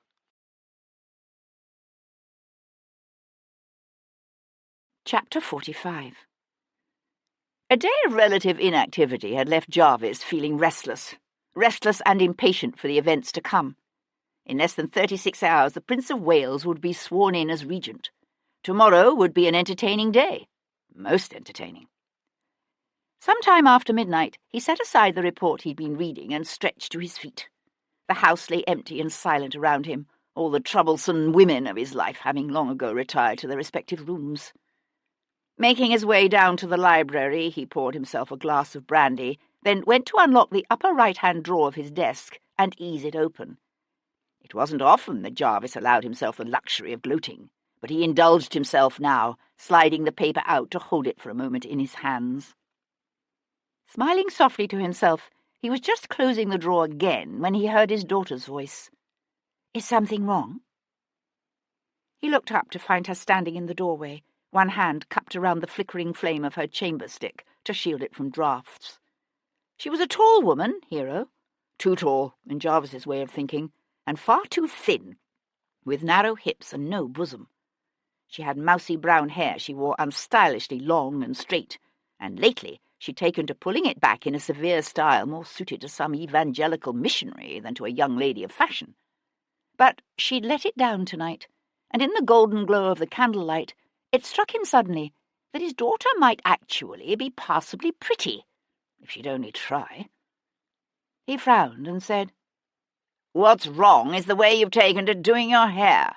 You ought to wear it down more often. Get the front cut in curls, the way they're doing these days."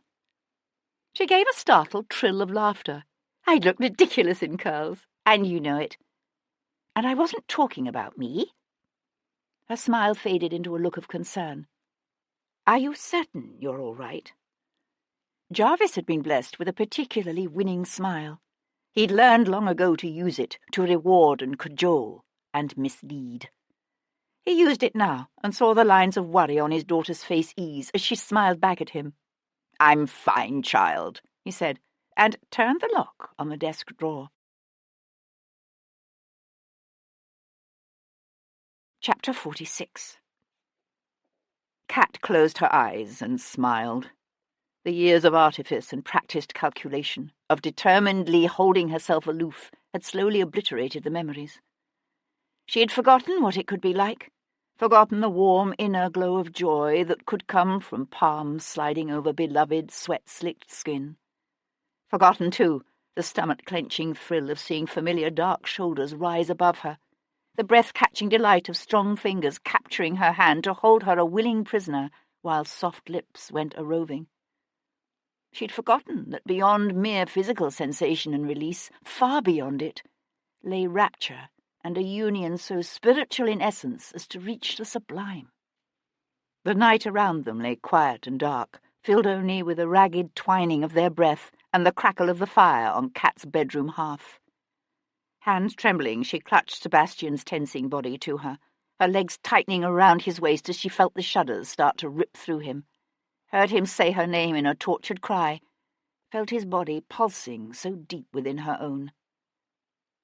Afterward, he smoothed her hair from the dampness of her forehead, nestled her into the curve of his arm as he eased himself down beside her, and kissed her softly below her ear. His smile was tender in the night, but already his eyelids were fluttering closed.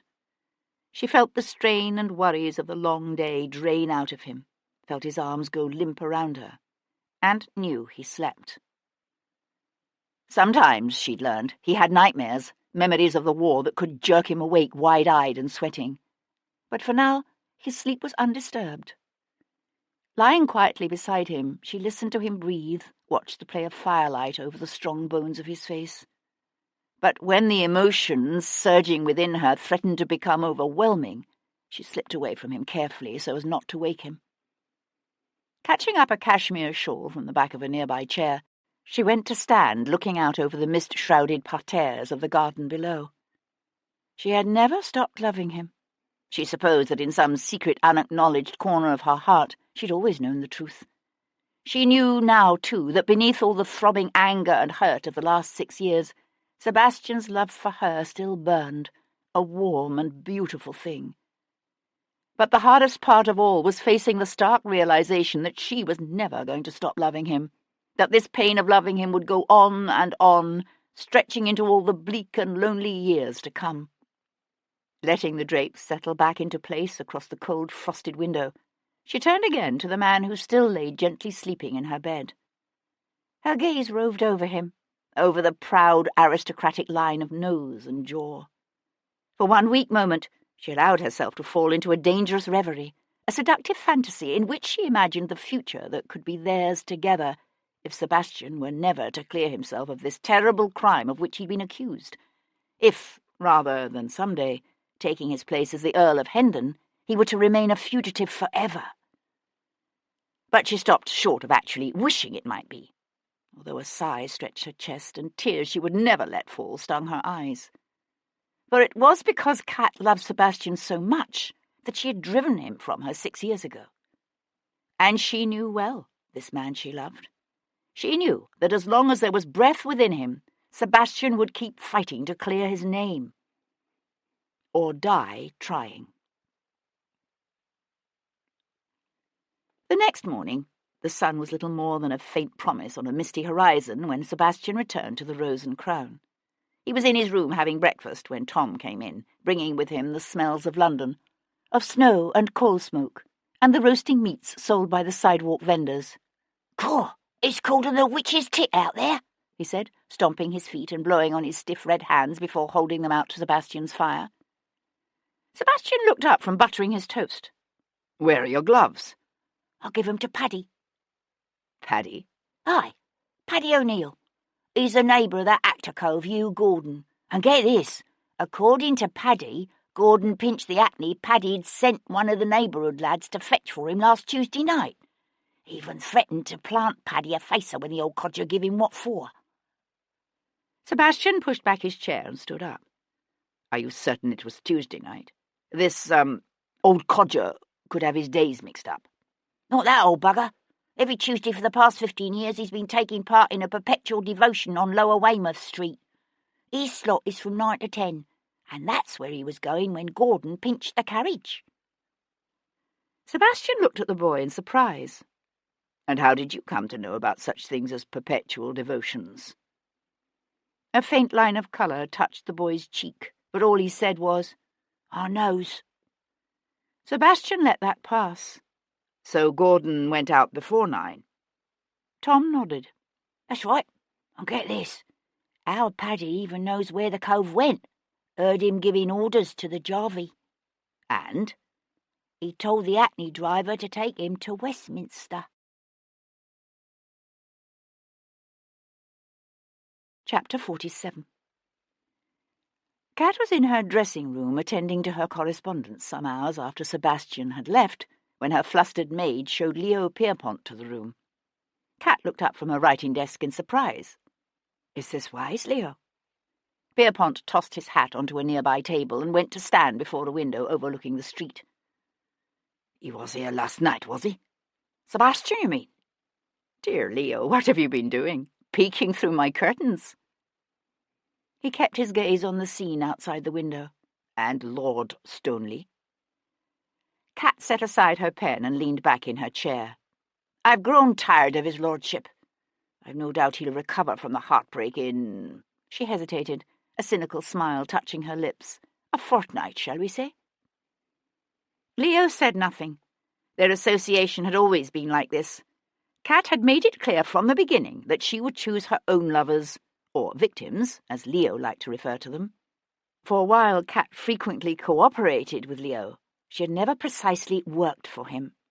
He might make requests, but he knew better than to try to give her orders. He swung suddenly away from the window, his face unexpectedly drawn in the pale morning light. "This involvement of yours with Devlin is dangerous. You realize that, don't you? He suspects that my relationship with Paris is not precisely as I would have people believe it to be." Kat pushed away from her writing desk and stood up. "As long as it's only a suspicion. He also knows about the missing documents." Kat stood perfectly still. "What missing documents, Leo?" His thin nostrils flared on a suddenly indrawn breath. "Last week, when I was at Hampshire, someone took some papers from the hidden compartment in my library's mantle. A man and a woman working together." "Who do you suspect? Me?" Leo shook his head. "This was the work of amateurs." He hesitated, then said, "I think it was probably Rachel." Kat felt a shiver of apprehension run up her spine. "What sort of documents are we talking about here, Leo?" One of his shoulders twitched in a typically Gallic gesture. "Love letters from Lord Frederick to a handsome young clerk in the Foreign Office. The birth certificate of a child born on the continent some years ago to Princess Caroline. That sort of thing." "What else?" Amusement suddenly lightened his intense grey eyes. "You don't really expect me to tell you, now do you, mon ami?" Kat didn't smile. "Anything that implicates me?" He shook his head. "No, you should be safe enough. Unless you do something foolish. I, on the other hand, might find it prudent to leave London precipitously. If so, I'll try to send you word. You know where to go. Yes. It had all been arranged before, including the name of the out-of-the-way inn south of town where she would try to meet with him, if possible, should he be forced to flee England. Cat watched him reach for his hat. This theft of what must have been a valuable cache of documents cast Rachel's death in a new, sinister light. "Tell me something, Leo. Why did you return early from Lord Edgeworth's country house party last Tuesday?" He swung to look back at her. "I received word that an emissary from Paris would be contacting me. Why?" "So you were meeting with him during the hour or so that you neglected your guests?" "Yes. He arrived earlier than I expected." Leo cocked his head, his assessing gaze studying her face. "Are you back to thinking that I killed Rachel, It would appear you had reason. Pierpont settled his hat on his head. So did your young Vicomte." "Did he? And how's that?" The Frenchman smiled. "Ask him." Sebastian was just leaving the Rose and Crown and heading toward Covent Garden when a scruffy boy of about 8 came running after him with a note from Paul Gibson. "Come see me when you get the chance," the Irishman had written in a hasty scrawl. "I'll be at the Chalk Street Almshouse until noon." Tossing the boy a penny, Sebastian hesitated, then turned his steps toward the East End. Housed in a soot-blackened cluster of ancient stone buildings that had once been a Franciscan monastery, the Chalk Street Almshouse lay on the edge of Spitalfields, not far from Shepherd's Place. Run by a private benevolent society as a humane alternative to the city's public workhouses and poorhouses, the almshouse provided clothing and food and limited shelter to the area's poor. Paul Gibson could often be found there at odd hours, bandaging working men's wounds, examining infants that refused to thrive, and surreptitiously dispensing preventatives to the district's growing population of prostitutes. "They get younger and younger every year," said Gibson with a sigh, as he drew Sebastian into the small unheated alcove allotted to him by the almshouse directors. "I don't think I've seen one over the age of 16 today." Through the room's single grime-encrusted leaded window, Sebastian watched the doctor's last patient dart furtively across the street. The girl looked all of 12. "It's not a vocation conducive to longevity." "Unfortunately, no," said Gibson, his eyes blessedly clear and bright this morning. "It occurred to me the area's filles de joie might be a good source of information about gentlemen with certain vile tastes, but I haven't turned up anything of use in that respect so far." Gibson wiped his hands on a towel and went to close the door to the cabinet where he kept a few meagre supplies. "There is one thing I thought you should know about, though. I've had this nagging feeling ever since I finished Rachel York's autopsy. This feeling that I was overlooking something. For the longest time I couldn't figure out what it was. But then, last night, when I was giving my lecture at St. Thomas's on musculature, it came to me." Sebastian swung away from the window, his gaze searching his friend's face. "What's that?" "One of the first things I noticed when I was bathing Rachel York's body was that her hand had been broken. From the nature of the break, it was obvious it had occurred after rigor mortis had set in, which is why I didn't attach much importance to it at first. I simply assumed it was done by the woman hired to lay out the body. It's often necessary, you know. But last night I got to thinking." "Yes?" "If the laying-out woman had to break Rachel's hand to get it open, then it must have been clenched, like this." Gibson held up his fist. "But we know Rachel was scratching at her attacker." He uncurled his fingers into a clawing position, like this. He relaxed his hand. "If she'd been raped before death, then I'd say perhaps she clenched her fists at the end, the way a person tends to do when they're trying to endure something painful. But we know that's not the case." "So what are you saying? That she died clasping something in her hand?" Gibson nodded. "I suspect so. Of course, it could have been something as innocuous as a clump of hair she'd torn from her attacker. Or it could have been something considerably more significant. There's no way we'll ever know now. Maybe, maybe not. I'm trying to locate the woman who laid out the body. If I can convince her I don't mean to prosecute her for theft, she might tell me." Sebastian went to stand again beside the window overlooking the narrow, refuse-filled street. Dark grey clouds hung low over the city, promising rain. After a moment, the Irishman came to stand beside him, his gaze, like Sebastian's, on the lowering sky. "Have you given any more thought to taking a little vacation in America?" Sebastian gave a soft laugh. "I'm not likely to have much luck finding Rachel York's killer in some place like Baltimore or Philadelphia now, am I?" "It's not Rachel York I'm thinking about. She's dead. It's Sebastian St who's worrying me." Sebastian shook his head. "I can't leave, Paul. There's more involved in this than I realised at first. Far more." Paul Gibson perched on a nearby stool while Sebastian outlined Rachel's involvement with Leo Pierpont. "So what do you think?" said the Irishman when Sebastian had finished, "that Pierpont found out she'd taken the papers from him and killed her. Either him or one of the men against whom the French were collecting damaging information. I doubt Lord Frederick and my father are the only men Rachel approached. Any one of them could have killed her." The doctor nodded. "She was involved in dark doings, that girl. Dark doings with dangerous men. I suspect the pages torn from her appointment book are linked to Lord Frederick and Pierpont. But I'm beginning to wonder if I'm ever going to know for sure." He blew out a harsh breath.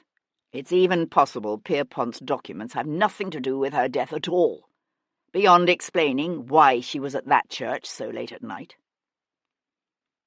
Gibson studied him through narrowed eyes. "You found something else, have you?" Sebastian met his friend's gaze and nodded. "My nephew, Bayard. He seems to have been infatuated with the woman. Followed her everywhere. A common enough occurrence, surely, when one is dealing with beautiful actresses and opera dancers and callow young men newly on the town." "Perhaps. Except the Saturday before Rachel died, Bayard flew into a rage at Stevens and threatened to kill her. Said he was going to rip her head off. Ha! Not so common. Is he capable of such a thing, do you think?"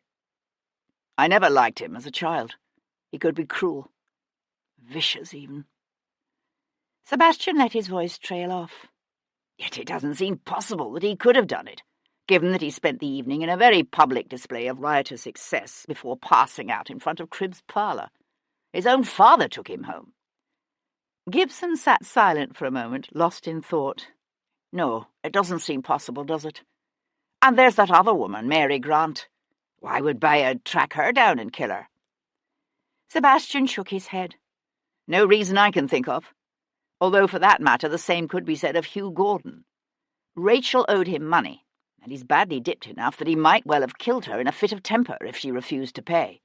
But why the maid? It doesn't make any sense. Unless—" Sebastian broke off suddenly. "Unless what?" Sebastian sat forward suddenly.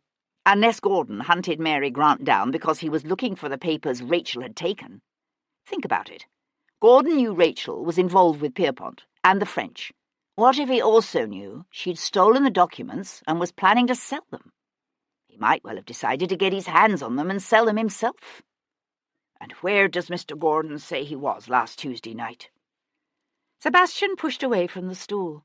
"He says he was at home studying his lines. But according to a cranky old Irishman named Paddy O'Neill, Gordon went off in a hackney just before 9 o'clock. Any idea where he went?" Sebastian smiled. "Westminster." Sebastian found Hugh Gordon in a cloth warehouse in the Haymarket, where the actor was inspecting an array of Bath superfine on a shelf against the side wall.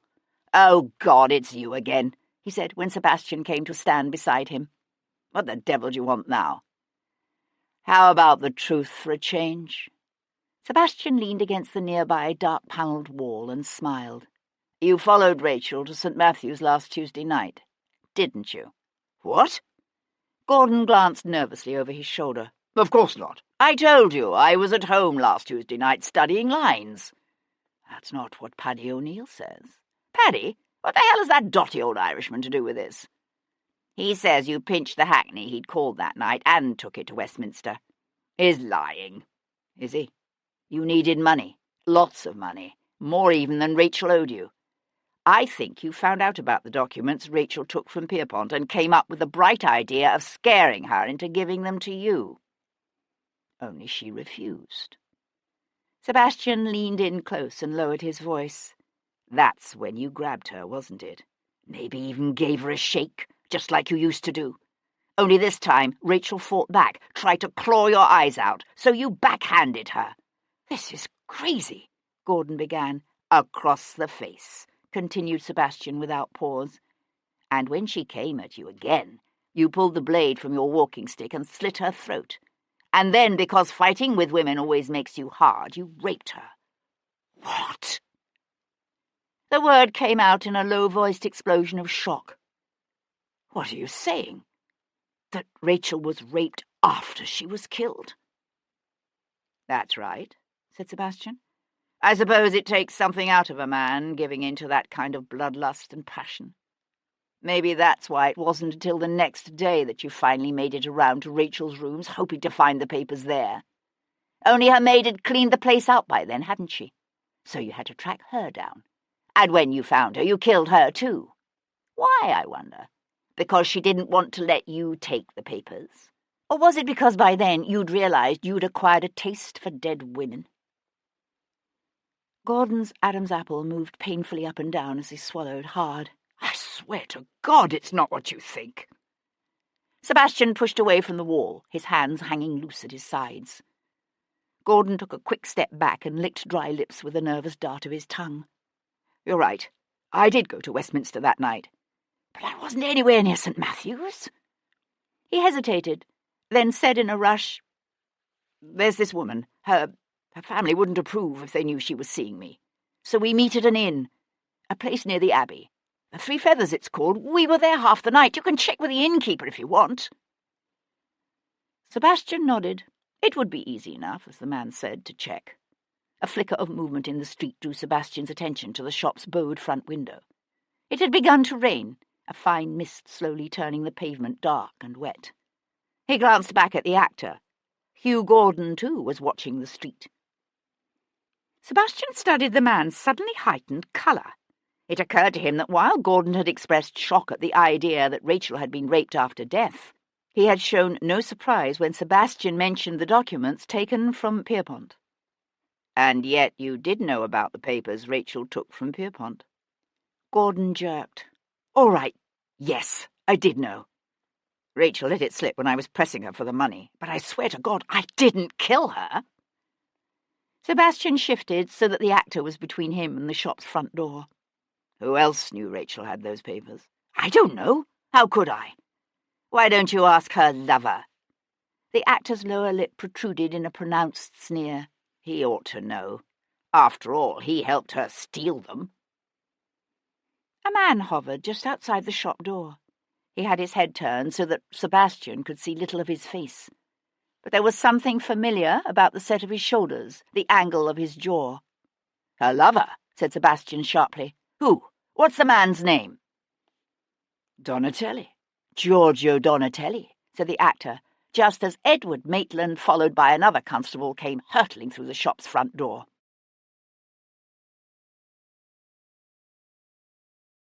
Chapter 48. Sebastian sprinted toward the back of the shop, the leather soles of his hessians slipping on the highly polished wooden floorboards. "Halt!" shouted Edward Maitland from behind him. "Halt in the King's name!" A trestle table piled high with bolts of silks and satins reared up before them. Sebastian careened into it, the board flying from its trestles to knock both constables off their feet behind him. "Stop him!" shouted Maitland, scrambling up onto his hands and knees in a shimmering sea of unfurling cloth. Someone grabbed a handful of Sebastian's coat. Twisting around, Sebastian heaved a small case of notions into the ponderous gut of a middle-aged, red-faced man whose mouth opened, bleating air. He let go Sebastian's coat. He could see the rear door through a workshop at the back. Praying the damn thing was unlocked, Sebastian raced toward it and smiled as he felt the latch give beneath his hand. He cleared the small back stoop in one leap to land in a narrow alleyway, his boots sending up sprays of muddy water as he fled past a pile of smashed wooden crates and barrels rimmed with rusting iron. He rounded the corner onto Panton Street just as Edward Maitland erupted out of the shop's back door with a shout, lost in a sudden thundering downpour of rain. Sebastian fled west through Leicester Square, dodging between a high-perched phaeton and a scarlet-bodied barouche. The thong of a whip snapped close, wood splintered as horses drew up to a snorting, head-tossing stand. A woman screamed. Sebastian ran on, the wind whipping at his coat, the rain driving hard in his face. Shaking his head to clear the water from his eyes, he threw a quick glance over his shoulder to find Edward Maitland holding steady at about 100 yards behind him, arms and knees pumping. The second constable had fallen away. They were in that part of town where the fashionable streets of Piccadilly and Pall Mall fell away quickly to the narrow byways and seedy alleys of Covent Garden. The paving beneath Sebastian's boots grew rough, the streets increasingly crowded. A huddle of ragged urchins cheered as Maitland slipped on a pile of manure and almost went down. An old woman in a tattered shawl called out, "God save you, young man," as Sebastian sprinted past. Then he heard Maitland shout, "Stop that man! He's a murderer!" Looking up, Sebastian saw the top of the street blocked by a troop of Bow Street Horse Patrol on their way back from the city's outskirts. 3 men in blue and red, mounted astride big bay hacks. They spurred their mounts forward, hooves thundering in the narrow space between the 2 rows of old half-timbered houses. A side street opened up beside him, and Sebastian pelted down it, only to find himself caught up in an eddy of ragged paupers, bird-chested men with stooped shoulders, and dirty-faced women in tattered gowns, their bone-thin hands clutching squalling infants wrapped in shawls. There were children, too, mat-haired toddlers and half-grown youngsters dressed in rags, their bare arms and legs covered with running sores. Here were the poor and desperate of the city, who had descended on St. Martin's workhouse in search of outdoor assistance and been turned away. Sebastian fought to push his way through as the crowd swirled around the workhouse. Then a man at the end of the street seized an apple seller's barrel and tossed it through the window of a nearby bakery. Shattered glass flew, setting off a roar that wavered through that pushing, seething sea of pinched faces and sunken eyes. Bread! Free bread! The mob surged forward, a starving tide that swelled around Sebastian, carrying him into Fleming's Row. And there, at the top of the row, stood Edward Maitland. The 3 riders in the familiar blue and red of the Bow Street Horse Patrol ranged behind him. The horses stood with feet braced, heads jerking, nostrils flaring, as the Bow Street men held their mounts steady, forming a virtual sieve of horseflesh through which the crowd streamed, surging ever forward, carrying Sebastian with them. Twisting around, Sebastian fought to turn back, but the momentum of the mob was too great. He could see the flush of triumph in Maitland's fair, handsome face, the wild exultation in his eyes as he and the Bow Street men simply waited for the crowd to drag Sebastian to them. He was reminded of the riptide in the cove where he often swam as a boy. It could be a deadly thing, that cold tide, pulling the unwary inexorably out to sea. They'd learned early, he and his brothers, that the only way to fight the tide was to go with it. And so Sebastian quit fighting now, and simply allowed the mob to take him, only using his height and weight to inch his way deliberately to one side, first to the curb, then up onto the narrow footpath fronting the row of houses opposite St. Martin's.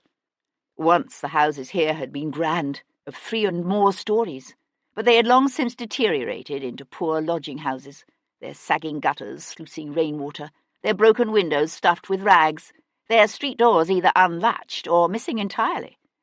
He was careful to keep his gaze fixed on the men at the top of the street, lest some furtive glance betray his intent. And so Sebastian knew the instant it dawned upon Maitland what was about to happen. With a quickly shouted warning to the Bow Street men, Maitland started forward just as Sebastian ducked through the dark doorway that opened up beside him. He found himself in a dimly lit hall, stinking of urine and damp and rot. Once the walls had been covered in figured scarlet silk, which now hung in curling brown tatters from stained plaster, fallen away in great patches to show the bare wood of the lath beneath. In an open doorway on his left stood a dark-haired little girl of about 5, holding what looked like a newborn baby. The room behind her was empty. She just stood there, silent and wide-eyed, and watched as Sebastian sprinted down the hall, past the broken banisters and bare, sagging steps of what had once been a grand, sweeping staircase. The back door stood half ajar, and Sebastian slammed through it on a run. Leaping off the broken stoop, he crossed a small yard bordered on 2 sides by looming high brick walls, and strewn with broken tiles and staved-in barrels and moulding, stinking piles of refuse. What had once been a coach-house lay at the bottom of the yard, but when Sebastian pushed against its iron-bound oak door, he found it locked. "Bloody hell," he swore, pounding one fist against the stout panels. From the street on the far side of the house came shouts and the sudden insistent ringing of the alarm bell. "Bloody hell," he said again, swinging around, his shoulders pressing back against the door. Beside him, a set of outside steps curled up to the loft. Pushing off, he bolted up the stairs. The hutch door at the top was locked too. Sebastian kicked out once, twice. Wood splintered beneath his boot, and the door swung inward on creaking hinges. The loft was a crudely partitioned space. He crossed the room. Mouldering piles of old hay crunched beneath his boots and sent up dust clouds to dance in the dim shaft of light filtering through the grime and cobweb-choked casement opposite. Throwing open the window, Sebastian swung first one leg, then the other over the sill, and eased himself through the narrow space. The rain was coming down harder again, striking his bare face with cold, needle-like stabs. Lowering the weight of his body on his stretched arms, Sebastian sucked in a deep breath and let himself drop. He hit the slimy pavement below in a roll and came up at a run, his feet slipping and sliding on a sour-smelling sludge of rotten cabbage leaves and old straw and unidentifiable muck. Ahead, the broken arch of the old mews opened up onto a side lane, the crowd thin enough here that he could push his way through, heading away from the workhouse and Maitland and the Bow Street Horse Patrol. From somewhere behind him came a shout, then another, and the renewed ringing of the alarm bell. Sebastian ducked his head against the rain and walked on. Just another ragged, wet, grime-smeared man, unremarkable, except for his height and the lean good health of his frame. Chapter 49. Giorgio Donatelli hurried home through the early afternoon rain, a loaf of bread under one arm. Ducking beneath his front door's shallow overhang, he was fumbling with his keys when Sebastian moved up behind him. "Here, allow me," said Sebastian, reaching past the stiffening Italian to push open the door. "Mother of God," whispered Donatelli, his face paling as the bread started to slip from his grasp. "Not you again." Sebastian caught the bread just before it hit the stoop and gave the artist a wide smile. "Let's have a little chat, shall we?" "You didn't tell me you and Rachel were lovers," said Sebastian. Donatelli sat in a worn tapestry-covered armchair beside the parlour fire, his elbows on his knees, his dark curly head sunk into his hands. He lifted his head slowly, his jaw hardening. "I know this country of yours, the way you English are about foreigners." Sebastian stood on the far side of the room, his shoulders against the wall, his arms crossed at his chest. He knew his nation too, knew its arrogance and its fears and its willingness to blame anyone foreign without due process or anything even vaguely approaching rational thought. Donatelli was right. If the authorities had known the Italian was Rachel's lover, it would have been Donatelli they'd have moved to arrest, however much the evidence might have pointed to Sebastian. "I've heard Rachel was planning to leave London," said Sebastian. "Did you know?" Donatelli surged to his feet, his dark eyes flashing. "What are you suggesting? That she was planning to leave me? That I flew into a jealous rage when I found out and killed her? Mother of God, of course I knew! She was carrying my baby." Sebastian held himself very still. "So you were both planning to leave, is that it? Why?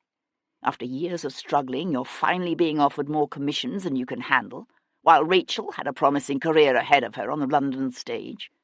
Why would either of you want to throw all that away?" Donatelli went to stand beside the hearth, one hand resting on the mantel, his gaze on the fire. After a moment, he let his breath out in a long sigh, and it was as if he let go all his rage with it. "We were going to Italy, to Rome. Rachel was afraid of something, I don't know what. She wouldn't tell me what it was. She said it was better I didn't know." "But you knew she was passing whatever information she picked up from her lovers to the French, via Pierpont?" Donatelli nodded, his lip curling in disdain. "It's amazing the things men will let slip in an effort to impress a beautiful woman." Sebastian studied the other man's strong profile. He wondered at the sanguinity with which the painter could discuss the woman he loved flirting with other men, perhaps even coaxing them into her bed in her quest for information. "Did you know she stole a collection of documents from Pierpont?" Donatelli nodded, his gaze still fixed on the glowing coals. "God forgive me, I even helped her. Last Sunday, while Pierpont was in the country, I distracted the butler while she slipped into Pierpont's library. She knew right where he kept them, in a secret compartment in the mantelpiece. He'd had just such a hiding place contrived for her, you see, in her rooms in Dorset Court." "Exactly how many documents did she take?" Donatelli shrugged. "I know there was an envelope containing some half-dozen of Lord Frederick's letters, but that wasn't all. I think she was planning to contact 3 or 4 different people. I don't know for sure. I didn't want any part of it. I told her it was dangerous what she was doing, that it was like blackmail. But she said it wasn't, that the people she was selling those papers to would be glad to get them." His voice trailed away into a tortured whisper. "I was afraid something like this would happen." "And yet you went looking for the papers yourself when you knew she was dead," said Sebastian. He was remembering what Kat had told him about the young man who'd searched Rachel's rooms the morning after her death. The young man with a key. Donatelli glanced around, dark colour staining his high cheekbones. "I was afraid that whoever had killed Rachel would come after me too. I thought maybe if I had the documents, if I could give them to him—" "Give them to whom?" said Sebastian sharply. "Pierpont? Do you think he knew it was Rachel who took the papers from his house?" "Perhaps. I wouldn't be surprised if he'd noticed something was wrong these last few weeks. She wasn't herself." "Because of what she was doing for Pierpont?" "I don't think so. She was proud of what she did, of the part she was playing in the fight to bring republicanism and social justice to this country. But then—" "Then what?" "I don't know. It was as if someone was making her do something she didn't want to do, something that frightened her. When she found out about the baby—" His voice broke, and he had to swallow. "She decided we needed to leave. That's when she came up with the idea of taking the documents from Pierpont and selling them, so we'd have money to start over in Rome." "Do you think someone discovered she was passing secrets to the French?" Donatelli swung away from the fireplace, his clenched hands coming up to press against his lips. "I'm not sure. Perhaps it might have had something to do with that wig, the one they were saying would be named Prime Minister when the Prince becomes Regent tomorrow." "You mean Lord Frederick?" "Yes, that's the one," said Donatelli. "Lord Frederick Fairchild. Pierpont was using Rachel in a scheme to try to control him." He let his hands fall to his sides. "You have heard, haven't you, about Pierpont?" Sebastian shook his head, aware of a deep tremor of disquiet. "What about Pierpont?" "The government has moved against him. He's been denounced as a spy, his house raided." Sebastian shoved away from the wall. "And Pierpont himself? Is he under arrest?" "No. Either he's very lucky or someone warned him in advance because he fled. They say he's already left London." Donatelli's lips twisted into a wry smile. "It's ironic, isn't it? All that scheming to entrap a man who won't even be Prime Minister." "What? What do you mean?" "You are very poorly informed, are you not? It was announced this morning. The Prince has decided not to ask the Whigs to form a government. The Tories will remain in power." By the time Sebastian reached Lord Frederick's townhouse on George Street, the rain had slowed to a light drizzle. A pattern was beginning to emerge, he thought, a tangled web of plot and counterplot. The key features might still be blurred and indistinct, but they were coming more and more into focus. Raising his hand, Sebastian beat a sharp tattoo on the townhouse door. Mr. Simon Taylor," he said, when the door swung inward to reveal a sombre butler with ruddy cheeks, an impressive girth, and the requisite expression of haughty disdain. "To see Lord Frederick." The man's features remained admirably bland as he took in the full insult of Sebastian's Rosemary Lane breeches and coat, now soaking wet from the rain, and smeared here and there with malodorous muck from his run through the back alleys and stews of the city. The butler's first instinct, obviously, was to send such a visitor to the service entrance, but there must have been something about Sebastian's demeanour and calm self-confidence that gave the butler pause. He hesitated, then said, "Is his lordship expecting you?" "He should be. I am Rachel York's cousin." The man gave a rarefied sniff. "Wait here," he said, and turned toward the hall. Just as the sharp boom of a pistol shot reverberated on the far side of the closed library door. Chapter 50. Sir Henry Lovejoy was at his desk, dozing lightly after a pleasant meal of steak and kidney pie at the corner tavern, when he was jerked awake by his clerk's apologetic hiss. "Sir Henry," said Collins, his bald head appearing around the door frame, "there's a lady here to see you, a lady who refuses to give her name." Lovejoy could see her now, a delicately built young woman, fashionably dressed in a redingote of soft blue, with a matching, heavily veiled round hat. She waited until the clerk had reluctantly withdrawn, then lifted her veil to reveal the pale, troubled features of Melanie Talbot. "Mrs. Talbot!" Lovejoy pushed hastily to his feet. "You need not have put yourself to the trouble of coming here. If you'd sent a message—" "No," she said, with more force than he would have expected. She looked fragile, this woman, with her fine bone structure and slight frame and sad eyes, but she was not. "I've waited too long as it is. I should have told the truth from the very beginning." She sucked in a deep breath, then said in a rush, "Devlin was with me the night that girl was killed." Lovejoy came around his desk, one hand outstretched to usher his visitor toward a chair. "Mrs. Talbot, I understand your desire to help the Viscount, but believe me when I say that this is entirely unnecessary." "Unnecessary?" She jerked away from him, her blue eyes flashing with unexpected fire. "What do you think? That I'm making this up? John swore he'd kill me if he ever found out I'd seen Sebastian again. Do you think I would risk that? For a lie?"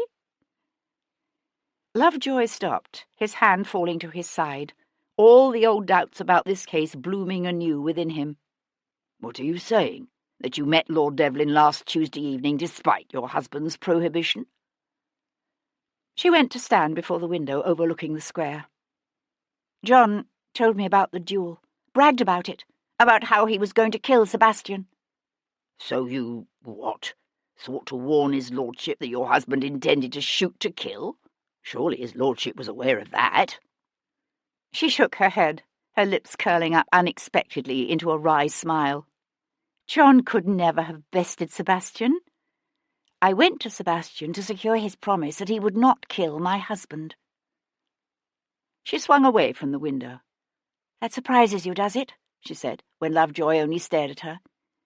"You think that if I were truly miserable with my husband, I would have been glad to be rid of him in whatever way possible? You don't understand what it's like for a woman. As difficult as my life is, John is all I have. My father would never take me back. If anything happens to my husband, I'll be left destitute. On the streets. I couldn't face that." "Where did you meet with Lord Devlin?" "In a quiet corner of the park. I don't think anyone saw us. I swear all we did was talk. But even if John could be brought to believe that, it wouldn't matter. Her voice cracked, and she broke off. Lovejoy watched her slim throat work as she swallowed. There were bruises there, he realized, nearly hidden by the lace edging of her dress. 4 bruises in the shape of a man's fingerprints. "What time was this?" "From 5:30 until just before 8. It must have taken a considerable effort, Lovejoy thought, for Captain John Talbot's beautiful young wife to convince Lord Devlin not to kill her abusive husband. But if she were telling the truth, it would have been virtually impossible for Devlin to have made it to the Lady Chapel of St. Matthew of the Fields in Westminster in time to kill Rachel York, either before or after his meeting with Mrs. Talbot. If she were telling the truth. Lovejoy fixed her with a hard stare. "What made you decide to come forward with this now?" A hint of colour touched her pale cheeks. I should have told you the truth before, but Sebastian had sent me a note through my sister. Opening her reticule, she drew forth a torn, creased piece of paper and handed it to Lovejoy. He wanted me to keep silent. I kept hoping you'd realize that it was all a mistake. You're thinking Sebastian was somehow involved in that woman's death, that I wouldn't need to say anything, that John need never know. Lovejoy stared down at the hastily written words on the scrap of paper. The ink was smudged, as if with tears. There is no need for you to say anything. What? She shook her head, her eyes wide, not comprehending. What are you saying? I'm saying there is no point for you to put yourself at risk by coming forward with this information. Thanks to the duel, your association with Lord Devlin is well known, and the worst possible implications have been read into it. It will simply be assumed that you've made this story up, that you are lying to protect the man you love. But it's the truth. Her narrowed eyes searched his face. You believe me, don't you? As a man, here and now, I would probably say yes. But as a judge, weighing your testimony against the other evidence in court? He shrugged. I think not. But that's absurd. Lovejoy tucked the Viscount's note into his pocket. That's the law. Chapter 51. Lord Frederick's butler seized the brass handle of the library door, his eyes going wide. It's locked. Sebastian thrust the man aside and kicked out hard. The wood splintered beneath his boat heel, and the door slammed open against the wall with a shattering crash. The room beyond lay in semi-darkness. The fire in the grate had been allowed to burn low, and someone had drawn the heavy brocade drapes across the windows. The only light came from a flickering brass oil lamp on the desk, the frosted glass shade casting a soft glow over what was left of Lord Frederick Fairchild. He lay sprawled back at an unnatural angle in his desk chair, one hand dangling limply toward the carpet. Blood was everywhere, on the polished wooden desktop, on the tufted leather chair, the bookcases, and panelled walls beyond. Sebastian thought at first that the man who had killed Rachel York and Mary Grant must somehow have made it here to this house before him. Then his gaze fell on the neat little ivory-handled pistol still gripped in Lord Frederick's clenched hand, and he understood. Swiping a trickle of mingling rainwater and sweat from his face, Sebastian crossed the room's oriental carpet to jerk open the drapes at the windows overlooking the rear garden. The pale light of a rainy winter's afternoon suffused the room. Fairchild had held the pistol's muzzle against his temple, shattering the right side of his head into a bloody, pulpy mess. Sebastian was just turning from the window when the man's chest jerked, his mouth opening as he sucked in air and breathed. He'd blown away the better part of the side of his skull, so that Sebastian could see the shiver of the man's brain beneath the white bone of his skull and the torn, bloody flesh of his scalp. But he wasn't dead yet. "Merciful heavens," said the butler with a startled gasp, one fist pressing against his lips as he fled the room. From the hall came the sound of someone violently retching. Lord Frederick took another laboured breath. "Should have put the damned muzzle in my mouth," he whispered. Sebastian hunkered down beside him. "Do you know who I am?" A flicker of recognition showed in the man's eyes. "He had one of my letters to Wesley." "Who? Who has the letters?" "Jarvis." The man's shattered head moved restlessly against the bloody leather of his chair. "Showed it to the prince. Said it had been found amongst Leo Pierpont's papers. That I was working with Pierpont to go behind the prince's back and make peace with France." His next breath rattled in his throat. "Not true. Never betrayed my country. Never would." But the prince believed it.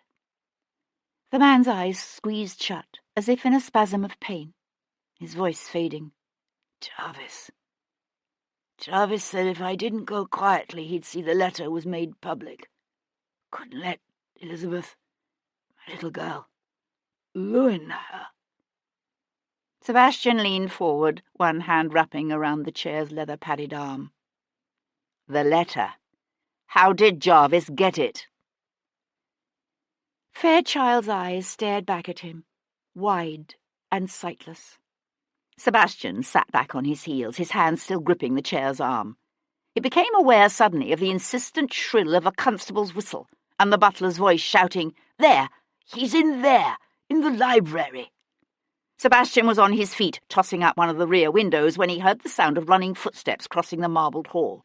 He threw one leg over the windowsill. "You there! Stop! Stop, I say!" Slipping through the window, Sebastian landed lightly in a bed of wet, freeze-brown foliage and darkly sodden earth, and broke into a run. Charles, Lord Jarvis, startled his valet by returning to Berkeley Square shortly before 4 that afternoon. He wasn't a physically vain man, Jarvis, but the events at Carlton House that evening would be particularly momentous. And in an age that placed inordinate importance upon appearance, a wise man attended to such things.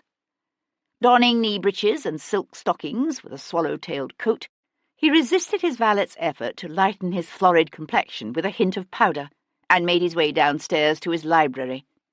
Jarvis might keep chambers in St. James's Palace and Carlton House, but his most important papers were here, in Berkeley Square. He had to admit that he'd been mildly worried at one point that the sensational manner of that girl's death might create difficulties.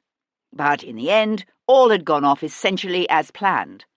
The looming danger of a Whig government had been averted. Percival and the Tories would remain in power, and the war against atheism, republicanism, and the forces of evil would continue. Pausing at the base of the stairs, Jarvis lifted a pinch of snuff to his nostrils and breathed in deeply, sighing with satisfaction. There were those, he knew, who couldn't understand why he resisted the prince's strenuous efforts to convince Jarvis himself to form a government. But Jarvis understood what most did not, that men who align themselves openly with one party or policy thereby lose any semblance of objectivity, and that those who seek to exercise their power through office all too often find themselves out of office and therefore out of power. Jarvis's allegiance was to Britain and her king, not to any party or ideology, and he had no need for the petty flattery and pomp of a premiership. His dominance rested not on some fleeting government position, but on the supremacy of his intellect and the strength of his personality and the selfless wisdom of his unswerving devotion to his country and its monarchy. Tucking the snuff-box back into his coat pocket, Jarvis opened his library door, surprised to find the heavy drapes at the window still open to the cold, darkening afternoon. A whisper of movement jerked his gaze to his desk, where a young man stood, a roughly dressed young man with a mud-smeared, rain-soaked coat and a neat little Cassagnar pistol. "Unexpected, but fortuitous," said Viscount Devlin, his strange amber eyes gleaming as he levelled the pistol at Jarvis's chest. "Please, do come in." Chapter 52. The yellow fog was coming back. He couldn't see it yet, but Sir Henry Lovejoy could smell it in the cold, moist air as he paid off the hackney and hurried through the churchyard. A raw bitterness pinched at his nostrils and burned his throat and tore at his lungs. Soon it would be upon them again, like a thick, stinking blanket of death. Pausing, he stared up at the squat western towers and plain facade of St. Matthew of the Fields, the golden sandstone blackened by centuries of coal smoke and grime. The yellow fog had been upon them last Tuesday night, he remembered. He kept thinking about what the Earl of Hendon had told him, how his lordship had come here at 10 o'clock that night to meet Rachel Yorke, and found the north transept door unlocked, as she had said it would be. At the time, Lovejoy had dismissed his lordship's statements, had thought them the inventions of a father desperate to save his only son and heir from the hangman's noose. Now, Lovejoy wasn't so certain. He followed the sound of a spade striking dirt around to the back of the church, where he found the sexton, Jem Cummings, digging a grave. "Mr. Cummings," said Lovejoy, being careful not to venture too close to the new grave's muddy edge, "I was wanting to ask you if there was any way Rachel Yorke could have entered St. Matthew's Church after 8 o'clock last Tuesday night." The sexton's rhythm broke, earth sliding back into the grave from his shovel as he faltered. He hesitated, then sank the metal tip deep into the earth with a loud thwunk. I've been locking that north transept door every night since '92, he said, throwing a shovelful of dirt high and wide. Ever since one of them heathen Jacobins come in here and— Yes, I know, said Lovejoy hastily, cutting him off. But that's not what I'm asking. I'm asking if there's any way Rachel York, or perhaps someone else, could have unlocked that door after you left. You must understand that your answer could be of vital importance to this case. The life of an innocent man may well depend upon it. And may God have mercy on your soul if you are being anything less than truthful. Jem Cummings straightened slowly, his shovel falling idle in his hands, his toothless gums working back and forth on his lower lip. He hesitated, then, setting aside the shovel, turned abruptly away to rummage among the assorted effects he had piled up at the edge of the grave. When he swung back, it was with something clutched close in his hand. He hesitated again, then held it up.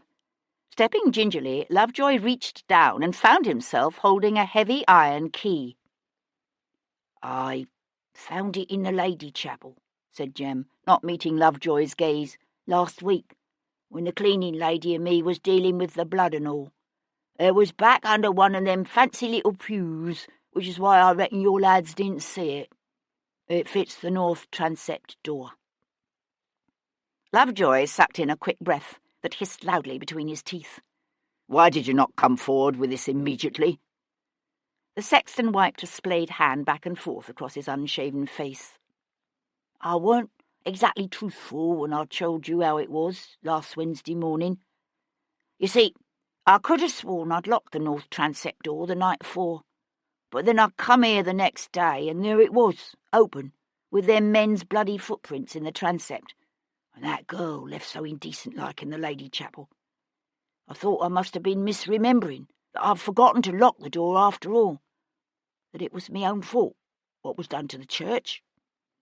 All that blood. The old man reached again for his shovel, then simply stood there gripping the handle, his gaze on the earth beneath his feet. When I found that key, I knew I'd be right, that I had locked the door after all. She must have unlocked it herself when she come. Only by that time it was too late to say anything about it, 'cause I'd already told your constable I'd found the door locked that morning. Lovejoy's hand tightened around the iron key, the toothed end digging into his palm. You do realise the implications of this, don't you? That it completely changes our estimation of Miss York's time of death? Jem Cummings nodded, his head ducking as he thrust his shovel back into the earth. Lovejoy stepped back. How many people have a key to this church? I don't rightly know. You'd have to talk to the Reverend MacDermott about that. He ought to be in the rectory about now. Lovejoy nodded and turned away, only to swing back as another thought struck him. Just a moment. Did you say you saw men's footprints in the transept that morning?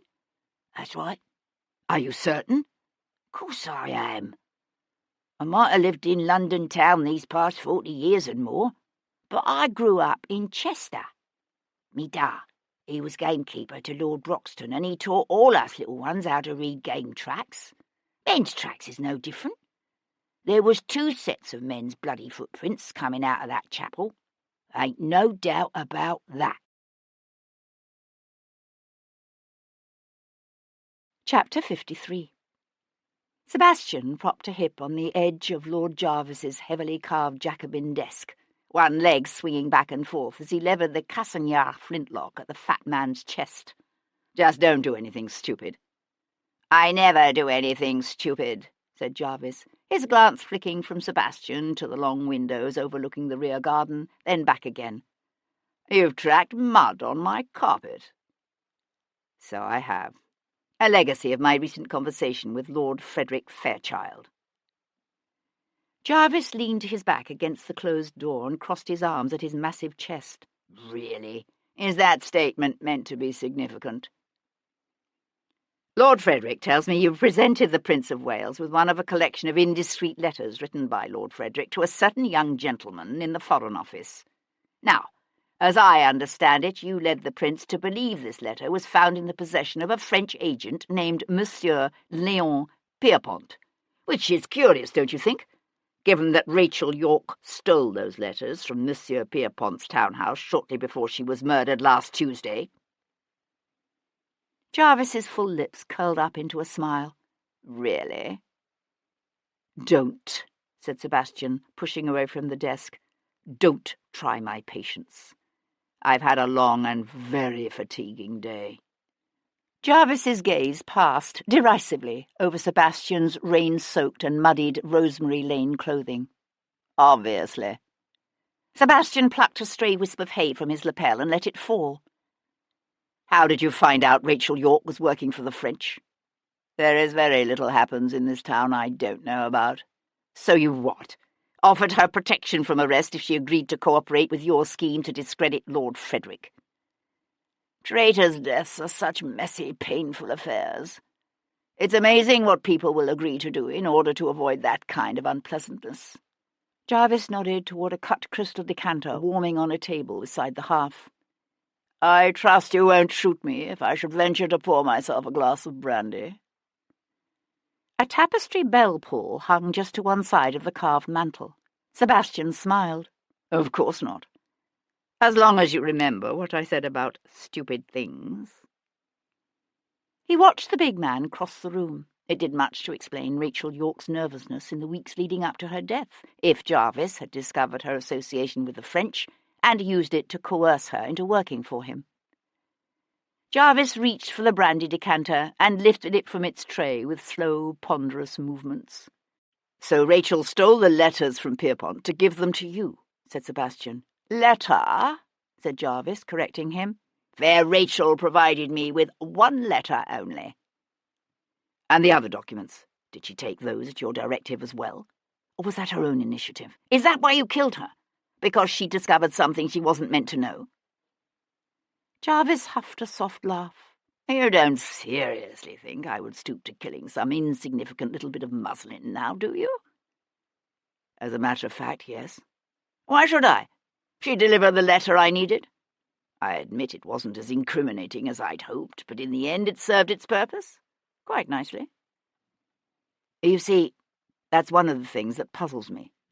Rachel York stole some 6 of Lord Frederick's letters from Pierrepont's townhouse, yet you say she gave you only one. What happened to the others? Jarvis's florid, self-confident face gave nothing away, but Sebastian saw a hint of surprise flicker in the man's eyes. I neither know nor care. And here, I thought, little happens in this town that you don't know about. Sebastian watched Jarvis splash a generous measure of brandy into a glass. You did know, of course, that it wasn't true, what you told the prince. Lord Frederick might have been foolishly indiscreet, but he wasn't dealing with the French. Jarvis eased the crystal stopper back into the decanter and set it aside. Truth is such an overrated commodity. This country could not continue with a mad king on the throne. Everyone knew that. We needed this regency. But the creation of the Regency threatened to provide the Whigs with an opportunity to seize power. And then what? They would have taken the greatest, happiest nation in history, the admiration of the world, and ruined it. All in the name of a set of shallow, presumptuous French principles like democracy and freedom. The kind of madness that can only lead to chaos and confusion and the disintegration of all social order. That's the only truth I'm interested in. The only truth that matters. I heard Prinny announced his government. He's decided to retain Spencer Perceval and the Tories. That's right. There'll be no Whig government, no peace negotiations with the French, no reform of Parliament, no Catholic emancipation. I wouldn't have thought even Prinny could be induced to turn from his friends so easily. Jarvis let out a sharp laugh. The prince's friendship with the Whigs has always stemmed more from a petulant son's desire to spite his father than from any real dedication to Whiggish causes. Sebastian knew it for the truth. Beneath his veneer of easy-going modernity, the Prince of Wales was essentially the same Catholic-hating, autocratic-minded monarchist as his father, George III. Jarvis shifted closer to the hearth, as if drawn to the warmth. A large canvas, heavily framed in gilded wood, hung over the mantel. a group portrait of Lord Jarvis with his wife and mother and daughter. Sebastian had seen this portrait before, as a small study in the studio of Giorgio Donatelli. "You say you had no reason to want to see Rachel York dead," said Sebastian. "Yet she knew enough to expose all your clever machinations for what they were." "Not without exposing herself." Sebastian kept his attention seemingly on the dramatically swirling colours of Donatelli's canvas. All the jagged, inconsistent pieces of the puzzle were beginning to fall into place. Leo Pierpont patiently spinning a web in which to ensnare the man everyone expected to be the next Whig Prime Minister, while Lord Jarvis schemed to keep the Whigs from gaining control of the government in the first place. And Rachel York, fiercely passionate, badly frightened, had been caught between them. "The way I see it," said Sebastian, "whether you killed her yourself, or had her killed, or simply created the set of circumstances that led to her death, you're the one who is ultimately responsible for what happened to Rachel York." "Am I expected to be overcome with remorse?" Jarvis lifted his brandy glass to his lips. "What difference does the life or death of one stupid little whore make when the future of an empire hangs in the balance?" Sebastian knew a flash of sheer, potent rage. "It makes a difference to me." "Only because you've been foolish enough to allow yourself to be saddled with the blame for it." Sebastian nodded toward the family portrait over the mantel. "And the commission to Giorgio Donatelli. Was that a part of the payment?" There was a step in the hall, the soft whisper of a woman's slippers over marble tiling. Jarvis's hand inched toward the bell cord. Sebastian drew back the pistol's safety with a click that reverberated loudly around the room. "That would fall under the heading of stupid things to do, my lord." Jarvis froze, just as the door from the hall swung open. "Your carriage has been brought round, Papa," said a young woman, stepping into the room. "Do you wish me to tell Coachman John to—" She was a tall young woman, almost as tall as her father, with ordinary brown hair she wore slung back in an unbecoming bun. One hand still on the knob, she drew up just inside the room with a small gasp that jerked Sebastian's attention away from the man by the hearth for one disastrous moment. And in that moment, Jarvis fell on the bell rope and gave it a hard yank. Chapter 54. Sebastian leapt toward the woman. Catching her by the arm, he spun her around in front of him just as the first footman appeared in the door. His fingers digging into her arm, Sebastian pressed the flintlock's muzzle against the side of the woman's head. "Tell them to back off," he said to Jarvis. Consternation, fury, and a whisper of what might have been fear chased each other across Jarvis's normally impassive face. His jaws clenched tight, only his lips working as he glared at the wide-eyed men piling up in the open doorway and spat out, "Stay back, you fools!" Arms spread, his gaze fixed on Sebastian, the lead footman took a step back, then another, his fellows falling back with him. "Miss Jarvis here?" Sebastian glanced questioningly at the woman he held. "That is, I presume, you are Miss Jarvis?" Maintaining awesome composure, she slowly nodded her head. "I thought so." Sebastian edged through the door and out into the hall, dragging the woman with him. "Miss Jarvis here is going to provide me with an escort to safety. I do trust you will all have the sense not to attempt anything heroic." The hall seemed suddenly full of servants, white-faced men and women who fell silently back as Sebastian edged Jarvis's daughter toward the front. From the doorway of the library, Jarvis nodded to the stony-faced butler, who rushed to open the door. An eerie, opaque darkness loomed beyond, what was left of the day having been swallowed by the fog that curled through the open door and drifted into the hall, bringing with it a foul, acrid stench that pinched the nostrils and tore at the throat. Sebastian glanced down at the woman who held herself so stiff and straight in his grasp. "You did say there's a carriage outside, didn't you?"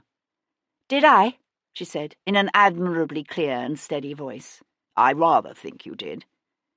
He glanced at one of the maids, a big-boned, ruddy-faced woman who stood just inside the front door, her arms wrapped around her head, her eyes squeezed shut so tight her entire face contorted with the effort. "You there!" The maid's eyes flew open wide, her mouth going slack. "Yes, you! he repeated, when she simply stared back at him, the bodice of her gown jerking up and down with each rapid, shallow breath. "Get in the carriage. Now." "Surely one hostage will be sufficient to guarantee your safety," said Miss Jarvis hastily. "You don't need Alice." "It's not my safety I'm concerned about." Sebastian shifted the muzzle of the gun toward the maid. "Now, Alice, in the carriage." With a bleat of terror, Alice scuttled down the front steps and up into the carriage. Sebastian backed up the carriage steps, hauling Miss Jarvis with him. "It would be detrimental to the lady's health for anyone to attempt to follow us," he said to the grim men crowding the door behind them. "Drive toward Tothill Fields," he shouted to the coachman. "Now!" At the crack of the whip, the horses leapt to the traces, the carriage lurching forward with a jerk that set the lanterns to swinging on their brackets. The maid huddled into a corner of the forward seat, her hands holding her apron over her face as she let out a series of soft little screams. "Stop that infernal nonsense," said Sebastian, after roughly the 20th scream. "She's afraid," said Miss Jarvis. Sebastian transferred his attention to the woman who sat tall and stiff-backed on the seat beside him. "You're not." She swung her head directly to look at him. In the swaying light from the outside lanterns, he could see the terror in her eyes. "Of course I am." "I must say you control yourself admirably well." "I see no point in indulging in hysterics." She ran one hand up her other arm briskly as if to warm it. A brazier of coals spread its slow heat through the carriage, but a damp cold radiated off the glass, and her modest muslin gown was not designed for warmth. Sebastian reached for the carriage robe of wool lined with fur that lay folded up beside him and held it out to her. "I shan't harm you, you know." After the briefest of hesitations, she took the robe with a politely murmured, "Thank you," and wrapped it around her shoulders. "Do you know who I am?" he asked. An ear-splitting shriek from the forward seat jerked his attention back to Alice.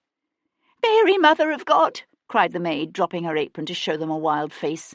"He's going to ravish us both, ravish us and leave us headless and eviscerated like a heathen offering on some pagan altar." Her body went suddenly rigid, her fists digging into the plush upholstery at her side as she began to laugh hysterically. Leaning forward, Miss Jarvis calmly slapped the maid across the face. Alice sucked in a startled breath, her eyes going wide, then squeezing shut as she collapsed back into her corner and began to cry. Miss Jarvis took one of the maid's hands in her own and said gently, There, Alice, it will be all right. We're quite safe." To Sebastian she said, "I know who you are." Sebastian nodded toward the quietly sobbing maid. "So obviously does she." Miss Jarvis paused in the act of chafing the maid's trembling hand beneath her own large, capable ones. "A humorist, I see. I hadn't expected that." "And what precisely were you expecting? To be ravished and left split like a sacrificial lamb on the altar of Zeus?" Alice let out a new bleat of terror. Miss Jarvis threw Sebastian a frowning glance. "Hush! You're frightening her again." Sebastian studied the woman beside him.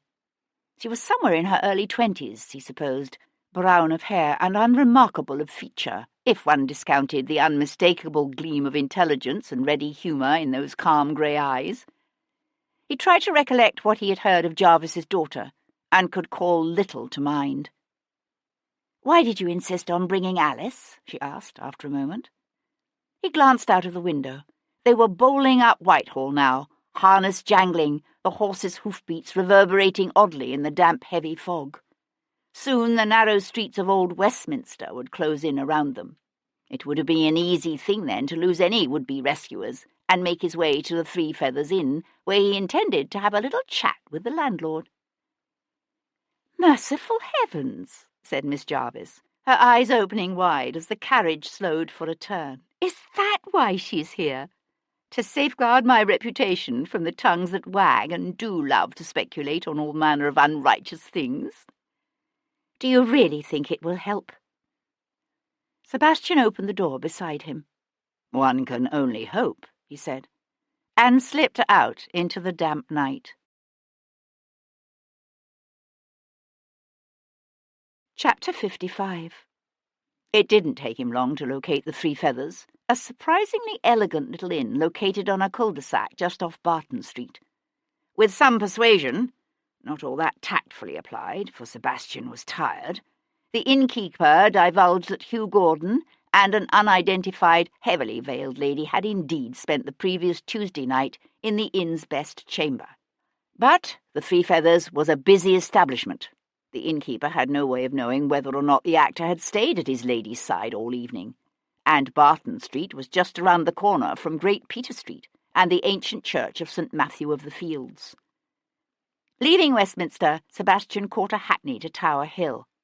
"Ah, there you are," said Paul Gibson when he opened the door to Sebastian's knock half an hour later. "So Tom found you, did he?" "No," said Sebastian, quickly closing the door against the acrid cold of the coming night. "I haven't seen the boy since this morning."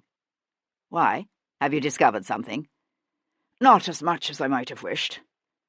The doctor led the way down the narrow hall to the parlour, where he poured Sebastian a measure of mulled wine from the bowl warming near the fire. "You're looking decidedly the worse for wear." Sinking into one of the seats beside the fire, Sebastian grasped the cup in both hands. "So everyone keeps saying." He took a sip of the warm wine, then leaned his head against the back of the chair and closed his eyes. "I feel as if I'd been chased across London and back again for the past 100 years." Gibson smiled, which probably explains why Tom didn't find you. He poured himself some of the mulled wine and came to take the other chair. "I tracked down the woman who did Rachel York's laying out, a horse-faced old battle-axe by the name of Molly O'Hara." Sebastian brought his head forward and opened his eyes. "And?" "Rachel York had a man's fob clutched in her fist. Unfortunately, by the time I found her, our dear Molly had already sold the trinket. She remembered little about it, beyond the fact that its swivel was broken. Rachel must have torn it from her attacker's waistcoat just as he slit her throat. Yes, that's the way I figure it. The goldsmith Molly sold the trinket to used the damage to drive a hard bargain with her." The doctor drew a square of paper from his pocket. "Mr. Sal Levitt's, in Gracechurch Street." "You went to see him, yes? Although I fear I didn't handle it as well as I should have." "Let me guess. He claims he sold the trinket some 15 minutes before you walked in his door." Gibson gave a wry smile. "I'm afraid so. All I managed to get out of him was a rough sketch of the piece." Unfolding the paper, he smoothed it open on the arm of his chair. "Rather than a seal, the fob carried a charm, a Corinthian column worked in 18-carat solid gold. Whoever Rachel York's attacker was, he was obviously a gentleman, or at least very wealthy." Sebastian reached for the paper. "You do realise, of course, that your Mr. Levitt's probably melted the damn thing down the instant you were out the door." Sebastian gazed at the sketch. A foppish affectation. Prinny himself started the fad for these columns some months ago. Without the actual piece to trace, it's of no use at all. "I'm afraid not." Standing up, Sebastian began to pace the small room. "Bloody hell," he said suddenly, his hand tightening to crush the drawing into a tight ball. "I had this incredible conceit, this belief that if I could trace the pattern of Rachel York's life through her last days, if I could understand why she went to that church, what dangerous game she was involved in, then I'd know who killed her. Not simply know, but be able to prove it."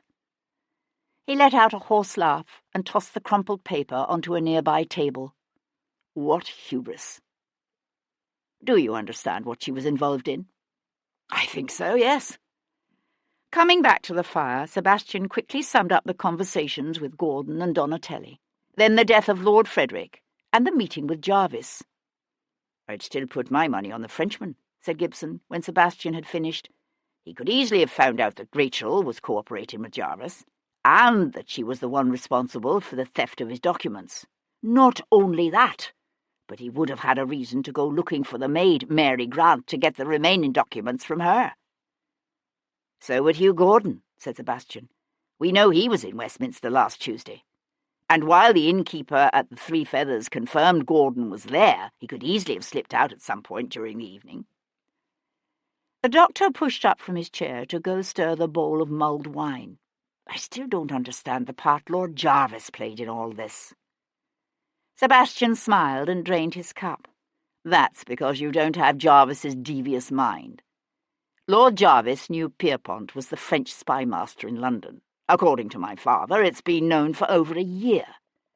Jarvis must have realised Lord Frederick was falling into one of the Frenchman's carefully spun traps. Only instead of warning the man, Jarvis developed a plan of his own. A plan to discredit the Whigs and prevent them from taking over the government when the Regency was proclaimed. So he what? Approached Rachel and threatened her with a traitor's gruesome end if she didn't deliver one of the letters Fairchild wrote to his young lover. I can see how that might discredit Fairchild. What I can't see is how it implicates him and the Whigs with the French. Ah, but Jarvis didn't immediately take the letter to the Prince, remember? He waited until today, when the Prince is doubtless in a high fret over tomorrow's installation.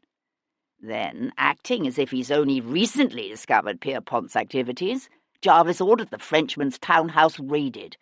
Only then did he produce the letter and tell the Prince it was found in Pierpont's possession. And because Pierpont has conveniently disappeared, there's no danger of the Frenchman spilling the truth. Gibson carefully ladled more steaming wine into Sebastian's cup. But if Jarvis was planning to expose Pierpont and raid his townhouse anyway, why pressure Rachel York to produce one of the letters ahead of time? Why not simply seize the letters in the raid? Because there was always the possibility that the letters wouldn't be found, and a man like Jarvis doesn't leave that sort of thing to chance. Sebastian took the warm drink in both hands. And remember, the letter wasn't the only thing implicating Lord Frederick. The fool was meeting his lover in the rooms of a woman known to be working with the French. Poor girl, said Paul Gibson, refilling his own mug. So Jarvis intended to betray her anyway. I suspect so, except that Rachel was smart enough to realise she was in danger. She decided she needed to get away, and she came up with a plan of her own, to take the rest of Fairchild's letters and the document about my mother, and God knows what else, and sell them to the interested parties. "Huh," said the doctor, easing back down in his chair. "If you ask me, the killer could be any one of them. Pierpont, Gordon, Donatelli, even bloody Jarvis himself." "You're forgetting Bayard," said Sebastian, going to stand beside the hearth. "He might have been falling down drunk when his father took him home at 9. But we have only Amanda's word for it that he stayed there. It's not beyond belief that he went out again, looking for Rachel. He could have followed her to that church and killed her. But why would Bayard go after the maid, Mary Grant?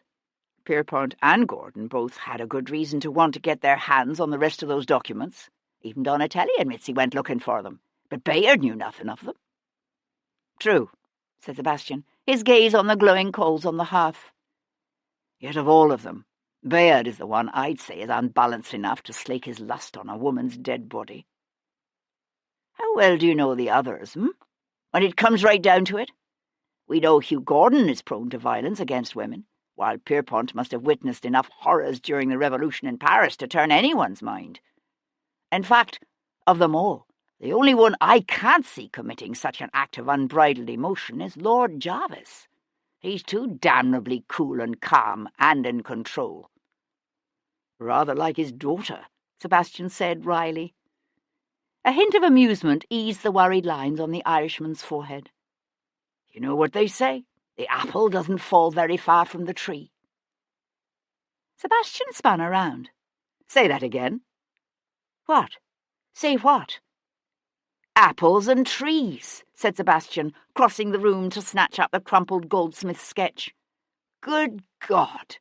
Why didn't I see it before?"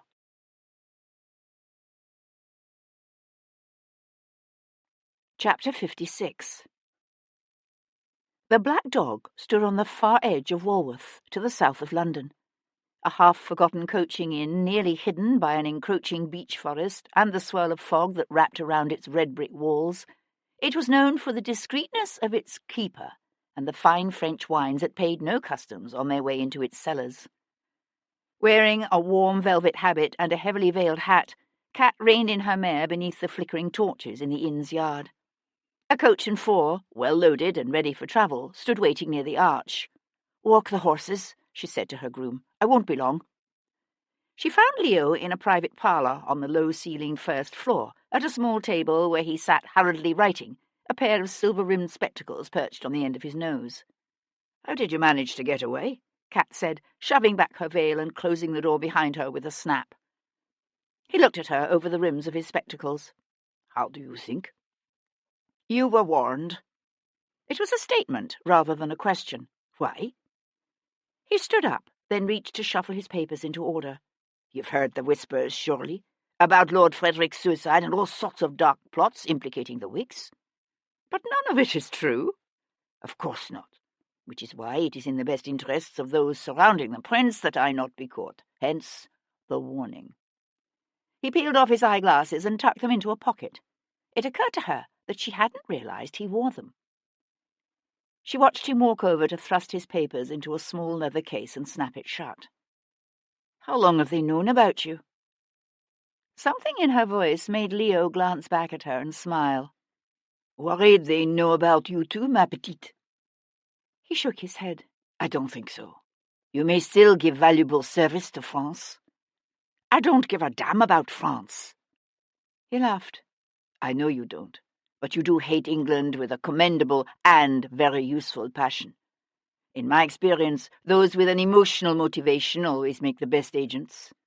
A man who betrays his country for money, or because he has been caught in some foolish indiscretion, can all too frequently turn on you." Leo puffed out his cheeks and let go a long, painful breath. "I should have realized it sooner." Kat shook her head. "Realized what?" "There were 4 sets of documents taken from me the Sunday before Rachel was killed," he said, shrugging into his coat. "In addition to Lord Frederick's collection of letters and the royal birth certificate, there was also an affidavit relating to a certain indiscretion committed by your Viscount's mother, and a bill of sale for a ship and cargo reported by its owner as lost at sea." "I don't understand." Leo adjusted the lapel of his coat.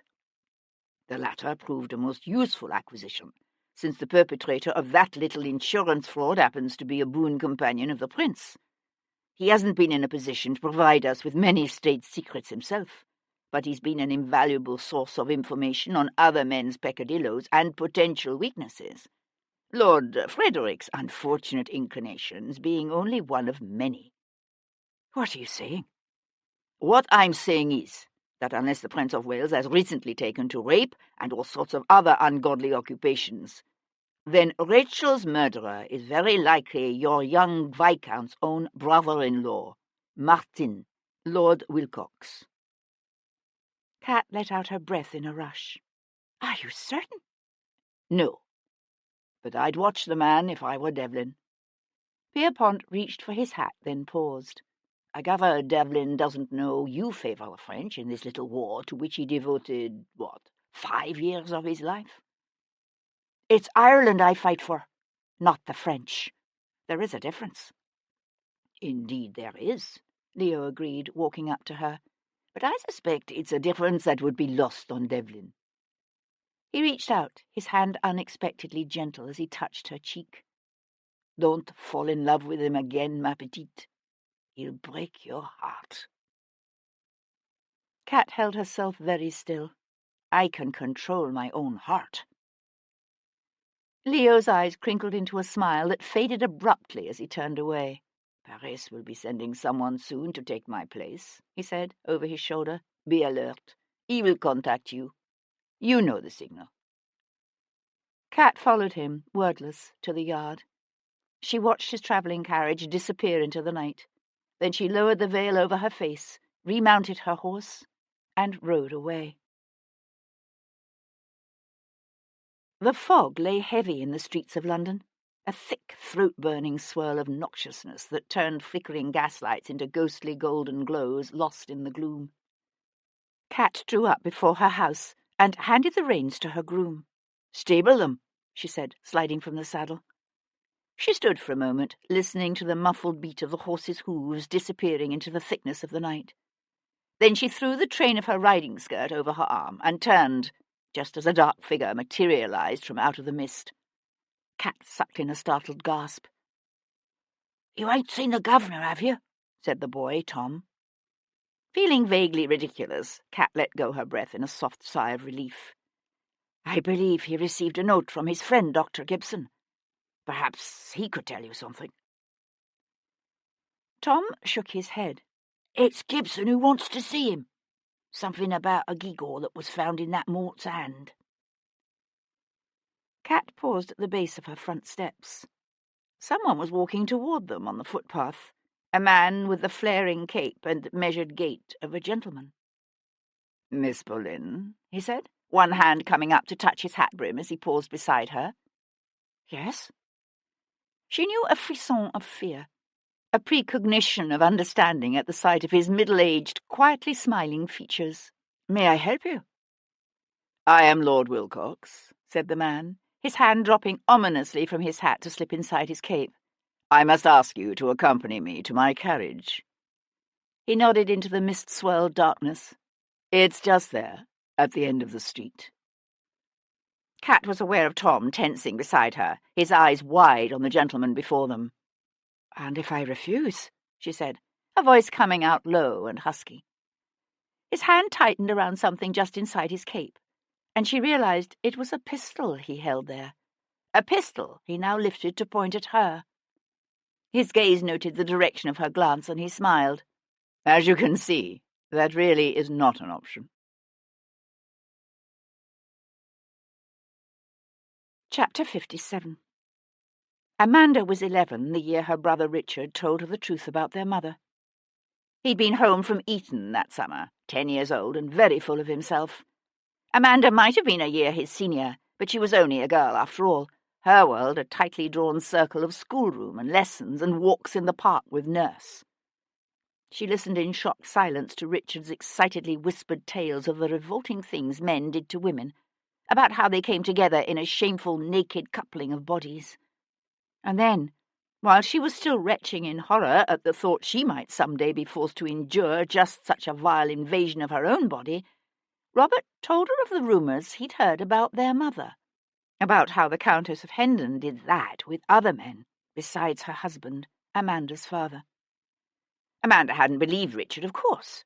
Oh, she'd seen enough activity amongst the estate's farm animals to realise that part of his information at least was probably correct, but she refused to believe what he said about their mother, about how the beautiful, laughing Countess did that, with everyone from royal dukes to common footmen. Amanda hadn't believed a word of it. Not a word. But suggestions can have an insidious way of worming into a body's soul and eating it away. As summer stretched into autumn, Amanda found herself watching their mother, watching the look that crept into the Countess's sparkling blue eyes whenever a handsome man walked into the room, the way she tilted her pretty blonde head and laughed when a man spoke to her, the way her lips could part and her breath catch when he took her hand.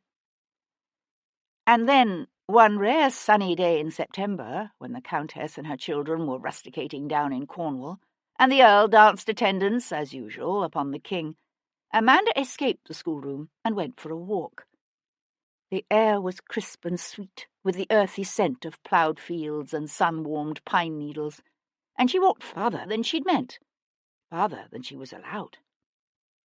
A restlessness had been building within her lately, an unsettled yearning that led her to leave the trim terraces of the gardens and the neatly hedged-in fields of the home farm behind, and penetrate deep into the wild tangle of forest that stretched away toward the sea. It was there that she found them, in a sun-soaked hollow sheltered by a rocky outcropping from the brisk winds blowing off the white-capped water. The man lay on his back, his naked, sweat-slicked body stretched out long and lean, his neck arching in what seemed at first an agony. A woman sat astride him, her soft white lady's hands holding his larger, darker ones cupped over her breasts, her lower lip gripped between her teeth, her eyes squeezing shut in ecstasy as she rode him. Rode him! In the months that had passed since Richard's visit, Amanda had sought to picture this vile thing that he had told her about, but never had she imagined, never could she have imagined anything like this. Drawn by a sick combination of horror and fascination, she crept closer, her heart pounding painfully within her, her stomach acids backing up hot and sick into her throat. But it wasn't until her fascination had drawn her, trembling and nauseous, ever closer, that Amanda realized the truth. That the woman whose breath came in such harsh, ragged gasps was her own mother, Sophia Hendon, and that the man whose naked pelvis thrust up again and again in a savage, pounding rhythm, who buried his body deeper and deeper inside hers, was her ladyship's groom. Amanda never told Richard what she'd seen that day, although she knew from the bitter remarks her brother occasionally let fall that he blamed their father for the things their mother did, blamed Hendon for devoting all his time to king and country and neglecting his lonely, lovely wife. But Amanda knew the truth, for she had seen the hunger in their mother's beautiful, sunlit face. The shameful, insatiable hunger. It had been dark for some time now, the fog swallowing the last glimmers of daylight before sliding away imperceptibly into night. The maid, Emily, had come at one point to draw the drapes and laid fresh coals upon the fire, but Amanda had sent her away. Shaking off the long-ago memories, Amanda went now to turn up the flame of the oil lamp that filled the dressing-room with a sweetly scented glow, and to close the heavy brocade drapes against the cold, radiating off the long windows overlooking the square. Crossing the room to her writing desk, she paused, her head raised as she listened, but the house lay silent around her, and after a moment she slid back the discreet latch that opened the desk's hidden compartment, and drew forth the single piece of parchment from within. She'd read it perhaps 100 times already, but now she read it again, drawn by something she didn't care to define, to this strange recital of that long-ago sin written in Sophia Hendon's own hand. Amanda couldn't begin to guess what had driven her mother to set it all down in such stark, bare sentences, and then swear to it before witnesses. Nor did Amanda know how that harlot Rachel Yorke had come by such a curious document, or for what purpose it had been intended. But Amanda had no doubt that the document had come from the actress. Her blood still stained one corner. It was Coachman Ned who'd first let slip the truth about that Tuesday night, or at least the truth as he knew it. It had taken some time, and a few carefully worded threats, but eventually Amanda had drawn from him a curious tale of how his lordship had been on his way to Westminster, where he'd come upon Master Bayard, insensible with drink, on the footpath in front of Cribb's parlour. They'd taken the boy up into the carriage, of course, only they hadn't brought him straight home. On his lordship's orders, Coachman Ned had continued on to Great Peter Street in Westminster, where his lordship had left the boy in the servant's care. It was not a servant's place, of course, to question his master's movements, although Coachman Ned admitted he'd been worried, watching Lord Wilcox disappear alone and on foot into that stinking fog. And his worst fears had been confirmed when some 20 or 30 minutes later Lord Wilcox had been set upon by thieves. He'd come staggering back to the carriage, his assailant's blood drenching the front of his overcoat and still dripping from the sword-stick he'd used to fight them off. He'd given Coachman Ned strict instructions that her ladyship was not to be told of the incident, lest it overset her nerves. He'd used the same line, Amanda eventually learned, to keep his valet, Downing, mum as well. Bayard had snored insensible through it all, but Amanda wondered at the two servants, who surely knew her to be impervious to the kind of nervous spasms that troubled so many of the ladies of her station. She wondered, too, how they could have remained so unquestioningly believing when the gory details of what had happened that night in the Lady Chapel of St. Matthew's of the Fields were on everyone's lips. But then, perhaps, neither Coachman Ned nor Downing had ever noticed the way his lordship's face could draw taut with sexual excitement at the sight of a harlot being whipped through the streets. Perhaps they didn't know about the string of housemaids he'd forced over the years, or the one he'd cut when she'd tried to refuse him. But Amanda had known, and pondered, and eventually been driven to ferret out the truth. Refolding the parchment, Amanda carefully tucked it away and slid the secret compartment home. She wondered what Wilcox had thought when he'd discovered the document missing. It was only by chance that Amanda had come upon it when she went looking for something, anything, that might confirm what in her heart of hearts she already knew to be the truth. The other papers she'd found with the affidavit, love letters from Lord Frederick to someone named Wesley, and an interesting royal birth certificate. She'd left where she had found them, for they were of no significance to her. But her mother's confession Amanda had taken without hesitation. A document of that nature was too volatile, too potentially valuable to be left in the hands of someone such as Martin. She was so lost in thought that she missed the sound of the door quietly opening. It was only the change in the atmosphere of the room that told her suddenly that she was no longer alone. Turning her head, she found Sebastian leaning against the door jamb. She knew a moment of consternation at the thought he had seen her with her mother's affidavit. Then she realized he was looking at her, not the writing desk, and she knew he had not. "Where is he?" Sebastian demanded in a taut, menacing voice. "Where's Wilcox?" "You seem to make it a habit of entering other people's houses uninvited," she said, ignoring the question. He pushed away from the doorframe and came at her, his terrible amber eyes on her face. "You know, don't you? For how long? How long have you known?" In spite of herself, Amanda took a step back. "Known what?" "I thought it was Bayard," he continued, as if she had said nothing. "I was remembering all those nasty little incidents from when he was a boy. The time he set fire to the hen house at Hendon Hall, just so he could have the fun of watching it burn. All the unmentionable things he used to do to any stray animal unlucky enough to fall into his clutches." He drew up before her, close enough that she could smell the acrid wet of the fog that had seeped into his rough working man's clothes. "I used to wonder where it came from, that utter lack of empathy for the suffering of others, that streak of cruelty bordering on madness. I even wondered if perhaps it ran hidden within me too. And then one day I saw Wilcox laugh at the sight of a cottar's child being torn apart by a pack of hounds, and I knew where it came from." "You're the one who is mad." "Am I?" He swung away. "You've heard the news, I suppose, about Leo Pierpont?" "Pierpont?" Amanda shook her head. "What has he to do with anything?" "Dear Amanda, can it be that you really don't know? Hendon told me something a few days ago, something that should have piqued my curiosity, except that I missed it. He said the government has known about Pierpont's ties to Napoleon for the better part of a year now, ever since a certain gentleman he called Mr. Smith found himself under pressure from Pierpont to provide information of value to the French government. It seems Hendon and Lord Jarvis decided between them to simply sit on the revelations about Pierpont and use this compromised gentleman as a sort of double agent." "So?" said Amanda. "So?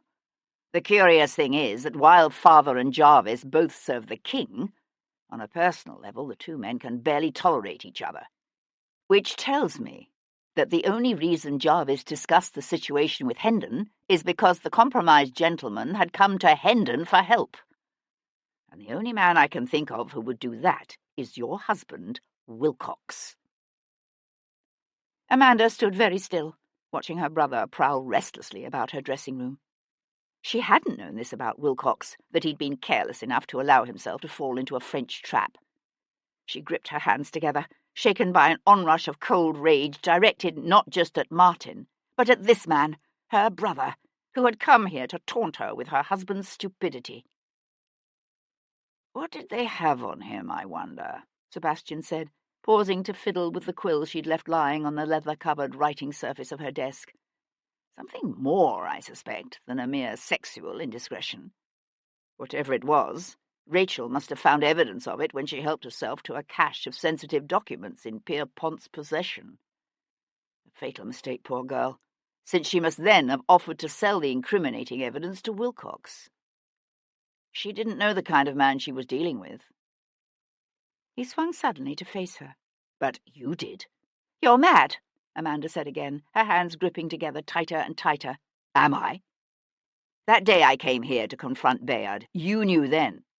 It's why you were so careful to tell me the exact time Wilcox had encountered Bayard. Only he didn't bring the lad straight home, did he?" "The girl was a whore," said Amanda suddenly, the words a harsh, angry tear ripped from a tightly constricted throat. "A whore. And a traitor." A strange light shone in her brother's uncanny alien eyes. So that makes it all right, does it? What Wilcox did to her. What about the maid, Mary Grant? Or is that all right too, because she was just a common servant, and not a very honest one at that? His words fell into a silence Amanda had no intention of breaking. From outside came the fog-muffled clip-clop of hooves, and nearer at hand the clatter of a bucket, followed by a giggle from one of the housemaids.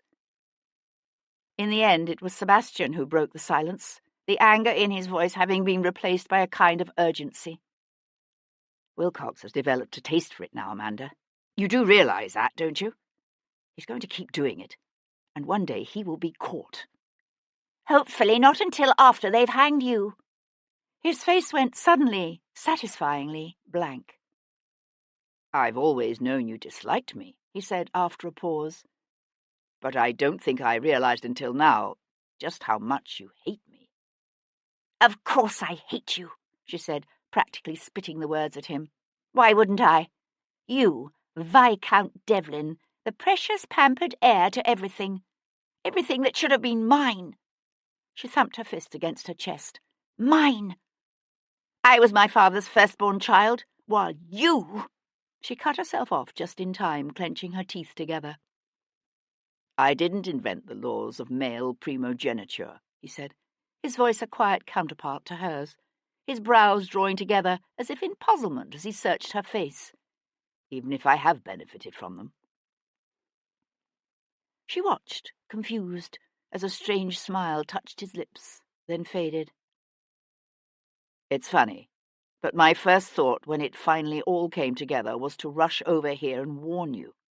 Warn you about how dangerous the man you were married to has become. It wasn't until I started thinking about what you'd said, about how Bayard had passed out before 9, when the police have everyone thinking the murder took place between 5 and 8, that I realized you knew the truth. He drew in a deep breath, then let it out in a harsh expulsion of air. I'm not going to swing for you, Amanda, and I'm not going to let that sick bastard who is your husband keep butchering women. You have no proof, she said, as he turned toward the door. He paused to glance back at her over his shoulder. I'll find something. His mouth curved into a tight smile, harder and far meaner than the last. Even if I have to make it up. Outside the churchyard of St. Matthew of the Fields, Sir Henry Lovejoy found the streets of Westminster deserted. Peering hopefully into the murky darkness, he turned up his collar against the creeping, insidious cold, and wished he'd had the forethought to tell his hackney driver to wait. He thought about that girl, Rachel York, coming here alone on a night such as this. He wondered at the kind of courage that must have taken. Courage, or a passionately held conviction, or maybe a large dose of both. Yet there was nothing he had discovered yet in this case that suggested a reason for either. The Reverend MacDermot had been shocked at the discovery that such a woman had possessed a key to his church, and baffled as to how she might have obtained it. Yet she had obtained it, and used it to meet the Earl of Hendon here at 10 o'clock, just as Hendon had claimed. It was why Jem Cummings had seen the bloody footprints of 2 men, the first set belonging to Rachel York's murderer, the second set, left later, by Hendon. It was always dangerous, Lovejoy knew, to assume a fact is true simply because it appears obvious. Yet it was a mistake all too often made. A mistake he had made, and because of it, they'd spent the last week chasing an innocent man. The rattle of carriage wheels over rough cobbles brought Lovejoy's head around as a dark, raw-boned job horse and hackney emerged from the gloom. There was a shout, and the jarvey pulled up. The carriage's near door flew open. "Sir Henry, there you are!" Edward Maitland appeared in the open doorway. "I was hoping to catch you before you left the church. We've a report that Viscount Devlin has been staying at an inn near Tothill Fields, a place called the Rose and Crown. I've sent some lads to watch the place, but I thought you'd like to be there when the arrest is made." Lovejoy scrambled up into the carriage's musty interior. "There have been some new developments in the case," he said, as the carriage took off again with a jerk. He gave the constable a quick summary of his meeting with the sexton and the Reverend MacDermot. "What it means, of course," he said, wrapping it up, is that in all likelihood Rachel York wasn't killed until sometime after 8, probably more like 10 o'clock. And since we know Lord Devlin arrived at his club shortly before 9, his lordship couldn't possibly have had enough time to kill the girl here in Westminster, rush home to Brook Street, change his clothes, and still appear in St. James's Street when he did. The swinging carriage lamp threw irregular patterns of light and shadow over the set features of the constable's face. "Just because we don't see how he could have done it, doesn't mean he didn't do it," said Maitland. "Besides, you're forgetting what he did to Constable Simplot." Lovejoy bit back what he'd been about to say. It was true, he had been forgetting Simplot. Lovejoy sighed. "How is the lad? Still out of his head with fever? They don't think he'll last the night. It's a miracle he's lived as long as he has." Lovejoy nodded, his thoughts running back over what had happened that Wednesday afternoon in Brook Street. Here was one aspect of the case he had yet to consider. Why would a privileged young nobleman from a powerful, wealthy family deliberately attack and attempt to kill a constable in order to escape arrest for a crime of which he knew himself to be innocent? It made no sense.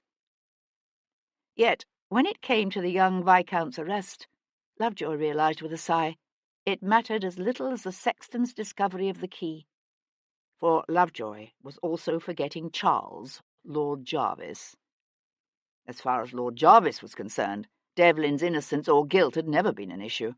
The Viscount had been tried and found guilty by the press and the streets, and the shocked populace of London wanted him brought to justice. For the son of a peer of the realm to be seen getting away with murder would have been a volatile situation at any time. Now, with the king declared mad and the prince about to be created regent, the situation could become dangerous. And Jarvis had been more than clear about what was at stake. Devlin was to be brought in before tomorrow's ceremony, or Lovejoy's position as Queen Square magistrate would be forfeit. Chapter 58. "Life is full of scary things," Cat Bullen's father used to tell her. Scary things, like the steadily approaching tramp of marching soldiers, and the silhouette of a rope dangling against a misty morning sky, or the dark muzzle of a gun gripped in the hand of a smiling man. Why? She said now, her gaze on the man before her. Life might be full of scary things, but she'd learned long ago to hide her fears behind a smooth face and a steady voice. "What do you want with me?" He was one of those men whose lips seemed perpetually curved into a faint smile. But at her words, the smile slipped, as if he'd anticipated meek obedience or fearful hysteria, and found the calm directness of her question disconcerting. "All I need from you, my dear, is cooperation." The smile was back in place now, serene, confident. He nodded toward Tom. "You know this lad, do you?" Cat's gaze met that of the boy who stood stiffly at her side. Tom stared back at her, his dark eyes alert. "Yes," she said. "Good. Then he can be trusted to deliver a message." With his free hand, Wilcox retrieved a folded note from an inner pocket and held it out to Tom. "Take this to Viscount Devlin. The note will give him the particulars he needs. But I am relying on you to convey to his lordship the gravity of the situation. I trust I do make myself clear." Cat sucked in a quick gasp, just as quickly stifled, for she understood all too clearly what Wilcox intended. He was setting a trap to catch Sebastian, and she was to be the bait.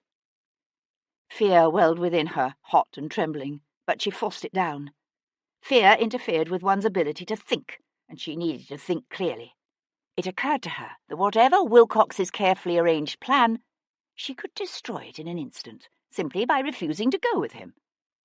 Except there was something in Wilcox's eyes that gave her pause. A man like this could kill without second thoughts or remorse. Cat knew what it would do to Sebastian if he felt himself responsible for her death. A man driven by that kind of rage and guilt could make mistakes. Fatal mistakes. She drew in a deep, cold breath of the smoke-fouled night air, felt the acrid burn of it tear at her throat. It tasted bitter in her mouth, bitter as fear. As if he could smell her fear, Wilcox's smile widened. It was the smile that decided her. The smile, and the man's self-assured confidence in the success of whatever strategy he had devised to ensnare Sebastian St. He obviously thought his plan infallible. But Cat knew Sebastian, knew the uncanny animal-like keenness of his senses and the swiftness of his reflexes. Sebastian might be walking into a trap, but at least he would know it. And so for the second time that evening she met Tom's gaze and held it and slowly nodded. She could only hope he understood. For a moment longer Tom hesitated. Then he reached for the note and darted out into the street, brushing past Wilcox on the way. But on the cobbles the boy suddenly stopped, swinging back around, one hand coming up to clutch his hat tighter to his head. "And if the governor don't come?" "Remind him what happened to Rachel York and Mary Grant," said Wilcox, taking Cat's arm and drawing her close to him with a firm grip. "He'll come." Sebastian was changing his clothes in his room at the Rose and Crown when Tom came hurtling through the door, bringing with him the cold stench of the foggy night. "God save us, governor, but he's nabbed her," panted the boy, his eyes wide, his thin chest jerking with the effort to draw breath. "He's nabbed Miss Cat." Sebastian whipped about. "What? What are you saying?" "Your nevy's papa, Lord Wilcox. Grabbed her right outside her house, he did, and give me this here message for you. Said I was to tell you—" Sebastian snatched the sealed missive from the boy's outstretched hand and tore it open, his gaze scanning the cramped lines. "I have in my possession an item which I believe is of considerable interest to you. You may claim this item in person at the Prosperity Trading Company warehouse below the Hermitage dock. The rapidity of your response will ensure that the item remains undamaged. Needless to say, you will come alone and unarmed. The consequences otherwise would be swift and unfortunate." Sebastian felt a torrent of rage and fear sweep through him, a sick mingling of hot and cold that stole his breath and twisted at something vital deep within him. He knew Tom was still speaking, but the words were lost in the roaring in Sebastian's ears. He lifted his head to look directly at the boy. "What? Say that again."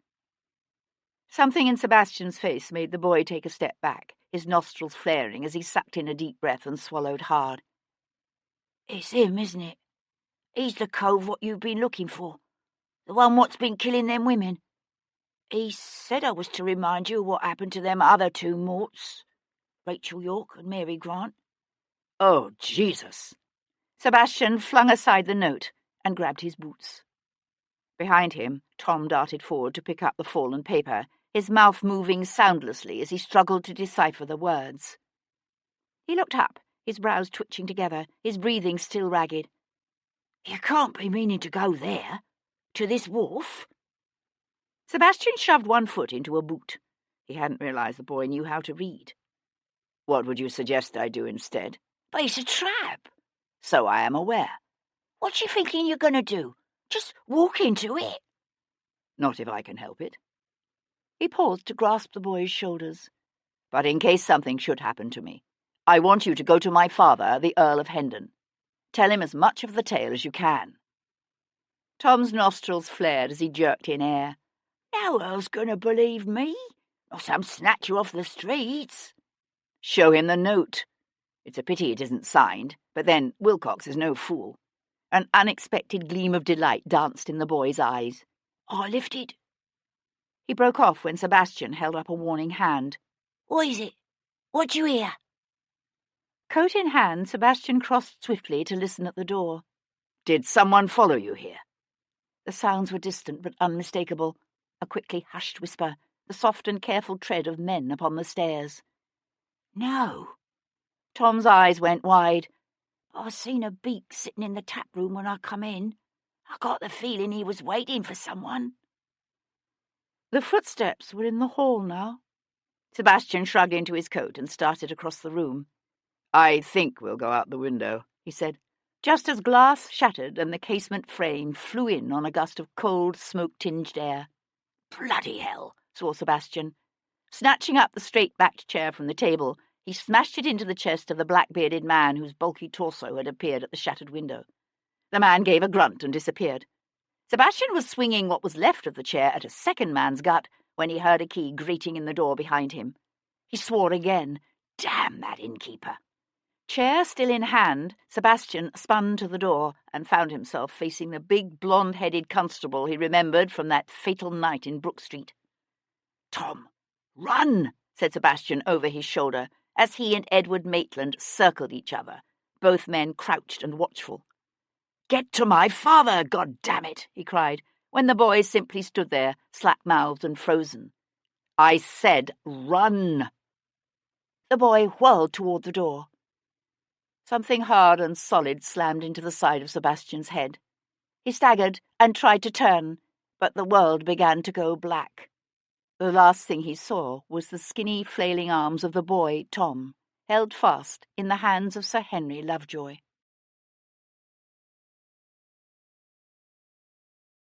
Chapter 59. Sebastian came awake to a sense of movement, to the clip-clop of horses' hooves, and the clatter of carriage wheels jolting over uneven paving. Through a dizzying spiral of pain, his thoughts flew at once to Kat. The horror of what he knew Wilcox would do to her was so powerful, he was nearly shaking with the need to control it, with the need to keep himself from lashing out in mindless, useless frustration. He forced himself to keep his eyes closed and lie still, fighting down a wave of nausea that burned sour in his throat as he concentrated all his senses on the task of understanding the situation in which he now found himself. He lay on the cracked leather seat of an old carriage, the forward seat. Rough ropes bit into his wrists, binding them together before him. His ankles were bound as well, but he could detect the steady breathing of only one other person in the carriage with him, a man who sat quiet and alert on the opposite seat. One man. Which man? Sebastian opened his eyes to find Sir Henry Lovejoy regarding him through narrowed, watchful brown eyes. "Well," said Sebastian, in a pleasantly conversational tone, "I wouldn't have expected the Beau Brummel of Queen's Square to willingly miss this." "If you are referring to Senior Constable Maitland, he is currently otherwise occupied, conveying 2 of his fellow constables to the surgeon, to be precise." Fighting down a fresh wave of nauseous dizziness, Sebastian shifted his weight slightly and discovered that in addition to being tied together, his wrists were also tethered to a ring bolted to the carriage floor. He tightened his jaw against a violent upswelling of rage, but some hint of his feelings must have shown on Sebastian's face, because he noticed the magistrate sink back farther into his corner, his eyes wide and watchful. Sebastian showed his teeth in a smile. "You aren't afraid I'll murder you between here and the public office? Cut off your head and take a bath in your blood and do all manner of other ungodly things to your person?" Lovejoy was not amused. "I think not." Sebastian glanced out the window as the carriage swung around a corner. The foggy void of the night swirled about them. "And the boy?" he asked casually. "If you mean that appallingly foul-mouthed urchin who was taken up in your company, he slipped out of my grip and darted off as we were leaving the inn." It was a crumb of comfort, pitifully small. There were too many things that could go wrong. Hendon could refuse to see the boy, or simply refuse to believe him. And even if the Earl did believe the boy's tale, what then? Whether Hendon sent a party of constables to the wharf or went himself, the result would be disastrous. Martin Wilcox might be a murderer, but he was no fool, and he knew what was at stake. The trap he had laid for Sebastian would be cleverly, carefully planned and orchestrated, so that, whatever the outcome, Kat would die. Wilcox couldn't afford to let her live to tell the tale. Sebastian fixed Sir Henry Lovejoy with an intense stare. "You must let me go." The little magistrate thrust his hands into his pockets and settled deeper into his overcoat as if bothered by the cold that seeped up from the straw-strewn floorboards and whistled in with the wind through the cracked windows. "It might be some consolation for you to know that I have reason to believe that you are indeed innocent of the deaths of those 2 women, Rachel York and Mary Grant. However, once the formalities are satisfied—" "You don't understand," said Sebastian, his voice low and earnest. "You need to let me go now. The man who killed those women has taken another one, Cat Boleyn. If I don't get to her in time, he'll kill her too. The carriage lurched suddenly, slowing to a crawl as a thickening press of bodies engulfed them. At first, Sebastian thought it another bread riot. Then he heard a cry, "Huzzah for Florizel!" and saw the laughter and bright expectation in the swell of upturned faces shining in the golden light of the carriage lamps, and he understood. This was not a mob, but a crowd of revellers celebrating the installation of the prince as regent, which was to take place in the morning. They genuinely believed their hard-pressed, desperate lives were finally going to take a turn for the better. They didn't understand that nothing would really change, that they were simply replacing an earnest but mad old king with a vain, pleasure-loving, self-indulgent prince who gave far more thought to the cut of his coats than to the spiralling cost of bread, who had never heard the wail of a child starving in the cold, never seen those stacks of pitifully small, white-shrouded bodies waiting for the quicklime of the poor hole. "There is still the matter of Constable Simplot," said Sir Henry. "While I can understand—" "God damn it!" Sebastian swore, coming half upright only to be thrown off balance by his bound ankles. "I didn't attack your bloody constable. Why would I? Did you not hear what I said? A woman is going to die, tonight." A string of firecrackers went off next to the carriage, startling the horses and bringing a roar of excitement from the crowd. "If that is true," said Lovejoy, his nervous gaze darting to the window, "then tell me where this man is keeping her. I'll send constables after them." Sebastian let out a harsh laugh. "She's bait, in a trap, set for me. If your constables go charging in there, she'll die." "I think you underestimate the capabilities of my constables." "Do I? This man, the one you say is killing these women, who is he?" "My brother-in-law, Lord Wilcox." The magistrate's lips parted as if on a gasp, but he kept his features otherwise admirably controlled. Still, it was several moments before he said, "And your proof?" Sebastian had to beat back an uncharacteristic welling of frustration and despair. Proof? He had none. "The only proof I have is that he has taken Cat Boleyn." "And your proof of that?" A sudden explosion of fireworks ripped through the night, filling the street with a shower of sparks that glowed eerily in the heavy fog. "I have none." Lovejoy nodded, the light of a new burst of fireworks winking on the lenses of his eyeglasses. "And if you walk into this trap you say Lord Wilcox has set for you, how will that save her?" "I have no intention of falling neatly into Wilcox's trap." "Yet you might, if you will simply tell me—" "God damn you!" Sebastian cried, yanking painfully, uselessly at the ropes that tethered him. "You stupid, bloody-minded, self-congratulating bastard! Every minute you keep me here, you are killing her!" Sebastian went suddenly still, his chest jerking on a quick intake of cold, smoke-fouled air as he carefully trained his gaze away from the window, through which he had seen, briefly, the small, thin arm of a boy who clung to the back of the carriage. "I understand your frustration," said Sir Henry, with a plodding calm that made Sebastian want to scream. "But the law—" He broke off as the hackney's near door jerked open and a small, roughly dressed body appeared on the step. "I say," he began, then broke off again when Tom swung up into the carriage. The flaring glow from an explosion of fireworks gleamed bright and dangerous on the blade he held gripped tightly in one fist. "Make a sound or move a whisker," said the boy fiercely, "and I'll slit your gullet." "Heaven preserve us," said Sir Henry, one hand groping for the strap as the carriage gave a sudden lurch. "I know I didn't do what you done told me," Tom said as he leapt to slice through the ropes at Sebastian's wrists. "Thank God for that." Sebastian flung aside the remnants of the ropes while the boy crouched to cut the bindings at his ankles. Careful to keep one eye on the white-faced magistrate, Sebastian gripped Tom's shoulder, his hand tightening in a spasm of wordless gratitude as the boy rose to his feet. "But do it now, lad, quickly, and this time don't look back." Tom's head jerked, his face settling into stubborn lines. "I'm coming with you." Sebastian urged him toward the door. "No, you have your instructions. I expect you to follow them." "But—" The need for haste welled up within Sebastian, so fierce and white-hot it burned in his chest as he swallowed down the impulse to scream at the boy. "Something might go wrong," said Sebastian, struggling to keep his voice calm and steady, while every fibre of his being hummed with desperate impatience. "If it does, I'm counting on you to see this bastard brought to justice." Conscious of the magistrate's wrathful presence, Sebastian chose his words carefully. "You know what I need you to do. Can you do it? Can you?" The boy hesitated, his throat working as he swallowed hard. Then he ducked his head and nodded. "Aye, governor, I'll do it."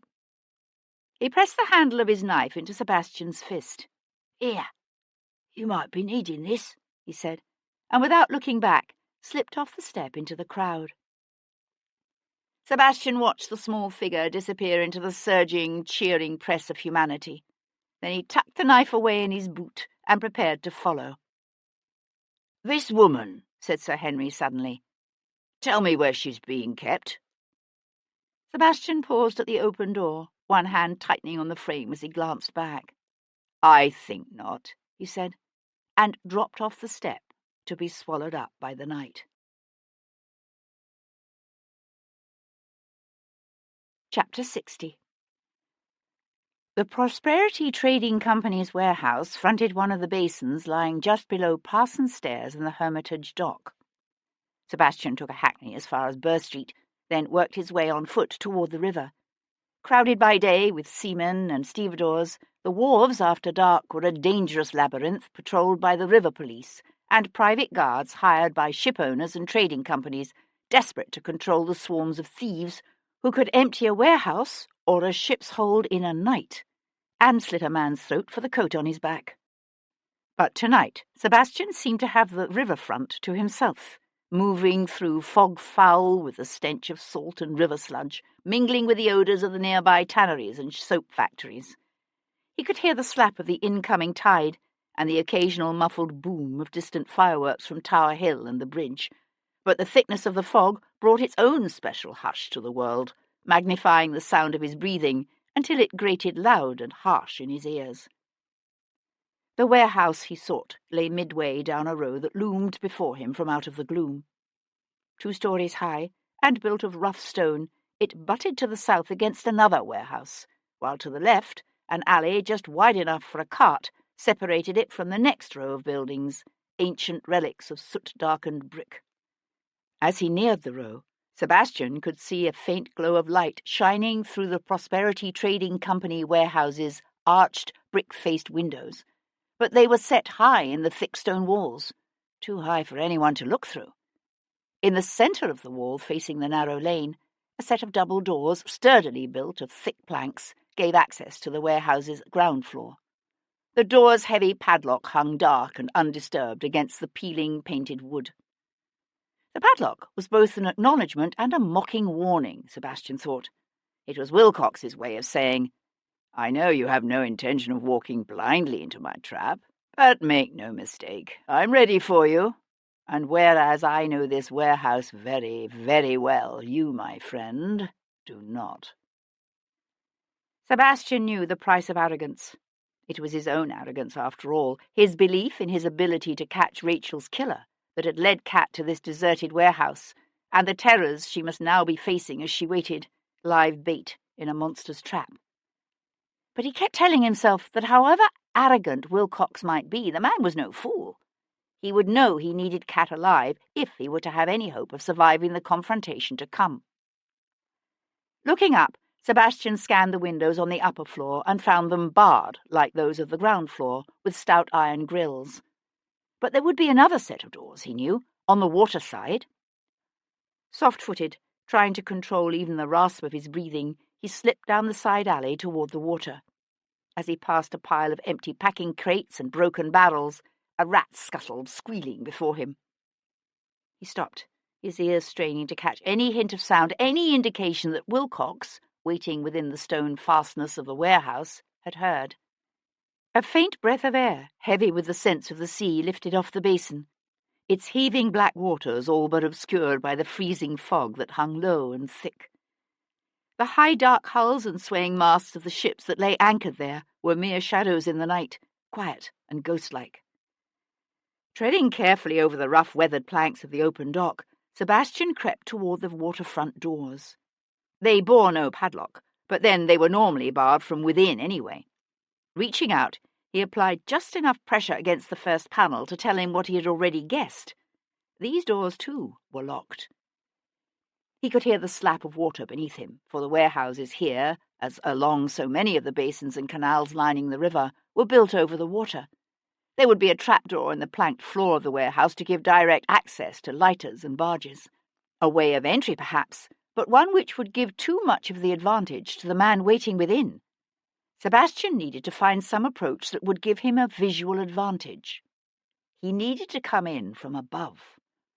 A second set of loading doors opened from the dock to the upper floor, where a stout beam thrusting out from the wall could be used to hoist goods. But the beam was bare now of both winch and pulley, and Sebastian had no rope to climb up to it. A nearby pile of crates virtually blocked the wharf ahead of him, but they were neither near enough to the door nor high enough to enable him to reach it. He had to find another way in. Retracing his steps to the front of the warehouse, he scanned the building's flat roofline. The warehouse beside it was older and larger, but of roughly the same height. Its door, like that of the Prosperity Trading Company, was padlocked. Sebastian retrieved one of the broken barrels from the alley. Even empty, the iron-banded oak weighed some 40 or 50 pounds. Heaving it over his head, he brought the iron edge down on the padlock once and then again, smiling grimly as he felt the lock shear away from the door, hasp and all. In the stillness of the fog-shrouded night, the resultant clatter sounded unnaturally loud. Sebastian paused, his breath coming in pants as he listened to the slosh of the incoming tide against the wharfs. Slipping between the heavy doors, he paused again, waiting for his eyes to adjust to the gloom. It was true he could cope better than most men with the darkness of the night, but his eyes still needed some light to see, and the dense fog obliterated all hint of moon and stars, even the reflected lights of the city around them. He inched his way across a floor crowded with crates and barrels that perfumed the air with the heavy scents of their contents.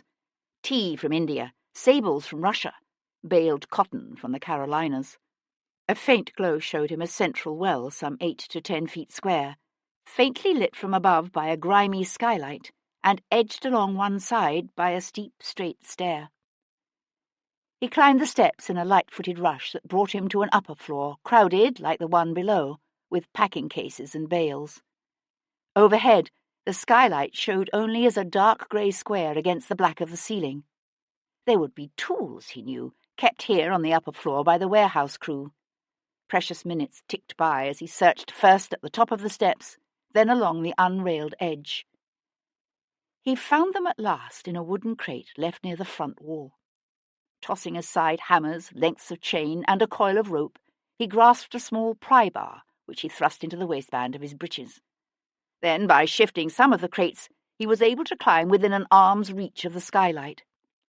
Set into a large raised wooden frame, the skylight was made up of some half-dozen sections hinged so that they could be raised for ventilation. Feeling along the edge, Sebastian located the clasp of the section above his head and carefully eased it open.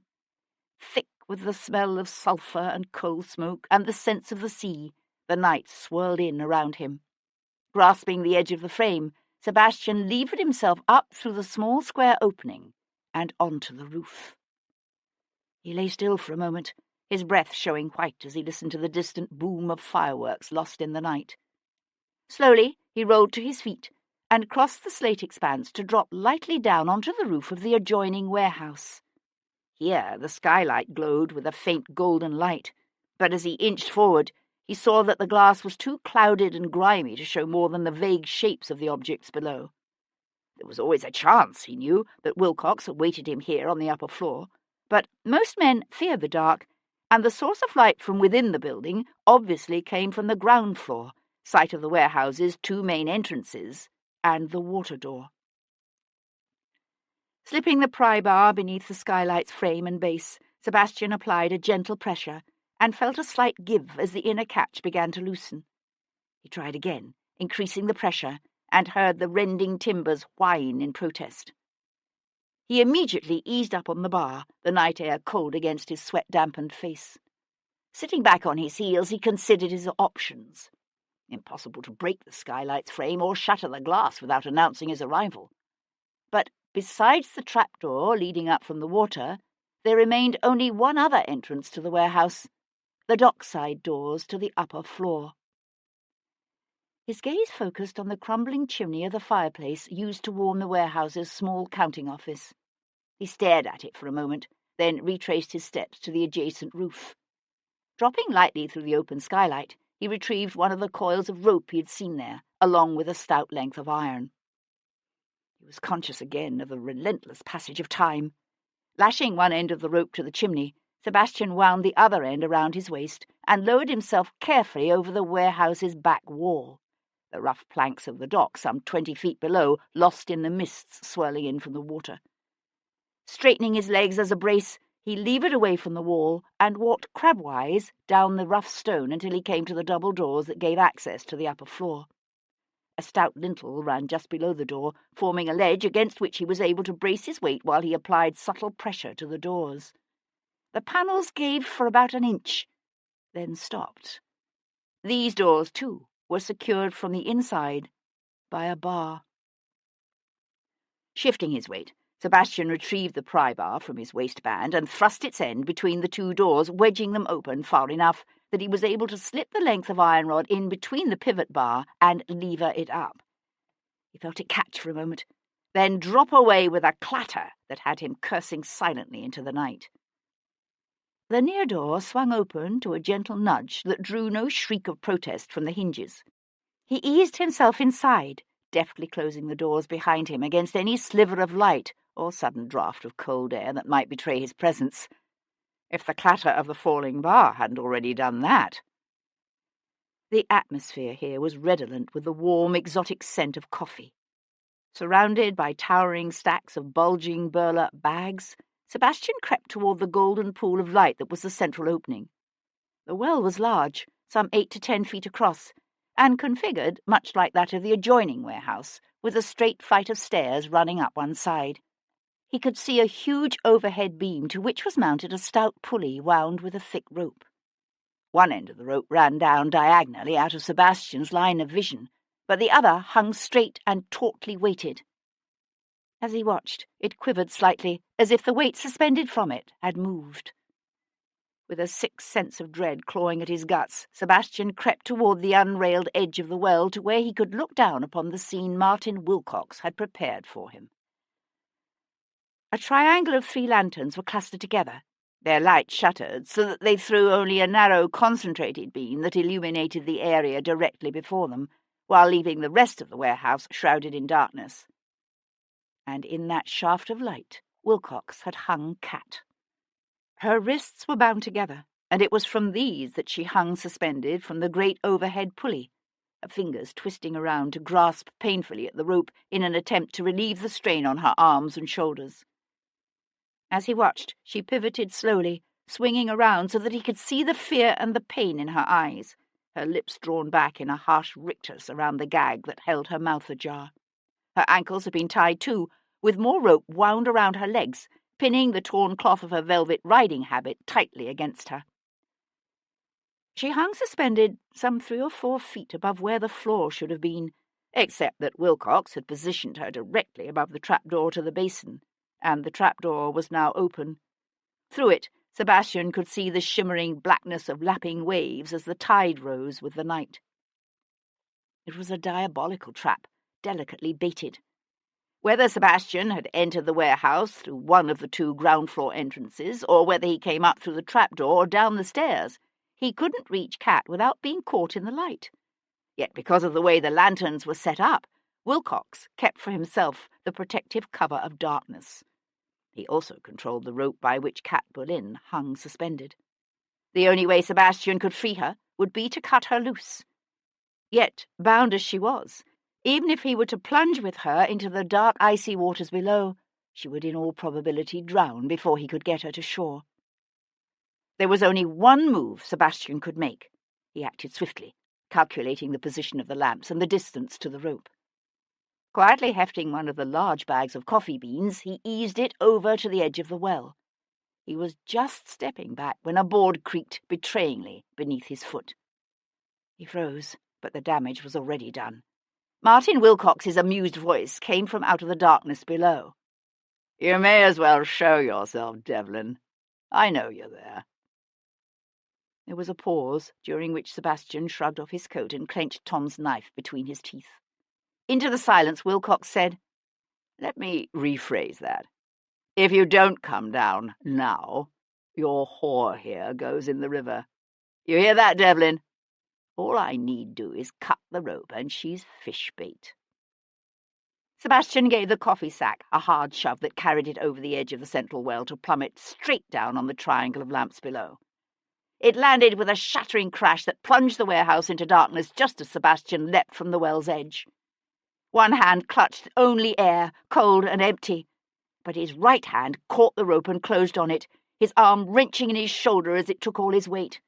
The impact of the sideways lunge set the rope to swinging, but the movement was slight, too slight. He kicked his legs to make it swing farther, the fibres of the rope burning his hand through the leather of his glove as he slid down to Cat. He could hear the frightened strain of her breathing. Still gripping the rope with one hand, he closed his free arm around her in a swift, fierce embrace that drew her shivering body back against his chest as he kicked again, swinging them back and forth on the end of the rope like a pendulum. Then, wrapping one leg around her hips to keep them together, he slipped the knife from his teeth, and when the arc of their swing neared its apogee, he reached up and sliced through the rope. Gritting his teeth, Sebastian hacked at the heavy fibres, the last strands unravelling as he prayed that he hadn't miscalculated the angle of the arc, that the rope wouldn't give way at the precise moment they were over the open trap to plunge them into the freezing black waters below. With a half-catching jerk, the rope unravelled and snapped, hurtling them downward just as a blunderbuss exploded in a deafening roar of fire and smoke. Chapter 61. Sebastian felt the pain of the shot rip like fire through the flesh of his thigh just before they hit the floorboards. At the last instant, he managed to twist so that Cat fell half on top of him, and he absorbed most of the impact himself. He rolled, shifting her weight so that she lay within the protective curve of his body. He could hear the rasp of her breathing open-mouthed behind the gag, but he had no way of knowing if she had taken any of the shot herself. Bringing his lips close to her ear, he whispered softly, "Lie still." He felt rather than saw her nodded response, for without the lanterns, and surrounded as they were by towering piles of crates and wool bales, the blackness of the night seemed nearly complete. Moving swiftly in the dark, he sliced through the ropes binding her ankles and tore away the coils wrapping her legs. Cautiously, he ran his hands up over her body. It was just below her ribs he felt the warm, sticky wetness of blood. His heart thudding painfully in his chest, he ripped the cravat from his neck and pressed the quickly folded cloth against her side, unable in the thick, unfamiliar blackness of the foggy night to gauge the seriousness of the wound. Holding the cloth tight with one hand, he worked awkwardly to slice the ropes from her wrists before moving to ease the gag from her mouth. Her hand caught at his, squeezing his fingers in a silent, trembling communication, then slid away to flutter down to her bloody side. One cheek pressed against her hair, Sebastian willed his breathing to still as he strained to penetrate the hushed blackness of the night. He knew that at the time of the blunderbuss's firing, Wilcox had been hidden amongst the crates back beneath the stairs. But he couldn't be certain the man hadn't moved since then. And while Sebastian doubted Wilcox's ability to reload a blunderbuss in the dark, there was no way of knowing how many firearms he had with him. Even Cat wouldn't know if the man had hidden a stash of carbines or pistols at various points about the warehouse before he brought her here. If he'd been alone, Sebastian would have taken the offensive, trusting his training and the unnatural quickness of his senses to even out the disadvantages of being unarmed and unfamiliar with his surroundings. But he couldn't leave Cat alone and vulnerable and hurt. Yet, as the silence in the warehouse stretched out, a dark and tangible thing, Sebastian realized he couldn't afford to wait for Wilcox to make the next move either. He had no way of knowing how badly Cat was injured, but he could feel her life's blood seeping hot and wet through the thick folds of his cravat, could smell the coppery tang mingling with the scents of salt and lanolin that lay so heavy on the night air. He took her hand in his and pressed it to the cloth at her side, then slipped his own hand away. Dipping his head, he brushed her cheek with his lips and found her face cold and unnaturally clammy. "I'm not leaving you," he was telling her, although he had no way of knowing whether or not she understood. He could feel the cold dampness rising from the water through the opening beside them, for their fall had brought them heart-stoppingly close to the edge of the trap-door.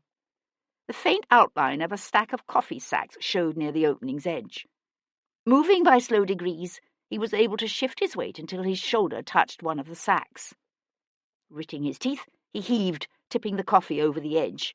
Then he rolled quickly away, taking Cat with him as the heavy bag flopped down to tumble some 8 feet or more before sliding into the black water with a long and satisfyingly loud plop. Her trembling body held tight against his. Sebastian waited for another explosion of gunfire. But there was only a silence, filled with the wash of ripples radiating out to slop against the timber supports before fading away into nothing. Wilcox's voice came to him, low and mocking, from out of the shadows to his left. "A pitiful ruse, Devlin. What were you expecting me to do? Carelessly venture forth on the assumption you'd slipped away?" Unwilling to give away their own position, Sebastian smiled grimly into the night. So the bastard had moved to a new position, behind the bales of Australian wool that lay between Sebastian and the doors leading out to the loading dock. "An interesting standoff," Wilcox continued. "One might be tempted to say I've lost the advantage. Except that I can smell blood, Devlin. Yours, I wonder, or hers? I can afford to wait out the night. Can you?" Cat's hand snaked out suddenly to touch Sebastian's arm. "Sebastian," she whispered. But he had already seen it himself, a faint glow of orange growing steadily brighter behind the stack of wool bales near the base of the stairs. A spark from the blunderbuss's explosion must have landed to smoulder amidst the lanolin-rich bales. A breath of air, stirred by the draught rising off the open trap-door, brought with it the faintest hint of burning raw wool, pungent and unmistakable. Then the entire pile burst into flames. As Sebastian watched, the flames leapt high, carried by the updraft from the open water door. With a whoosh, the old timbers of the staircase caught, coming alive with a crackling dance of fire that sent black smoke roiling through the building. He heard Cat suck in her breath on a stifled gasp, and knew the full implications of the fire were not lost upon her. Wilcox was between them and the double doors leading to the water's edge. With the stairs to the second story aflame, and the main entrance to the lane padlocked on the outside, the only other way out the building was through the trap-door. But it was an 8-foot drop into the icy cold waters of the basin. Half fainting from loss of blood and weighed down by the heavy velvet train of her riding habit, Cat would surely drown. All around them the warehouse and its contents were going up like a pitch-soaked torch. Here on the floor near the open trapdoor, the air was still relatively clear, but it wouldn't be for long. They had to get out, now. From the sound of Wilcox's hacking cough, Sebastian realized the man was moving again. The bar on the dockside doors gave a metallic shriek as it was yanked back. For a moment, the swirling black smoke parted. He saw the doors open, a man's form showing dark and solid against the foggy night sky. Then it was gone. Cat's fingers curled around Sebastian's arm, gripping tight. In the eerie red glow of the fire, he could now see her quite clearly. The entire side of her riding habit was dark with blood. Christ! No longer constrained by the fear of drawing Wilcox's gunfire, Sebastian moved quickly, tearing long strips of cloth from her train and tying them tightly around the wound. "We're going to have to follow him out that door. You realize that, don't you?" Cat shook her head, her eyes wide in a pale face. "No, he still has a pistol. If we go through that door, he'll be waiting for us." Sebastian gathered her into his arms. "We've no choice." He had to shout to be heard above the roar of the fire. The doors to the lane are padlocked from the outside. "Then break the lock." Sebastian glanced toward the front of the building. Already the smoke was so thick that each breath burned in his throat and tore at his lungs. "I can try." Coughing badly, he carried her to where she could catch a breath of the fresh air flowing in from the gap beneath the 2 front doors. Casting about in the thickening smoke, he found a heavy sea chest bound with brass, but small enough that he could grasp it with both hands. Using the end of the chest as a battering ram, he slammed it against the juncture of the heavy wooden doors. His aim was to break the lock, or at least tear off the hasp. He could feel the heat of the flames searing his back, sucking the air from his lungs. Gritting his teeth, he slammed the chest into the doors a second time and heard a satisfying crack. With all his strength, he rammed the doors a third time. The chest shattered in his hands. "It's no use," he cried, heaving the chest aside. "We have to go out the back." He bent to lift Kat into his arms, but she clutched his chest and shook her head. "Leave me. Without me, you can slip through the water door." He met her gaze, his chest jerking for breath beneath her spread fingers. "I'm not leaving you. So you may as well give over trying to be so bloody noble and simply accept that it's my turn." There was an instant's silence. Then he heard her answering laugh, faint but true. With a tearing roar, the great overhanging beam from the central well collapsed in a violent shower of sparks. "Bloody hell," Sebastian swore. Clutching Kat to him, dodging fiery bales and falling debris, he sprinted across the warehouse floor. For one wretched moment he thought he'd become disoriented and lost his way in the thickening smoke. Then he saw the open doorway framing a rectangle of grey mist beyond, and he burst through into the cool, life-giving air of the night. He'd expected to find Wilcox there on the dock, beside the basin, but the dock stretched out, empty, before them. "He must have heard you trying to break through the front doors and gone around," said Kat, coughing badly. "Maybe." Sebastian's own voice was a pained rasp. Or maybe Wilcox was simply waiting for them at the end of that long, dark alleyway that ran along the north side of the warehouse. "Set me down. I can walk," she said. "Are you certain?" "Yes." She pushed away from him so that her feet slid to the ground. Then she said, "Sorry, a miscalculation," and fainted dead away. Swinging her up into his arms again, Sebastian turned south, away from the alley and the dangers that might lurk there. He'd thought the pile of crates at the juncture of the 2 buildings only partially obscured the dock, but he saw now that he was wrong, that the way was blocked completely. He had no choice but to go north. By now the flames were shooting from the warehouse's upper story. One by one the windows began to shatter, the night filling with the sound of breaking glass as the splintered shards rained down around them. Sheltering Kat with his own body, broken glass crunching beneath his boots, Sebastian ran. As he ducked past the mouth of the alleyway, he saw it filled with smoke and leaping flames from the burning building beside it. If Wilcox had been there, waiting, the heat and breaking glass would have driven him back. The fire roaring behind him, Sebastian kept to the strip of narrow dock running along the edge of the basin. Passing the row of ancient brick warehouses, he worked his way north. The black waters of the basin reflected the leaping flames, while the fog caught the glow of savage orange until it seemed that the very night around him was afire. He could see another passageway ahead, leading off to the left, that he hoped would take him inland. Then his heel caught on an uneven plank and he stumbled, going down as his wounded leg gave way beneath him in a spasm of pain, white-hot and nearly blinding. He sank to his knees, Kat still held, insensible, in his arms. He was aware of the distant heat of the fire and the ache in his seared lungs as he struggled to suck in air. Gathering his strength, he was about to push up again when he heard the click of a pistol's hammer being drawn back, and Wilcox's voice saying, "Bad choice, Devlin." Chapter 62. Martin Wilcox stepped out of the smoke-swirled darkness, a flintlock pistol gripped in one hand. His driving cloak was gone, soot stained the starched white linen of his cravat, and falling cinders had singed the bark superfine of his inimitably cut coat. But his voice was still oddly pleasant, almost conversational. "It all comes down to choices, doesn't it, Devlin?" he said. "The choice you made to stay in London and stir up trouble, for instance, when any reasonable, prudent man would have fled abroad. The choice you made to come here tonight and walk into my little trap. And then there's the choice you faced just now. By sacrificing the girl, you might have escaped me. But that's not a choice a man like you could live with, is it? It's what makes you so fatally predictable."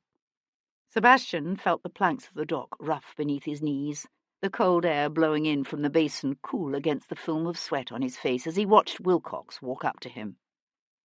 "And what of your choices, Wilcox? Your choice to kill Rachel York rather than pay for whatever she was offering to sell to you? Was that so wise?" Wilcox kept coming until he stood just feet away, the pistol held straight-armed before him. "Ah, but you see, I thought our dear Rachel had made an unwise choice herself. When I heard she'd gone to meet Hendon that night, I assumed she'd found a higher bidder for her wares. So I followed, expecting to recover the evidence of my little insurance scheme. Instead, what do I find but your mother's most interesting affidavit? It was a surprise, believe me." "Insurance scheme?" Sebastian began, only to break off as he suddenly understood. "Of course. The story you carried to Hendon last year about an embarrassing sexual peccadillo was an invention, designed to extricate yourself from an awkward situation. How long have you been caught in Leo Pierpont's web?" Wilcox's habitual smile never slipped. 3 years. I'm the one who tipped Pierpont off as to our intentions in Spain." He said it as if he were proud of it. "So that's the reason you tracked down Rachel's maid, Mary Grant, to recover whatever evidence Rachel took from Pierpont that would have proved your involvement with the French went back much farther than anyone supposed." "That's right. I doubt the stupid fool even realized the value of what she had. But that didn't stop you from killing her." "One could never be sure," he said, smiling through his teeth. "The evidence against myself I destroyed at once, of course. But the other documents I kept. One never knows when such things might prove useful. Where you made your mistake was in taking your mother's affidavit from my library. Until I found it missing, I'd no notion you tweaked onto me." Sebastian looked up into his brother-in-law's face and laughed. "I don't have the affidavit. Do you mean to tell me you've lost it? How careless of you." Wilcox's hand tightened convulsively around the pistol's handle, then relaxed. "An interesting tactic. You think to unnerve me, I take it?" He shook his head. "It won't work." The man's face suddenly hardened, his normally placid, smiling features twisting in a way that reminded Sebastian of Bayard. "Set the girl down on the dock, but don't get up. Back away from her. On your knees." His gaze still focused on Wilcox's face. Sebastian eased Kat down onto the dock. She let out a soft sigh, then lay still as he shifted away from her, repositioning his weight subtly so that he came up into a crouch. Wilcox smiled. "There. I need a clean shot. Wouldn't want to confuse the authorities when I present them with your dead body. And the mutilated corpse of your last victim, of course," he added, his gaze flicking significantly toward Kat. "They'll be so pleased." Sebastian had his good leg under him, his muscles tensed, ready to spring as he watched Wilcox's eyes. "No one actually cares who killed those women. You understand that, don't you? No fire burns within the collective metropolitan bosom to see justice done. People simply want to feel safe, and with you dead, they will. I'll be a hero. Ironic, isn't it?" Sebastian saw the flicker in Wilcox's eyes the instant before his finger tightened on the pistol's trigger. Sebastian dove forward, twisting his body sideways as he flung up his left arm. His open palm slammed into Wilcox's extended wrist, knocking it up just as the pistol exploded, fire and smoke into the night. Sebastian felt a searing heat tear across his upper arm. Then his right shoulder slammed into Wilcox at mid-thigh. He wrapped his good arm around the back of the bastard's knees and yanked, although the sheer momentum of the lunge would have been enough by itself to knock him over. Wilcox went down hard, his back hitting the dock with a thump that drove the air from his lungs in a huff as Sebastian landed on top of him. Still gasping for breath, Wilcox swung the empty flintlock like a club, bashing its heavy weight down on Sebastian's back. Swearing harshly, Sebastian grabbed the man's pistol hand in a brutal grip and yanked it over his head, tightening his grip until Wilcox relaxed his hold on the pistol in a spasm of pain. Then he went suddenly, utterly still. "So you've overpowered me," he said, panting, the light from the distant fire gleaming in his eyes as he smiled up at Sebastian. "What now, You do realize that you've no proof of what I did to those women? None. Even the scratches that bitch left on my neck have healed. It'll simply be your word against mine, and who would believe you?" "You're forgetting Catwellin." "What? The word of a whore? Against that of a friend of the Crown Prince himself?" Wilcox smiled. "I don't think so." Still smiling, he twisted his lower body and drove his knee up, straight into Sebastian's wounded thigh. The pain exploded in a fireball that made Sebastian gasp. For an instant, his vision blurred and his head swam, and his hold on Wilcox relaxed just enough to enable the man to clamber backward from beneath him. Rolling over, Wilcox made it as far as his hands and knees before Sebastian lunged after him. They teetered for a moment at the edge of the dock, then went over together. Sebastian lost his grip on Wilcox as they fell. Wilcox slammed into the water in an awkward, crumpled heap. But Sebastian managed to straighten his body so that he hit feet first. He plunged deep into the cold black water, then shot back to the surface, treading water heavily, weighed down by the awkwardness of boots and rough breeches, the wounds in his shoulder and thigh on fire. He could hear his brother-in-law coughing and gasping, see the white of his cravat and waistcoat glowing out of the darkness of the night. Sebastian swam toward him. For a moment the man's fat head disappeared beneath black water sheened with orange by the distant fire. Then he floundered up again, arms and legs thrashing, his eyes opening wide in his pale face when he saw Sebastian. "Help me! For God's sake, help me! I can't swim!" One of his flailing hands caught at Sebastian's neck, clutching, strangling. "Let go of me, you fool! You'll drown us both!" But Wilcox was beyond reason. "You can't let me drown!" he sputtered, his grip on Sebastian tightening, frantic. Sucking in a deep breath, Sebastian dove, twisting under Wilcox's arm to break the man's grip. This time he was careful to surface behind the floundering man's back. With a straight arm, Sebastian reached out and grasped the back of Wilcox's collar. It was a standard life-saving maneuver. Sebastian had only to pull the man in close, wrap a bent elbow beneath Wilcox's chin to keep his head above water, and swim toward the dock. He could hear in the distance the roar of the flames consuming the warehouse, and, more distant still, the frantic clang-clang of the fire bell. Sebastian tightened his grip on the back of Wilcox's coat, but he kept his arms straight. "It all comes down to choices," the man had said. And the choice Sebastian now faced lay dark and murky before him. Because Wilcox was right. There was no proof of what the man had done, nothing linking him to the twisted slaying of those two women, nothing to stop him from doing it again and again. Other considerations whispered to his conscience. If saved from the water, Wilcox might still somehow manage to best Sebastian and attack Cat. But Sebastian knew that wasn't the real issue. He had learned long ago that the line between right and wrong, between good and evil, isn't always sharply drawn. But he still believed that the line existed nonetheless.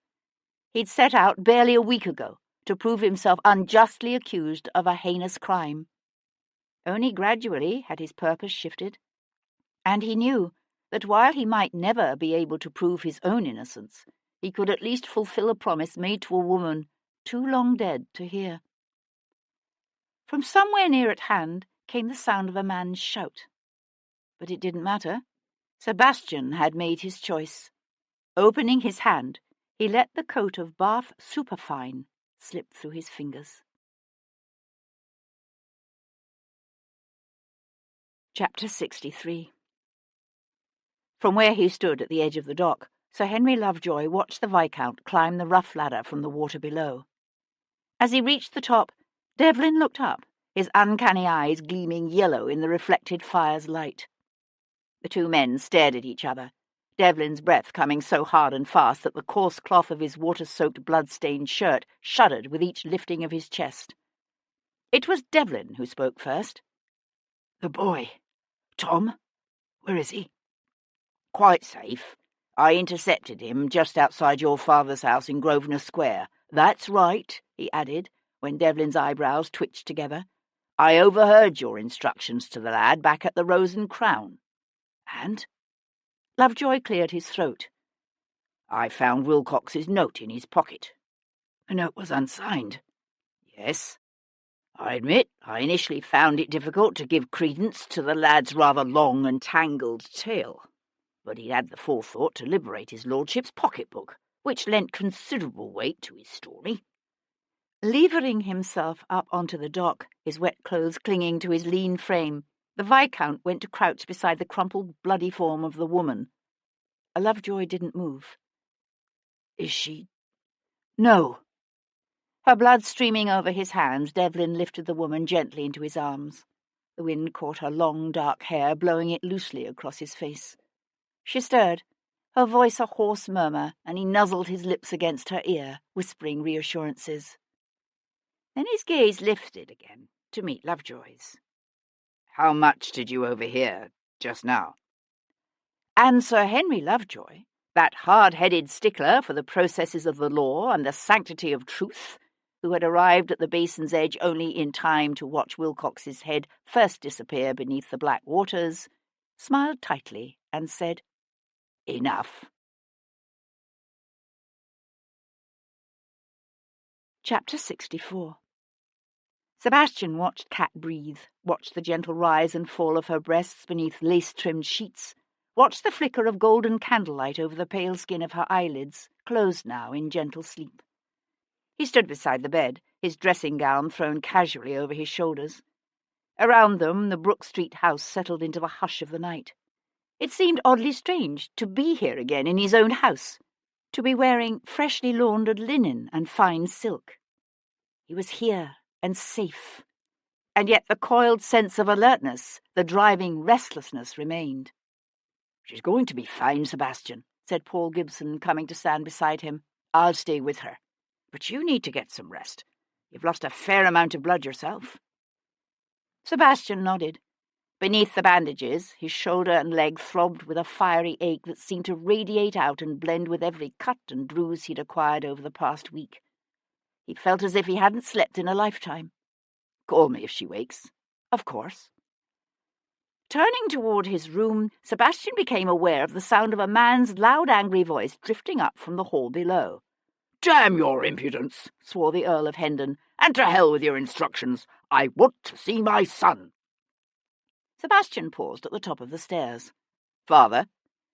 Hendon looked up, a succession of emotions chasing one another across the features of his white, anguished face as he watched Sebastian limp down the stairs toward him.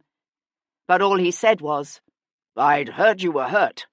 It's nothing, said Sebastian, and led the way into the drawing-room. Hendon closed the door carefully behind him. I've had a meeting with Lord Jarvis and Sir Henry Lovejoy concerning these recent revelations about Wilcox. The situation is delicate, particularly with the Prince's installation as regent to take place tomorrow. For an intimate of the Prince to be implicated in such heinous crimes at this time. Devilish inconvenient. So what is Jarvis proposing? I'm confident he's come up with some solution. At the levity in Sebastian's tone, the Earl's features settled into a deep frown. As a matter of fact, the suggestion was mine. The murders of Rachel Yorke and Mary Grant will be attributed to the Frenchman, Leo Pierpont. Of course. Cooperative of him to have fled the country. Sebastian went to stand before the hearth, his gaze on the fire. And Wilcox's death? The work of the cutthroats and thieves who set fire to the warehouse. The river front can be a dangerous place at night. Amanda will be pleased. No opprobrium attached to the family name to interfere with Stephanie's come-out next year. Sebastian glanced around. You do realize that Amanda knew? What? That Wilcox had butchered those two women? That I can't believe, even of Amanda. Sebastian smiled grimly. Unlike you, however, she was unaware of her husband's French connections. Sebastian wasn't expecting an apology from his father, and he didn't get one. Sebastian waited instead for the inevitable question. Hendon cleared his throat. It was Wilcox who took Lady Hendon's affidavit from Rachel Yorke's body, I assume. Yes, although I gather from something he said it's gone missing again. He thought I'd taken it. Hendon stood very still, beads of moisture showing on his temples as if he were hot. You don't have it? No. The Earl turned away, one hand scrubbing across his face as he struggled to absorb this. It was a moment before he said gruffly, And the woman, I understand her injuries are serious. She's lost a lot of blood, but the doctor says nothing vital was hit. Barring infection, she should recover. Hendon worked his lower jaw back and forth in the way he had. She told you, I presume, what passed between us 6 years ago. Sebastian stared at his father. I did what I thought was right at the time, Hendon said, his voice brusque. I still think it was right. Such a marriage would have ruined your life. Thank God she finally saw that herself. How much precisely did you offer her? Sebastian asked, his voice low and dangerous. £20,000. There aren't many women who turn down a chance at that kind of money. She turned you down? Why, yes. You mean she didn't tell you? No, she didn't. Kat came awake slowly. The fiery pain she remembered from the night before had gone, leaving a dull ache that throbbed down her side. The room, with its dusky blue silken hangings and gilded furniture, was unfamiliar, but she recognized the man in doeskin breeches and top boots who sat, arms crossed at his chest, in a tapestry-covered chair beside the bed. He must have sensed her gaze upon him, because he turned, his hand reaching to cover hers on the counterpane.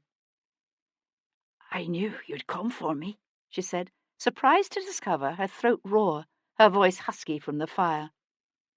Devlin's hand tightened around hers. Kat, dear God, I am so sorry.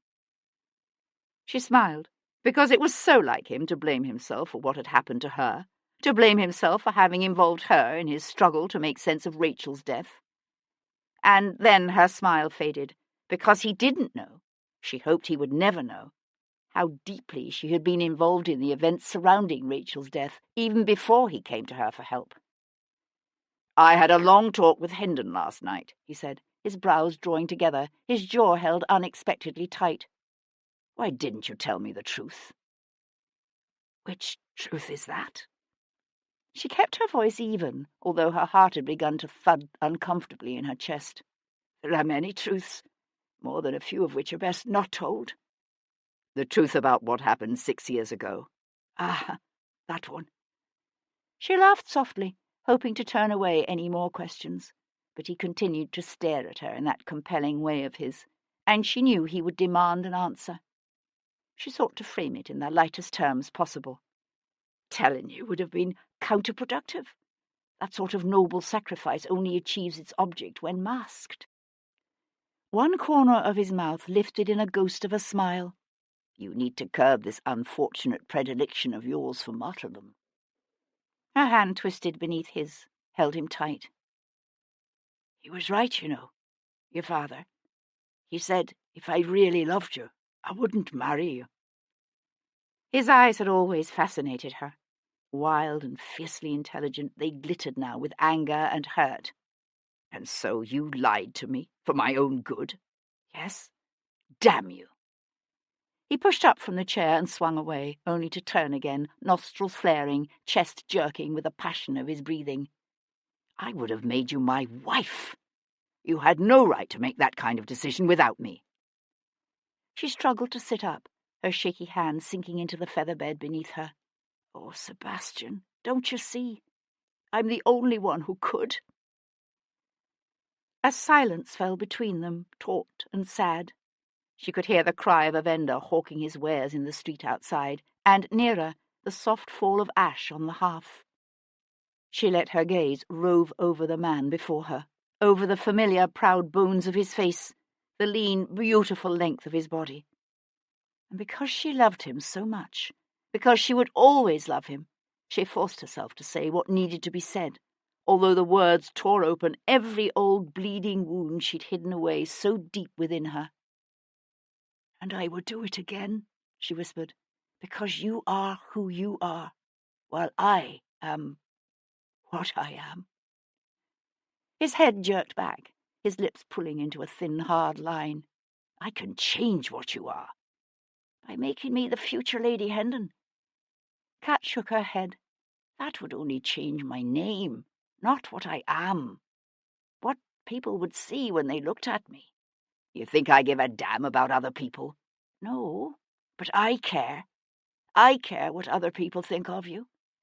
Nothing you can do would ever raise me up to your level, Sebastian. I would only drag you down to mine, and that I refuse to do. He stared at her, his strange yellow eyes fierce and hard. Then he sucked in a quick breath, and for a moment she saw a flash of his soul, a hint of the vulnerability she knew he kept hidden deep within him, and it ripped at her heart. You could have said that 6 years ago, instead of driving me away with a lie. Oh, Sebastian, don't you see? I had to drive you away. I knew if I told you the truth, you'd try to change my mind, that you wouldn't accept it. And I knew, too, that I wouldn't have the strength to hold out against you. He came to stand beside her. It wasn't until he gently touched her cheek and she saw the sheen of wetness on his fingertips that she realized she was crying. I'm not accepting it now, he said. She shook her head, although she couldn't quite stop herself from bringing up her hand to cradle his palm against her cheek. I'll not be changing my mind. He smiled then, the smile she loved, the one that made him look both boyish and a little bit wicked. I can be patient. The mantle should be of silk-trimmed parametta, I think, said Amanda, holding the pattern card so that it caught the weak morning light streaming in her drawing-room windows, with crepe. She handed the card back to her dressmaker and reached for the next design. But on this one, we'll have the bodice covered with crepe, with cuffs and collar of deep lawn. Yes, my lady. Amanda sighed. It was always such a bother, this business of assembling the accoutrements of deep mourning. Black petticoats and stockings, handkerchiefs with black borders in cambric and silk. The list seemed endless. All the servants would need to be outfitted as well, of course, although Amanda intended to look into dyeing some of their existing clothing black. She'd heard Indian logwood worked quite well. Thank heaven Stephanie would be out of mourning before she was due to be presented at court the following season. Amanda herself, of course, would be in half-mourning for another year or two beyond that. The commotion in the hall below surprised her. Then she heard her father's voice and understood. "Send the woman away," said Hendon, appearing in the entrance to the morning room. Amanda nodded to the dressmaker, who collected her pattern cards and samples and scampered out the doorway. "Where is it?" Hendon demanded the instant the door shut behind the dressmaker.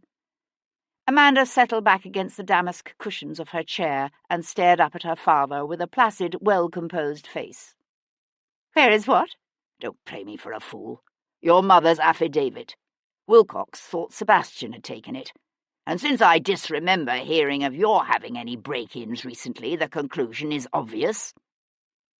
Amanda held herself quite still. "Is it?"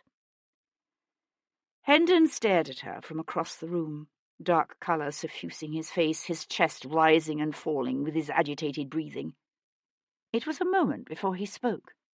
His voice was crisp, but surprisingly calm and even. "So that's the way we're going to play it, is it? Very well. But mark my words." He raised one hand to jab a thick finger into the air between them. "If I can hush up your precious husband's nasty little activities, I can also lay them bare to the world. And I don't think the consequences of that would be pleasant, for either you or for your children." Amanda surged to her feet, rage thrumming through her so hard and fast she was trembling with it. "You would do that? You would do that to your own grandchildren?" Hendon stared back at her, his jaw set. "I would do anything to protect the succession. Do you understand? Anything." "Yes. Well," she gave a torn laugh. "We've already seen that, haven't we?" Chapter 65. At the hour appointed for the installation of the Prince of Wales as regent, the sun broke through the clouds that had been shrouding the city, and a light wind blew the dirty remnants of the fog away. Restless and still technically a fugitive from justice for the attack on Constable Simplot, Sebastian pushed through the rabble massing in the streets.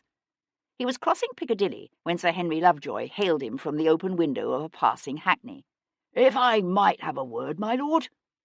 Nodding, Sebastian waited while the little magistrate paid off the jarvey. Together they entered the park and turned toward the lagoon to walk along in silence until the crowds thinned around them. Lovejoy said, "I thought you should know that Constable Simplot regained consciousness last night. His fever has broken, and the doctors say the prognosis for his recovery is quite promising." "The man must have the constitution of an ox." An unexpected smile played about the magistrate's thin lips. "That is roughly the opinion of his doctors." The smile faded. "He told us what happened that afternoon on Brook Street. Needless to say, Chief Constable Maitland has been dismissed from his duties." Sebastian nodded. He supposed he should feel relieved that the young constable had survived to give witness to the truth. Perhaps in time, Sebastian thought, he would feel relief. But at the moment he simply felt numb, as if it had all happened long ago in someone else's lifetime. "I was most impressed," Sir Henry was saying, "by the way you went about the task of discovering the true identity of the killer. Your investigative abilities are quite remarkable, my lord. If you weren't a nobleman, you'd make a fine detective." Sebastian laughed. "Some cases, of course, are more difficult for our office to deal with than others," said Lovejoy, "particularly those cases involving the royal family or members of the nobility." He cleared his throat uncomfortably and squinted off into the distance. "I was wondering, given your talents and abilities, if you might be interested in occasionally cooperating with our office on such exceptional cases. On a purely unofficial basis, of course." "No," said Sebastian baldly. Lovejoy nodded, his chin held tight against his chest. "Yes, of course, I understand. It's a passion not many feel, that driving need to see justice done in this world, to stand on the side of the weak and disadvantaged against the influential and powerful, and fight to right a terrible wrong. It's such a pervasive, grinding thing, injustice, and unfortunately all too common. I suppose the only way most people can tolerate it is by simply shrugging their shoulders and ignoring it and going on living their own lives.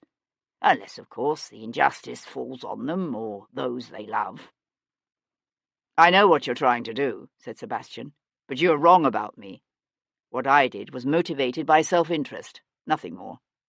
"Of course." They had reached the lagoon now. Lovejoy paused, his eyes narrowing as he stared out over the wind-ruffled water. "I looked into the records of your service in Portugal," he said after a moment. "I know why you sold out." Beside them, a drake lifted off the water. Sebastian narrowed his eyes, watching it rise up, its outstretched wings beating against the blue winter sky. "You read too much into that." "Do I?" Sebastian swung his head to look at the man beside him. "I killed him. You know that, don't you?" They both understood it was Wilcox of whom they now spoke. "You let him die? There is a difference. We are taught that to take another life is wrong, yet the state does it and calls it justice. Soldiers on the battlefield kill and are named heroes." The little magistrate turned up his collar against the cold wind blowing off the sunlit waters. "What you did was wrong, but it's a sin we both share, and a choice that I, for one, am glad you made." "Choices," the man had said. "It all comes down to choices." In the distance, a cannon boomed, and another. Then they heard a roar as tens of thousands of voices raised together in a cheer. "So," said Sir Henry Lovejoy, "the Regency begins." "No, wait." George, Prince of Wales and soon-to-be Prince Regent, sucked in a desperate gasp of air and flung out one fat, beringed hand to grasp the red lacquered back of a nearby chair. "I can't go out there yet. I can't breathe. Oh, God, do you think it's my heart? I feel a series of palpitations coming on. Where is Dr. Heberton?" Charles, Lord Jarvis, wrenched the stopper from a vial of smelling salts and waved the pungent concoction back and forth beneath his prince's pale nostrils. "Here, here, your Royal Highness, you'll be fine. An understandable attack of nerves, that's all," he said soothingly, then whispered in an urgent undertone to one of the prince's gentlemen, "Loosen his corset." From his position near the door, the Earl of Hendon slipped a watch from his waistcoat pocket and frowned. The Privy Council had already been kept waiting for an hour, but then everyone at court was accustomed to waiting for the prince. There was no reason to expect his installation as regent to be any different. The prince was breathing better now, but Jarvis shook his head at the Earl of Hendon and pressed a glass of wine into the prince's trembling hands. It hadn't been an easy thing, shepherding the prince toward his new position as regent, while simultaneously manoeuvring to keep the Whigs out of government. That girl's murder, coupled with the apparent involvement of Hendon's son, had come perilously close to scuttling the entire scheme. But in the end, all had come off as planned. The Whigs had been discredited, Perceval and the Tories would remain in power, and the war would continue until the French were finally, irrevocably, crushed. Soon there would be no one left in all the world to challenge British supremacy. Unconquerable and all-powerful, Britannia would take her divinely ordained position as the new and final Rome. It was to be the happy fate of Jarvis's own generation of Englishmen to witness the final inauguration of an empire that would last 1,000 years and more into the future. "Jarvis," the prince's voice rose in a peevish whine. "Where is Jarvis?" "Here," said Jarvis, easing the wine-glass from his prince's plump fingers. "Shall we go, your highness? England and your destiny await you." The end. This is Davina Porter,